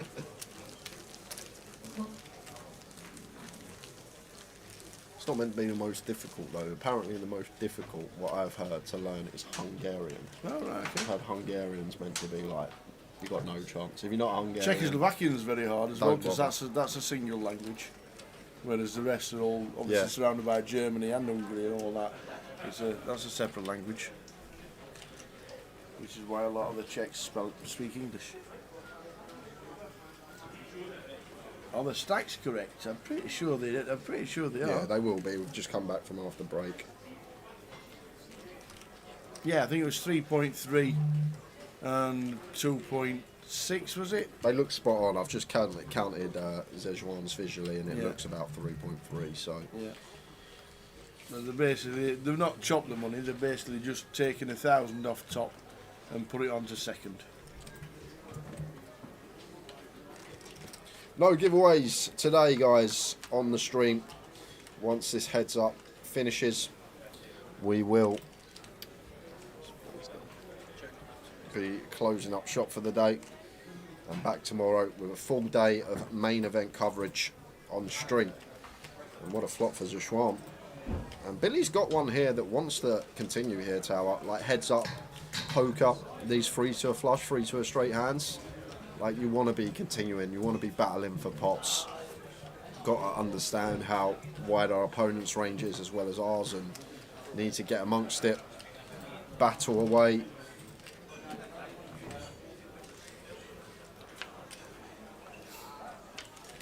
Seven of clubs turn.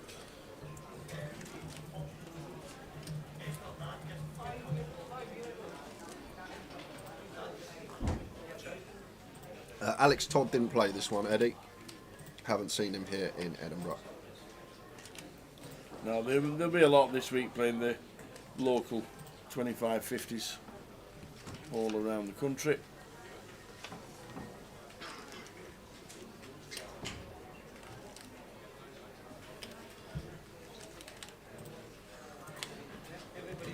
So check from Billy.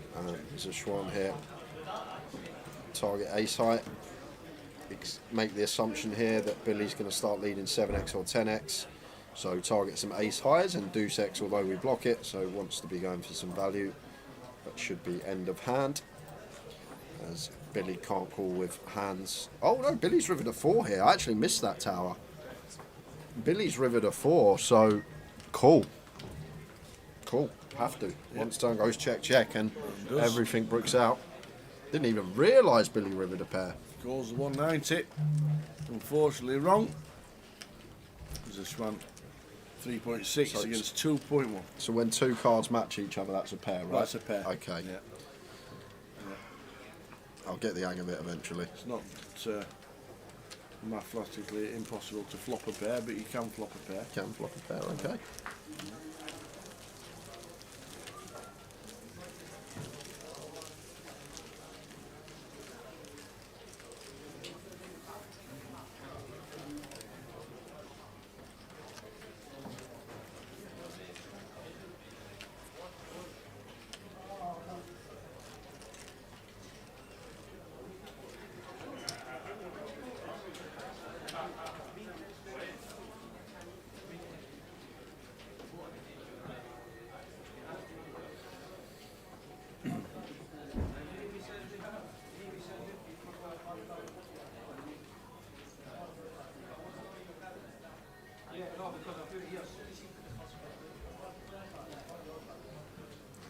For Billy.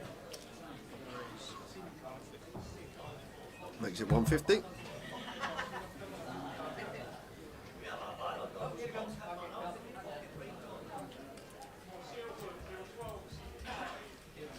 And getting some nice distribution to start heads up, Joshua. And it should be 3-bet calling this off, but not going to get the opportunity to call off because it should be 3-bet and fold.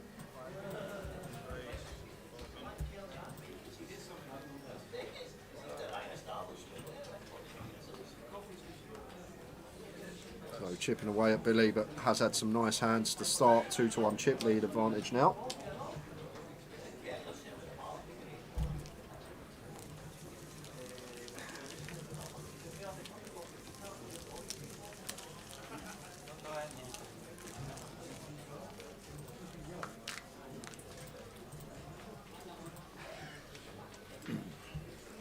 $25.50 win for Billy in Edinburgh at the end of last year. For £16,000.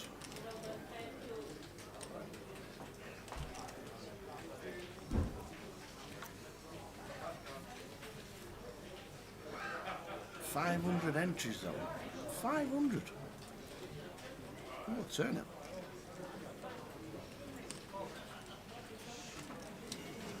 King 9-4 is a Schwan. Opens on the button.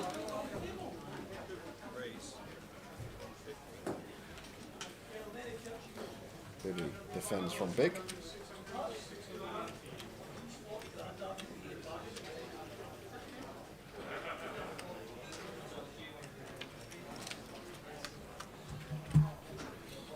Ace 9-8 is the flop, so Schwan flops a piece.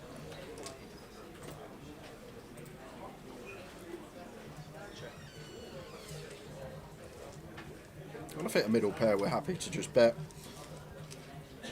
Heads up still can get value from worse.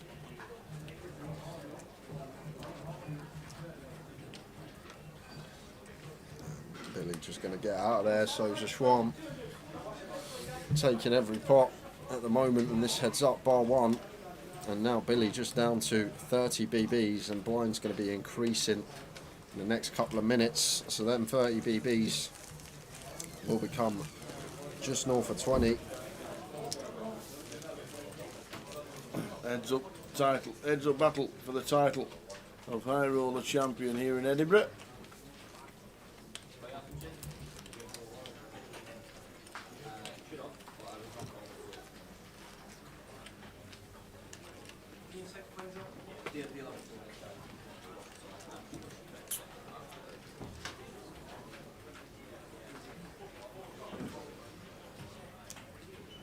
Suited for Billy. Suited.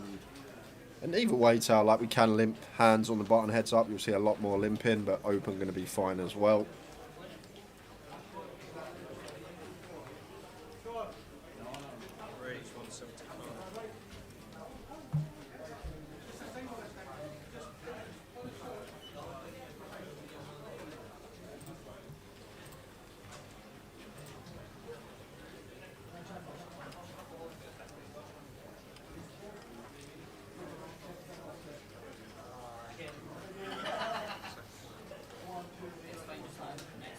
So Billy raises at 175.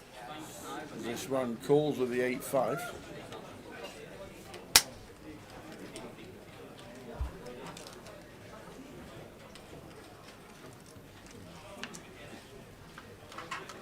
Flopper Jack 7-4. So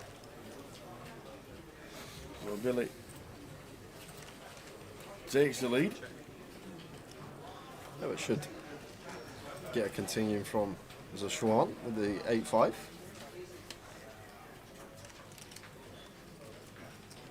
So check bet call, what you expect to see. Could do some raising here as Zhuan. Maybe I prefer a gut shot with a backdoor flush draw, like a suited 8-5. Might choose to raise more frequently. I think we just call and then raise at small frequency here.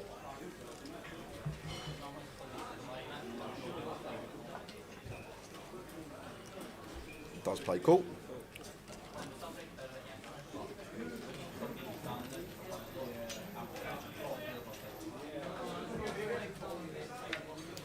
Nine of spades turn.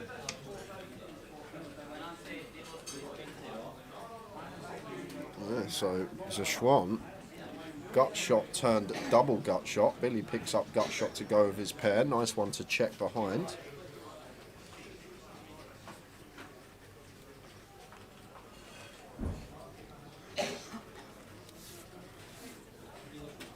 Well, doesn't go for check behind, goes for half here. 7-8 suited. And Zhuan, after picking up double gut shot, doubt we're going to see him fold here. Do have 8 in hand, blocking the nuts. Does he have some aggressive ideas in mind here? Once Billy fires for 300. Some time bank used.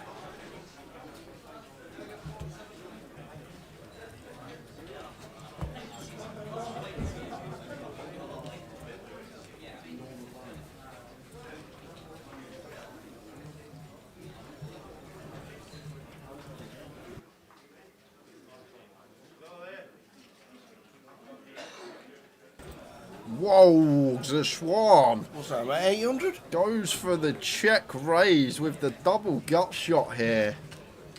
And gonna put Billy in a real tough spot with his 7-8. 775. Billy jams. Whoa! And Zhuan's got a call. He has to call. Yeah. 705 to win 2.9. Not as good as price as I first thought. So 4-1 on the call tower, meaning we'd need like 19% equity here because it's just over 4-1. Assuming all our outs are live, our 8, our 10s and our 6s at 2.5% per out. That would actually give us the magic number of 20%. I know it says Zhuan has 14%, but that's accounting for the chop outs with Billy. That's why it's as low as what it is. But if our 10s were live, if our 6s were live, we'd have 8 outs at 2.5% each, meaning we'd have 20% equity. Getting over 4-1 on a call. When you're getting 4-1 on a call, you need 20% equity to break even. So the fact we're getting just north of 4-1 means that Zhuan should be making the call after he does some calculations. But what a jam from Billy. Where's he found this from? With the 7-8, and he's going to love when Zhuan calls and he sees his hand, and Zhuan literally draw him to a 6 to scoop. 10 would chop. But just a maths problem here, Tower, in my opinion. Makes a and call. Does call off in the end with the double gut shot, and what a result for Billy. He's thinking, now have I got it in? This good with third pair. Billy Henderson. He's going to be chip leader. Heads up.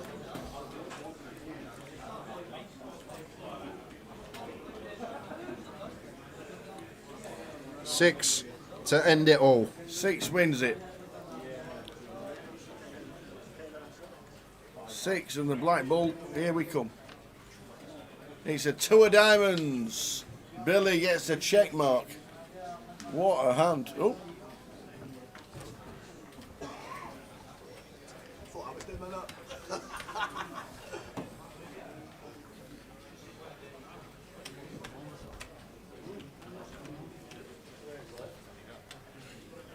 That might have been a bluff from Billy Tower. I think it was a bluff.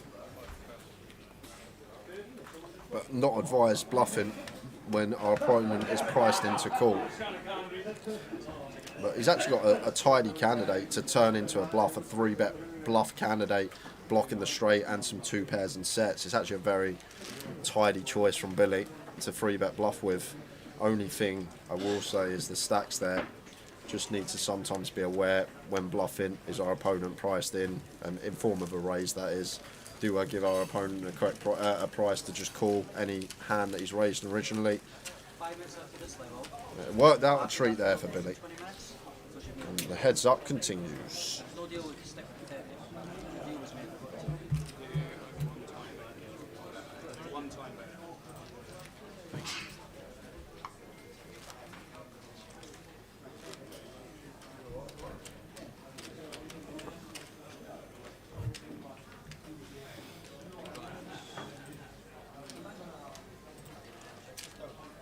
No anti, no anti.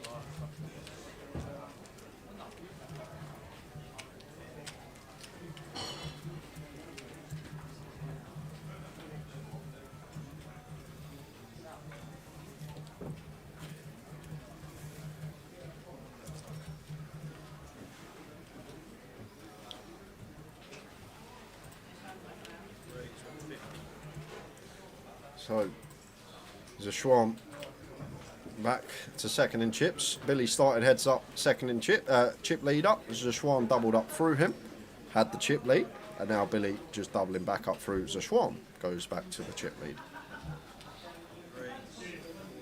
Raise it up. Is that 400? 3-bet to 400. Button move.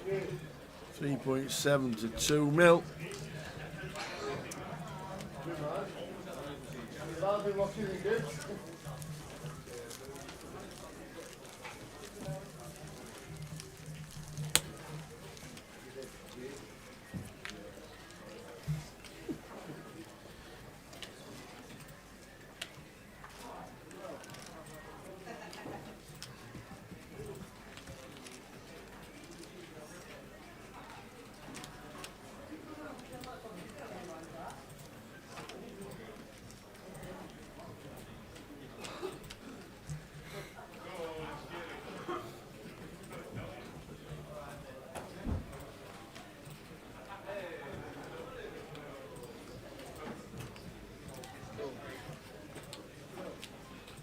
The boots. That's hard to get dealt when your head's up. It's hard to get dealt any time, Tower. Yeah. I'll tell you something, and not a lot of people know this. Go on, then. You're actually exactly the same odds to get dealt aces heads up as you are full ring. Really? Yeah. No, not. You are. Really? You're exactly the same odds to get dealt aces heads up as full ring. Yeah. I thought you knew that. I was on the wind up. I'm hoping you knew that. Any pair. Was it 220 to 1? Or more. Yeah, nearly that. You've got to go 1 pip higher. 1 pip higher. 2 to 1 to 1. 1 to 1. Is he? That sounds like Dave Blacklaw showing you. What, do you want him to order you some food or something?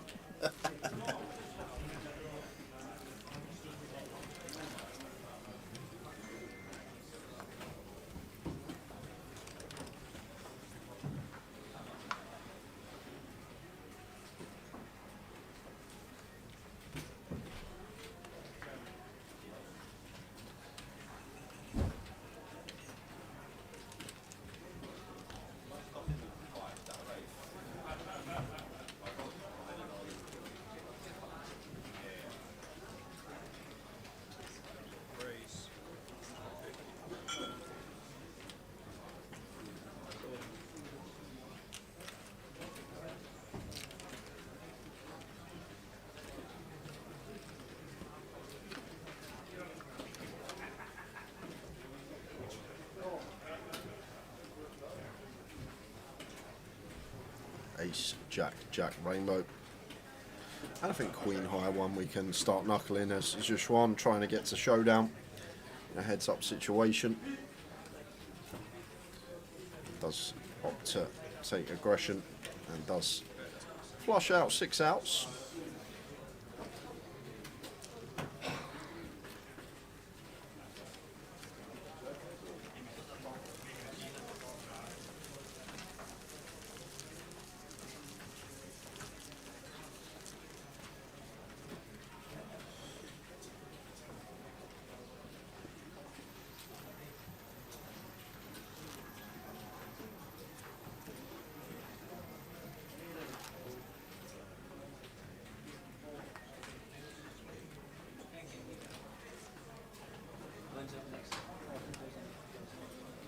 Dealing with a 7-4.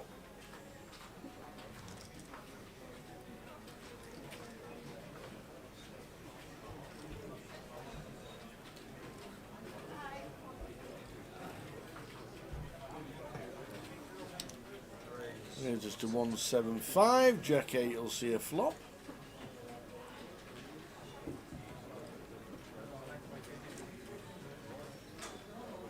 Meaty size from Billy. Approaching 3x.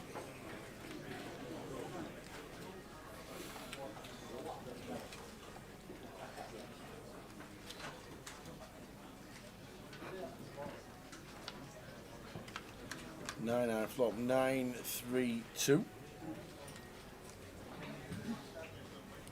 Yeah, and with 7 high, 4 in hand, 3 to a straight should just be C-bet from Billy. I'm probably going to take it down.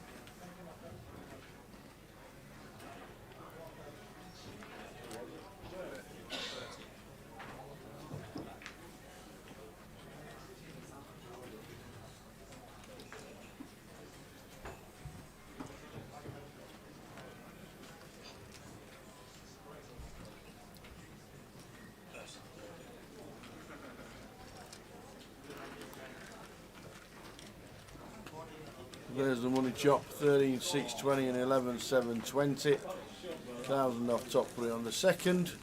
That's the money. How are we doing, Chris? Talking about the hand with the 8-5 double gutter.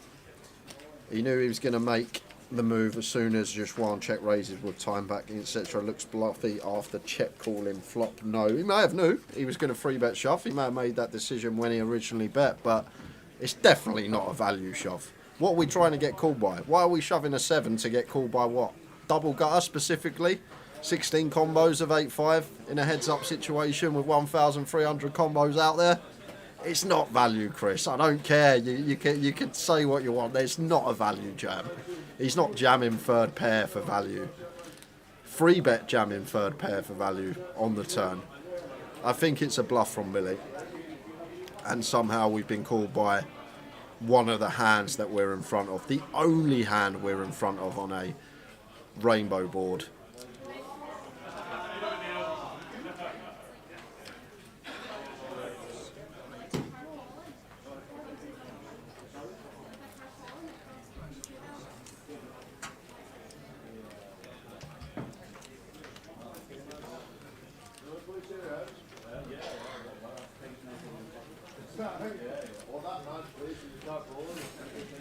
battle of the 6-3. And Zeshwan defence against Billy's raise on the bottom. Billy raising from the big. Who's going to get the better of the Walsall nuts? Wow! They're both thinking about Vegas and the Mirage right now. But they're going to find out, and they've been double booked at the same time. Billy with the free roll. Oh, this is all going to be much ado about nothing.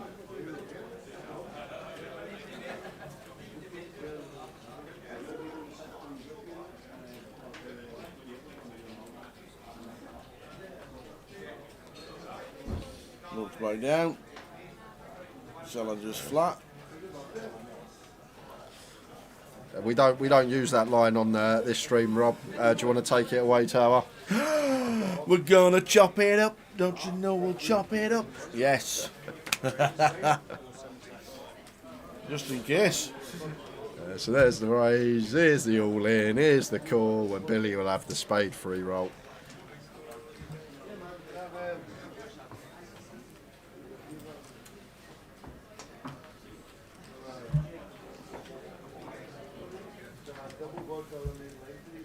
What a time for Facebook to go off, says Magical Jarrett. We'll get it back on instantly.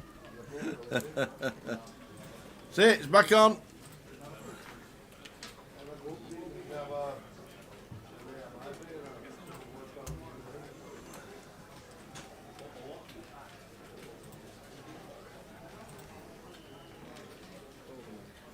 Oh, gonna play cool. Keep some bluffs in.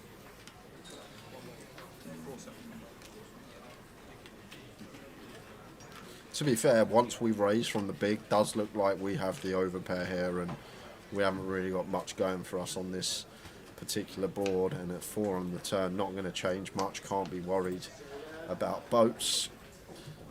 Not from Zeshwan's perspective either. Don't really expect too much 7-4, 5-4 to be in there that raises pre. I guess 5s and 7s are a thing. But with a pot size bet left behind in a very vulnerable hand, not in terms of getting outdrawn, but in terms of not getting value on rivers when a wet river rolls off, like any 5, any 7, any 6, any 3, any 8, any spade, all action killers potentially. So should be putting some chips in the middle as the Schwan.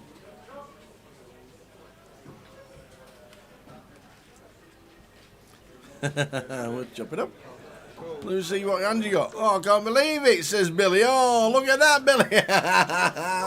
Billy's like, here we go, champion. I've got to be champ. Oh, man. Got to be champ. I'm taking the trophy home. I'm taking the extra 2K. And then he turns over the same hand. Chop it up.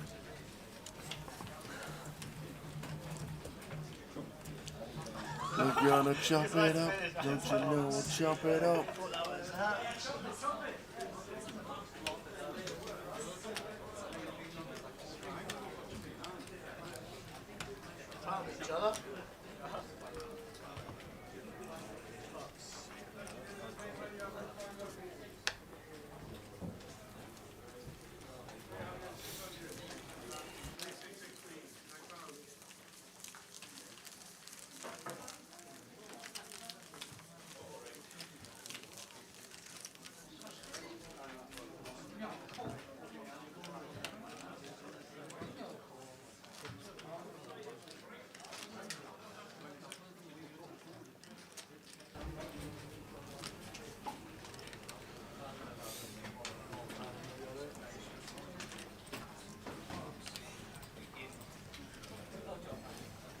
Bitcoin Billy.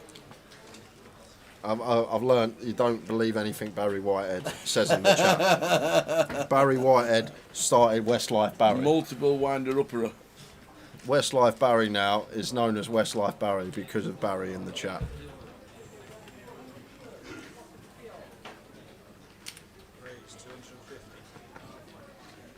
He's doing it again. He's doing the exact same thing he done with Westlife Barry, asking us, you haven't heard the story, why it's his nickname. Go on, Barry, let us know why Bitcoin Billy is called Bitcoin Billy.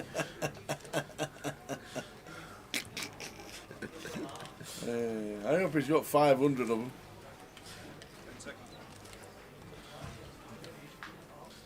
Yeah, so tidy one to just go with here as Zeshwan goes for the free bet.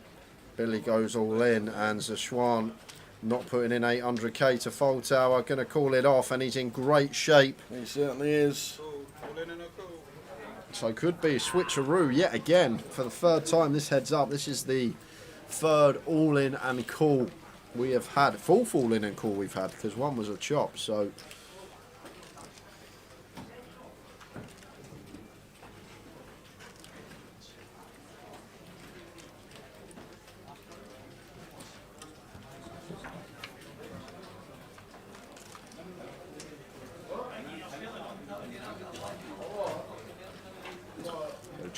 Jack 3 on the flop, so no help there for Billy. 3 would chop this. Well, any diamonds about?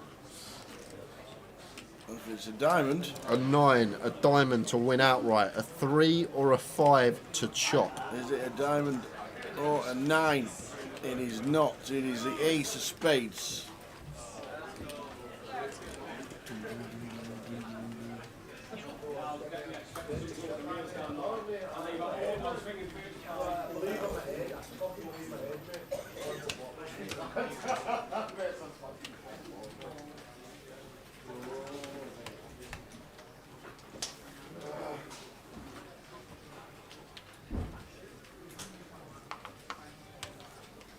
$4 mil for Zeshwan Huang, online player. Billy Henderson, who won the 25-25 here in December. Heads up for the title.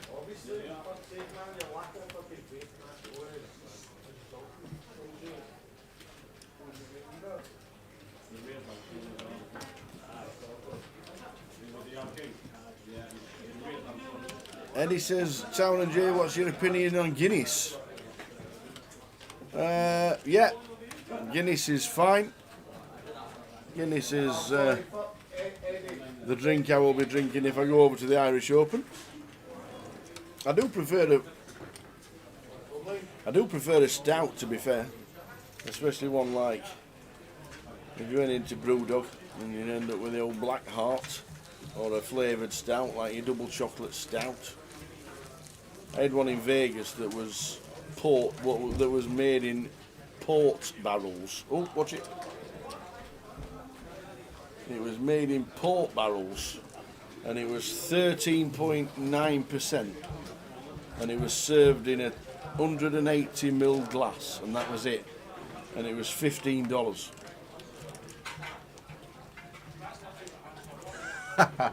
Just read Barry's line.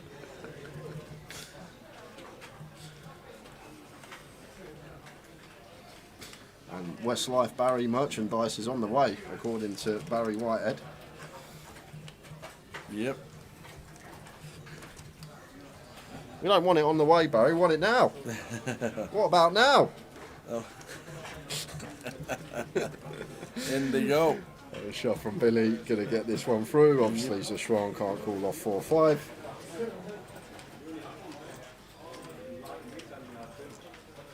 Yes, if you go to Ireland, they have 8, 10, 12 pints already lined up. Why are we asking for a count? We got 5 iron. We were asking the dealer to work harder than he needs to.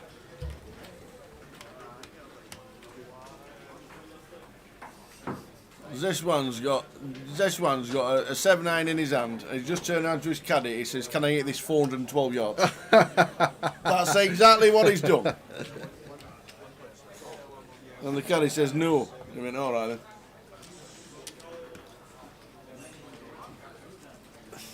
Get yourself a bottle of Buckfast. I don't think I've ever tried that. Like, ever. Is it like a liqueur? I've never had Buckfast. I've had Bucks Fizz. Is it the same thing? Bucks Fizz. Bucks Fizz? That's like Prosecco. The orangey fizzy alcoholic drink. Yeah, like that's like champagne and orange. It's supposed to be champagne, but I don't think it ever is. Champagne and fresh orange juice is a Bucks Fizz. It's a Scottish delicacy. It's tonic wine with more caffeine than 20 cups of coffee. That's good. That's good for high blood pressure then. I've never had Buckfast. I admit I have never had Buckfast. Never. Not ever. So how do you drink it then? Fast. In a shot? In a shot, you can't drink 20 coffees in a pint, can you? Max says stay far, far away from That's fair enough. Jeez.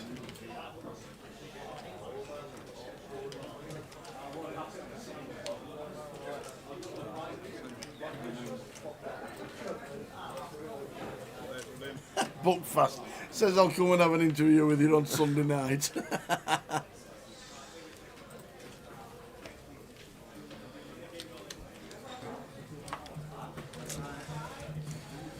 So it's been an hour since we lost Michael Alexander.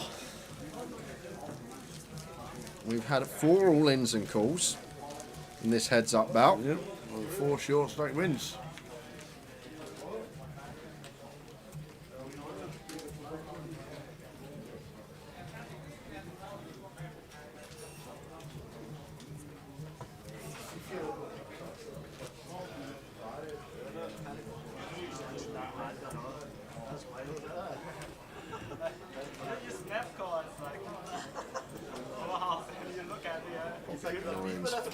Schwan been getting some nice, decent hold-ins for heads up.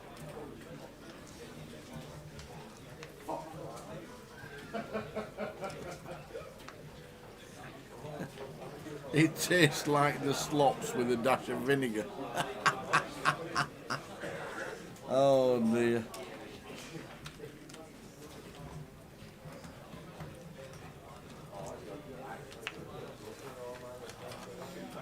From Billy and catches a pair.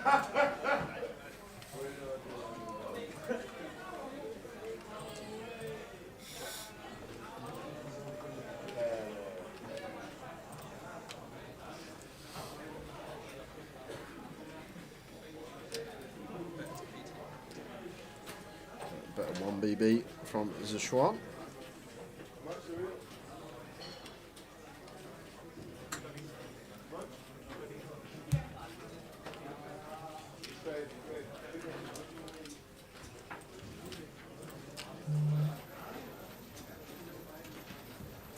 Jack of clubs turn.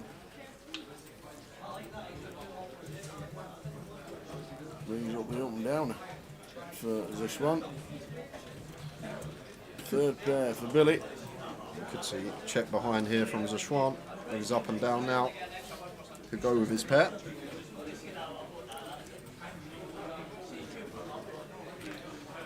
Rivers a set, but Billy, Rivers are straight and probably going to see check here, Tower.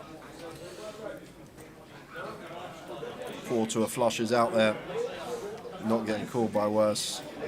And check, set of 9s for Zhuan, and Billy with the Queen 8 takes it. Hurry up and finish this, I can go to sleep. Got to sell a car tomorrow, make a couple of bags and good night, says Eddie. We're playing for £2,000. I said 9:30 this morning, we've still got a minute.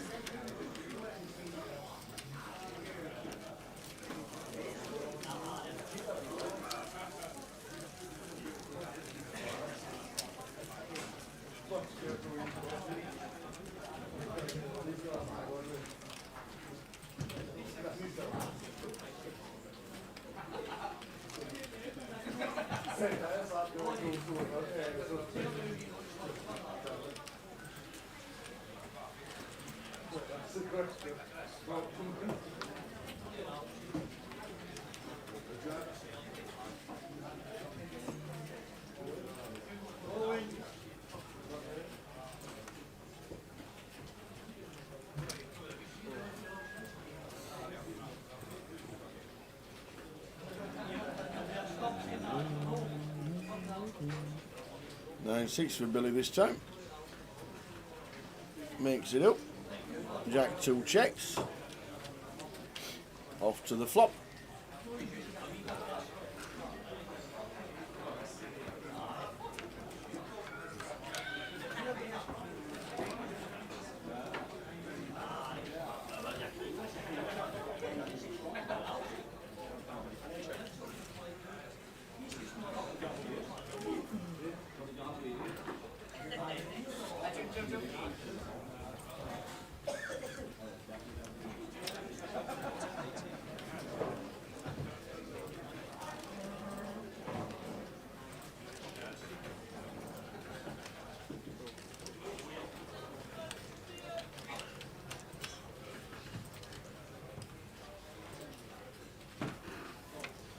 A7 on the turn does now bring in gut up for Billy after bet and flop, and we've seen him barrel already when he picks up equity. Just going to take a 3-1 with the 9 high. And the queen on the river, and probably going to be check bet decision. I think Billy has to bluff at this one when check 2, sitting with just 9 high as the opener. But Knuckles, has he knuckled it back? No, he hasn't.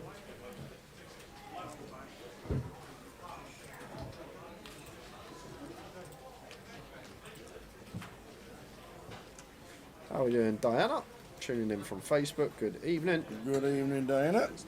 And Billy does go for bluff. Like it from him.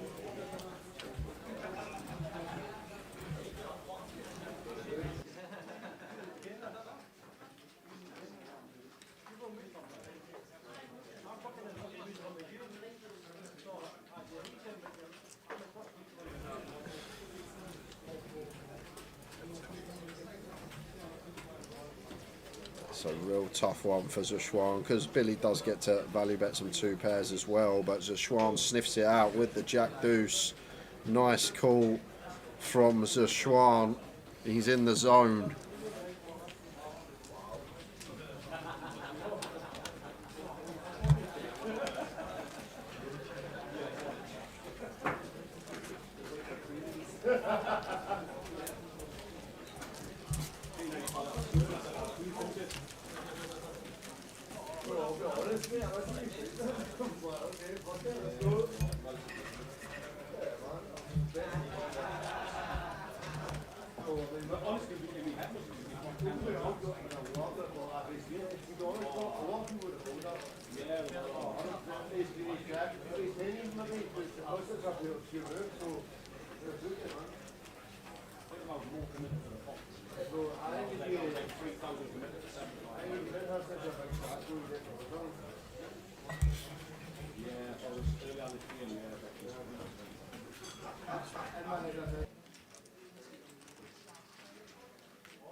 Players all in.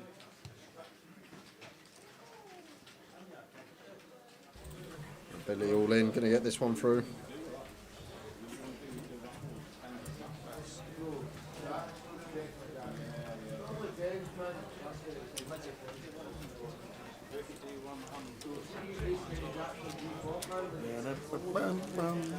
Heads up to the title. Zishuan Huang on the left, Billy Henderson on the right. Bitcoin Billy. Bitcoin Billy. Bitcoin. It's up to 51,000 again now, and I still don't understand any of it. 5 different ways to play Jack. Every single one of us fucking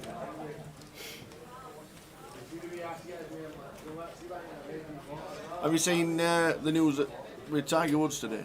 I know he's playing. Yeah.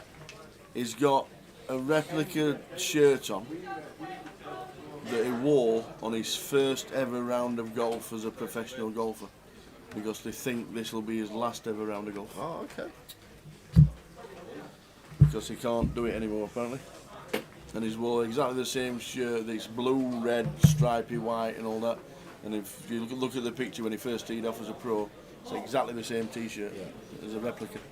Playing his knees. It's in the video. Yeah. What, out of the bush? Left-handed? No, in the longest drive comp. Oh. Won the longest drive comp on his knees.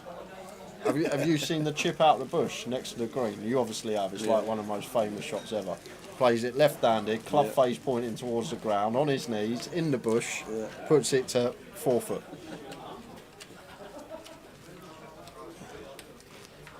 Yeah, but that apparently is why he's wearing the t-shirt he is today.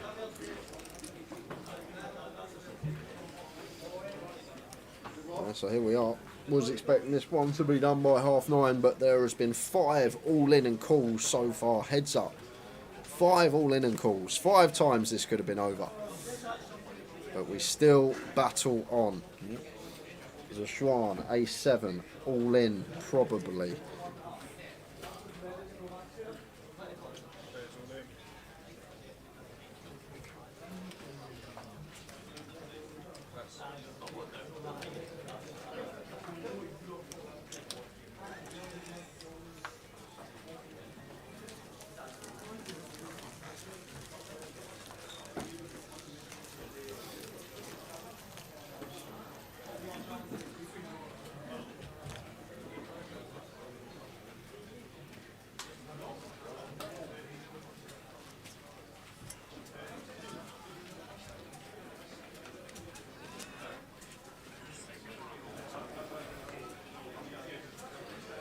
So we have just been told as well, guys, the players live have wanted a break after playing for an hour and a half. So we're not going to play the full 2 hours this session. We're just going to play an hour and a half and head out for 15.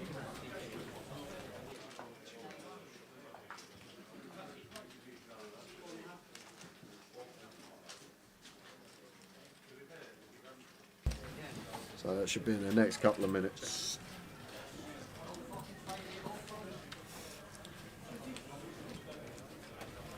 Unless we get a winner.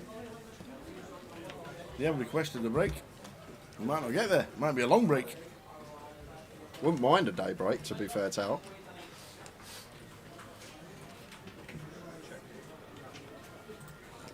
Billy with bottom pair. Zashuan with bottom pair and spade in hand. So should be getting to the turn here.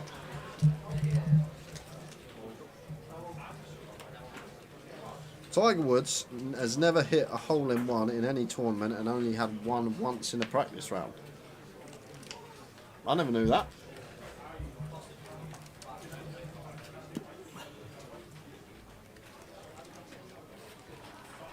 I'm pretty sure he's had a hole-in-one in a tournament.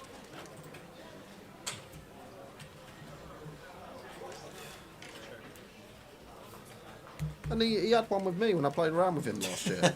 He definitely made one that round.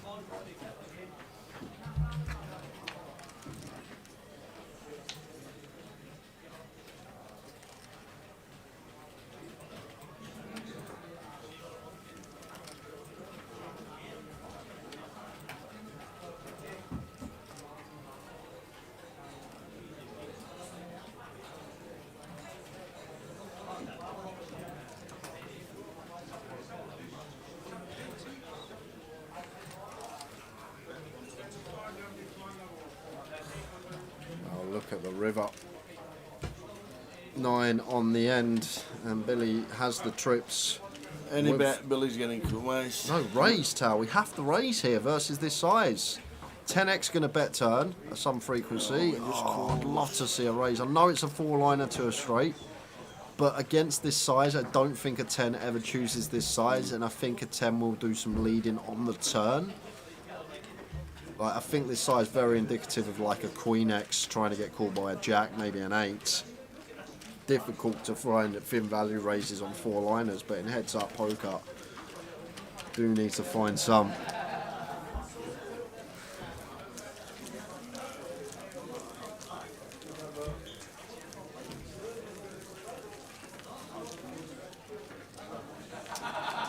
There we are. Someone's Googled it for us. Woods has made 20 hole-in-ones during his golf career, but only 3 on the PGA Tour and never 2 in a round. Good old Google. How many have 2 in a round?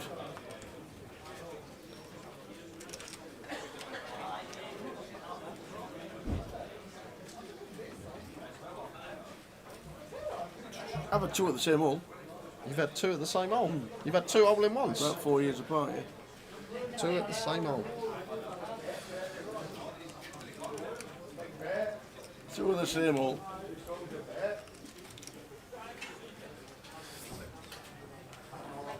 Yeah, I didn't believe it, Sean. It's like someone saying Ronnie never made a 147.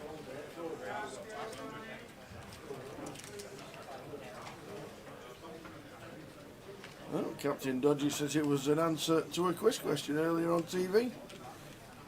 The contestant was done out of 2K on the show. You weren't watching something from like 1999, perhaps, were you? The old rerun. 7-5 deuce rainbow up and down for Billy.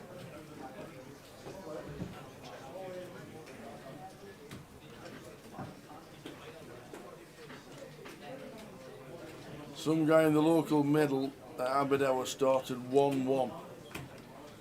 Wow. First 2 holes at Aberdeen were par 3s. Oh, right. Started 1-1.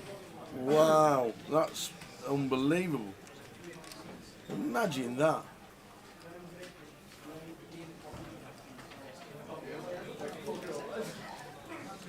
I'd just like to hit the green on the first. I think I've played there 4 times, I've never hit the green.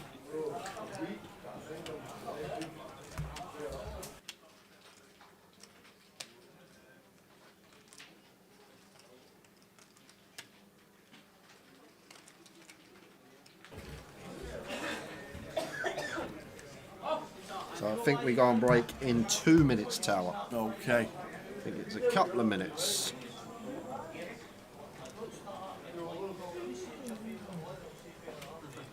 Perhaps the question was in majors only, says Ian Needleman. That would make sense.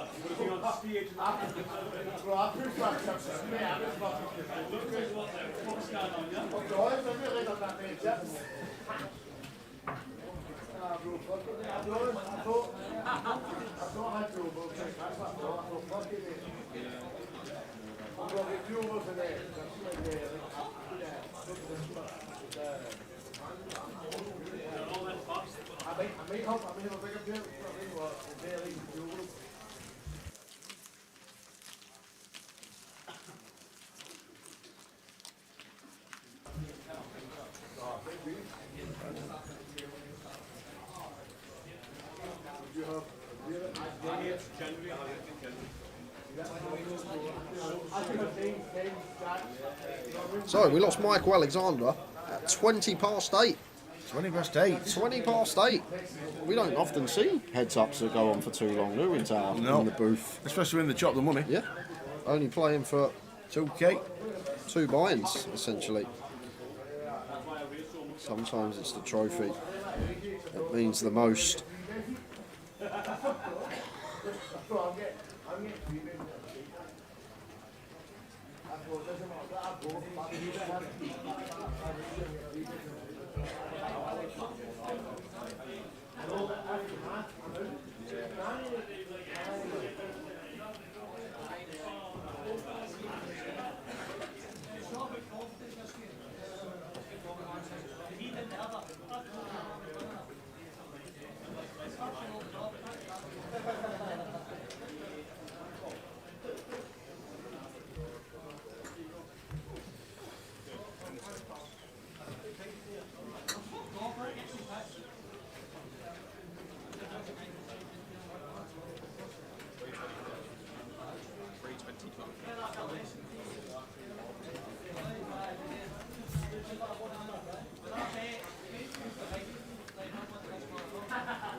Of course we can, Sean. Good evening to Ada and Owen Wilson.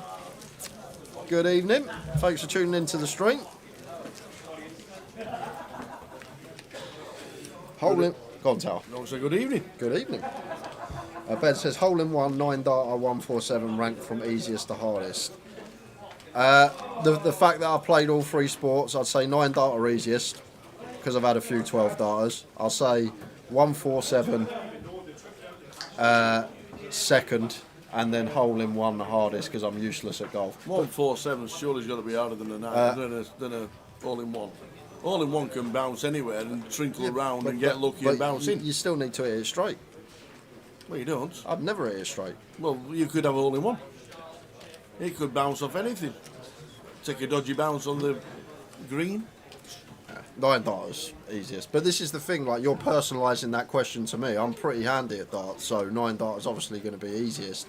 I'm useless at golf, so that's going to be hardest, and I'm alright at pool and snooker, so saying that, I'm alright at pool. Snooker's very difficult. To be fair, Cliff Thorburns 147 in the World Championships in 1981 when he beat Kirk Stevens. He hit the red into one pocket, he went all round the cushion to the other opposite pocket. So you can get lucky in snooker as well. Yeah, you can. It's not as if you can only get fluke a hole in one. But that's what that can do, because if you watch it, Cliff Thorburn 147 fluke the first red.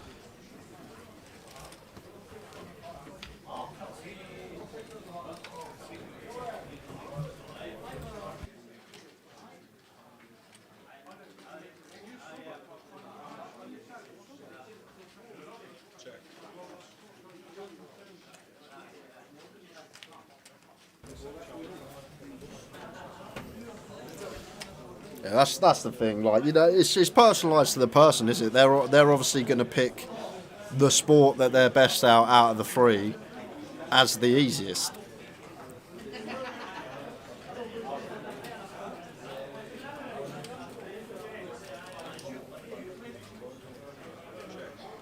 check, check, and Zeshuan going to win this one with a 6. Billy checks back his Rivered Pet. Yeah, I don't believe that either, Gully, if that's the claim. Claimed him and his pals were in the pub and he just fired out a 9-darter. No chance. Unless there's video evidence. I'm not having it. So difficult.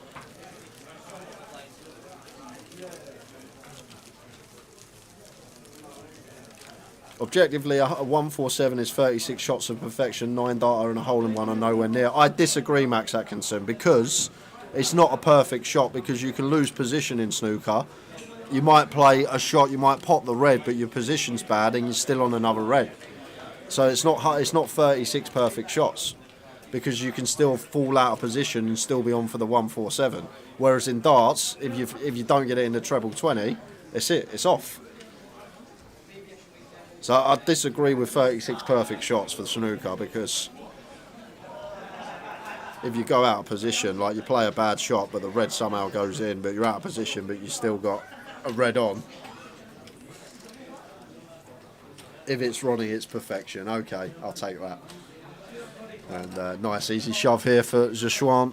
I think 17 ace-5 off seems like a decent candidate to send.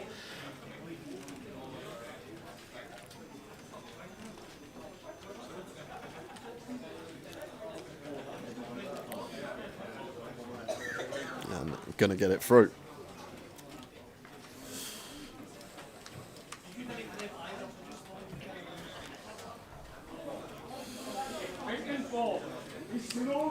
So 39 bigs, plays 17, just north of a 2-1 chip lead for Zeshuan. These two have been back and forth. We've had 5 all-in and calls in heads up, and we're still here battling it out. That don't happen very often. Short stack doubling 5 out of 5 occasions so far. We'll say that once it was a chop, 6-3 versus 6-3. Jerry Fall scoring a hat-trick in Football Easiest. I used to knock loads of them in at 5-a-side 10 years ago. Done it many a time.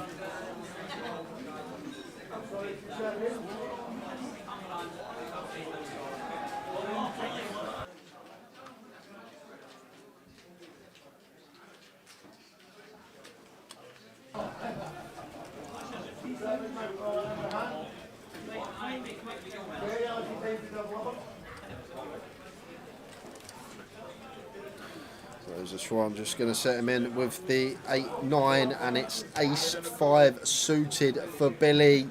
This could be the one. 8-9, ace-5 suited. Zeshuan! Or is it another? Is it another double? What's this? Could it be number 5? This would be 6. This is the 6th all-in. Obviously one was a chop, the 6-3 versus 6-3, but this is the 6th all-in heads up, and there's some sweats there. Extra 4 outs for the 8-9 of Schwan. Any middling cards for the champ? 7, 8 or 9? 7 and 8 or 9. Here he comes. Next door. 6. Same scenario for a champion. 7, 8 or 9, and we have a champion, or is this going to continue? And it's the jack. Continues again, Billy. Sit down. Sit back down, son.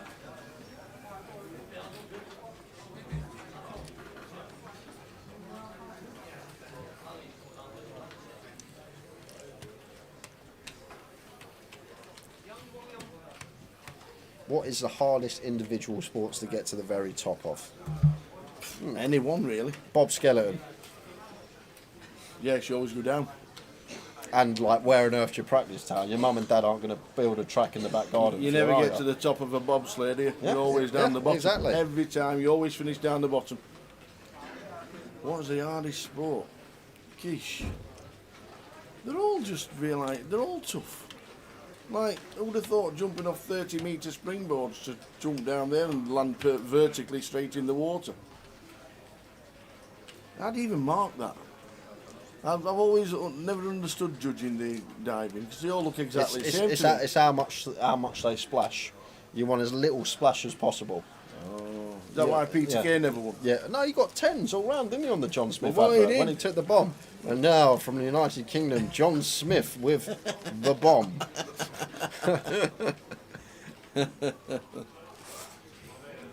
They were the best adverts. Yeah. Skiing must be that downhill skiing must be tough. So must be absolutely kill your legs.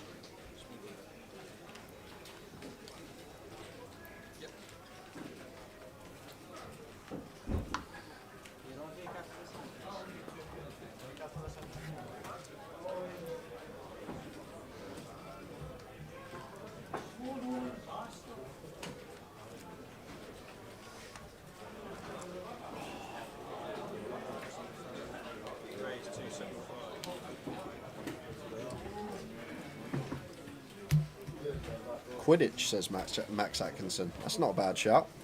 Toughest sport. Quidditch? Yeah, that's made up. It's not made up. It is.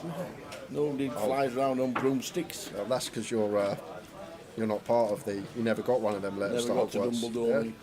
Yeah. So this is the break that the players wanted. It's only 10 minutes, so we will be back at 10 o'clock. So 8 minutes. We'll come back early. And then hopefully we're praying.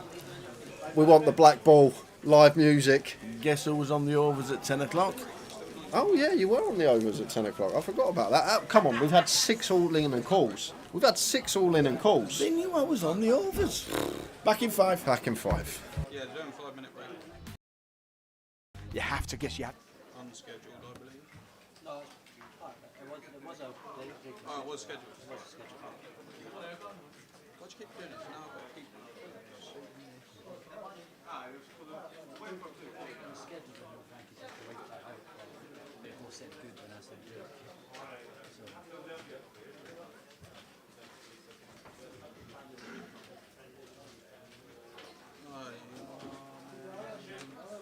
You've been on it the whole time, yeah? 3 hours. Finishing after this. I don't know. Can't be said finishing after this. It's like, I'll keep leave them on there because you'll finish after. Just keep doubling up the shoulder. I wanted to go play at the Gentleman, but I'm not going to make it as well. Or flopping them both the nuts. Affected not. What time's it again? Will it start? It started at like 7:30, I think. Huh? It's 9:30 now. Yeah, no, the late reg is 10:15. No chance. They're all there, but I'm not going to make it. I'm not a member or anything. I've never been there, so I don't know whether they'd be allowed. I don't know whether you have to be a member to go in. It's my first ever time in any gentleman. So.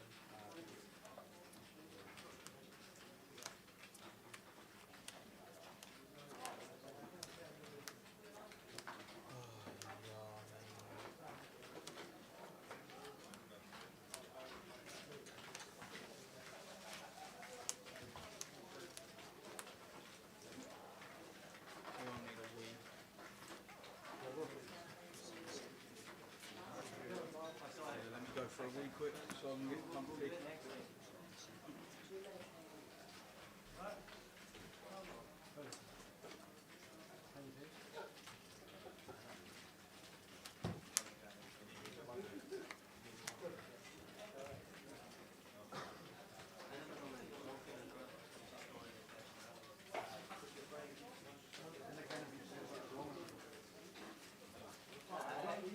I think he's got white band.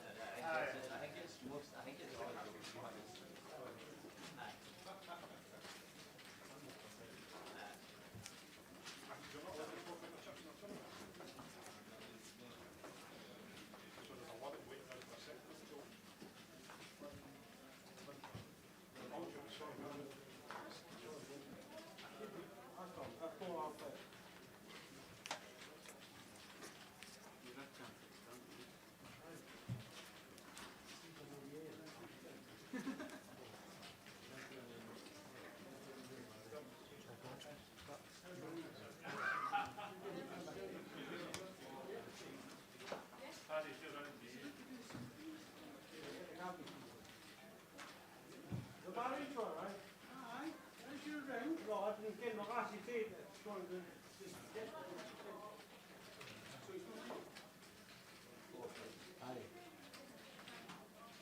for showing it.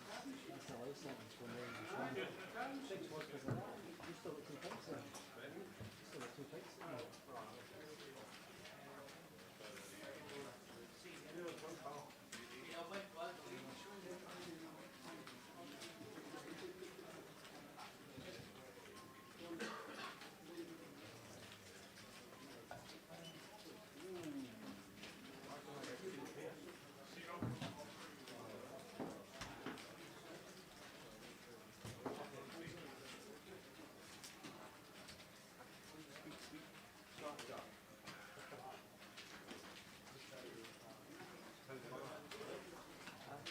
What's the cut that?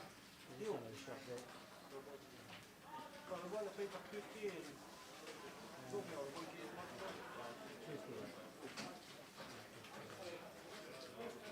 No, 1 kilo. We've got it fucking, no, 2 kilos, so 2.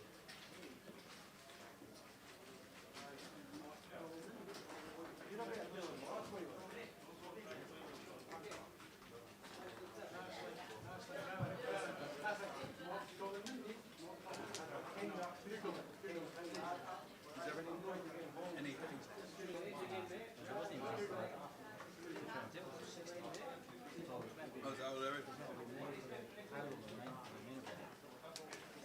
One shot in both. But for this, it was only 8 prizes. Yeah.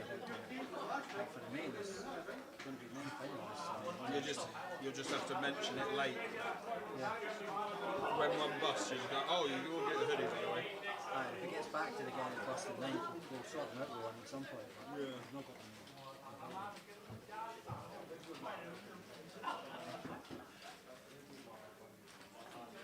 I didn't do this, by the way.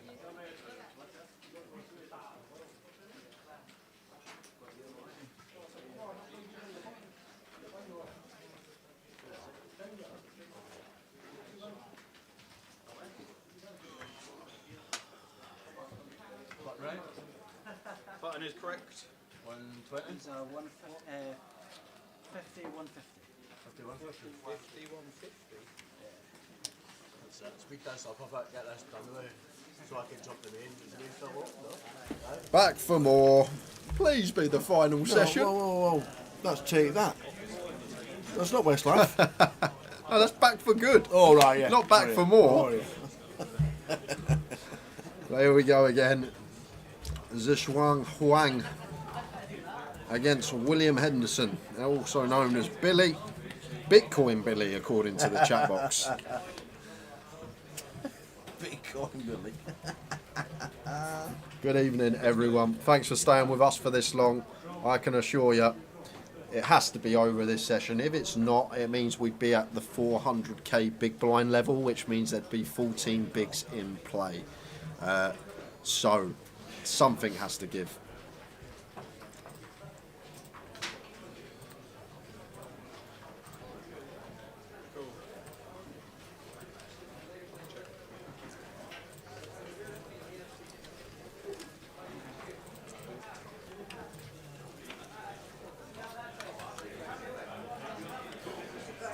King Jack 6 rainbow. So there's a Schwan with bottom pair. Could have a little probe here, then check 2. Can flush out just like an 8-9, a 7-9, something with 2 live overcards. A Queen 7, as Billy has. Like getting a hand like this to fold, going to be a win in itself. Nice little 25% equity out the pot.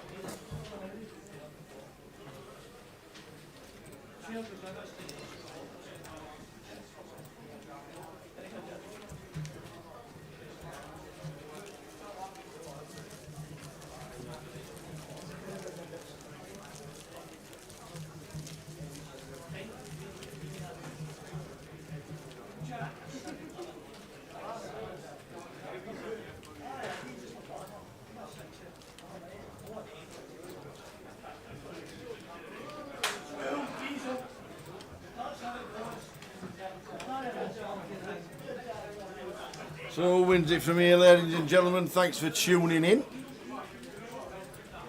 Thanks for sticking with us. How many in the main? Let's check the app. We're not had an update on the main for a while, so we'll quickly have a check. Let's have a butchers. The main event, day 1C. Day 1B, got 60, and there's 44 in day 1C at this moment in time. And there's already 13 bought in for tomorrow.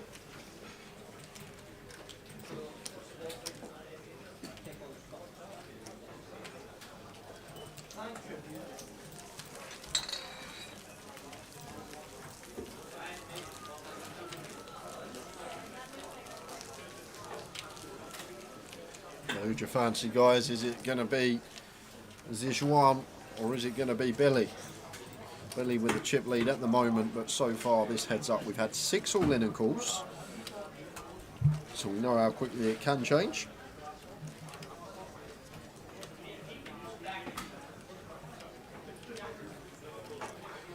Only a world-class snooker player can hit a 147, says Messiah.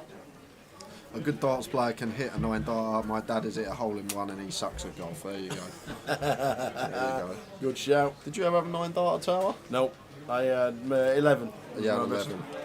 11 was my best.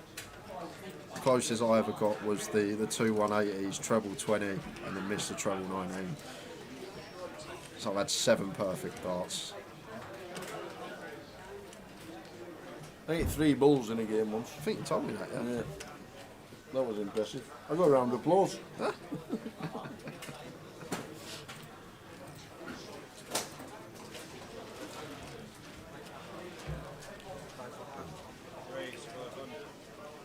Best one was I was playing the Super League one Wednesday night in Rotherham. We were actually playing at the Millmoor, which was the pub at the side of the football ground. Yeah. And the Millmoor were a pretty decent team, and we turned up, and I was playing something like 5th or 6th. And best of 5 in Super League. Yeah.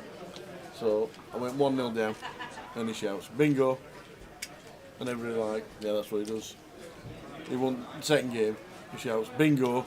I'm like, okay. So anyway, I clawed one back.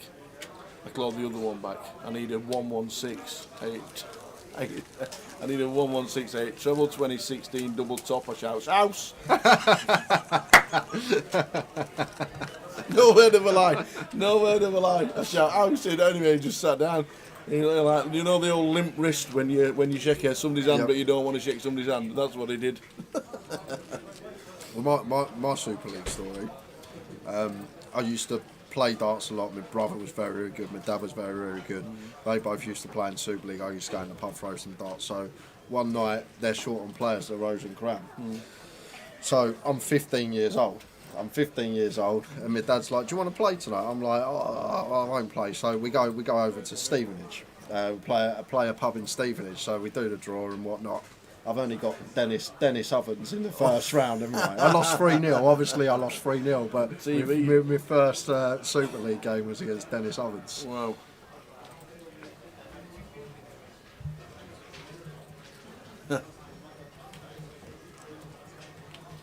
And he actually had a lad that used to play. This is probably going to be a foul from Zhijuan. Whoa, he's called it. No, he's not. He's not. It is only 13 bigs, and we got a king. I think it's fairly close, but he's going to call it off. And is this going to be it? Try again. Forget. You put TV on it, and it's 6 all in the calls. I know. And then 6 double ups. Here we go. Here we go. Billy, Queen 10 of hearts. Billy Henderson on the right. Zhijuan, King 8 in front and behind in chips. So if he stays in front, we double up again. Oh, please! Finish on a royal! Oh, come on! Please, finish on a royal! So, look at the outs he has got. Any queen, any 10, any 9, any ace, and any hearts. That's it! Ace of hearts for royal. Oh, come on, where was it? No royal flush. That is it from us, guys. Congratulations, Billy Henderson taking home £13,620. Better go. Commiserations to Zhijuan Huang taking home £11,720 after the deal was done. So 57 entries whittled down to Billy Henderson. He's going to take the trophy. Great result from him. It was good to watch these two heads up. It's nice to actually get a heads up which don't last half hour, don't last 45 minutes. Nearly a 2-hour bout between Billy and Zishuan. We had 6 all-in and calls, 7 including the last one. But we are going to head over to the featured table shortly. Tower making his way there now, and then we will have the trophy presentation and the interviews. But don't forget, guys, we are going to be back tomorrow for main event coverage. We've got day 1D, 20 past 12 start on stream. We will be playing down to 15% of the field. So just getting set up by the feature table, and then we will head over shortly. Big thank you to all of you guys in the chat box that have stayed with us all day, keeping us entertained, asking us questions, keeping us occupied. That's what we want, makes our day much easier. And Tower and I appreciate you guys tuning in, as you always do. There he is, finally made his way. Where did he go? Via Glasgow. Finally got there to the feature table, but we're going to head over to Tower and Billy Henderson down by the feature table. Oh, Billy Henderson, high roller champion. How does that sound? Yep, sounds great. I get lucky in a few spots, but overall played all right. So we nearly finished with the Royal.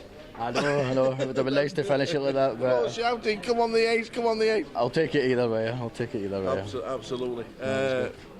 Tough heads up battle, about an hour and a half heads up. Yep, it was good. I've not had many heads up battles, so it was good to get over the line and get the trophy in that. Yep. So. Is this your biggest cash?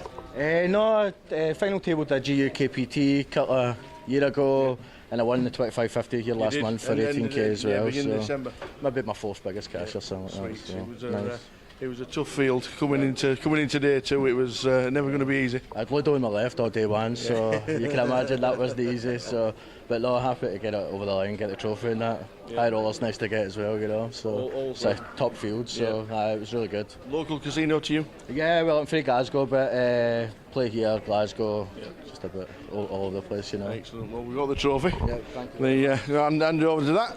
Thank you. Ladies and gentlemen, give a round of applause, please, for the high roller champion, Mr. Billy Henderson. Cheers, guys. Thank you. Fantastic. Well done, Billy. Cheers. Great stuff. Jay, take it away.